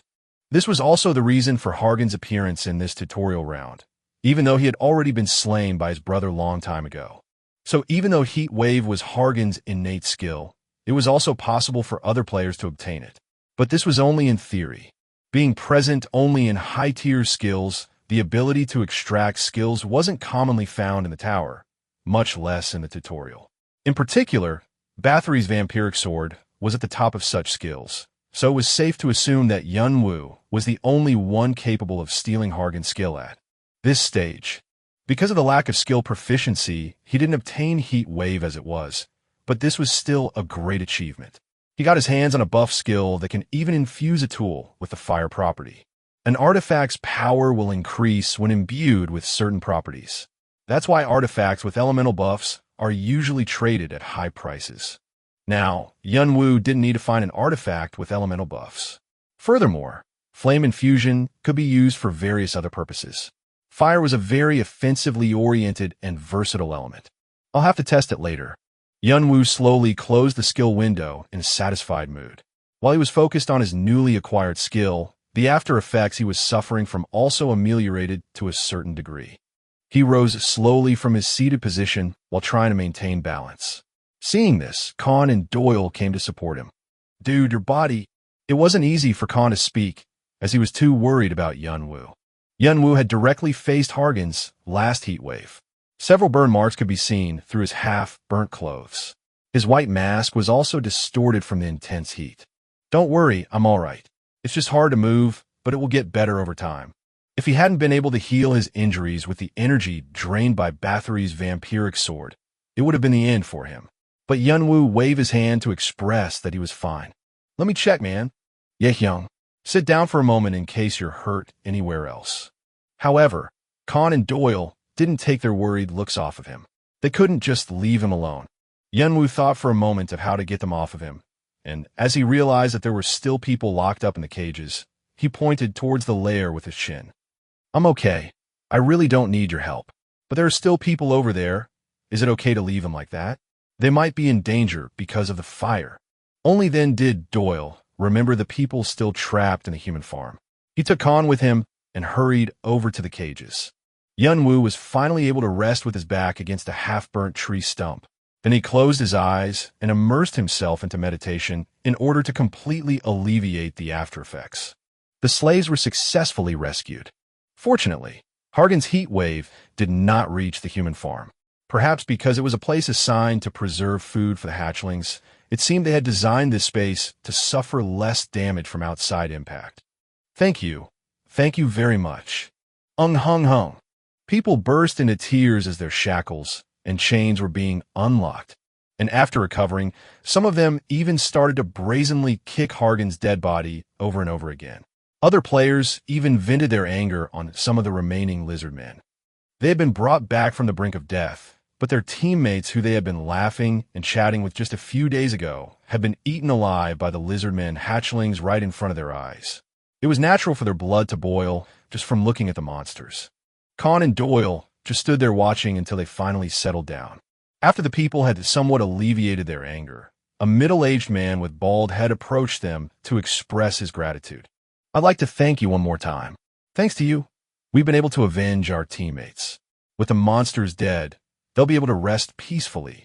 Khan and Doyle waved their hands. "No need to thank us. We only did what we were supposed to do." Khan calmly shook his head. With his character, he would have answered proudly, but right now he contained himself because he had noticed the heavy atmosphere. Still, his eyes were filled with pride. Then the middle-aged man asked him, "Oh, by the way, may I ask you a question?" "Yes." "Say it." "I was wondering if you're Khan, the blood sword. Are you him? Oh wow. I try to keep it a secret. Ha! Khan pretended to be embarrassed by scratching the back of his head, but he couldn't stop his lips from curling upward. People's eyes grew wider. Is he really Khan, the blood sword? No wonder. I can't think of anyone else capable of slaying the Lizardman King. I've only heard rumors about him, but he really is great. I can't hold a candle to him. Then, the person next to him, isn't he Foxy Tail? Yeah, I think you're right. The more the people praised him, the broader his grin became. Doyle shook his head as he looked at Khan. He wondered how could Khan love being shown under the spotlight that much. Even though Khan was smirking, he did not forget to give his teammates due credit. Haha, thank you all for your compliment. But I must say, I'm not the only one who participated in Harden's raid. In fact, I was only there helping our teammate. If we didn't have our friend over there, I don't even want to imagine what could have happened. Khan shook his head as he spoke in a humorous manner. Thanks to his efforts in making a pleasant atmosphere, people were slowly making themselves at ease. However, as soon as they turned their heads towards the direction Khan had pointed, their faces became stiff again. Yunwoo was sitting there. Unlike Khan and Doyle, he was sitting far away from the crowd, lost in meditation. People immediately looked away from Yunwoo. Some of them even frowned or spat on the floor, as if they had seen something disgusting. Khan noticed the change in atmosphere, so he cautiously inquired the man. Is there something wrong? That person over there, is he your teammate? Yes, he is. Then I must warn you. Please be careful going around with that man. Khan's face also darkened. I'd like to ask you for the reason. When Doyle first found us in the cages, it was him who told him to abandon us. The middle-aged man glared at Yunwoo with an angry frown. Other players also recalled the conflict between Yunwoo and Doyle at the time. Eventually, Doyle had also turned his back towards them, but the only thing left in their heads was the callous look of Yunwoo who had tried to ditch them first. Khan looked at Doyle with a gloomy expression, asking for the truth. Doyle wanted to explain why Yunwoo had to say such a thing, but there were too many people watching them, so he couldn't help but sigh and nod.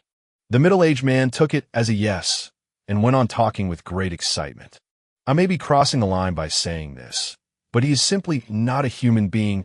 Yes, you've just crossed the line. At that moment, Khan looked back at the middle-aged man as he stopped him in mid-sentence. The middle-aged man was taken aback by the unexpected response. Peepard, I said, you're way out of the line. Khan approached the middle-aged man, pinching his lips. The middle-aged man froze in perplexity of Khan's cold attitude. Even other players were nervous about this situation. But without caring about their embarrassment, Khan stood right in front on the middle-aged man with a sneer, and he poked the man in the chest with his finger.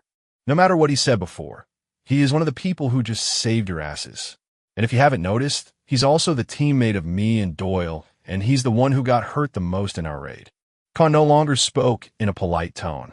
Respect should only be paid to those who deserved it. But look at these ungrateful douchebags. They could get mad for all he cared. But what did you idiots do? One thing for sure is that you were stupid enough to get yourselves stuck in this lair. Now you made it out of the cages alive, and that's all thanks to him. And what did you just say? Be careful around him? Well, why don't you be careful with what you say? Humiliation hit the man hard. His face turned red, and his clenched fist started to quiver. However, Khan laughed at his reaction. What's wrong? You want to punch me in the face? Go ahead. Hit me.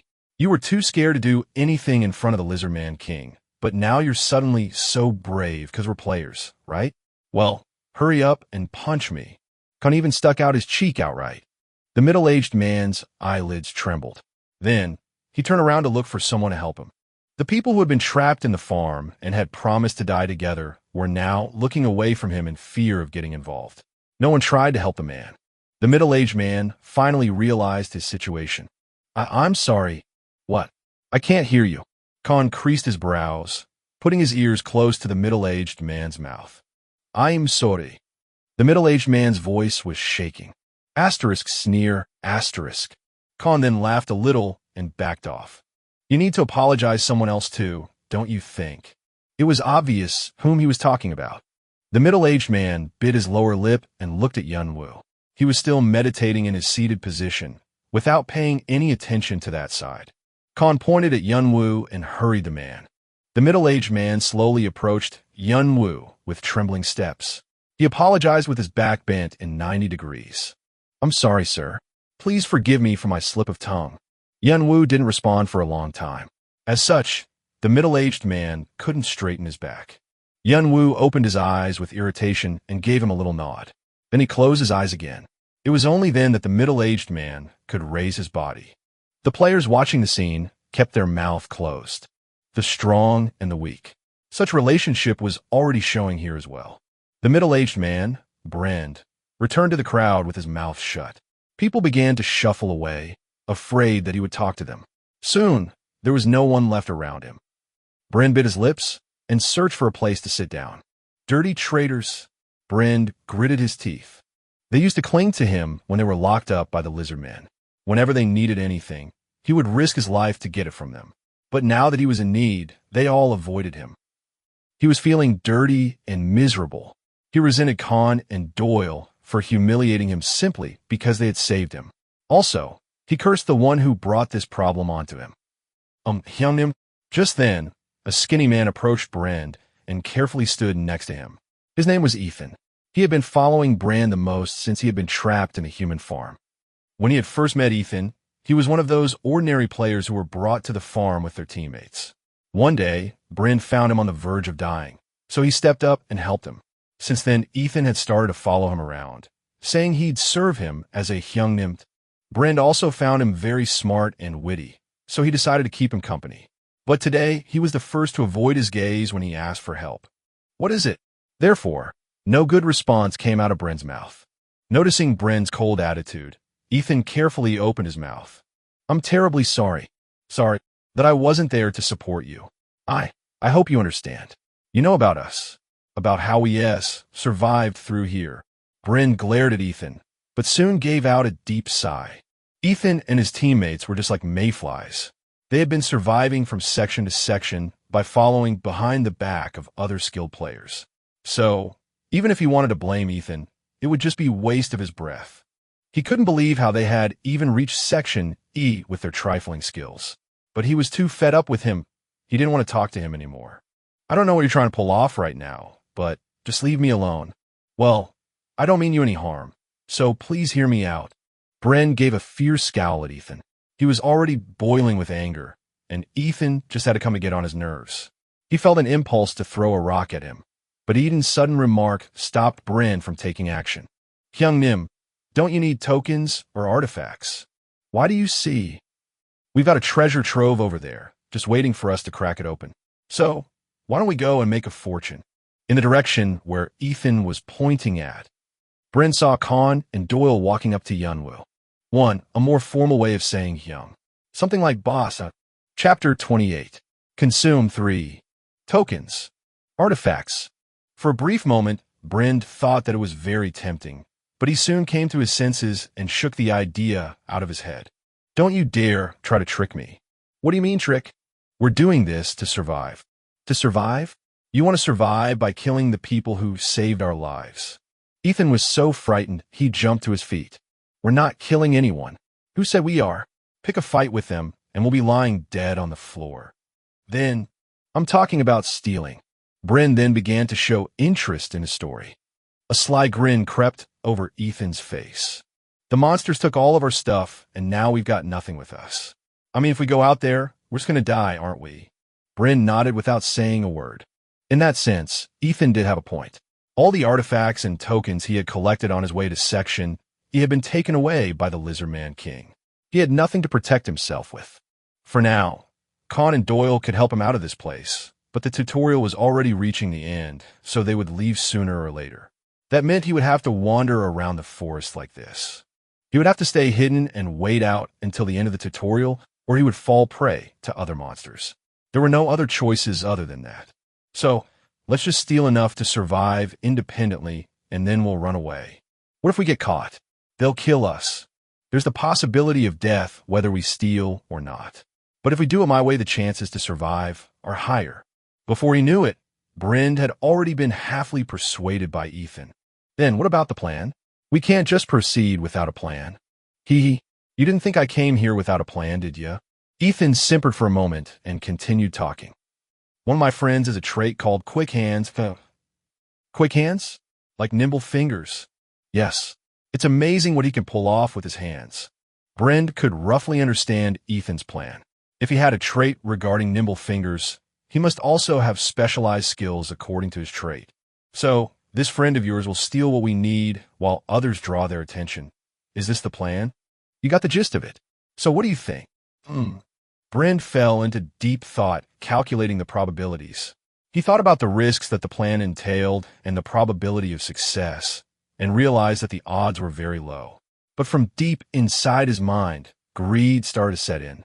If they did succeed, they could make a killing.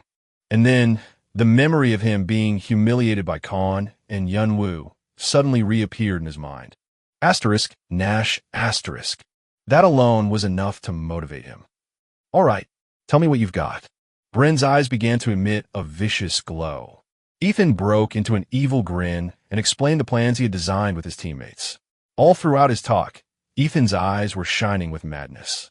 After a long time, Yunwoo woke up from his meditation. A stronger body does help with relieving the after effects. Yunwoo's body was not fully capable of coping with the overload yet, so it was better to avoid using multiple skills at once. But luckily, thanks to reinforced physique and Bathory's vampiric sword, his body could quickly recover from the damage it suffered.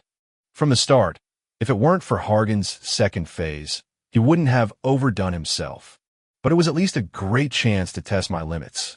A clear understanding of his limits would allow him to execute cool-headed judgment when taking action.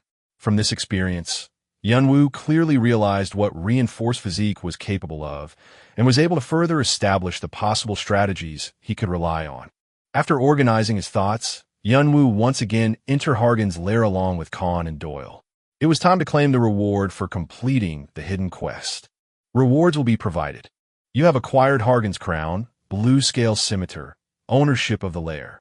Now that Kane is here, shall we settle things first? Khan gently clapped his hands as he smacked his lips. The time to distribute the rewards, after having a hard time carrying out the quest, was the most exciting part of it. Doyle and I will take Hargan's crown as we promised, okay? Khan glimpsed Yunwoo as he brought his hands over to Hargan's crown. In fact, Yunwoo was the highest contributor in Hargan's raid, even though they were the ones who had shared the information about this place with him. If Yunwoo wanted to claim the crown as a share, it would pose a big problem for them. But to his relief, Yunwoo didn't seem interested in Hargan's crown. He was nodding his head in assent. You can have it. Khan's complexion visibly brightened. Thanks, bro. Hoo-hoo. I knew you were a good guy from the get-go. Stop joking around. Hoo-hoo. I know you're just shy. Looking at Khan's smirking face, Yunwoo felt the urge to give him a noogie, but he just let out a chuckle. Khan was the kind of person that was just impossible to hate. He was such a strange guy. Doyle, go ahead and take it. Got it. Doyle grabbed Hargan's crown and tightly held onto it. A bright smile spread across his face. And about the ownership of the lair and the blue scale scimitar, they're all yours, Kane. That was the deal they had made. After a nod, Yunwoo examined the scimitar they had taken from Hargan's carcass. Blue scale scimitar. Classification, two-handed weapon. Rating, D+. Description, Hargan's Lizardman King, favorite weapon. The weapon is imbued with the fire element. It boasts strong durability, destroying everything that comes into contact with. However, due to its heavy weight, the sword will not budge without extreme muscle strength. Asterisk majesty of the Lizardman King. By the mere possession of the weapon, the user emits an imperious aura, has a certain chance of inflicting panic on the target. Targets under the effect of panic will receive damage in direct proportion to the duration of the effect. Maybe because it was used by a big monster like Hargan, the scimitar was almost as big as Yunwoo. Yunwoo found even just carrying it around quite cumbersome. If he only looked at its options, the scimitar seemed to be as good as Hargan's crown. It was one of the best artifacts one could get in the tutorial. But Yunwoo usually used a short dagger as his main weapon. This type of sword did not fit Yunwoo's style. In addition, the ownership of the lair was also useless for Yunwoo. Ownership of Hargan's lair. Obtain rights to all objects and resources that exist within the lair. Asterisk list of items in the lair. 1. Red Orc's helmet. 2. Axe of Battle Cry. 3. Hard Crystal X31. Yunwoo scrutinized the listed items. Although most of the items have been damaged by Hargan's heat wave, There was still a considerable number of items left in the storage room. Among them, there were quite a few good items, but Khan and Doyle had no qualms about handing them over to Yunwoo. Of course, the list also included items used by those who had been captured in the human farm. From a moral standpoint, the correct thing to do would be to give the items back to the original owners. However, the three of them didn't think of giving them back. There was an unspoken rule in the tower and the tutorial. No matter who the original owner of the item might have been, the items belonged to the ones who found them. But Yunwoo didn't need these items either. Some of these artifacts might come in handy for now. Still, there are plenty of them inside the tower. But at least he found one thing worth taking. Karshina's dagger. Classification: one-handed weapon. Rating: D-. Description: a dagger that had been used by a nameless trainee throughout his life. Made with common materials, but the blade hardened as it retains the passion of the trainee. Asterisk: will of trainee.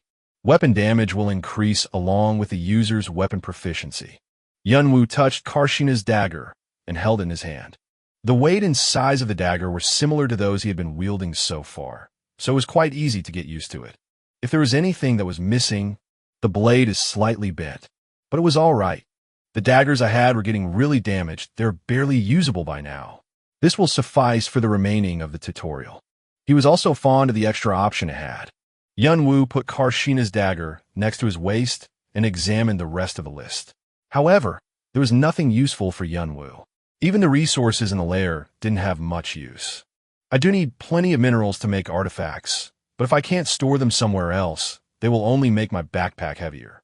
The materials gathered from monsters are also more expensive. Yunwoo had taken the tokens that Hargan had collected in advance. Thanks to that, he had now over 200 tokens in total.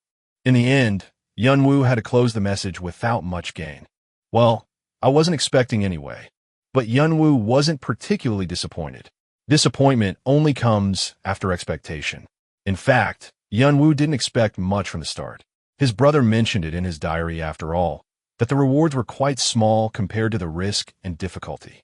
The sole reason as for why Yunwoo had accepted this quest was to collect the karma and tokens he lacked.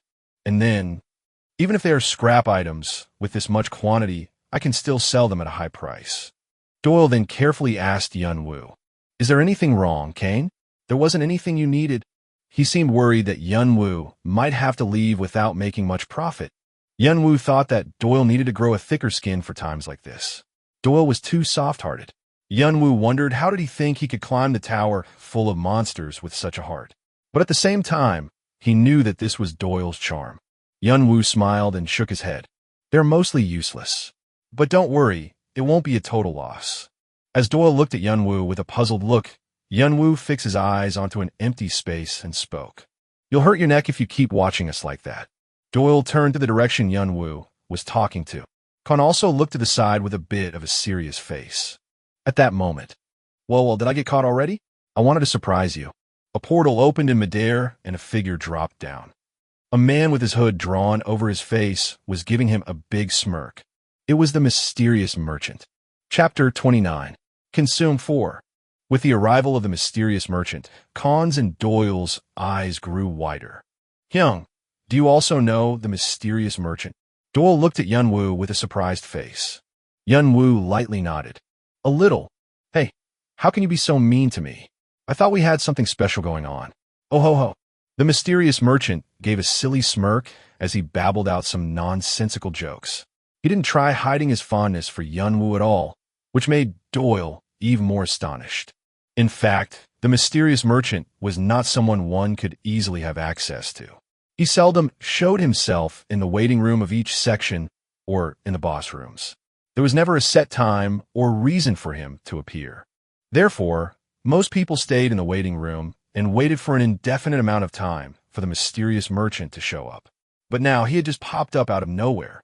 Of course, it wasn't actually impossible to personally strike a deal with the mysterious merchant. "And also, glad to see you again, Khan and Doyle. We haven't met since you purchased the pass tickets, right?" The mysterious merchant then greeted Khan and Doyle. "Oh yeah." Khan nodded with a sour face. He felt like he was getting a heartburn just by recalling how he had paid with his attribute points to buy the tickets to go to Section B's waiting room. The methods one could use to befriend the mysterious merchant were very simple. One was to rank within the top 10 in the tutorial rankings. That was how Khan had acquainted with the mysterious merchant. And the other was to be acknowledged by him. It seemed like Yunwoo was one of those acknowledged people. Khan thought it was understandable. Considering what Yunwoo had shown him so far, there was no way the mysterious merchant or the guardian wouldn't pay attention to him. After the simple greeting, the mysterious merchant quickly turned to Yunwoo. By the way, would you mind telling me how you noticed I was here? I was so confident that I was hitting pretty well. Khan and Doyle nodded as well. The mysterious merchant was like the guardian. He belonged to the tower, so normal players couldn't notice their presence. However, Yunwoo flatly replied, "It would be dumb of me not to notice you when you're staring at me like that." Asterisk grunt asterisk. I see. You're not going to tell me. The mysterious merchant let out a groan at Yunwoo's reply. But under the robes, his eyes were giving off a strange glow. He had known it from the time Yunwoo purchased the reset tickets for Section A that no one else had bought before.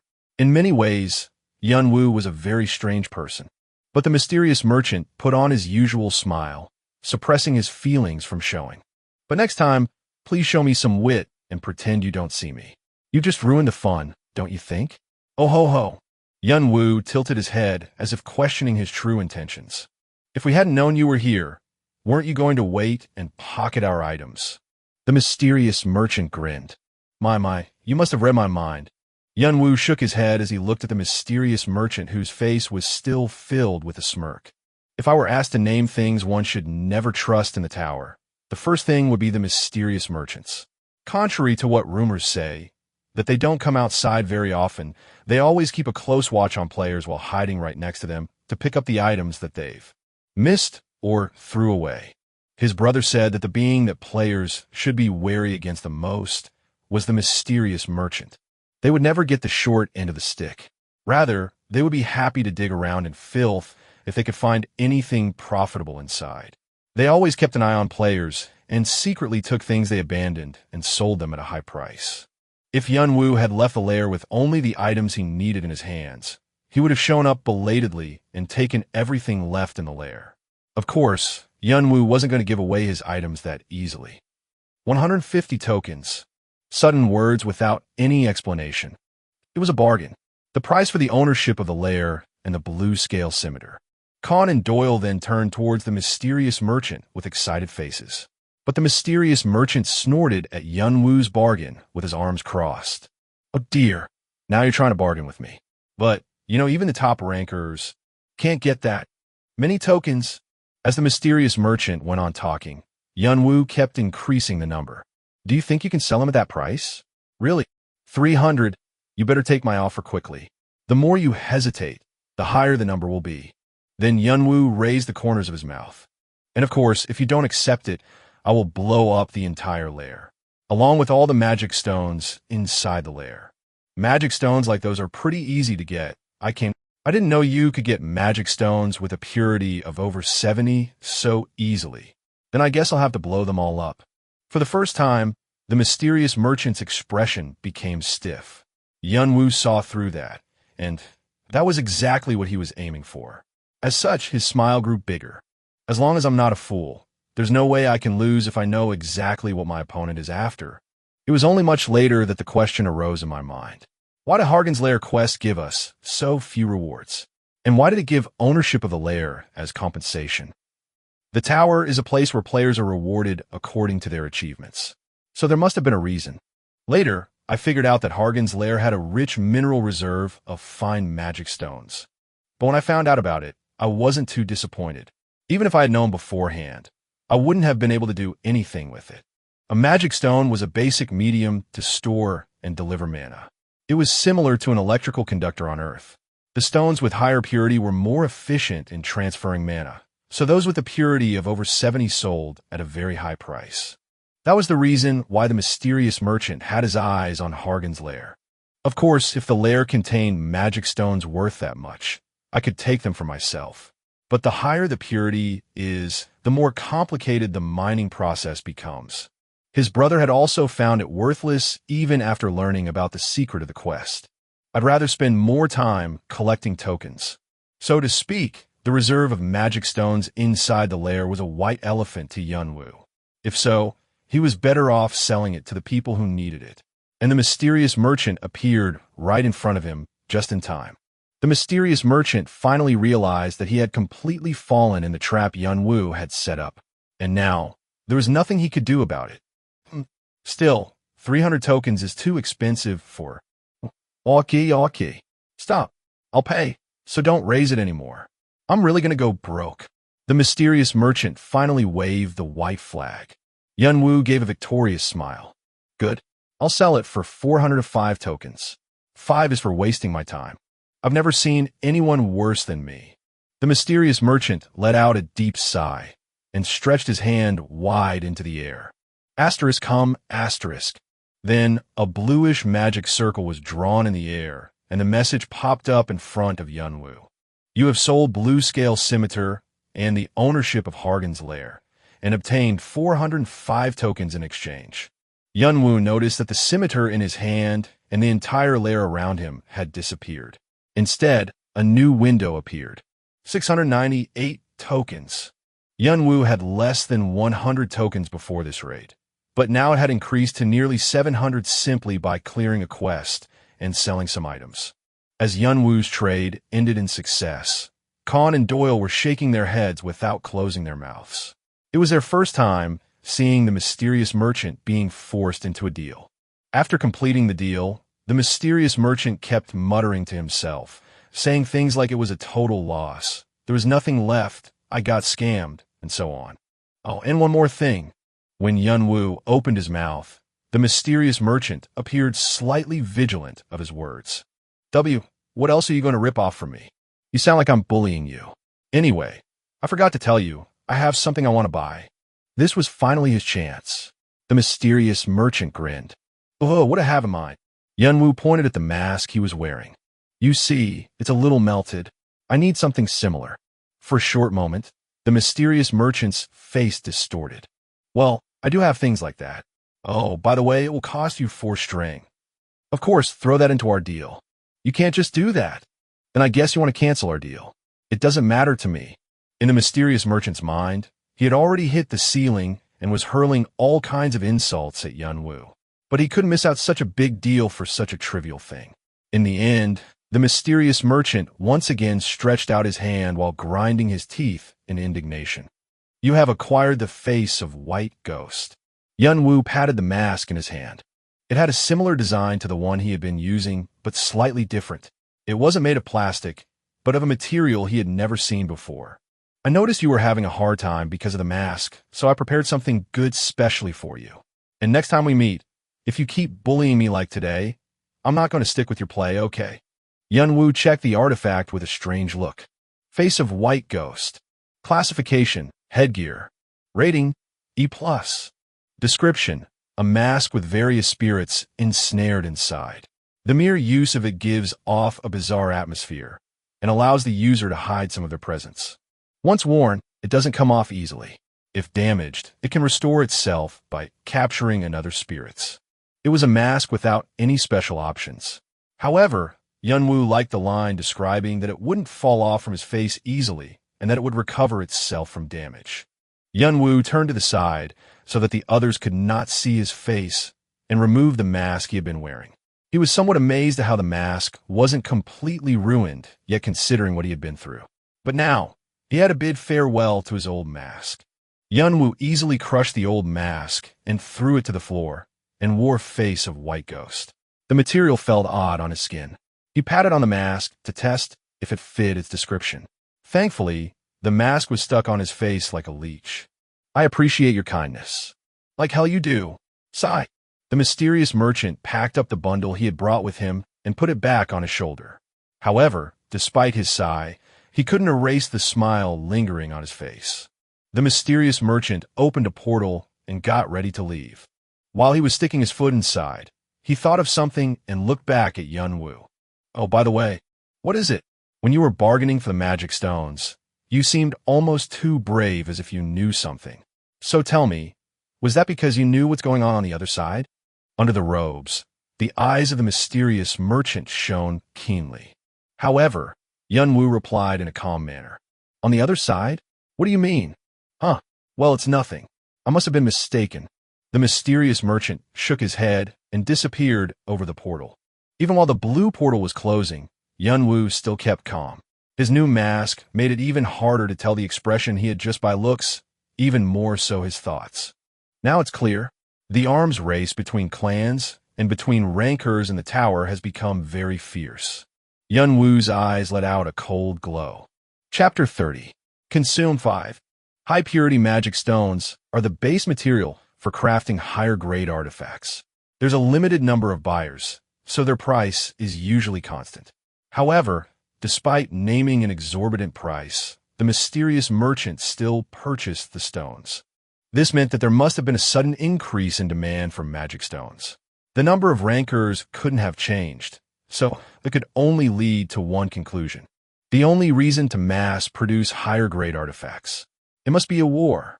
During the time when his brother was in the tower, Arthia had been targeted by numerous clans and rankers due to their rapid growth.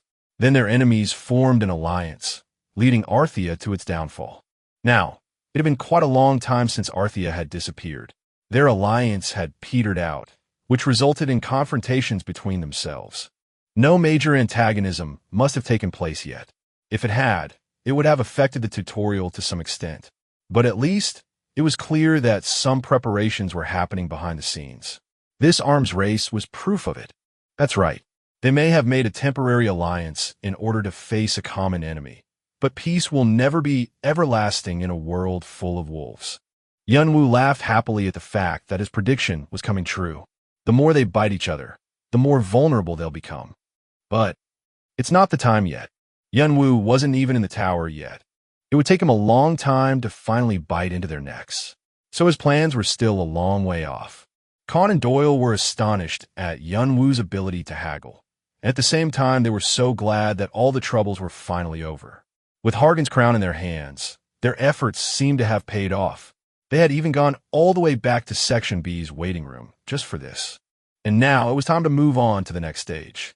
Khan and Doyle secretly exchanged glances with each other. They were already close enough to understand each other's feelings without having to talk. The mere glance was enough to exchange their thoughts. Khan came forward and asked Yunwu, "What are you going to do now?" "Do what?" Yunwu turned to look at Khan while fastening his dagger to his belt. "I'm talking about your schedule. What's your plan? You must have collected tons of tokens by now. Are you going to go straight to Section F?" Yunwu did not immediately answer Khan's questions. Instead, he briefly checked the tutorial rankings. Tutorial ranking. 1. Edora, 63,101 points. 2.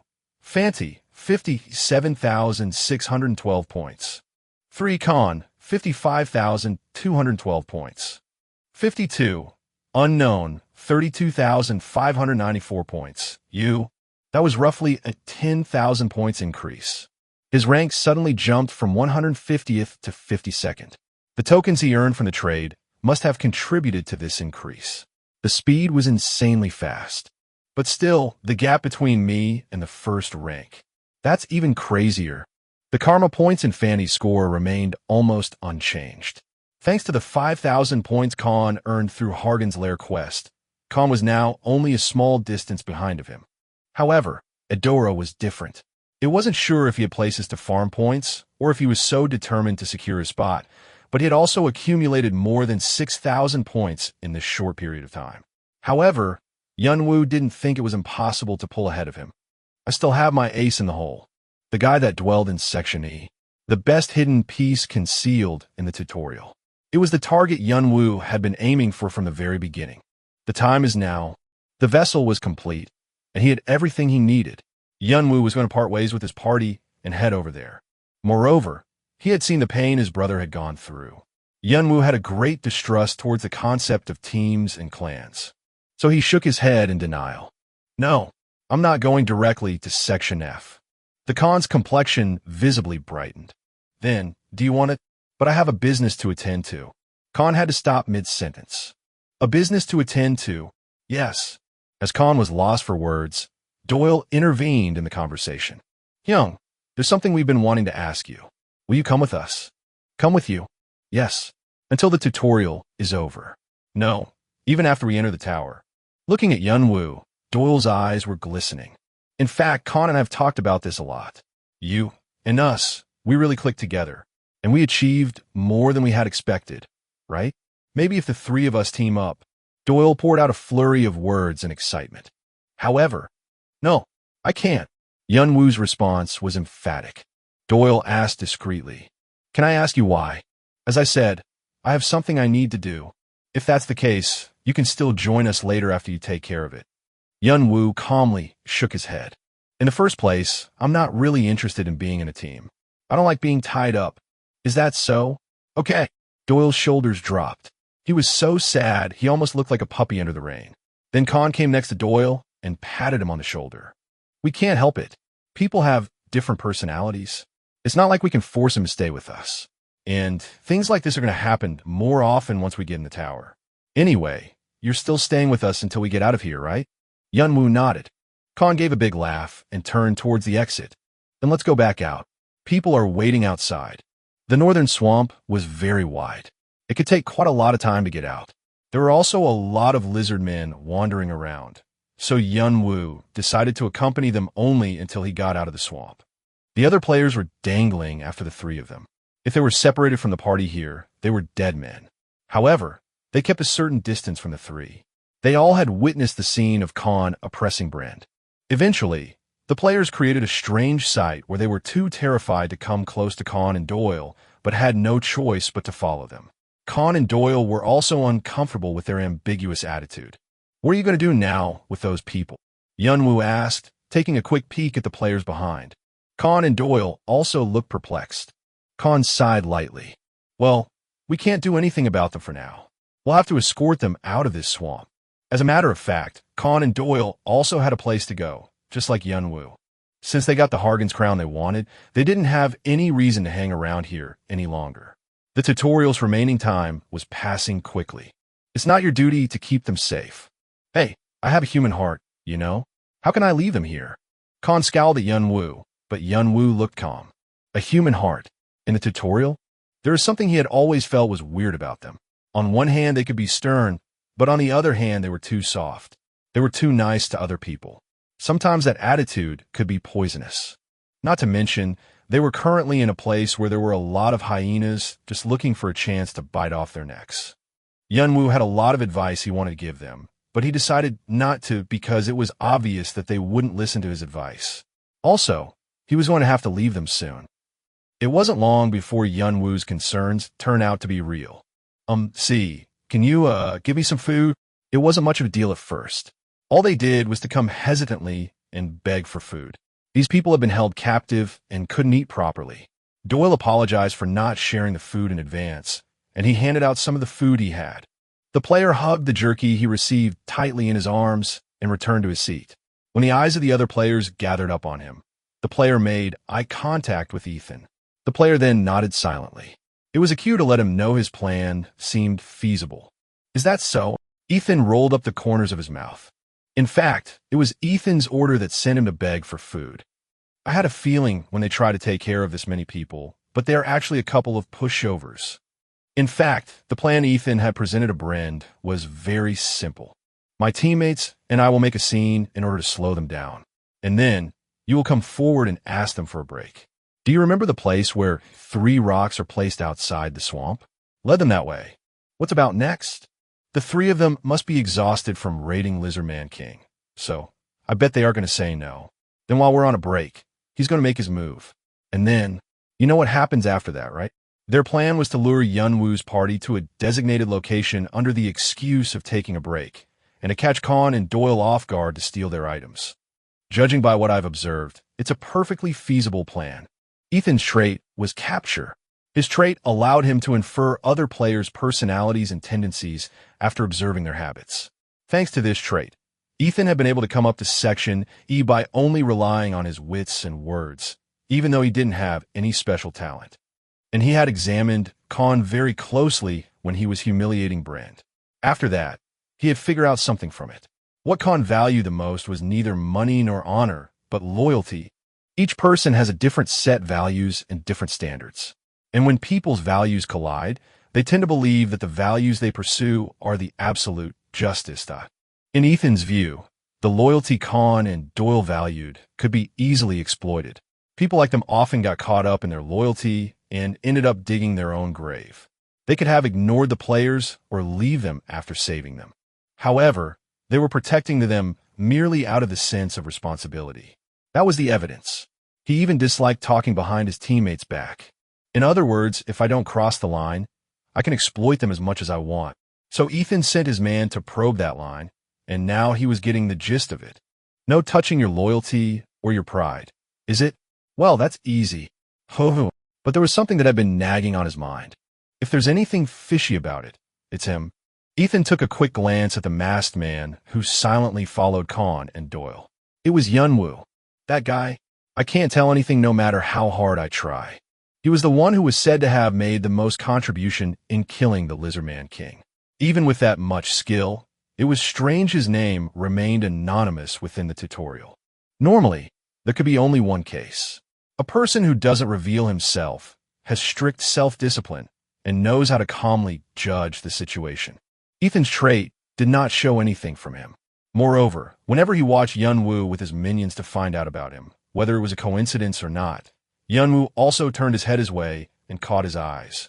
Beneath the white mask, two eyes were coldly shining. He felt naked before the two floating, will-o-wisp-like eyes that seemed to be able to see right through him. They gave him chills all over his body. But that didn't stop Ethan's plan. No matter how suspicious he was, there was no way he could have noticed them plotting something. Brend, that idiot's going to take the bullet and set the table for us. Ethan scoffed at how dumb Brend could be. In fact, the plan he had told Brend wasn't the end of it. It was only the first step. The real deal would happen right after that, drawing their attention while his friend stole a little bit of their artifacts and tokens. It was all a lie. Stealing isn't enough. They are Khan and Doyle we're dealing with, the 3rd and the 11th ranks. And the other guy is the one who destroyed the Lizardman King. If I could take them all down, taking the first place won't be just a dream. Ethan licked his lips, his eyes giving off a cruel look. The most important part of the plan was the finesse and timing. And the masked man would never get out of this trap, either. Ethan then gave a signal to his minions. Some players suddenly began to throw tantrums. Khan, my friend is not feeling well right now. Can we slow down a little? I'm getting really tired. I'm sorry, but I need to use a bathroom. Later on, some people even started to lay down on the floor and refuse to move. I'm not going to move anymore. I'm not. I don't have anything right now. If I go out there, I'll just be monster's food. Then, I'd rather sit here all day. Khan and Doyle were slightly annoyed. They had a long way to go, but these players were dragging their feet down. No, it wasn't just dragging them. It was almost as if they were intentionally blocking their way. They were now more like shackles instead of burdens. Doyle looked at Khan asking what should they do. Khan frowned and sighed briefly. It wasn't like he couldn't understand them feeling hopeless towards their future, but he couldn't just indulge all of them. He even thought that it might be better to give away some of his tokens and leave them here. It was at this moment. Now, Ethan immediately signaled Brend. Brend was the player who had taken the role of representing the others. If such a person stepped up and mediated, they might listen to him. Brend nodded and slowly approached Khan. Well, I think the long captivity had them mentally tired. I realize you are busy, but I'd really appreciate if we can take a break around here. Khan stopped walking and started to contemplate. Then, he looked back at Doyle and Yunwoo and asked for their opinions. Ethan, watching from behind, gave a wicked grin. Come on now. I've got lots of friends waiting for you to show up. It wasn't just a couple of players waiting in a vacant lot. Several troops with dozens of players in it. The scavengers were waiting inside. As soon as they entered the designated place, the traps would activate and Khan and the rest of the party would fall into their hands. The moment when he licked his lips with a surge of greed. Ethan noticed there was someone staring at him, so he turned towards the direction he felt the gaze coming from. And there, he found a couple of eyes curved upward underneath the white mask. Is he smiling? The moment when the thought came to his mind. We're bust. Ethan instinctively stepped backward. He didn't know how Yunwoo had noticed him, but for now, he had to run away. However, asterisk swish asterisk. He saw something flashing right in front of him, and asterisk puck asterisk. As he felt a stinging pain right in the middle of his forehead, the whole world turned red. Chapter 31. Consume 6. Ethan fell backwards as blood sprinkled out from his head. It happened in less than no time. Yeah, wow, what's going on? The players panicked over the sudden situation. Khan and Doyle, who had been talking to Brand, also hurriedly turned their eyes towards the scene. But regardless of the disturbance, Yunwoo fixed his grasp on Karshina's dagger and dashed forward. His targets were the players Ethan kept close to himself. How the hell did? They were surprised at the fact that their cover was blown, but at the same time, they dispersed in all directions in order to make their escape. How naive. Yunwoo laughed at how the players were all running away after just a light push.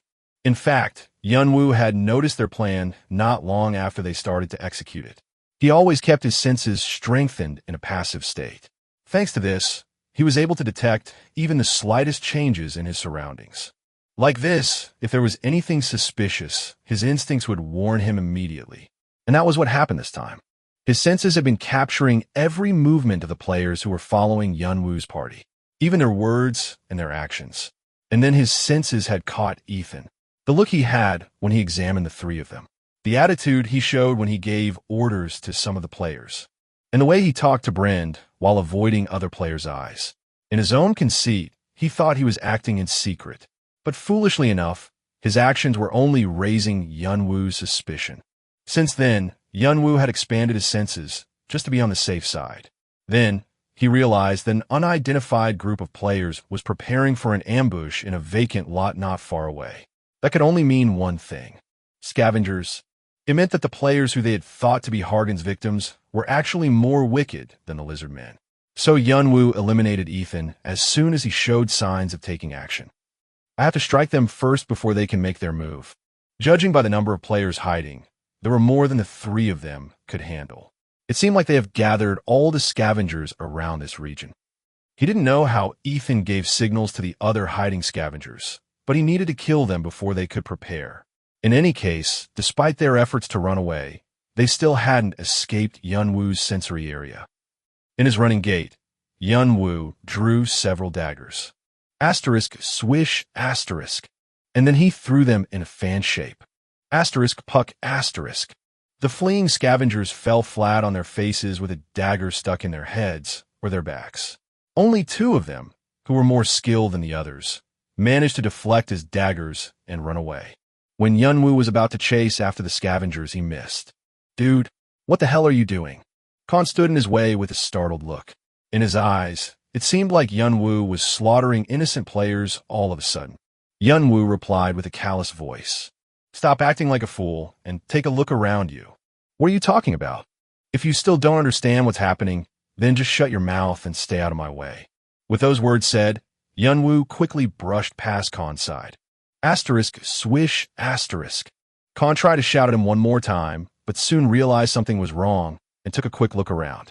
Doyle, who was already aware of the situation, was concentrating his mana onto his hand. Young, I wasn't expecting anything like this. Damn it. Khan creased his brows and drew a sword from his waist. Before he knew it, they had been surrounded by a group of players.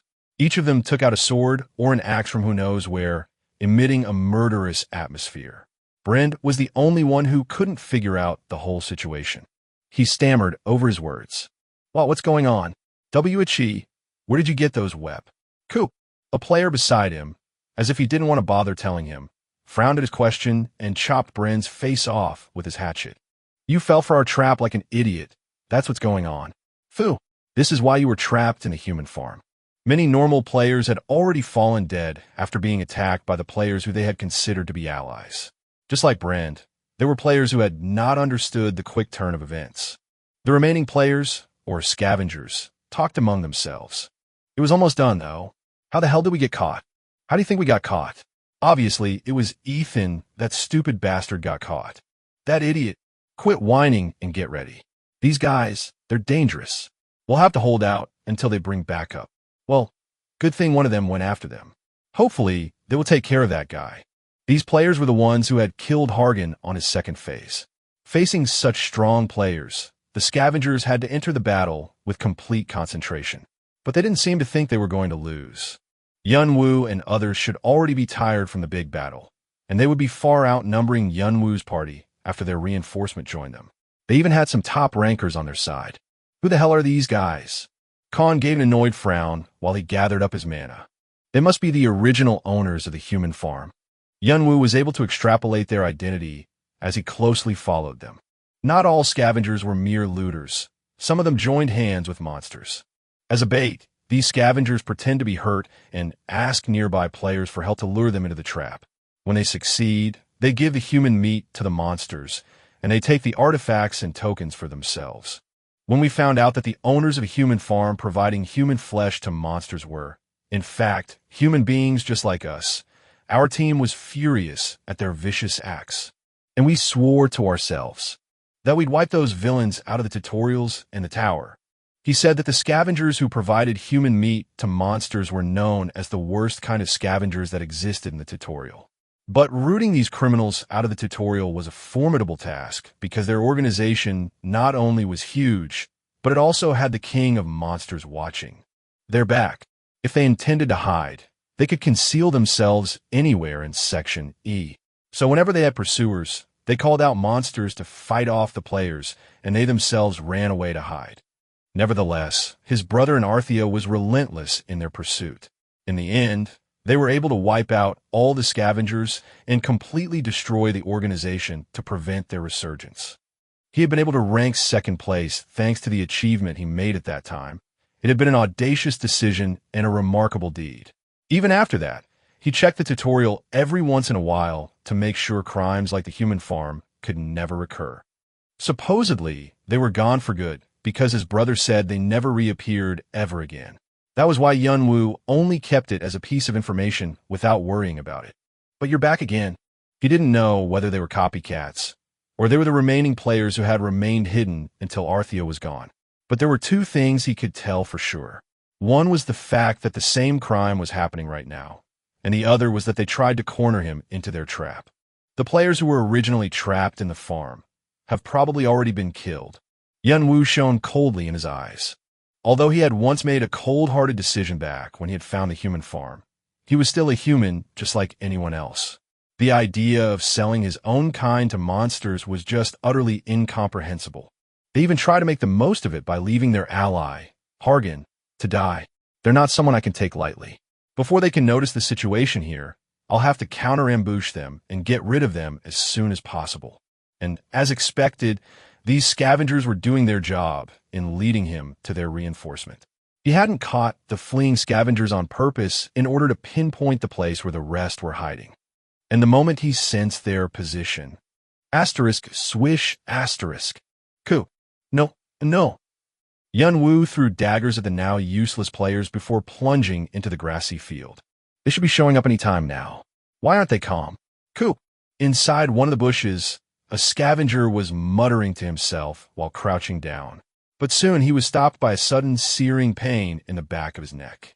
He tried to raise his head up, but before he could even scream, his head had already been separated from his neck and dropped rolling on the floor. A puddle of blood formed on the ground. Plop. After a simple splash from stepping on the puddle, not a single noise was made as Yunwu moved on to the next point. It was like a feline trying to hunt down its prey.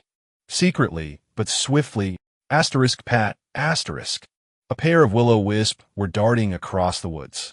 It took a long time before the scavengers waiting for Ethan realized something was wrong. Fuck, what's taking him so long? No kidding. Did he get caught or something? He's brought small fries before, but he's never got caught, has he? That's true, but shit. I'm just fucking bored. When the scavengers were on their mission, they usually wore a piece of cloth to cover up their faces and called themselves with numbers such as 1, 2, 3, etc. It was a measure to prevent giving out their identities when confronting enemies. A long time ago, when the whole criminal syndicate was on the brink of annihilation, the remaining players adopted this method to conceal themselves from Arthea, or that was what they heard from senior players. And even after Arthea's disappearance, it stuck around and became sort of custom, still being practiced until now. Unlike how their seniors used to keep their identities secret even between themselves, the scavengers at the current time knew each other. But by covering up their faces and names, they could somewhat erase the guilt of doing bad things. Strangely, however, they weren't getting any notice from Drazik or Ethan, who was supposed to be here with their prey by now. They were still waiting for their prey to appear. Ho-ho, the real Bloodsword and Foxytail. If we can actually hunt them down, wouldn't they be the biggest catch we've ever had? Except for Fanny and Adora. Those crazy siblings, they're actually the best team in the tutorial right now. It's going to be really fun destroying such strong players. Not to mention the stuff they're carrying. The sword that Bloodsword is carrying, Dragon Slayer, Tulung Jin. Was it? That's mine. The hell? I called dibs way before, you dumbass. Whatever you say, but finders keepers. You two, knock it off. The boss will take care of the distribution, so stop squabbling. Let's just talk about something useful like how to spend the rewards from the Lizardman King. After some cackling and chattering, they lifted their heads. Damn, he's taking really long. I think something's happened there. Siebzen, try contacting Ethan. Zwei grumbled and gave orders to Siebzen, who was hiding in the bushes some distance away from him. The communication artifact commonly given to all scavengers was emitting light, waiting for a response. But no answer came back. Siebzen? Siebzen, where the hell did he go? Zwei knitted his brows and turned his head sideways. Noon, is Siebzen there? You go ahead and contact him. Noon? Noon, who had just been arguing over Dragon Slayer with Zwei, gave no response either. Zwei suddenly felt a shiver down his spine. His teammates had been going missing without him knowing, which could only mean, we are being attacked. Zwei sprang up to his feet.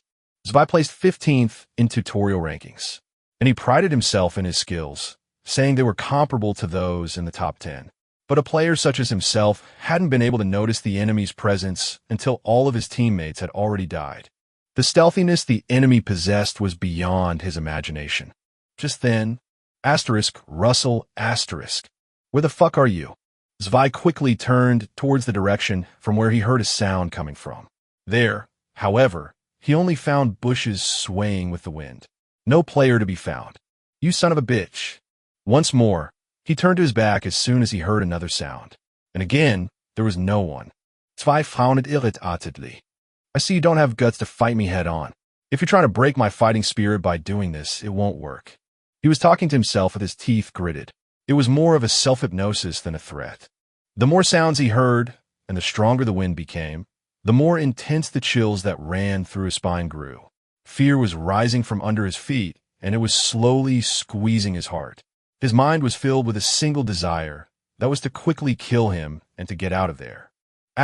Russell. He spotted a presence coming from his blind spot. Zwei quickly threw the sword he was holding. Puck. I got him. He clearly heard his sword hitting something. Zwei immediately threw himself in that direction. But instead of his enemy, he only found one of his teammates, Veer, panting for air with his sword stuck in his heart. Veer's face was so pale and filled with one clear emotion. It was fear. Run. Go, Esti. And Veer dropped his head, leaving only those words behind. Zwei felt that the fear that had only been squeezing his heart had already climbed up to his throat. At that moment, a white mask dropped down in front of Zwei, along with terror, despair, and then death. Schluck. Khan and Doyle were still having a tense confrontation. What the hell is Orangdan doing? Khan felt a surge of anger. Orangdan professed themselves as a vigilante group, but they didn't know that crimes like this were prevalent in Section. On a second thought, he wondered about Yunwu. He was currently on his way to catch the fleeing scavengers. He couldn't have shown such fast judgment unless he knew about them beforehand. But how on earth did he know these facts that even Orangdan didn't know? His question, however, did not last long. The scavenger who identified himself as Eins was making his move, and the other players were also slowly narrowing the distance between them. The moment he tried to clear a path with Doyle. Whistle. What? Enemy? Ally? Suddenly a presence was heard from the sky. All the players, including Khan, Doyle, and Eins, stopped moving and raised their heads. Fatud. A bunch of unknown objects fell from the sky. Then one of them came rolling towards Eins' toe. What the hell is this? As Eins narrowed his eyes to confirm what it was, he soon stood frozen to the spot with his mouth agape. the object that had rolled next to his feet. It was the head of Zwei, his face filled with fear. Chapter 32. Consume 7. Zwei. The numbers in their names represented their rank within the organization. The fact that the second strongest Zwei had been killed like this. Fia. 9. What the hell happened? Stay away, idiots. You're going to get yourselves key. Some of the scavengers were deeply shocked by the sight of their teammates' decapitated heads. Heinz tried to warn the other scavengers, but it was already too late. Asterisk, swish, asterisk. A blade suddenly dropped down from the sky next to Heinz. And there he found Zen with his hands grabbing tightly onto his throat. Asterisk, gurgle, asterisk. But soon he collapsed on the floor, frothing at his mouth. And on that spot where Zen had been standing, now stood Yunwu with a cold smile underneath his white mask. Asterisk, splash, asterisk. Ku. Damn it. Yunwu then swung his arm and scattered several daggers in a fan shape towards the other scavengers. The daggers plucked into the scavengers' necks. They firmly clutched their wounds in an effort to stop the bleeding, but soon they ended up collapsing as their blood sprayed all over the floor. The remaining scavengers finally came to their senses and stepped forward to kill Yunwu. However, Khan and Doyle, who had been looking for an opportunity, sprang forward. In a situation where their formation had been broken, and with the two people's offensive being added into the mix, the scavengers were literally being swept away. Stop those three. Do whatever you can to stop them. In his fright, Heinz yelled at the top of his lungs. But from the moment their siege had turned into a melee, they had little chances of winning the battle. Yunwu was dashing from scavenger to scavenger, just like a wolf killing a flock of sheep. Swords were swung from every direction, but none of them could deceive Yunwu's senses. Yunwu skillfully dodged the attacks as if he had eyes everywhere. He held his dagger backward while stabbing at his opponent's muscles and arteries, and threw several daggers that penetrated their necks. Khan and Doyle were just as fierce as Yunwu. Doyle quickly slid to his side as he summoned a series of flame bugs. Then, he made them explode in the middle of a group of scavengers, wreaking chaos in the battlefield. Khan, on the other hand, was fighting amid the enemy lines. Streams of blood splashed up whenever he wielded his sword, as if to show why he was called Blood Sword. The scene they created felt like a city being engulfed by a tidal wave. Now, the scavengers' position was reversed, from the predators into the preys. You sons of bitches! Heinz struggled as hard as he could in order to turn the situation around. But before he knew it, Khan was already right in front of his face. He hurriedly swung his sword from a shock. Without missing the chance, Khan wielded his sword, aiming for Heinz's neck. Asterisk, schluck, asterisk, and his head fell on the floor. The scavengers collapsed as quickly as the initial shock they had created with their appearance. Their awaited backup showed up dead, and their leader, Heinz, also died a sudden death. Their morale hit rock bottom. Eventually, the scavengers abandoned their weapons one by one and began to surrender, knowing that they had no chance of winning. Isudna, please D, don't kill me. We were just forced to do what Heinz told us to do. Believe me, why, he's right. We had no choice but to take part in order to survive. B, but I've never killed any player, so please, spare me. They wanted to bet on Khan's and Doyle's compassion. They had seen how Khan and Doyle had tried to take responsibility for the slaves, even though they weren't acquainted with them. Based on this, they thought that Khan and Doyle might spare their lives if they put down their weapon and surrendered. However, what's the difference between you and Hargan? Khan looked at the kneeling players and inquired coldly. What? I'm asking what makes you different from Hargan, who consumed his own kind. Shitheads. What? Kook. Khan relentlessly stuck his sword into their throats. The scavengers then realized who they had messed with. They had thought he was still green, but the player they were dealing with was the Blood Sword, a swordsman who was born as the son of a ranker in the tower, but had made his own name without riding on his father's coattail. They should have known that such a person would not be swayed by mere compassion.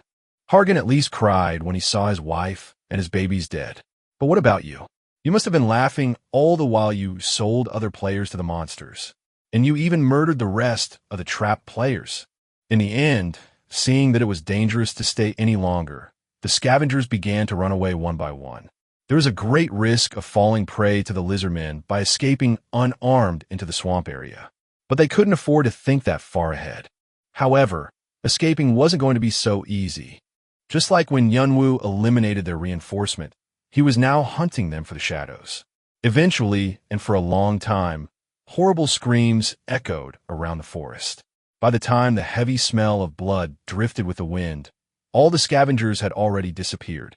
Duck! Yunwoo returned after getting rid of the last remaining scavenger, and there he saw Khan and Doyle sitting down deep in sorrow. They had thought they had rescued the people who had been trapped by the Lizardman King. But the slaves were, in fact, all dead, and the only ones left were the scavengers trying to kill them. It must have been a tremendous shock. Yunwoo didn't say a word. Unlike himself, who had experienced this kind of things many times in Africa, this must have been the first time for them. There will be apprehension towards humans, and there will be anger towards those who did this. In times like this, with all these kinds of emotions stirring their minds, no consolation would help them.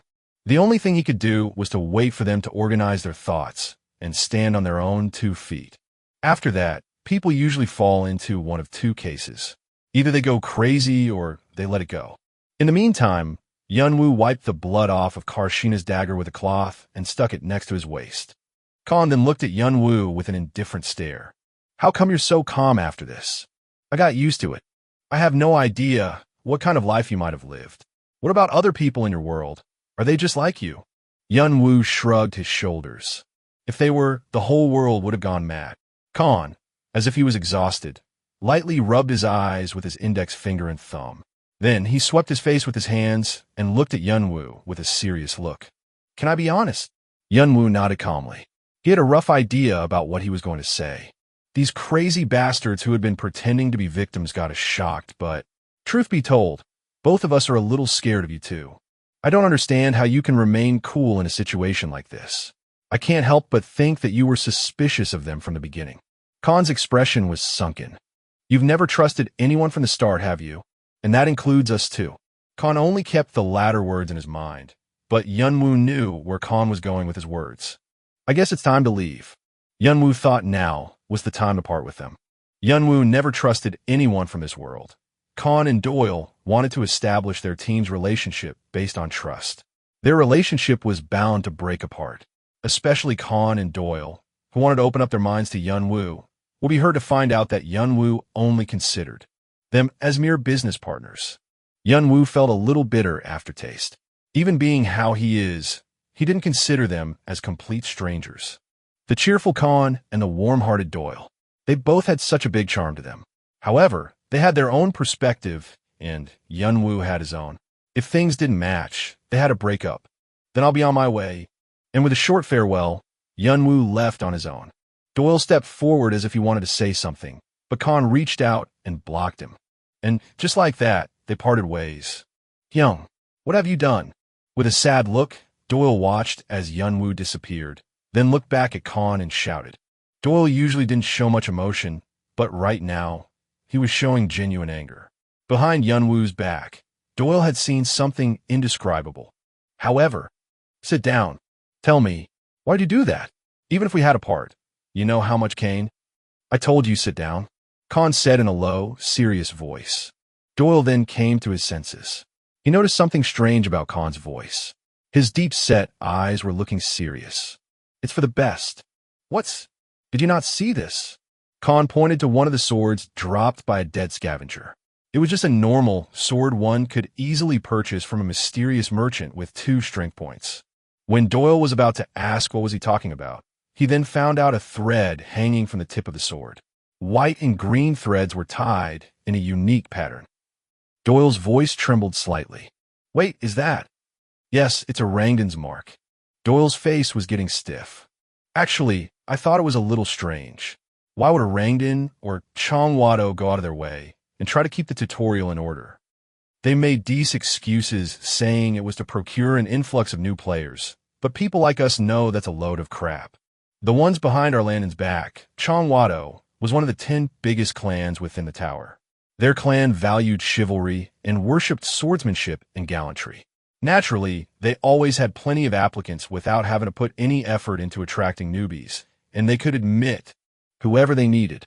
When Chongwado had announced the establishment of a Rangdan in order to watch over the tutorial, Other clans and rankers had doubted their intentions. But without any solid proof, they could do nothing but let them be. What if it was, in fact, a cover to secretly take over the scavengers? The tutorial runs via a series of complex systems that differ from those present in the tower. I don't know exactly what they're after, but if they're trying to take advantage of the system, Khan had to pause as he clenched his teeth. He was holding back the burning anger welling up inside him. Then, their story finally adds up, right? Doyle nodded his head in silence. Come to think of it, the foundation of Orangdan came suddenly, right after Arthea had wiped out all of the scavengers in the tutorial. They probably needed a more solid management system. Doyle gritted his teeth. He finally understood why Khan had to send Yunwu away with a ridiculous excuse. He didn't want to drag Yunwu into the risk that was about to follow, as he seemed to have important businesses to attend to. Khan must not have wanted to disturb him. Hyung, then are you? Khan nodded gravely. Yes, I'm going to have to go see that idiot build before I can carry on. You should go ahead and head to where Vigritor. It was the other hidden piece that required Khan and Doyle to obtain Hargan's crown beforehand. It was the ultimate goal they hoped to achieve in the tutorial. It was also the only way Khan and Doyle could catch up with the Adora and Fanny siblings who had been stacking up karma points with incredible speed. Don't be silly, Hyung. Doyle had a big smile on his face. You're not the only one who wants to see those bastards' faces.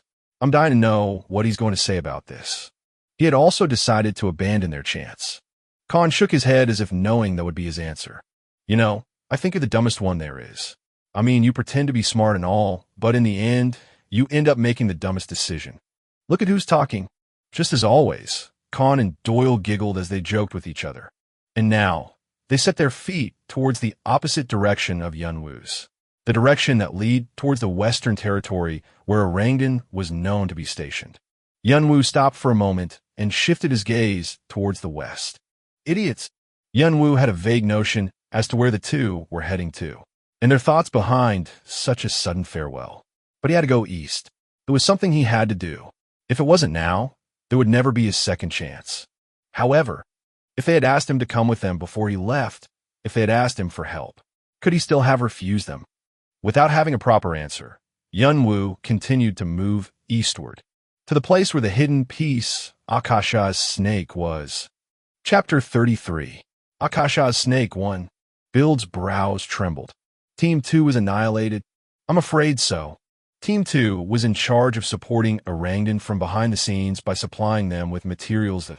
It must be them again. The subordinate lowered his head without replying, but that was enough for an answer. Build continued with a seemingly irritated voice. You said they were enough for this task, so I gave you the chance, but you failed me. Huh. It's as if we just let them take Hargan's crown for free. The subordinate kept his head low while bowing. He knew that making excuses in this situation would just make his problems worse. It was only 2 days ago when Build had ordered Team 2, the scavenger troop, to get rid of Yunwu's team. Orangdan had brought a piece of information saying that the three of them had immediately headed toward Hargan's lair as soon as they entered Section E. For that reason, he had set up a trap. However, contrary to expectations, they managed to exterminate every last one of the scavengers that participated on the mission, including both the baits and the backups. Not only that, but they had also taken Hargan's crown, which Build was saving for the end of the tutorial. That IT was quite gut-wrenching for Build. You fools. Do I have to step up for a task like this? I'm terribly sorry. He had put a lot of work into preparing Team 2, but now his efforts had ended up being in vain. He couldn't let them get away with this. If he left this matter unsettled, it was clear that there would be a punishment coming for the Isle. Put Team 1 on standby. Why, you mean the Team 1? The subordinate opened his eyes in surprise. Team 1. The players in this team were known as the elite players in Orangdan, and were being specially trained for Chongwado. Each one of them was among the top rankers in the tutorial. But what surprised him the most was that this was the first time Build had ordered to assemble the whole team. And all of that just to deal with 3 people? To him, it seemed like a waste. They're the ones who destroyed Team 2 with only 3 of them. Bloodsword, Foxytail, and the Masked One. Their level is higher than I expected. Build leaned back on the chair. It's not that bad. This will serve as a good combat experience for them. The subordinate bowed his head in agreement. Even from his point of view, the players in Team 1 were all full of conceit. Their belief in that they would be the next leading players of Chongwado was so strong that even Build's words were often ignored. Build was planning to make use of this opportunity for both getting rid of the eyesores and throwing a damper on their pride. And I will be moving along with them. The subordinate's eyes widened, but he soon lowered his head again. Prior to becoming an executive in Orangdan, he was also a player who had climbed some floors in the tower. No matter how good players were in the tutorial, there was a huge gap between them and players already in the tower. Those high rankers are dead now. He clicked his tongue in pity. Players from the tower would receive a severe penalty from a guardian if they intervened in the tutorial. But Bill decided to step up even at the risk of receiving such penalty. That's how much of an obstacle they posed to him. Or are you considering the possibility of them having noticed the identity of Team 2? Bill slowly nodded his head. There's no reason to leave a potential risk behind. Besides, we can't let them get away with what they have done to us, can we? Bill then gave him an order as he bent his brows. Immediately assemble all members of Team 1, and also warn them that those who fail to comply will be cut off from the clan on the spot. Roger. Bill clicked his tongue as he watched the subordinate leave. We were almost done collecting the sacrifices. I didn't expect a setback in our plan. When he had first heard of what happened to Kane, Bill had thought he could easily run Yunwoo off the road. But now, he couldn't just stand by after all the trouble Yunwoo had caused. Still, Bloodsword and Foxytail, their backgrounds are too big. There's also the possibility of the masked guy being secretly raised by other clans. He must have someone's backing. Bill had already excluded the possibility of Yunwoo being alone. As far as he knew, no player with that level of ability could have been raised without any support. Bill couldn't look down on his ability to clear the inner area as a solo player, even going as far as speedrunning it. So he had to get rid of them as secretly as possible, leaving no evidence behind. Of course, it wasn't because he was afraid of their background. The power Chongwado had in the tower was really unmatched. It was only because he didn't want to arouse any suspicion from other clans or rankers. After the downfall of Arthea, the forced peace in the tower is now gradually being chiseled away. Now, it's just like a ticking time bomb. You never know when it's going to explode. But at least before it explodes, we have to gather up as much strength as we can. Secretly, and without anyone noticing, Orangdan was in charge of supplying the necessary materials to gather up their strength. On that account, Bill couldn't forgive Yunwoo's party for destroying Team 2. Bill thought for a moment about how to eliminate them. However, his thoughts did not last long. Asterisk Kwong asterisk. We're under attack. Damn it, what the hell is going on? An explosion shook the whole command post violently. The noise came from the entrance. Bild. Then the subordinate, who had been ordered to gather up Team 1, rushed back into his room. Bild asked with a frown on his face. What just happened outside? Teach, they're here. They, Bloodsword and Foxytail. What? Bild rose from his seat with an irritated look. Before the subordinate could continue, Bild spoke with a curl on his lips. They've saved me some trouble now that they came here on their own. Just then, asterisk Kwong asterisk. Suddenly, the wall to his left was blasted off, and Khan appeared along with Doyle. As if they had clove their way straight across, they were covered in dust and blood. Bild. Khan burst into a rage with a distorted expression while looking at the man who had turned the tutorial into hell. Asterisk rumble asterisk. Murderous aura raved through the room like a windstorm. Ku. Wah. Some clan members had ran into the room, chasing after the two players, but most of them were blown away by his aura, and those who weren't still spilt blood and fainted. The floor was quaking up and down, and the room was reeking of blood. Khan, drenched in blood, and with his blood-soaked dragon slayer, gave the impression of a demon straight out of hell. This was the true form of Bloodsword that had drawn the attention from various clans and rankers in the tower. Bild slowly drew his sword, unveiling his murderous aura. He felt a tingling sensation all over his body. But even so, the sneer on Bild's face grew bigger and bigger. I was getting bored stuck in the tutorial. Let's enjoy ourselves, son of the Iron Lion. At the end of his words, asterisk Kwong asterisk, Bild and Khan flung themselves at each other. Once again, another explosion erupted inside the room. While Build and Khan were fighting each other, Yunwoo was reaching the eastern area of Section 8. The lush forest soon came to an end, and the black Rocky Mountains started to show their spiky heads. A wide and barren desert. It was the orcs' territory. Orcs are monsters that possess a solid physique and muscles with a grimly twisted pig face. They are 2 meters in size, which is bigger than a lizard man. Orcs show aggressive behavior towards players. They will run to attack a player as soon as they spot one. This kind of behavior makes it harder for players to hunt them down. But of course, that did not matter to Yunwoo even a bit. As he ventured around the eastern desert, 4 orcs suddenly jumped at him during their patrol. Puck. But Yunwoo easily sliced off the gullets of 3 of the orcs and severed the arm and leg muscles of the remaining one and laid him on the floor. Then he climbed on his body and held a dagger against his neck. Chwick. Human. Strong. Spare me.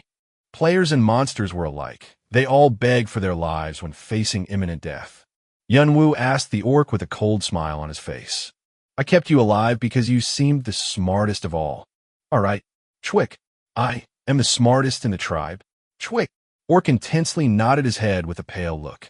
But the truth was, Yunwoo randomly picked 1 out of the 4 orcs. Let me ask you a question. Have you seen any cottage nearby? It should be somewhere on the Rocky Mountain or on the branches of a tree. What? Chwick. You better think hard. There are lots of other orcs around that I can ask. The orc then quickly put his brain to work. To survive, he had to remember things in great detail, like what he had eaten 5 days ago. The cold blade of the dagger started to slice into the skin on his neck. Blood was dripping out of the wound, but the orc was too terrified to feel the pain on his throat. Soon enough, the orc managed to conjure up a memory he had regarding a house. There is one. Chwick.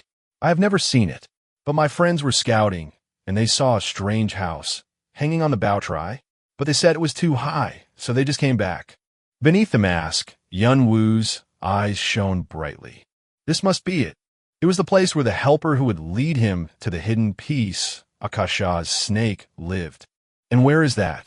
The orc realized that the dagger had stopped digging into his throat, so he quickly answered. You have to walk a little bit left to the sunrise. Takes 2 meals of time. Northeast, about half a day from here.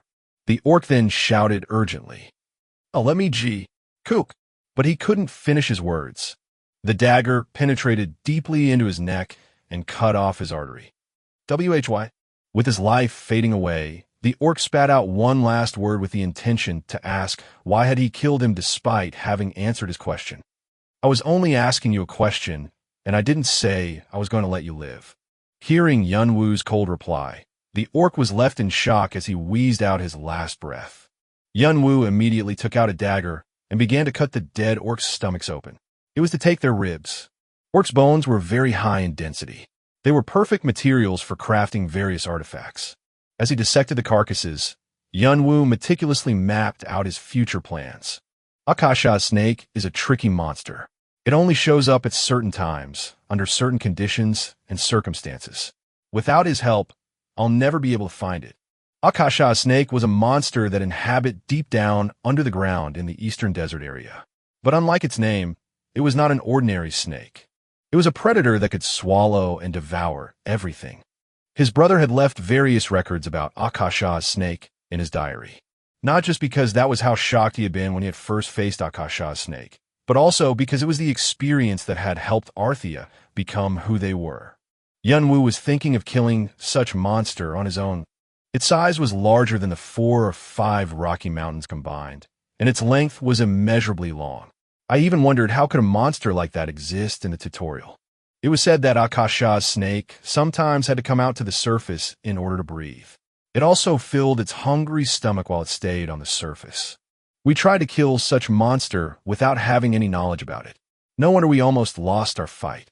But luckily we met him. The person who saved his brother and Arthea during their battle with the snake. My first master, Galliard. Snake Hunter, Galliard. Yunwoo muttered the name of the person he should be meeting soon. Of course, if he knew I was calling him with cheesy words like master, he'd come running here to punch me in the face. Anyway, he was a man who seemed to be ever so free, but was imprisoned by memories of the past. That's the reason he had been hunting Akasha's snake for decades. Galliard had a rather unique history. He was a player. However, he had never stepped into the tower. For decades, he had only stayed in the tutorial that resets every round. But it wasn't because he wasn't weak. Later on, when his brother looked back after becoming the sixth top ranker in the tower, Galliard had never been weaker than the other rankers. He even presumed he could be among the top rankers. If he had left the tutorial and tried to climb the tower, perhaps Galliard could have climbed higher than his brother. His brother felt it was a waste to have a player with such great skills stuck in the tutorial. Galliard just didn't have any reputation in the tower, but he knew what Galliard would be capable of. So he used past tickets to try to convince him over and over again, but Galliard refused every time. When his brother asked for the reason, he never gave him a proper answer. He could only guess that Galliard was trapped by a regretful memory that involved Akasha's snake, and that the memory was holding him from leaving the tutorial. Jongwoo was able to find Akasha's snake with the help of his teammates. But I don't have the time to make such preparations, so I'll have to meet up with Galliard and get his help. It may have been a precious bond for his brother, but Yunwoo didn't pay much attention to the fact. He was going to take whatever he could take from Galliard, even his skills, if possible. The white mask turned to northeast. If not, I'll have to force him. Chapter 34. Akasha's snake. Yunwoo looked for Galliard as he killed the orcs he encountered throughout his journey northeastward. The Bautry that the orc mentioned meant rugged Rocky Mountain. It was not easy to find a specific spot in the eastern desert area where everything around were Rocky Mountains. Moreover, orcs were not fools either. After noticing that their scouts weren't coming back, they started sending groups consisting of more than a dozen orcs, and others even started to search for Yunwoo on their own accord. Fortunately, he managed to find Galliard's cottage by then. Is this it? Yunwoo muttered in a low voice as he stood in front of one of the mountains. It was the highest and steepest rocky mountain in the vicinity. The height of it made the other mountains around look small in comparison. Yunwoo narrowed his eyes and strengthened his eyesight.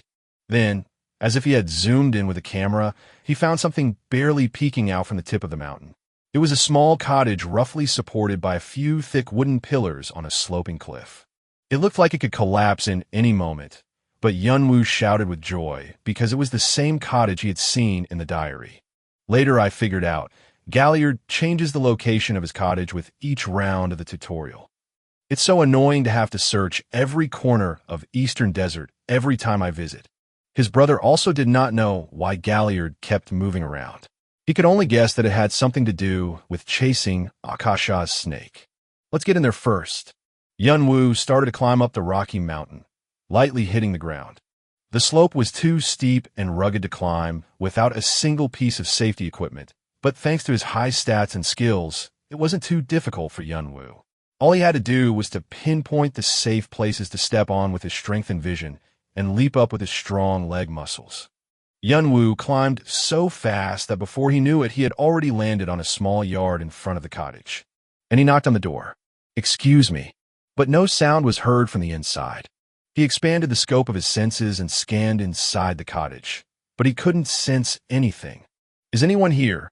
He couldn't just open the door and enter without the owner's permission. In fact, Galliard was a character who seldom stayed at home, and most of the time could be found outside walking around. So Yunwoo sat on a bench in the yard and began to wait for Galliard. "Who are you?" The sunset was spreading across the sky when Galliard returned home. When he arrived, Yunwoo was in the middle of his meditation. He immediately opened his eyes and greeted Galliard. "I'm Kane. I don't care about your name. I'm asking you, what are you doing in front of my house?" Galliard eyed at Yunwoo up and down with a look full of suspicion. But to Yunwoo, Galliard was a very intriguing existence. Demi-humans, they actually exist. A tall stature reaching about 190 centimeters, a sturdy but sleek body frame, brown skin tone, well-defined, handsome features, and then the long, pointed ears. Galliard was not a human. An elf, one of the most prominent members of the demi-humans.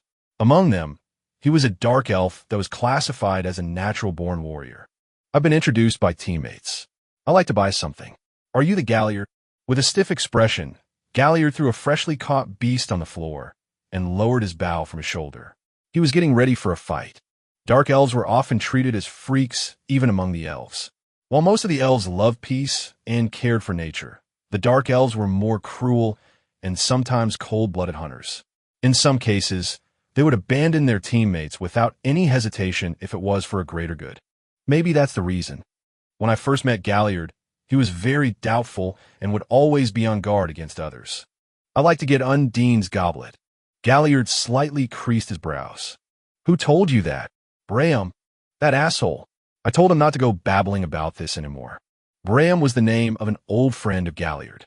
He was the person who had been originally trying to climb the tower with him. And he was also one of the people that Jong-woo called his masters. Yun-woo was a complete stranger to Braham, but he didn't care at all. He was going to leave Galliard as soon as he got the item he needed. There's no need to befriend him just because he was close to Jong-woo. Galliard had nothing to do with the betrayal his brother had suffered. He had never entered the tower and had no will to intervene in any other business. But still, it wouldn't do him any good to reveal who he was. Even if he did, it would just make things awkward for both of them. For Yun-woo, it was enough to know what kind of people his brother had connections with. "Okay." Galliard let out a deep sigh. Then he slung his bow back on his shoulder and picked up the beast he had dropped before. "Come in." Yun-woo followed Galliard into the cottage. The inside was not much different from where ordinary hunters lived. Along the wall were stuffed heads of all kinds of beasts, and various hunting weapons were placed on the floor. Some scraps of leather were scattered on the table. "You can sit anywhere you want. Just give me some time to finish this."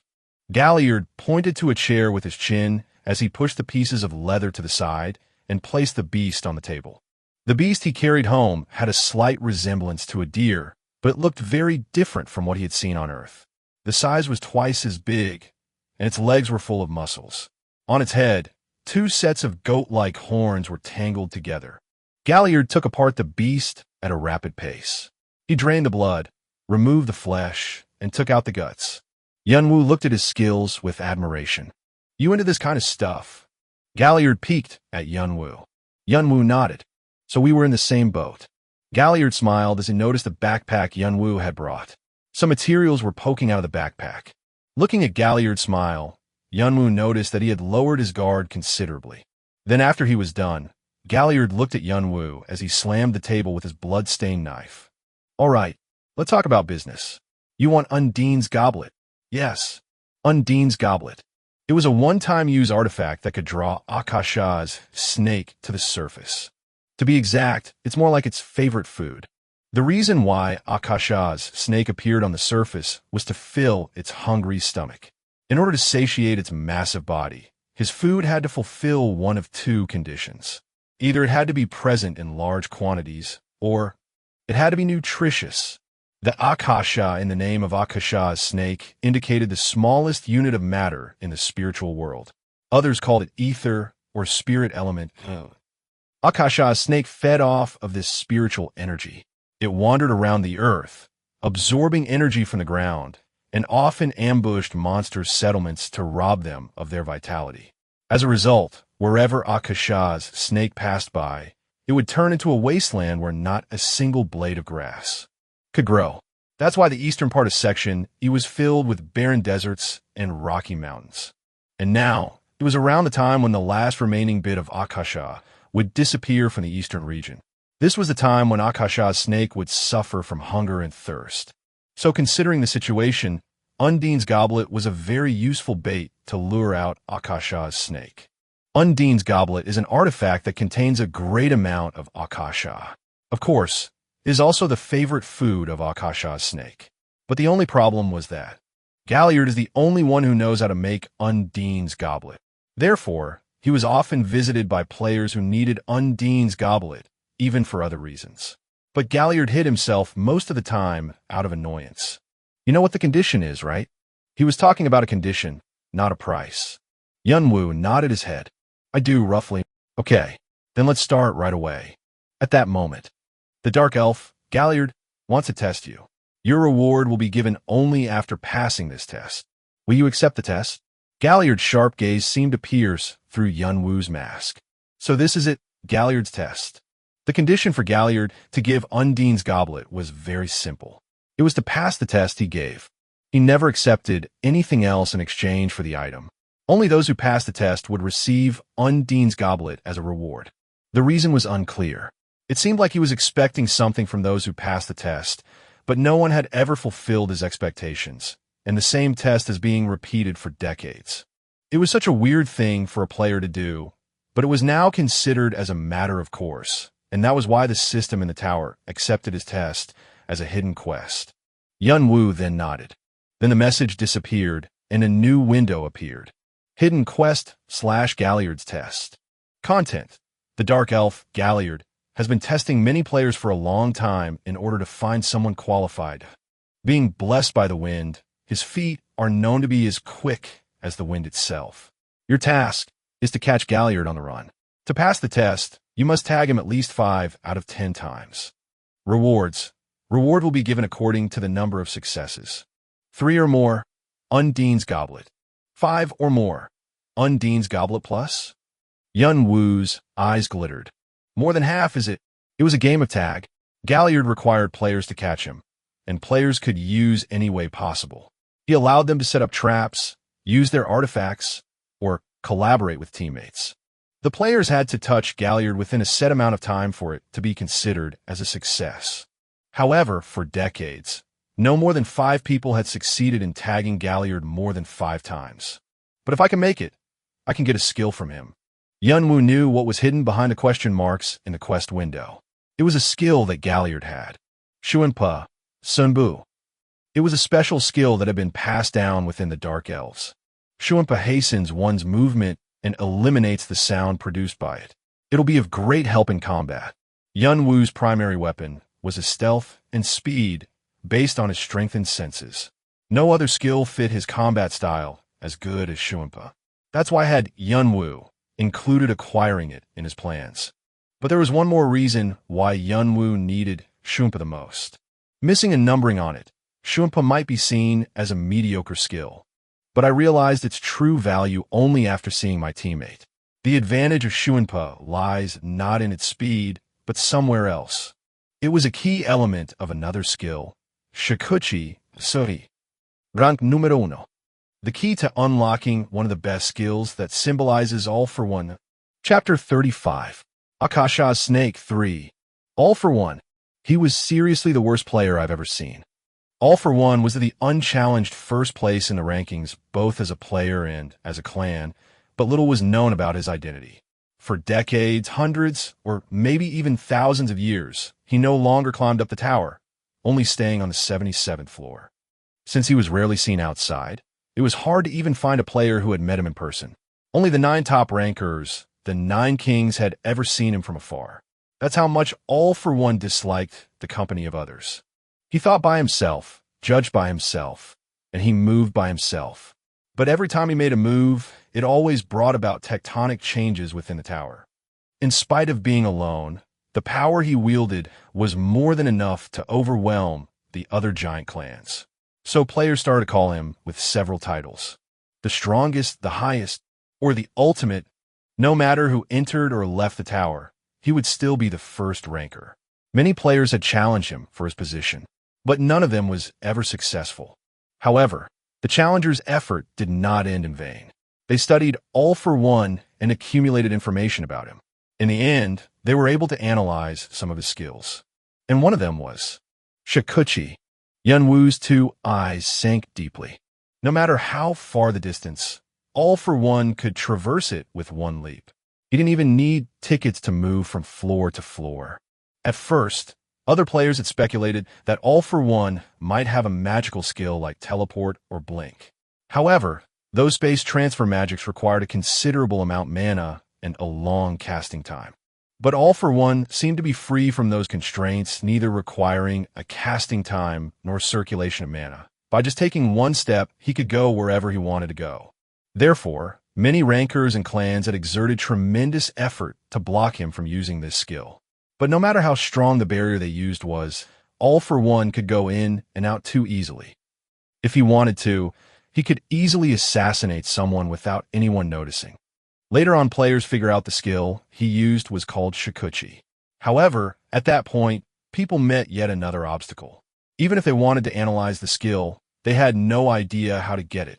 Players ended up guessing that it was a unique skill that only All for One had. However, the moment I saw All for One in the distance, my instincts told me something. What he had wasn't a unique skill. Rather, it was something achieved by steadily honing his skills to the limit until he reached the peak. And I found out one more thing. I don't know how he did it, but the Shuanpa that Galliard had showed during the tutorial, the same skill that Isaac had begged him to bestow, was actually the key to getting Shikuchi. But I bet Isaac won't know this until the end. When his brother found that out, he did not share this information with his teammates. At that time, the rift within Arthea had already deepened. He didn't know who he could trust. Instead, his brother concentrated on studying Galliard and his Shuanpa, and he recorded the results in his diary. Yunwu, therefore, had to acquire Shuanpa no matter the cost. Then, and only then, he could finish his brother's study. And also, he would be able to unlock Shikuchi. The rules are very simple. I'll be hiding around here, and all you have to do is to tag me. I'll give you 15 minutes for each round. Galliard came out of the cottage and explained the rules of the test. I know that there's a big gap between you and me, so I'll place a handicap on myself. I won't use my hands, and I won't use skills other than movement-related ones. Galliard raised his hands high and folded them behind his back. Yunwu nodded his head in silence. After all, Galliard's main skills were focused around his footwork and body techniques, not his fighting techniques. But he can attack or defend. That'll be a great advantage. Instead of Karshina's dagger, Yunwu drew out his old daggers and held them in reverse grip. Then he lowered his upper body slightly. He was ready to dash out at any time. Galliard accepted it as his consent and nodded his head. Then let's get started. Asterisk pat, asterisk. Galliard suddenly vanished into a thin air. His movements were indeed like the wind. He couldn't be caught with the naked eye. However, I should be able to find him. Yunwu activated both sense, strengthening, and draconic eyes at the same time. Clearly, Galliard had left almost no trace behind, but there was a strand of flaw flowing along the wind.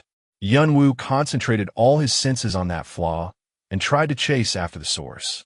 There was one thing I realized while studying the skill Shuanpa. Shuanpa had a very critical weakness. Here, Yunwu turned his body to the right and quickly threw a dagger toward the gap between some rocks. At that moment, Galliard jumped out from that direction with a stiff look on his face. Shuanpa is a skill specialized in stealth and speed. However, because it is too focused on its function, it does not erase the trace left behind. Yunwu quickly dashed towards Galliard. The biggest characteristic of Shuanpa is that it maximizes efficiency. It reduces useless movements and sticks to that purpose only. Duck! Shortly before being caught by Yunwu, Galliard twisted his body in midair and managed to land on the ground. But Yunwu wasn't worried about finding him. And that means only one thing. This time it was to his west on a dry tree. He is stepping on the flaws to move around. When Galliard was found for the second time, he had a surprised look on his face.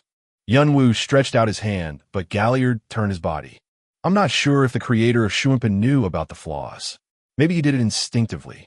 But one thing is for sure, as long as Shuanpa uses the flaws. Again, Galliard avoided Yunwu's hand by an inch.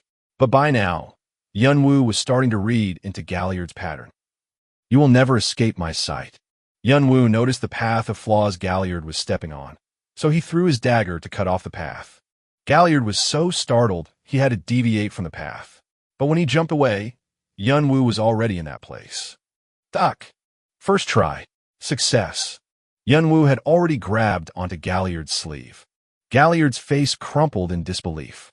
As long as he wasn't an idiot, he should have figured out that his weakness had been exposed. It was only after seeing Yunwu's eyes drawing a slight arc beneath his white mask that he realized Yunwu had gotten him.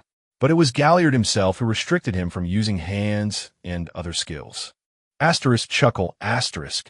He couldn't help but laugh at himself. No matter how hard he tried to run away, with those restraints, there was nothing he could do when Yunwu blocked his path in advance. In the end, Yunwu succeeded in tagging Galliard several times. You have managed to tag Galliard 7 times. The maximum requirements for your quest have been fulfilled. You have made an achievement that is not easily accomplished. Additional karma will be provided. You have acquired 2,000 karma. You have acquired 1,000 additional karma. You are now qualified to obtain Undine's Goblet as your reward. You can claim an additional reward. Find the Dark Elf, Galliard, for your reward. My goodness, I can't believe you got me so easily. Galliard laughed in dejection as he watched Yunwu put his hand on the right side of his chest. He was confident that he wouldn't lose even to the rancors in the tower, but he never expected his weakness to be discovered this fast. So, how on earth did you figure out? This isn't something that can be broken so easily. It's my secret weapon. Yunwu's response was simple. Galliard had his eyes fixed on Yunwu, but soon shook his head.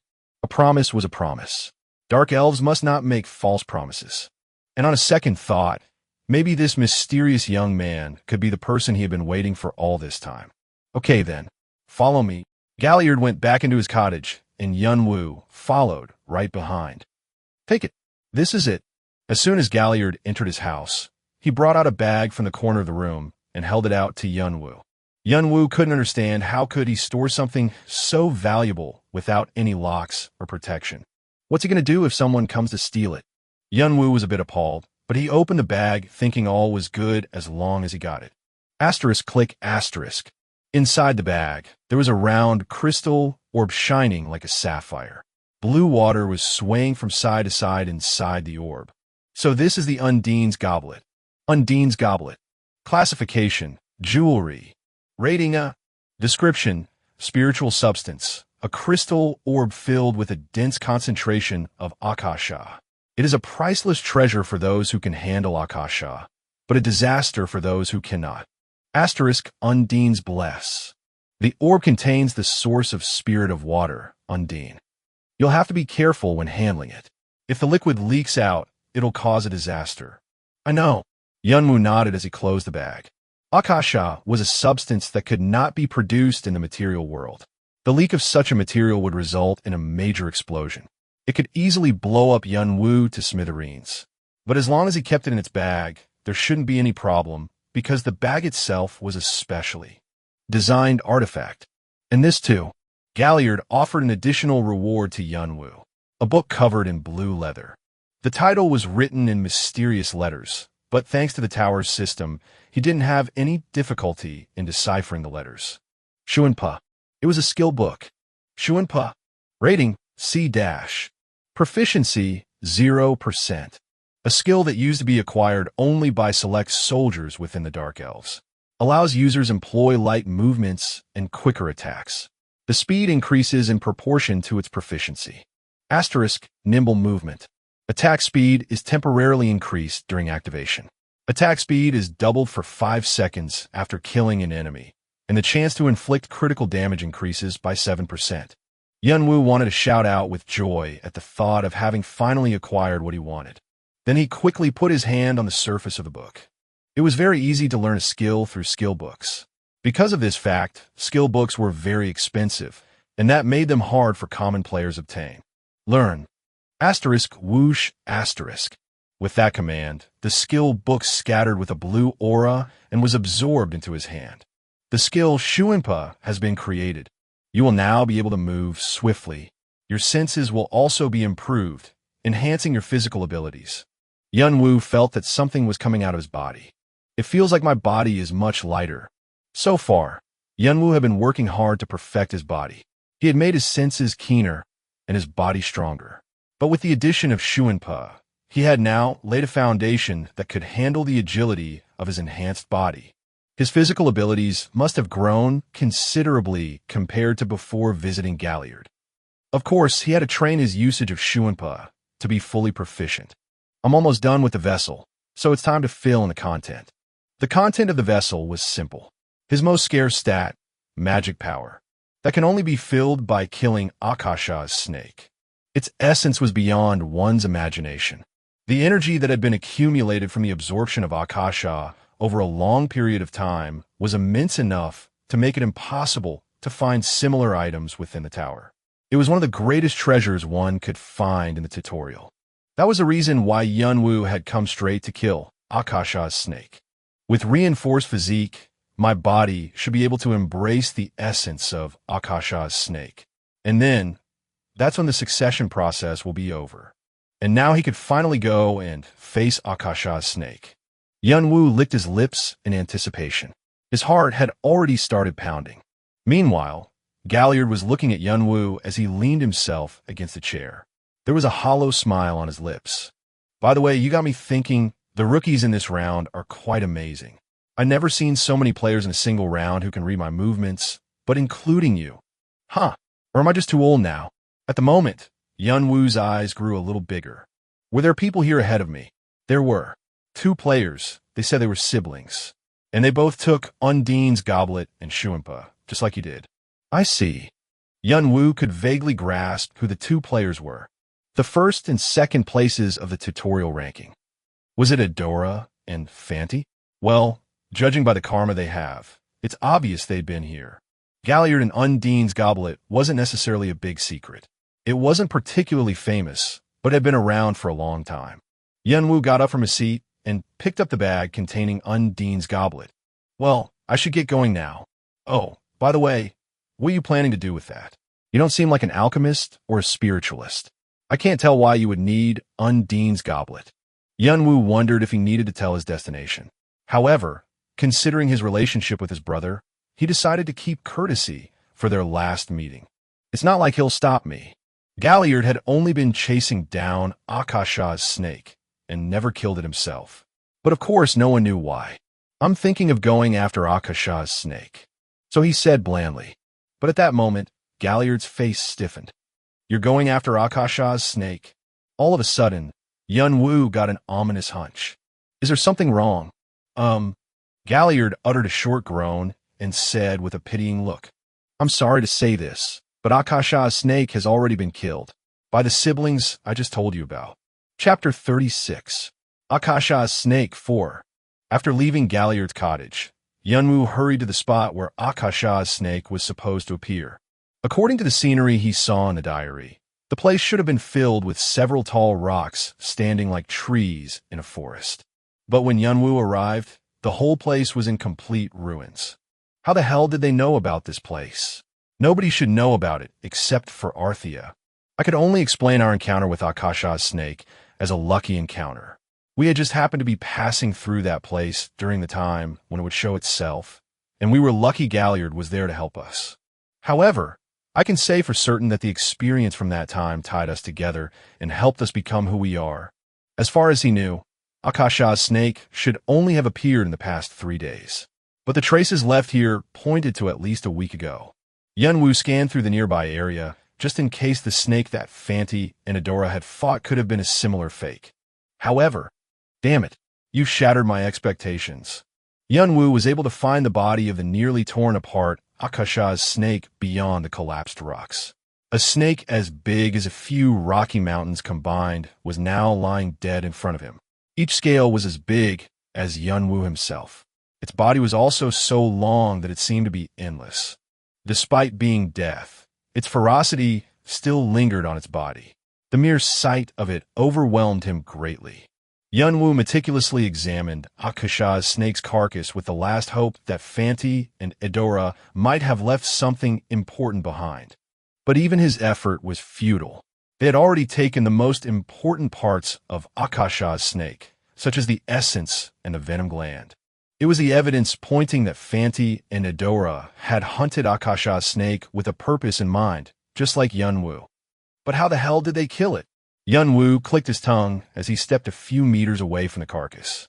Even then, he still couldn't capture its entire body within his field of view. And the more he looked, the more he wondered. Akasha's snake wasn't a monster that could be so easily hunted. Its strength was as great as its size, so usually it was difficult to even approach it. In particular, the venom that oozed out from its fangs was strong enough to melt rocks. Not even 10 or 20 players would be enough to kill this monster. But how did the 2 of them kill it? Did that mean that their power was unmeasurable, or was there something else he didn't know? I don't understand how they managed to summon Akasha's snake in the first place. Even if they used Undine's goblet, how did they summon Akasha's snake so soon? Could it be a magic?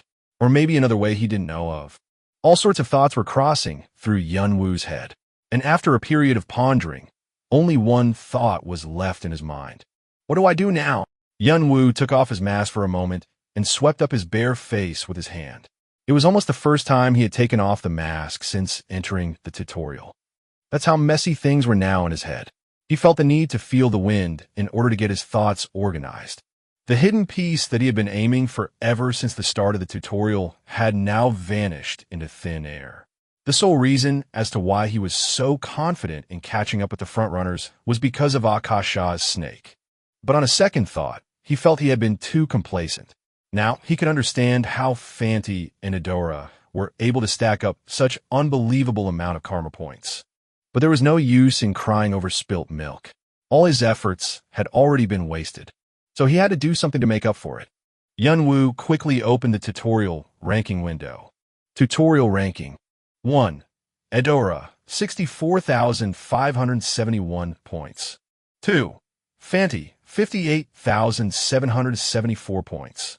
3. Khan, 57,300 points. 40. Unknown, 40,980 points. There's a 20,000 point gap between me and Adora. The gap is still steadily shrinking. Yunwu narrowed his eyes.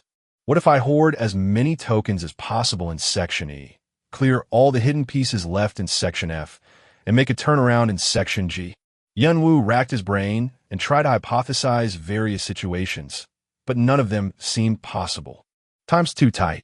At best, I'll end up overtaking the 11th rank. Maybe 8th if I get lucky. There's no way I can reach first.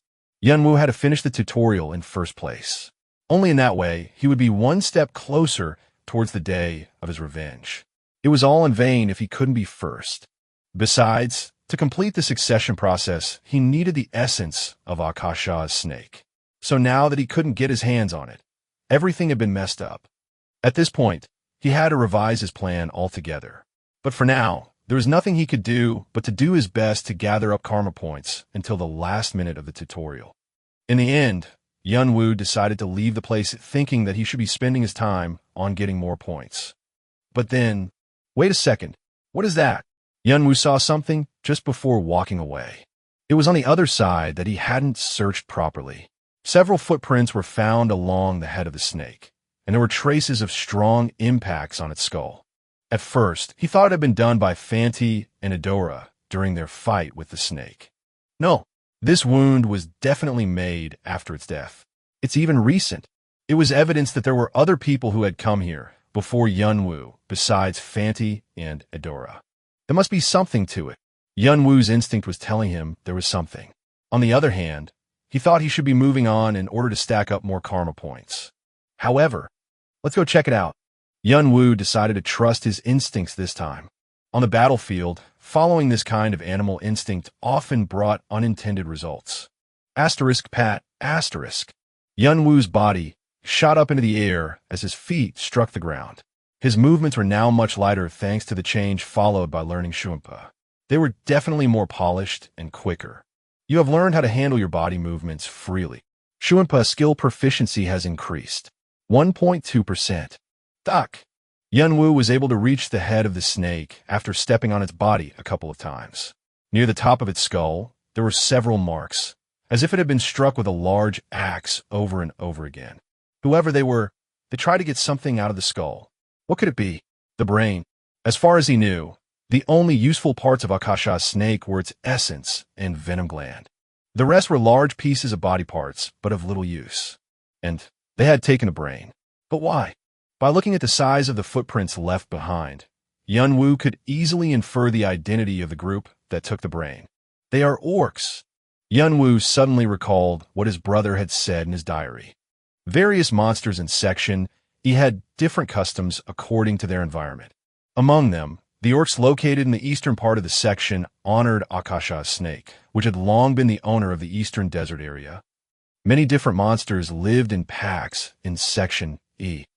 Groups of lizard men were normally seen in the northern swamp, and the western jungle was inhabited by goblins and kobolds organized in villages. Orcs had settlements in the eastern desert area, and only the trolls and ogres lived independently in the southern region. But just because orcs were present in large numbers in the eastern desert, it didn't make them the owners of the land. Deep underground, there lived Akasha's snake. Sometimes, Akasha's snake came out to the surface and attacked their settlements. For the orcs, it was a symbol of dread and fear. Hence, they had the custom of worshipping Akasha's snake as a god. And it seemed like the orcs had noticed the death of Akasha's snake and pulled out its brains with something in mind. What were they planning to do with it? If they were doing rituals, they could have either done it here or taken it to their settlements. But the traces were leading elsewhere, the opposite direction from where the orc settlements were located. There must be something over there. Without further delay, Yunwu rushed out following the trail. Asterisk, swish, asterisk. The trail was leading past Akasha's snake's body and further into the ruins. As he traveled deeper along the trail, the wasteland started fading away with the appearance of bigger and steeper rocky mountains. It was a place where even his brother hadn't been.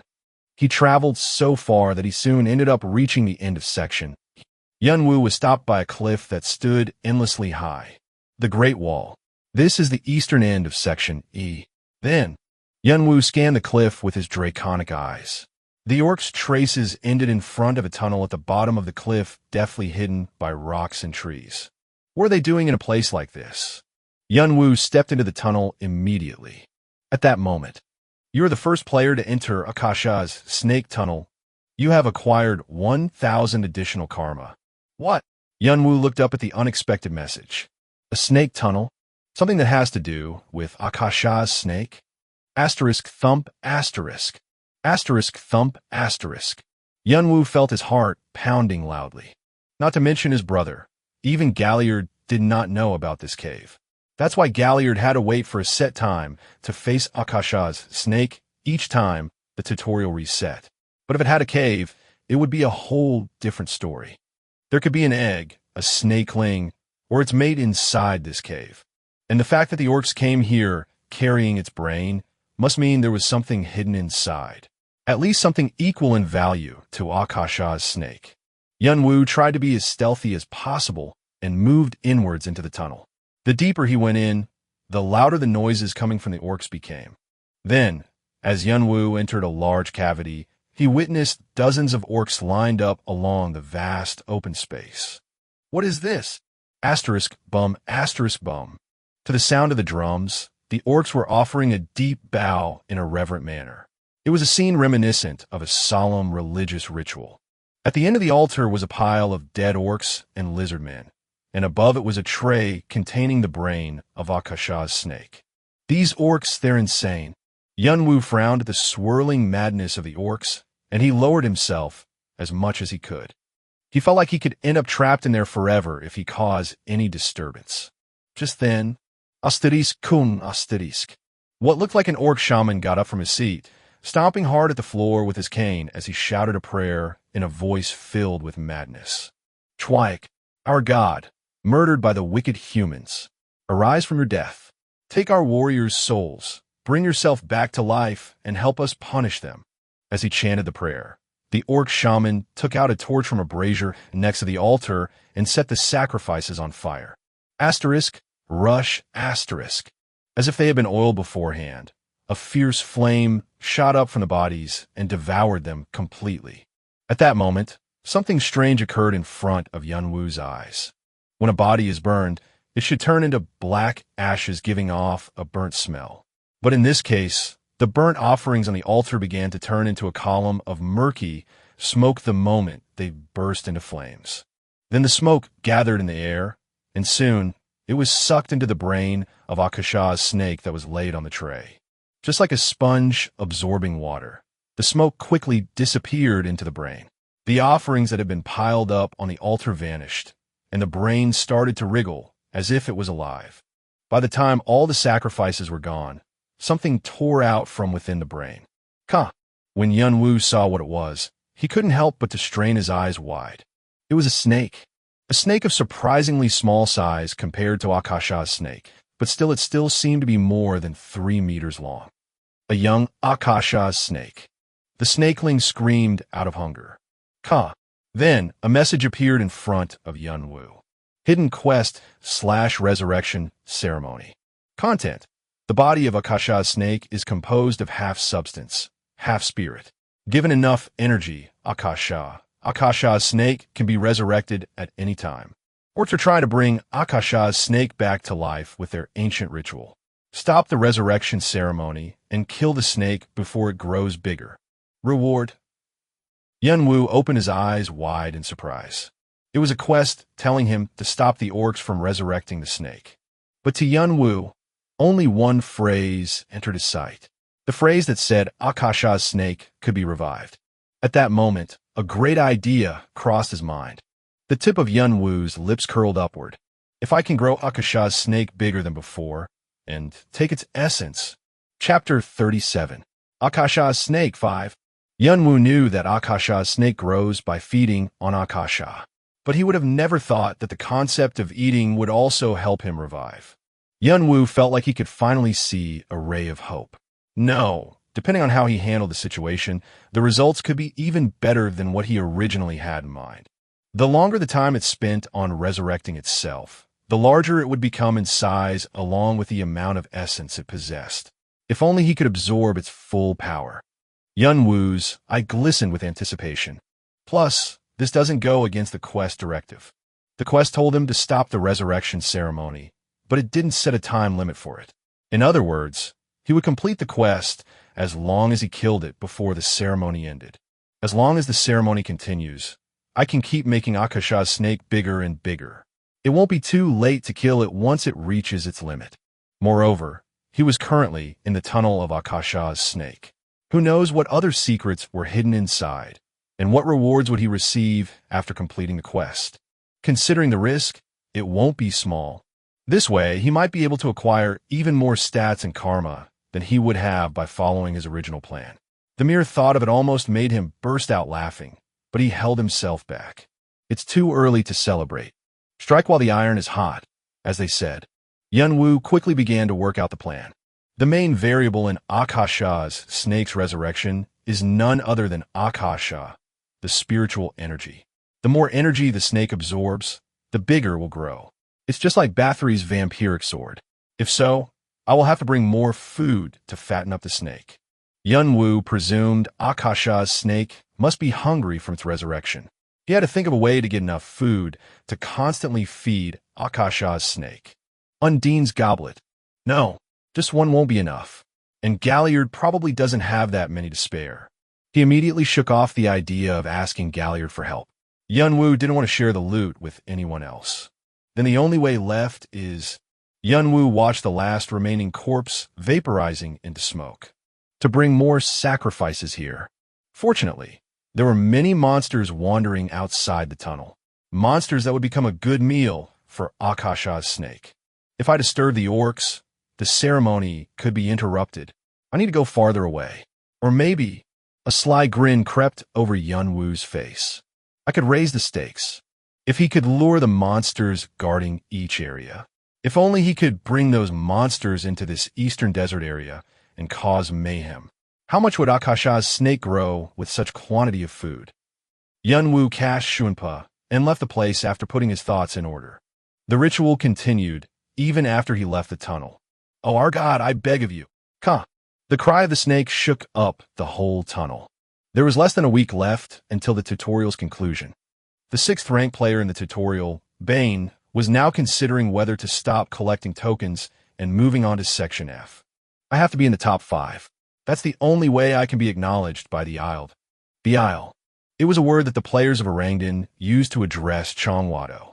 The Isle worked through meritocracy. He had to stand out and perform brilliantly in order to be reborn as a ranker. Normally with Bane's level of skill, he would have easily achieved 5th rank, or even 3rd rank if he was lucky. But there were too many abnormally strong players in this round. Fanny, Edora, Khan, and even a Marquesian swordsman.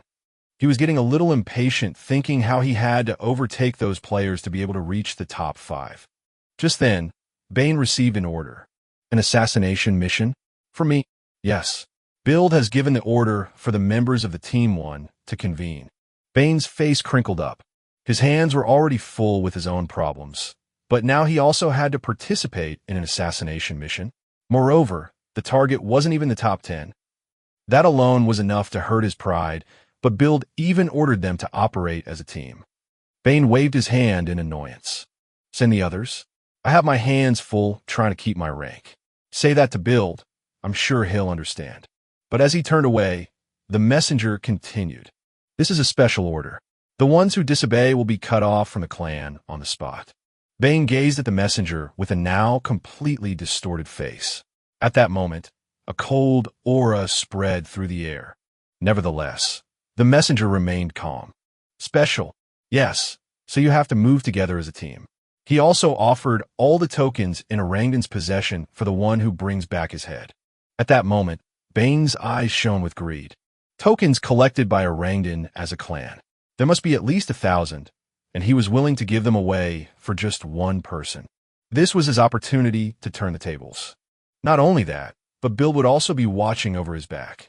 However, since the target is also the very player behind the annihilation of Team 2, Bill also advised to be as careful as possible. Bane opened his eyes wide.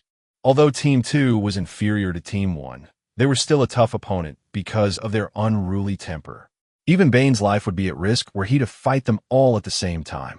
The reason why he told us to move together, it all makes sense now. Build preferred to handle businesses in a more secure fashion. Wait a minute. If the target eliminated Team 2 completely, that means he has all their tokens too, doesn't it? The tokens from both Orangdan and Team 2. Without a doubt, that would boost me up to the top 5. Bane's eyes had a cold glimmer. The corners of his mouth rolled up. All right, tell him I'll be moving on to the gathering spot immediately. The messenger disappeared with a farewell. Without further delay, Bane moved straight towards the designated location. He was anxious that others might take away the tokens if he was late. And in Section E, 15 other players with similar thoughts were heading towards the same location at the same time. But little did they know, they were heading straight into an impending disaster. Yunwu's first destination was not far from the eastern desert area. He was currently nearing the border of the northern swamp. Yunwu secretly followed a lizardman scout and found its village. Shuanpa skill proficiency has increased. 7.1%. Shuanpa was a skill that very much suited Yunwu. He tried out various complex moves he had envisioned in his head. As such, his skill proficiency had been increasing at a quick pace. Thanks to the skill, Yunwu was able to slip into the central part of the village's main barracks. Inside, a slightly bigger lizard man, seemingly the chief, was giving orders to his army. Our king is dead, and it must not be known, especially to the orcs. If they find out, they will rush out to fight us. We have to be careful. Roger, Roger. The lizard man warriors nodded their heads and exited the room in an orderly way. This is tiresome. The big lizard man sat down on his chair and muttered in a cold tone. They must be having a lot of troubles after Hargan's death. Yunwu quickly checked the title of the currently agonizing lizard man. Kururik, chief of the 21st tribe. It seemed he had come at just the right time. At present, the lizard men lost both Hargan, the lizard man king, and Tarragon, the strongest warrior of their species. They now had no pivotal force to bind them together. The whole species was suffering from all sorts of problems. If a war broke out in a time like this, they would be pushed out of their territory. They had to raise their guard and keep their mouths shut. It's better this way. On the other hand, Yunwu thought of this as a great opportunity. What he wanted was to create chaos between monsters. If he could take advantage of this, it would be easier to drive a wedge between monsters. Pat, Yunwu then jumped at Kururik. What? An assassin. Kook. Kururik sensed Yunwu's presence and reached out for his scimitar, but Karshina's dagger was already stuck in his forehead. Kururik fell to his back from the impact.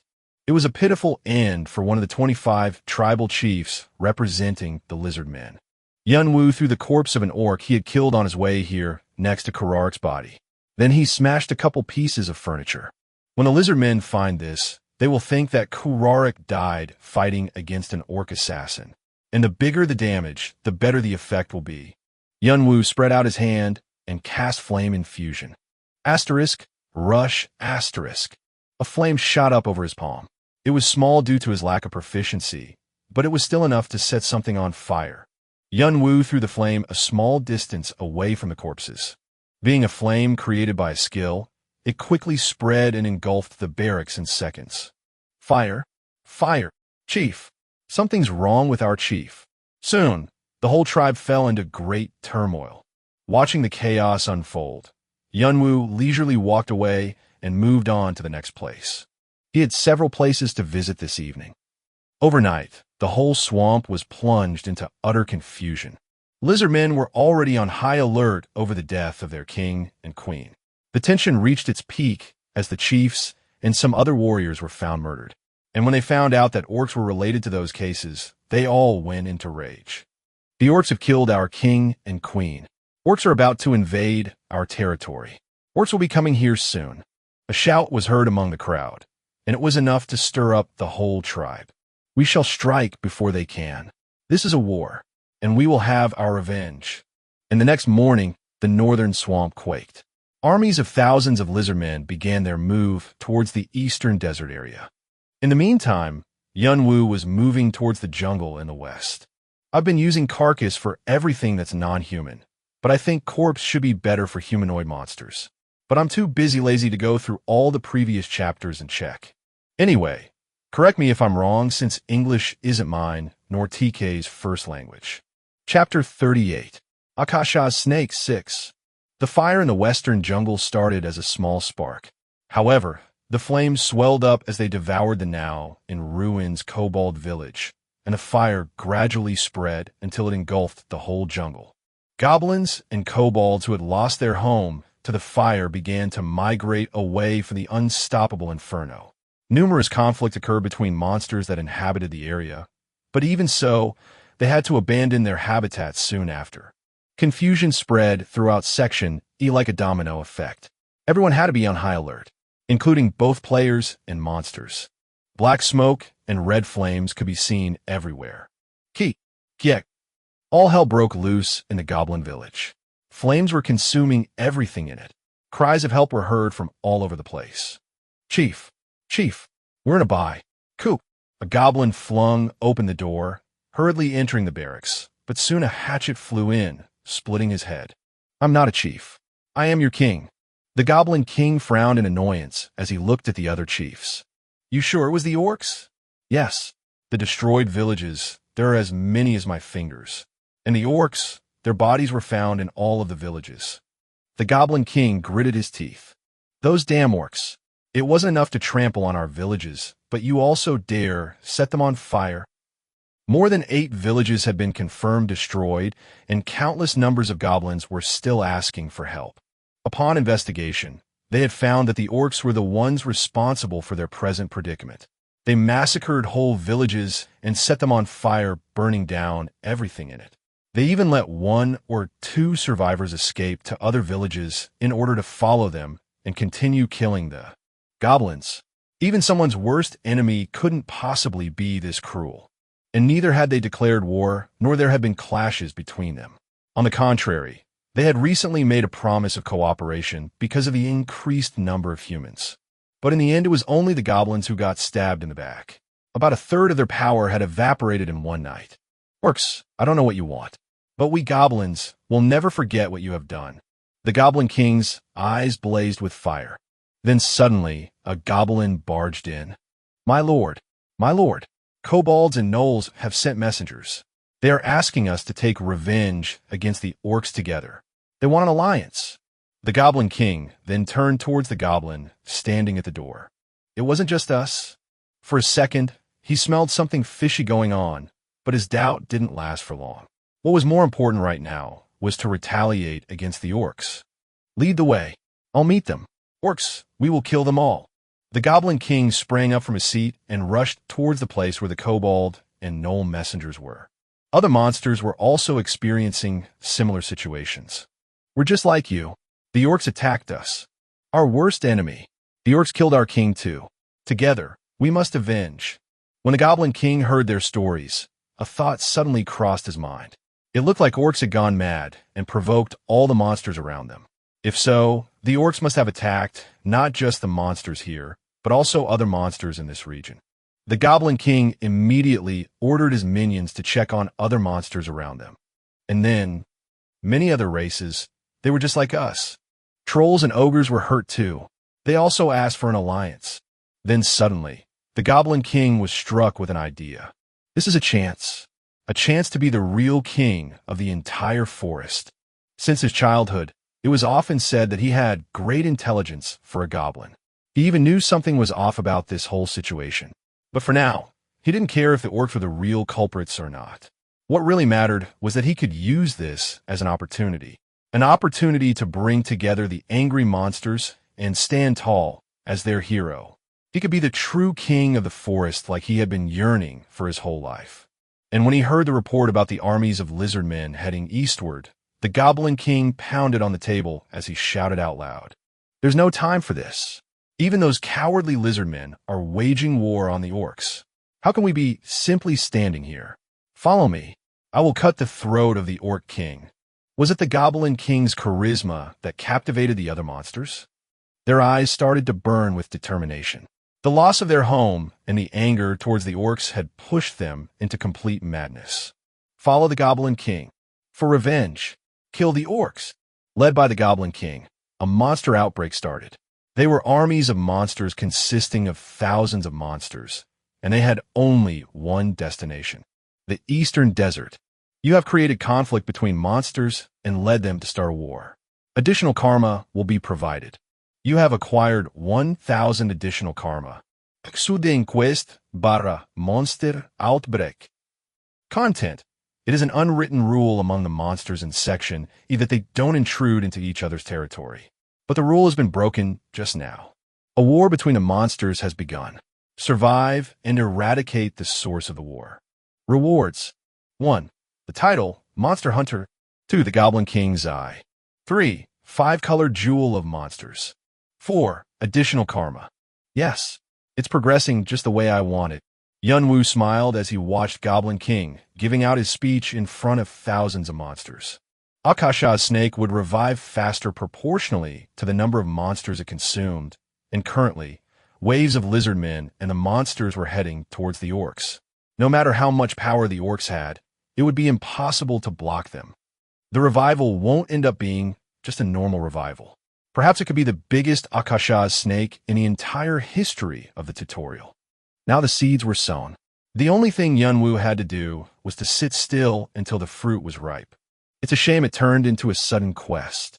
There were many kinds of quests in the tower. Main quests, the main task of each floor in the tower. Hidden quests, concealed as hidden pieces and offered only to those with the right qualifications. And then there were sudden quests that occurred due to sudden turn of events. The sudden quest was probably notified to all players in Section E, just like the main quests. Those who didn't know how things were in the tutorial might think they were just given more quests to hunt monsters. But those who know a thing or two might suspect something about the change. That slight chance of arousing other players' suspicions made Yunwu uneasy, but he decided not to worry. Even if they know it, it's already too late. There was nothing left for others to intervene in. The flare had already been fired. What would happen after this? Yunwu looked at March of Monsters from a distance. Then he quietly followed them behind their backs. Asterisk, swish, asterisk. During the time when the Goblin King was rallying the monsters together. I see some useless players here. Bane twisted his lip as he gave a quick glance to the people around him. They were the players of Team 1 gathered under Build's order. Other players also had sullen faces. And look who's talking here. Crassus muttered in a seemingly irritated tone. They always quarreled like cats and dogs whenever he bumped into Bane. Of course, nothing good came out of his mouth. Bane creased his brows and scowled at Crassus. Crassus then laughed coldly in response. What else can you do other than staring at me? You cocky little asshole. You don't even know who you're messing with. I'm afraid, Ido. And we can test that right away if you want. Bane and Crassus emitted their aura as they gazed at each other. The air around them heated up and the wind blew in gusts. The players around them stood aside with their arms folded. They were the two most talented players in Team 1. A fight between such players should be interesting to watch. Plus, at least one of the two would be eliminated from the tutorial rankings. It was like killing two birds with one stone. However, their fight was stopped before it could begin. Asterisk clap, asterisk. Both of you, stop fighting like children. Why don't you realize we'd be better off eliminating the target instead of wasting our time? Dyke, who took on the adult role in Team 1, stepped forward as he clapped his hands. Bane and Crassus frowned at the same time, but none of them complained. They knew Dyke's point was absolutely correct. Only the other players smacked their lips in frustration. Dyke said as he looked around, "I hear the target is near the orc settlements, not far from here. So let's get rid of him as quickly as possible and get back to our business. Of course, we shouldn't let our guard down, as he is the one who wiped out Team 2. Bane and other players nodded. "Then let's get in formation and move on." The players advanced in a battle formation as they learned from Build. The relationship between each other might not be good. However, the long training made them well prepared for battles. But at the same time, their eyes were filled with greed. "I must be the one to take his head, no matter what. Even if I have to betray them. I have to get to the top somehow. I can't settle with my current rank. There's going to be a fight even after we take down the target. How do I get away from these idiots?" They got themselves ready to move as they each dreamed of different things in their mind. It was at this moment, Asterisk kun asterisk. A faint rumble was heard. Dyke raised his hand and stopped the march. "Hold it. Why? What's going on?" Bane and Crassus had to stop as they were about to dash forward. They looked back at Dyke with a frown on their face. Dyke knitted his brows.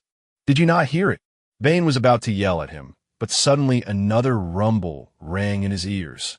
Asterisk kun asterisk asterisk kun asterisk. Something was definitely resounding. The ground. They stood bewildered on their spot. What was making the earth shake this much? Then Crassus, the one with the keenest senses out of Team 1, suddenly turned towards the west. "Dyke, look over there."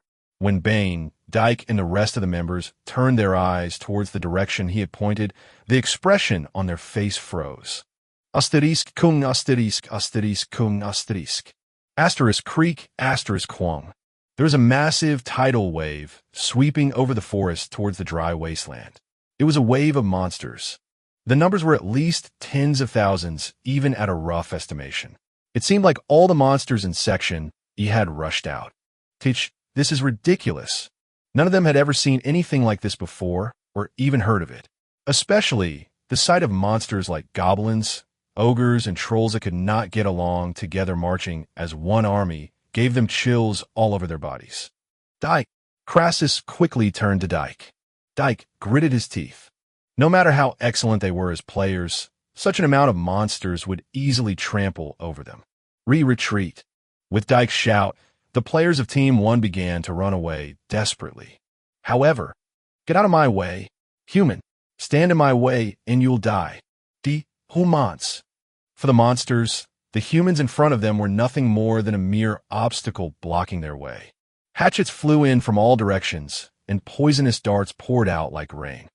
Asterisk swish asterisk. Quack. Players hit by the attacks fell to the floor one by one. Soon, angry ogres and trolls charged at them. Asterisk puck asterisk. The players got annihilated in just a few seconds before they could even resist. Dyke was crushed under swarms of monsters. Crassus' limbs were torn off and disappeared inside an ogre's mouth. KRR. Key. The monsters rushed towards their next targets. In an instant, the players of Team 1 had been swept away by the tidal wave named Monster Outbreak. "You piece of shit." Bane was resentful at the fact that he had to flee from mere monsters, so he turned back to them and tried to fight. However, no matter how hard he tried, monsters just poured nonstop. Even if he wielded his sword or used his skills, it made no difference. He was on the edge of losing his mind. Not now. Not like this. His wildest ambition was being shattered by these monsters. "I will be the sword of Chongwado and have the whole army under my human." But before he could even finish his thoughts, a large axe flew right in front of his face. Asterisk puck asterisk. One of his arms flew off into the air. Blood gushed out from his shoulder.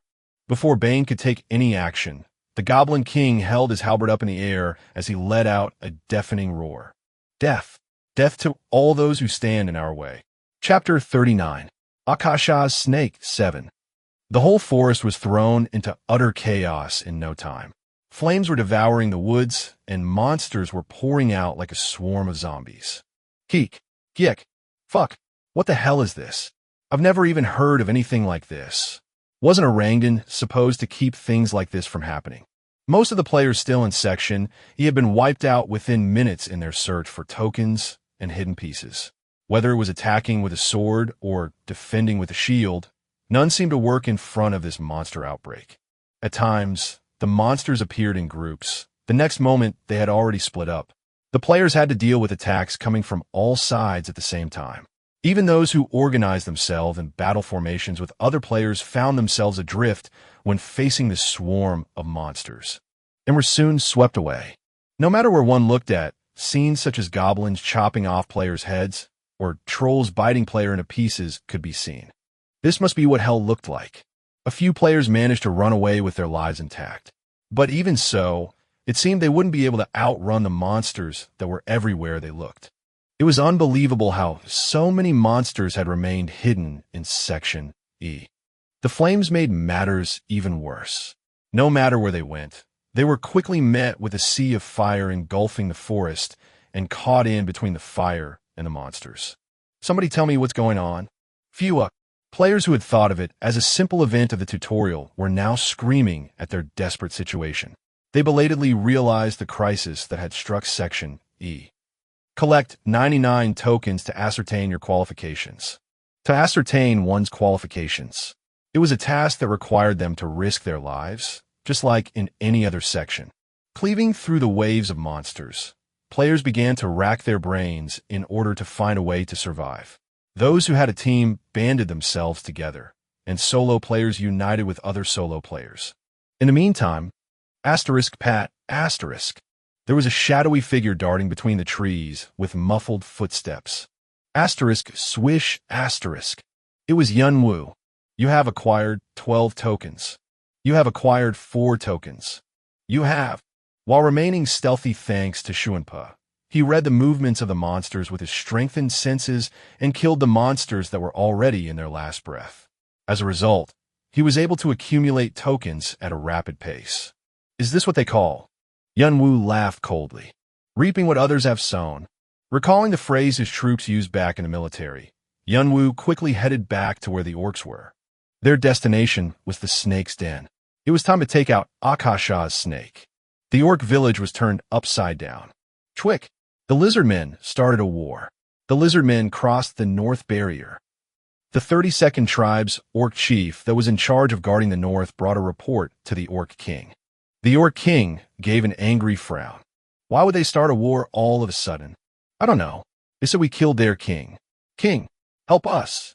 Chwick! Those crazy reptiles. The orc king was furious.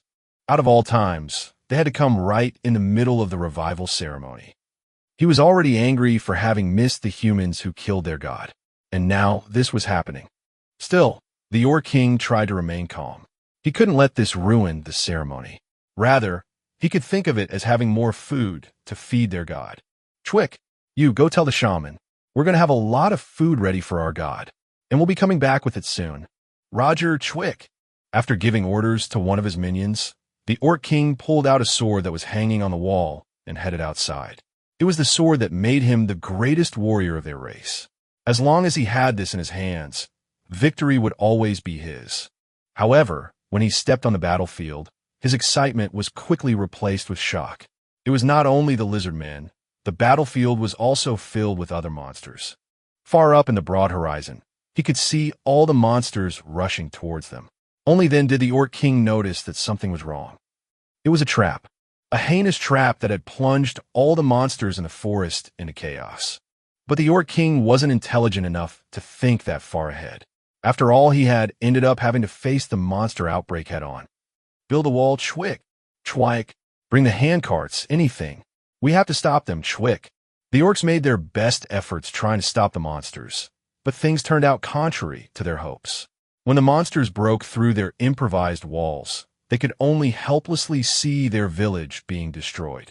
But still, the orcs fought relentlessly against the monster outbreak. Corpses of monsters piled up on the desert. Blood flowed along the ground, dyeing it red. And on the bloody field, Ferric, Kronum, the Goblin King, and the Orc King, they clashed against each other as they called their opponents' names. Astirisk kun Astirisk. The ground caved in as their auras swept across the area. Those two must be fighting right now. On his way to Akasha's snake tunnel, Yunwoo turned towards the sound of the collision that rang from afar. He didn't have to check to know what the source of the sound was. The Goblin King, Kronum, and the Orc King, Ferric. Those two boss monsters were in fact both as strong as Hargan. Kronum, the ruler of the West, and Ferric, the ruler of the East. They hated and looked down on each other as if they were mortal enemies. It is said that Kronum disliked Ferric for his ignorance, while Ferric despised him and thought of goblins as an inferior race. Both thought that being compared with one another was humiliating for themselves, and both monsters were strong enough to easily crush players. For this reason, there were quite a few players who died trying to kill them to gather karma. It was a fight between two monsters of such caliber. It wasn't going to end so quickly, and without the death of either of the leaders, the war would only be prolonged. The damage would grow, and madness would continue. And that's exactly what Yunwoo wanted.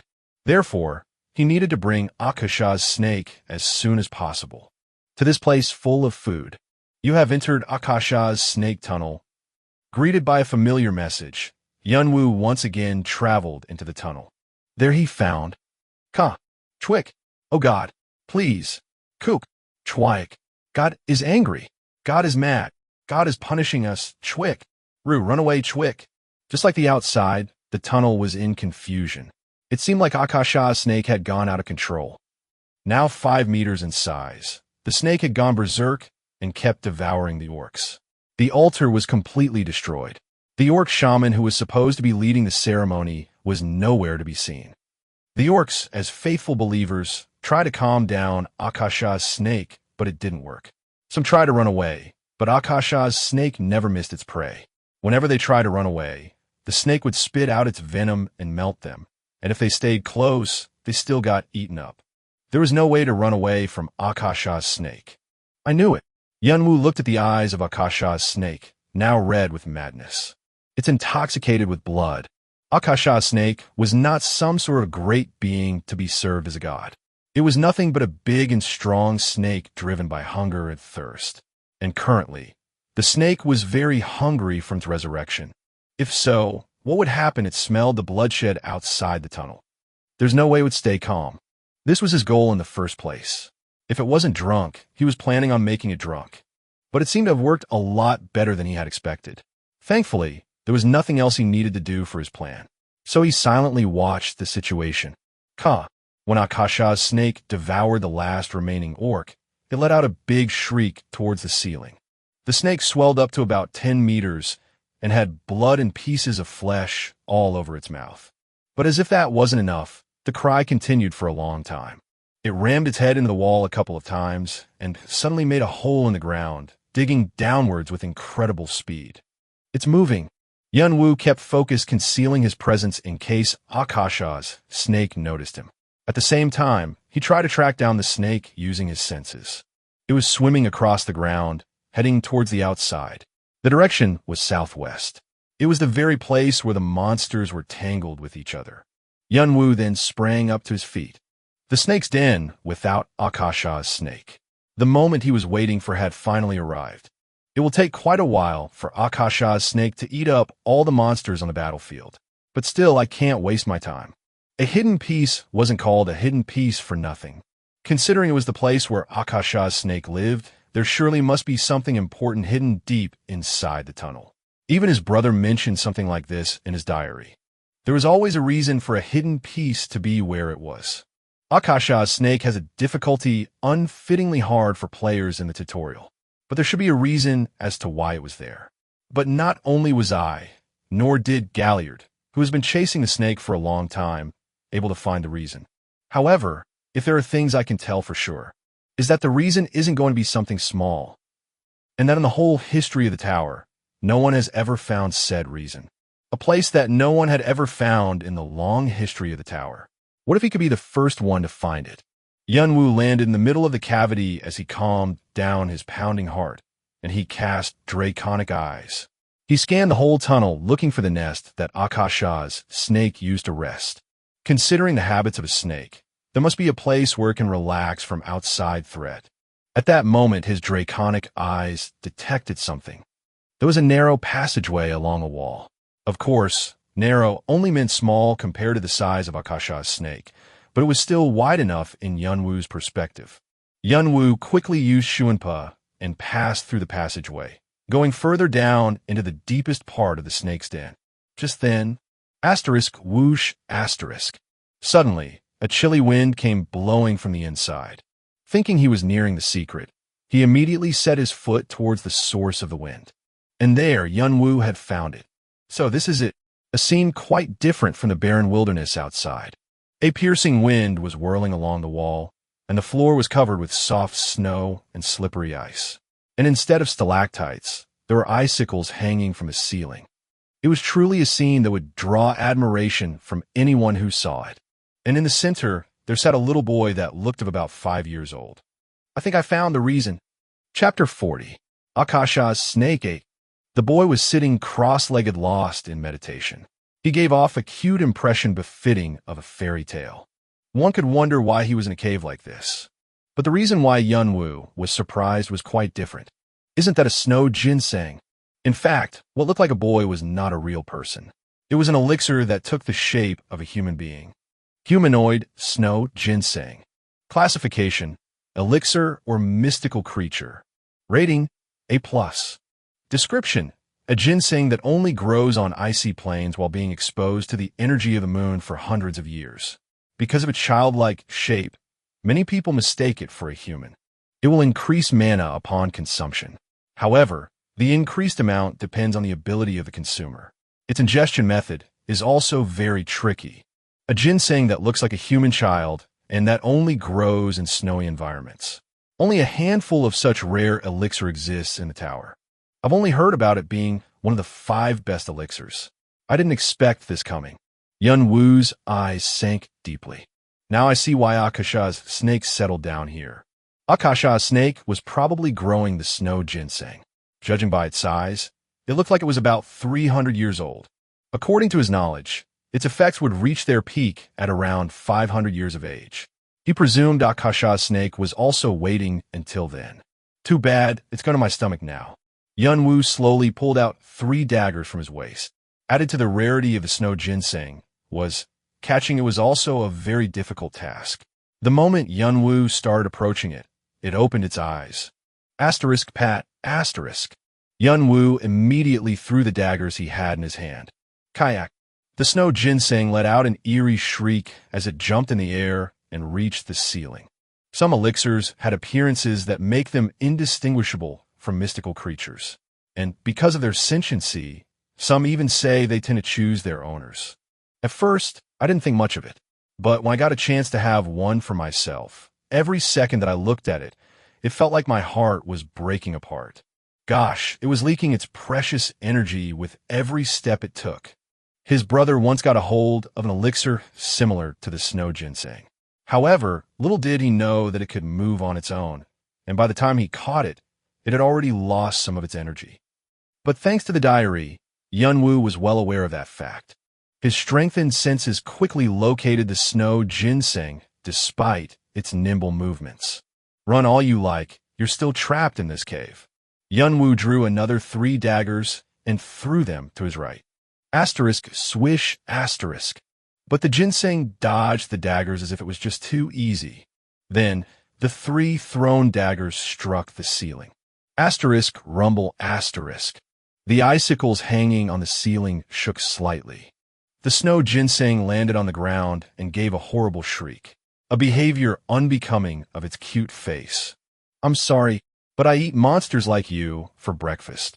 The ginseng tilted its head as it couldn't understand what Yunwoo was saying, but crack. With the sound of ice breaking, the ceiling suddenly collapsed. Pieces of ice poured onto the snow ginseng.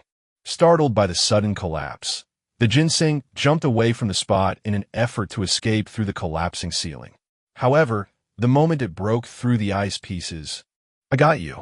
Yunwoo stood right in front of it. With a cold smile, he reached out and grabbed onto the neck of the snow ginseng. The ginseng squirmed in his grab. Cold aura emanated from it, freezing Yunwoo's hand. But Yunwoo didn't let go of it. Yunwu soon brought his mouth over to its head and took a big bite out of it. Asterisk chomp, asterisk. The ginseng looked horrifying with its head, and I ripped off, but Yunwu kept on eating without a sound. His head was aching as if he had chewed on hard ice. His teeth were freezing. He already had frostbite on his hands.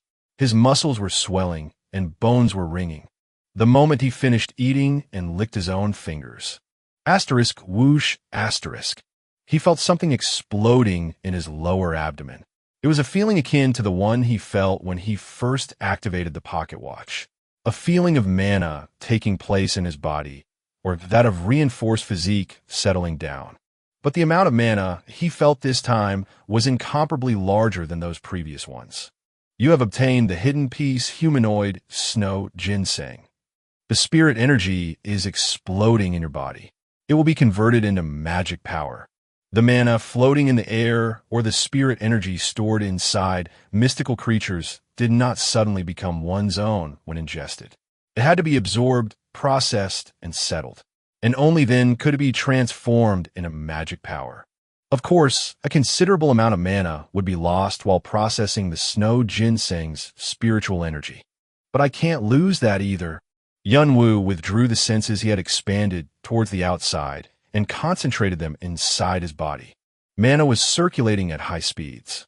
Your status immature dragon body is influencing the absorption process. 92% of the spirit energy held in the humanoid snow ginseng has been converted to magic power. Your body will begin to absorb the magic power. Your magic power has increased by 5 points. Your magic power has increased by 7 points. Body improvement has been confirmed. The vessel is strong enough. The halted succession process will resume. 22%, 24%, 27%. Current progress, 42.9%. Your current status will be changed from immature dragon body to half-dragon body. The attribute point Yunwu lacked the most was now increasing, and the succession process was now halfway through completion. And as a result, you have achieved the half point of the succession process. You have gained an ability to control mana. Mana has begun to circulate in your body. You can now cast magical skills while consuming less mana. The skill magic circuit has been created. Yunwu felt mana wandering around his body. He had yet to control it at his will. Still, controlling mana used to be as hard as moving a fingernail or toenail for him, but now it felt much easier, like moving a finger or a toe. In addition, unlike the time when mana disappeared right after it finished its job, it was now continuously flowing through his body like blood. Magic Circuit. Rating C. Proficiency, 0%. Description. Dragons are known as a race blessed by mana since time immemorial. And those who are blessed by such dragons are given the ability to control mana. The control range and the amount of controllable mana increases with proficiency. Sometimes, it is possible to handle mana streams. Great! Yunwu was elated after reading the description of Mana Circuit. Mana was the power he had been longing to control since the beginning of the tutorial. He even tried studying the basics of mana, but his effort was of little avail. But at last, he was starting to have to see some results. The secret was to build up magic power and speed up the succession process. Yunwu's eyes glinted at the thought of finally being able to use mana. His usage of mana was currently limited to the casting of skills, but many more things would be possible in the future. He could infuse mana into a weapon for increased attack power, or win mana around his feet to gain speed. He thought of all sorts of uses it could have, but they weren't available with his current level of proficiency. However, Yunwu thought he would be able to raise the proficiency with the help of his sense strengthening skill. Controlling mana, it's still within the boundary of sense. Yunwu gave his inner body a quick scan before opening his eyes. Asterisk flash asterisk. A radiant glow flashed in Yunwu's eyes, just like when the snow ginseng had first opened its eyes. There was a big smile on Yunwu's face. His vessel was finally being filled, and he was quite content with the result. But it's still not enough. However, because of this experience, Yunwu was now certain of a fact that his vessel was yet far from full. The vessel he had was big enough to hold much more than what it was holding now. Yunwoo licked his lips in anticipation.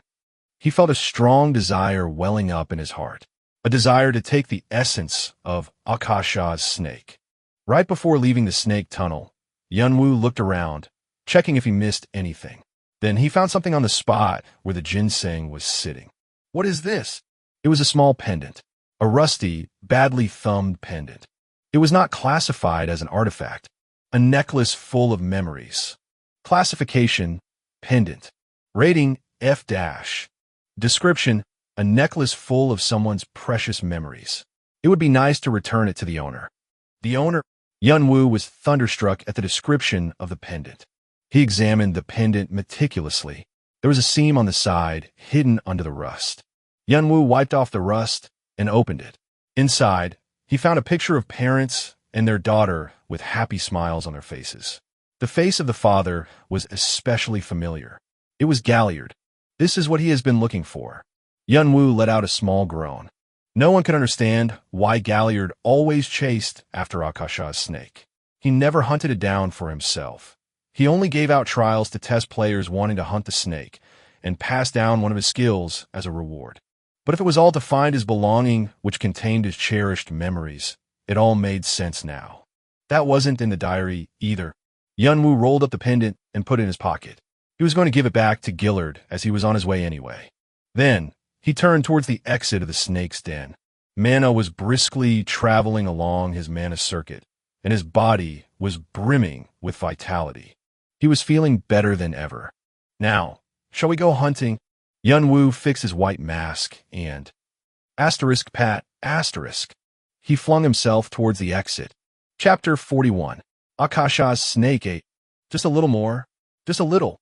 In a place where the monster outbreak had swept over, where the forest and the earth had all turned to ruins, there was a player moving his tattered body with unsteady steps.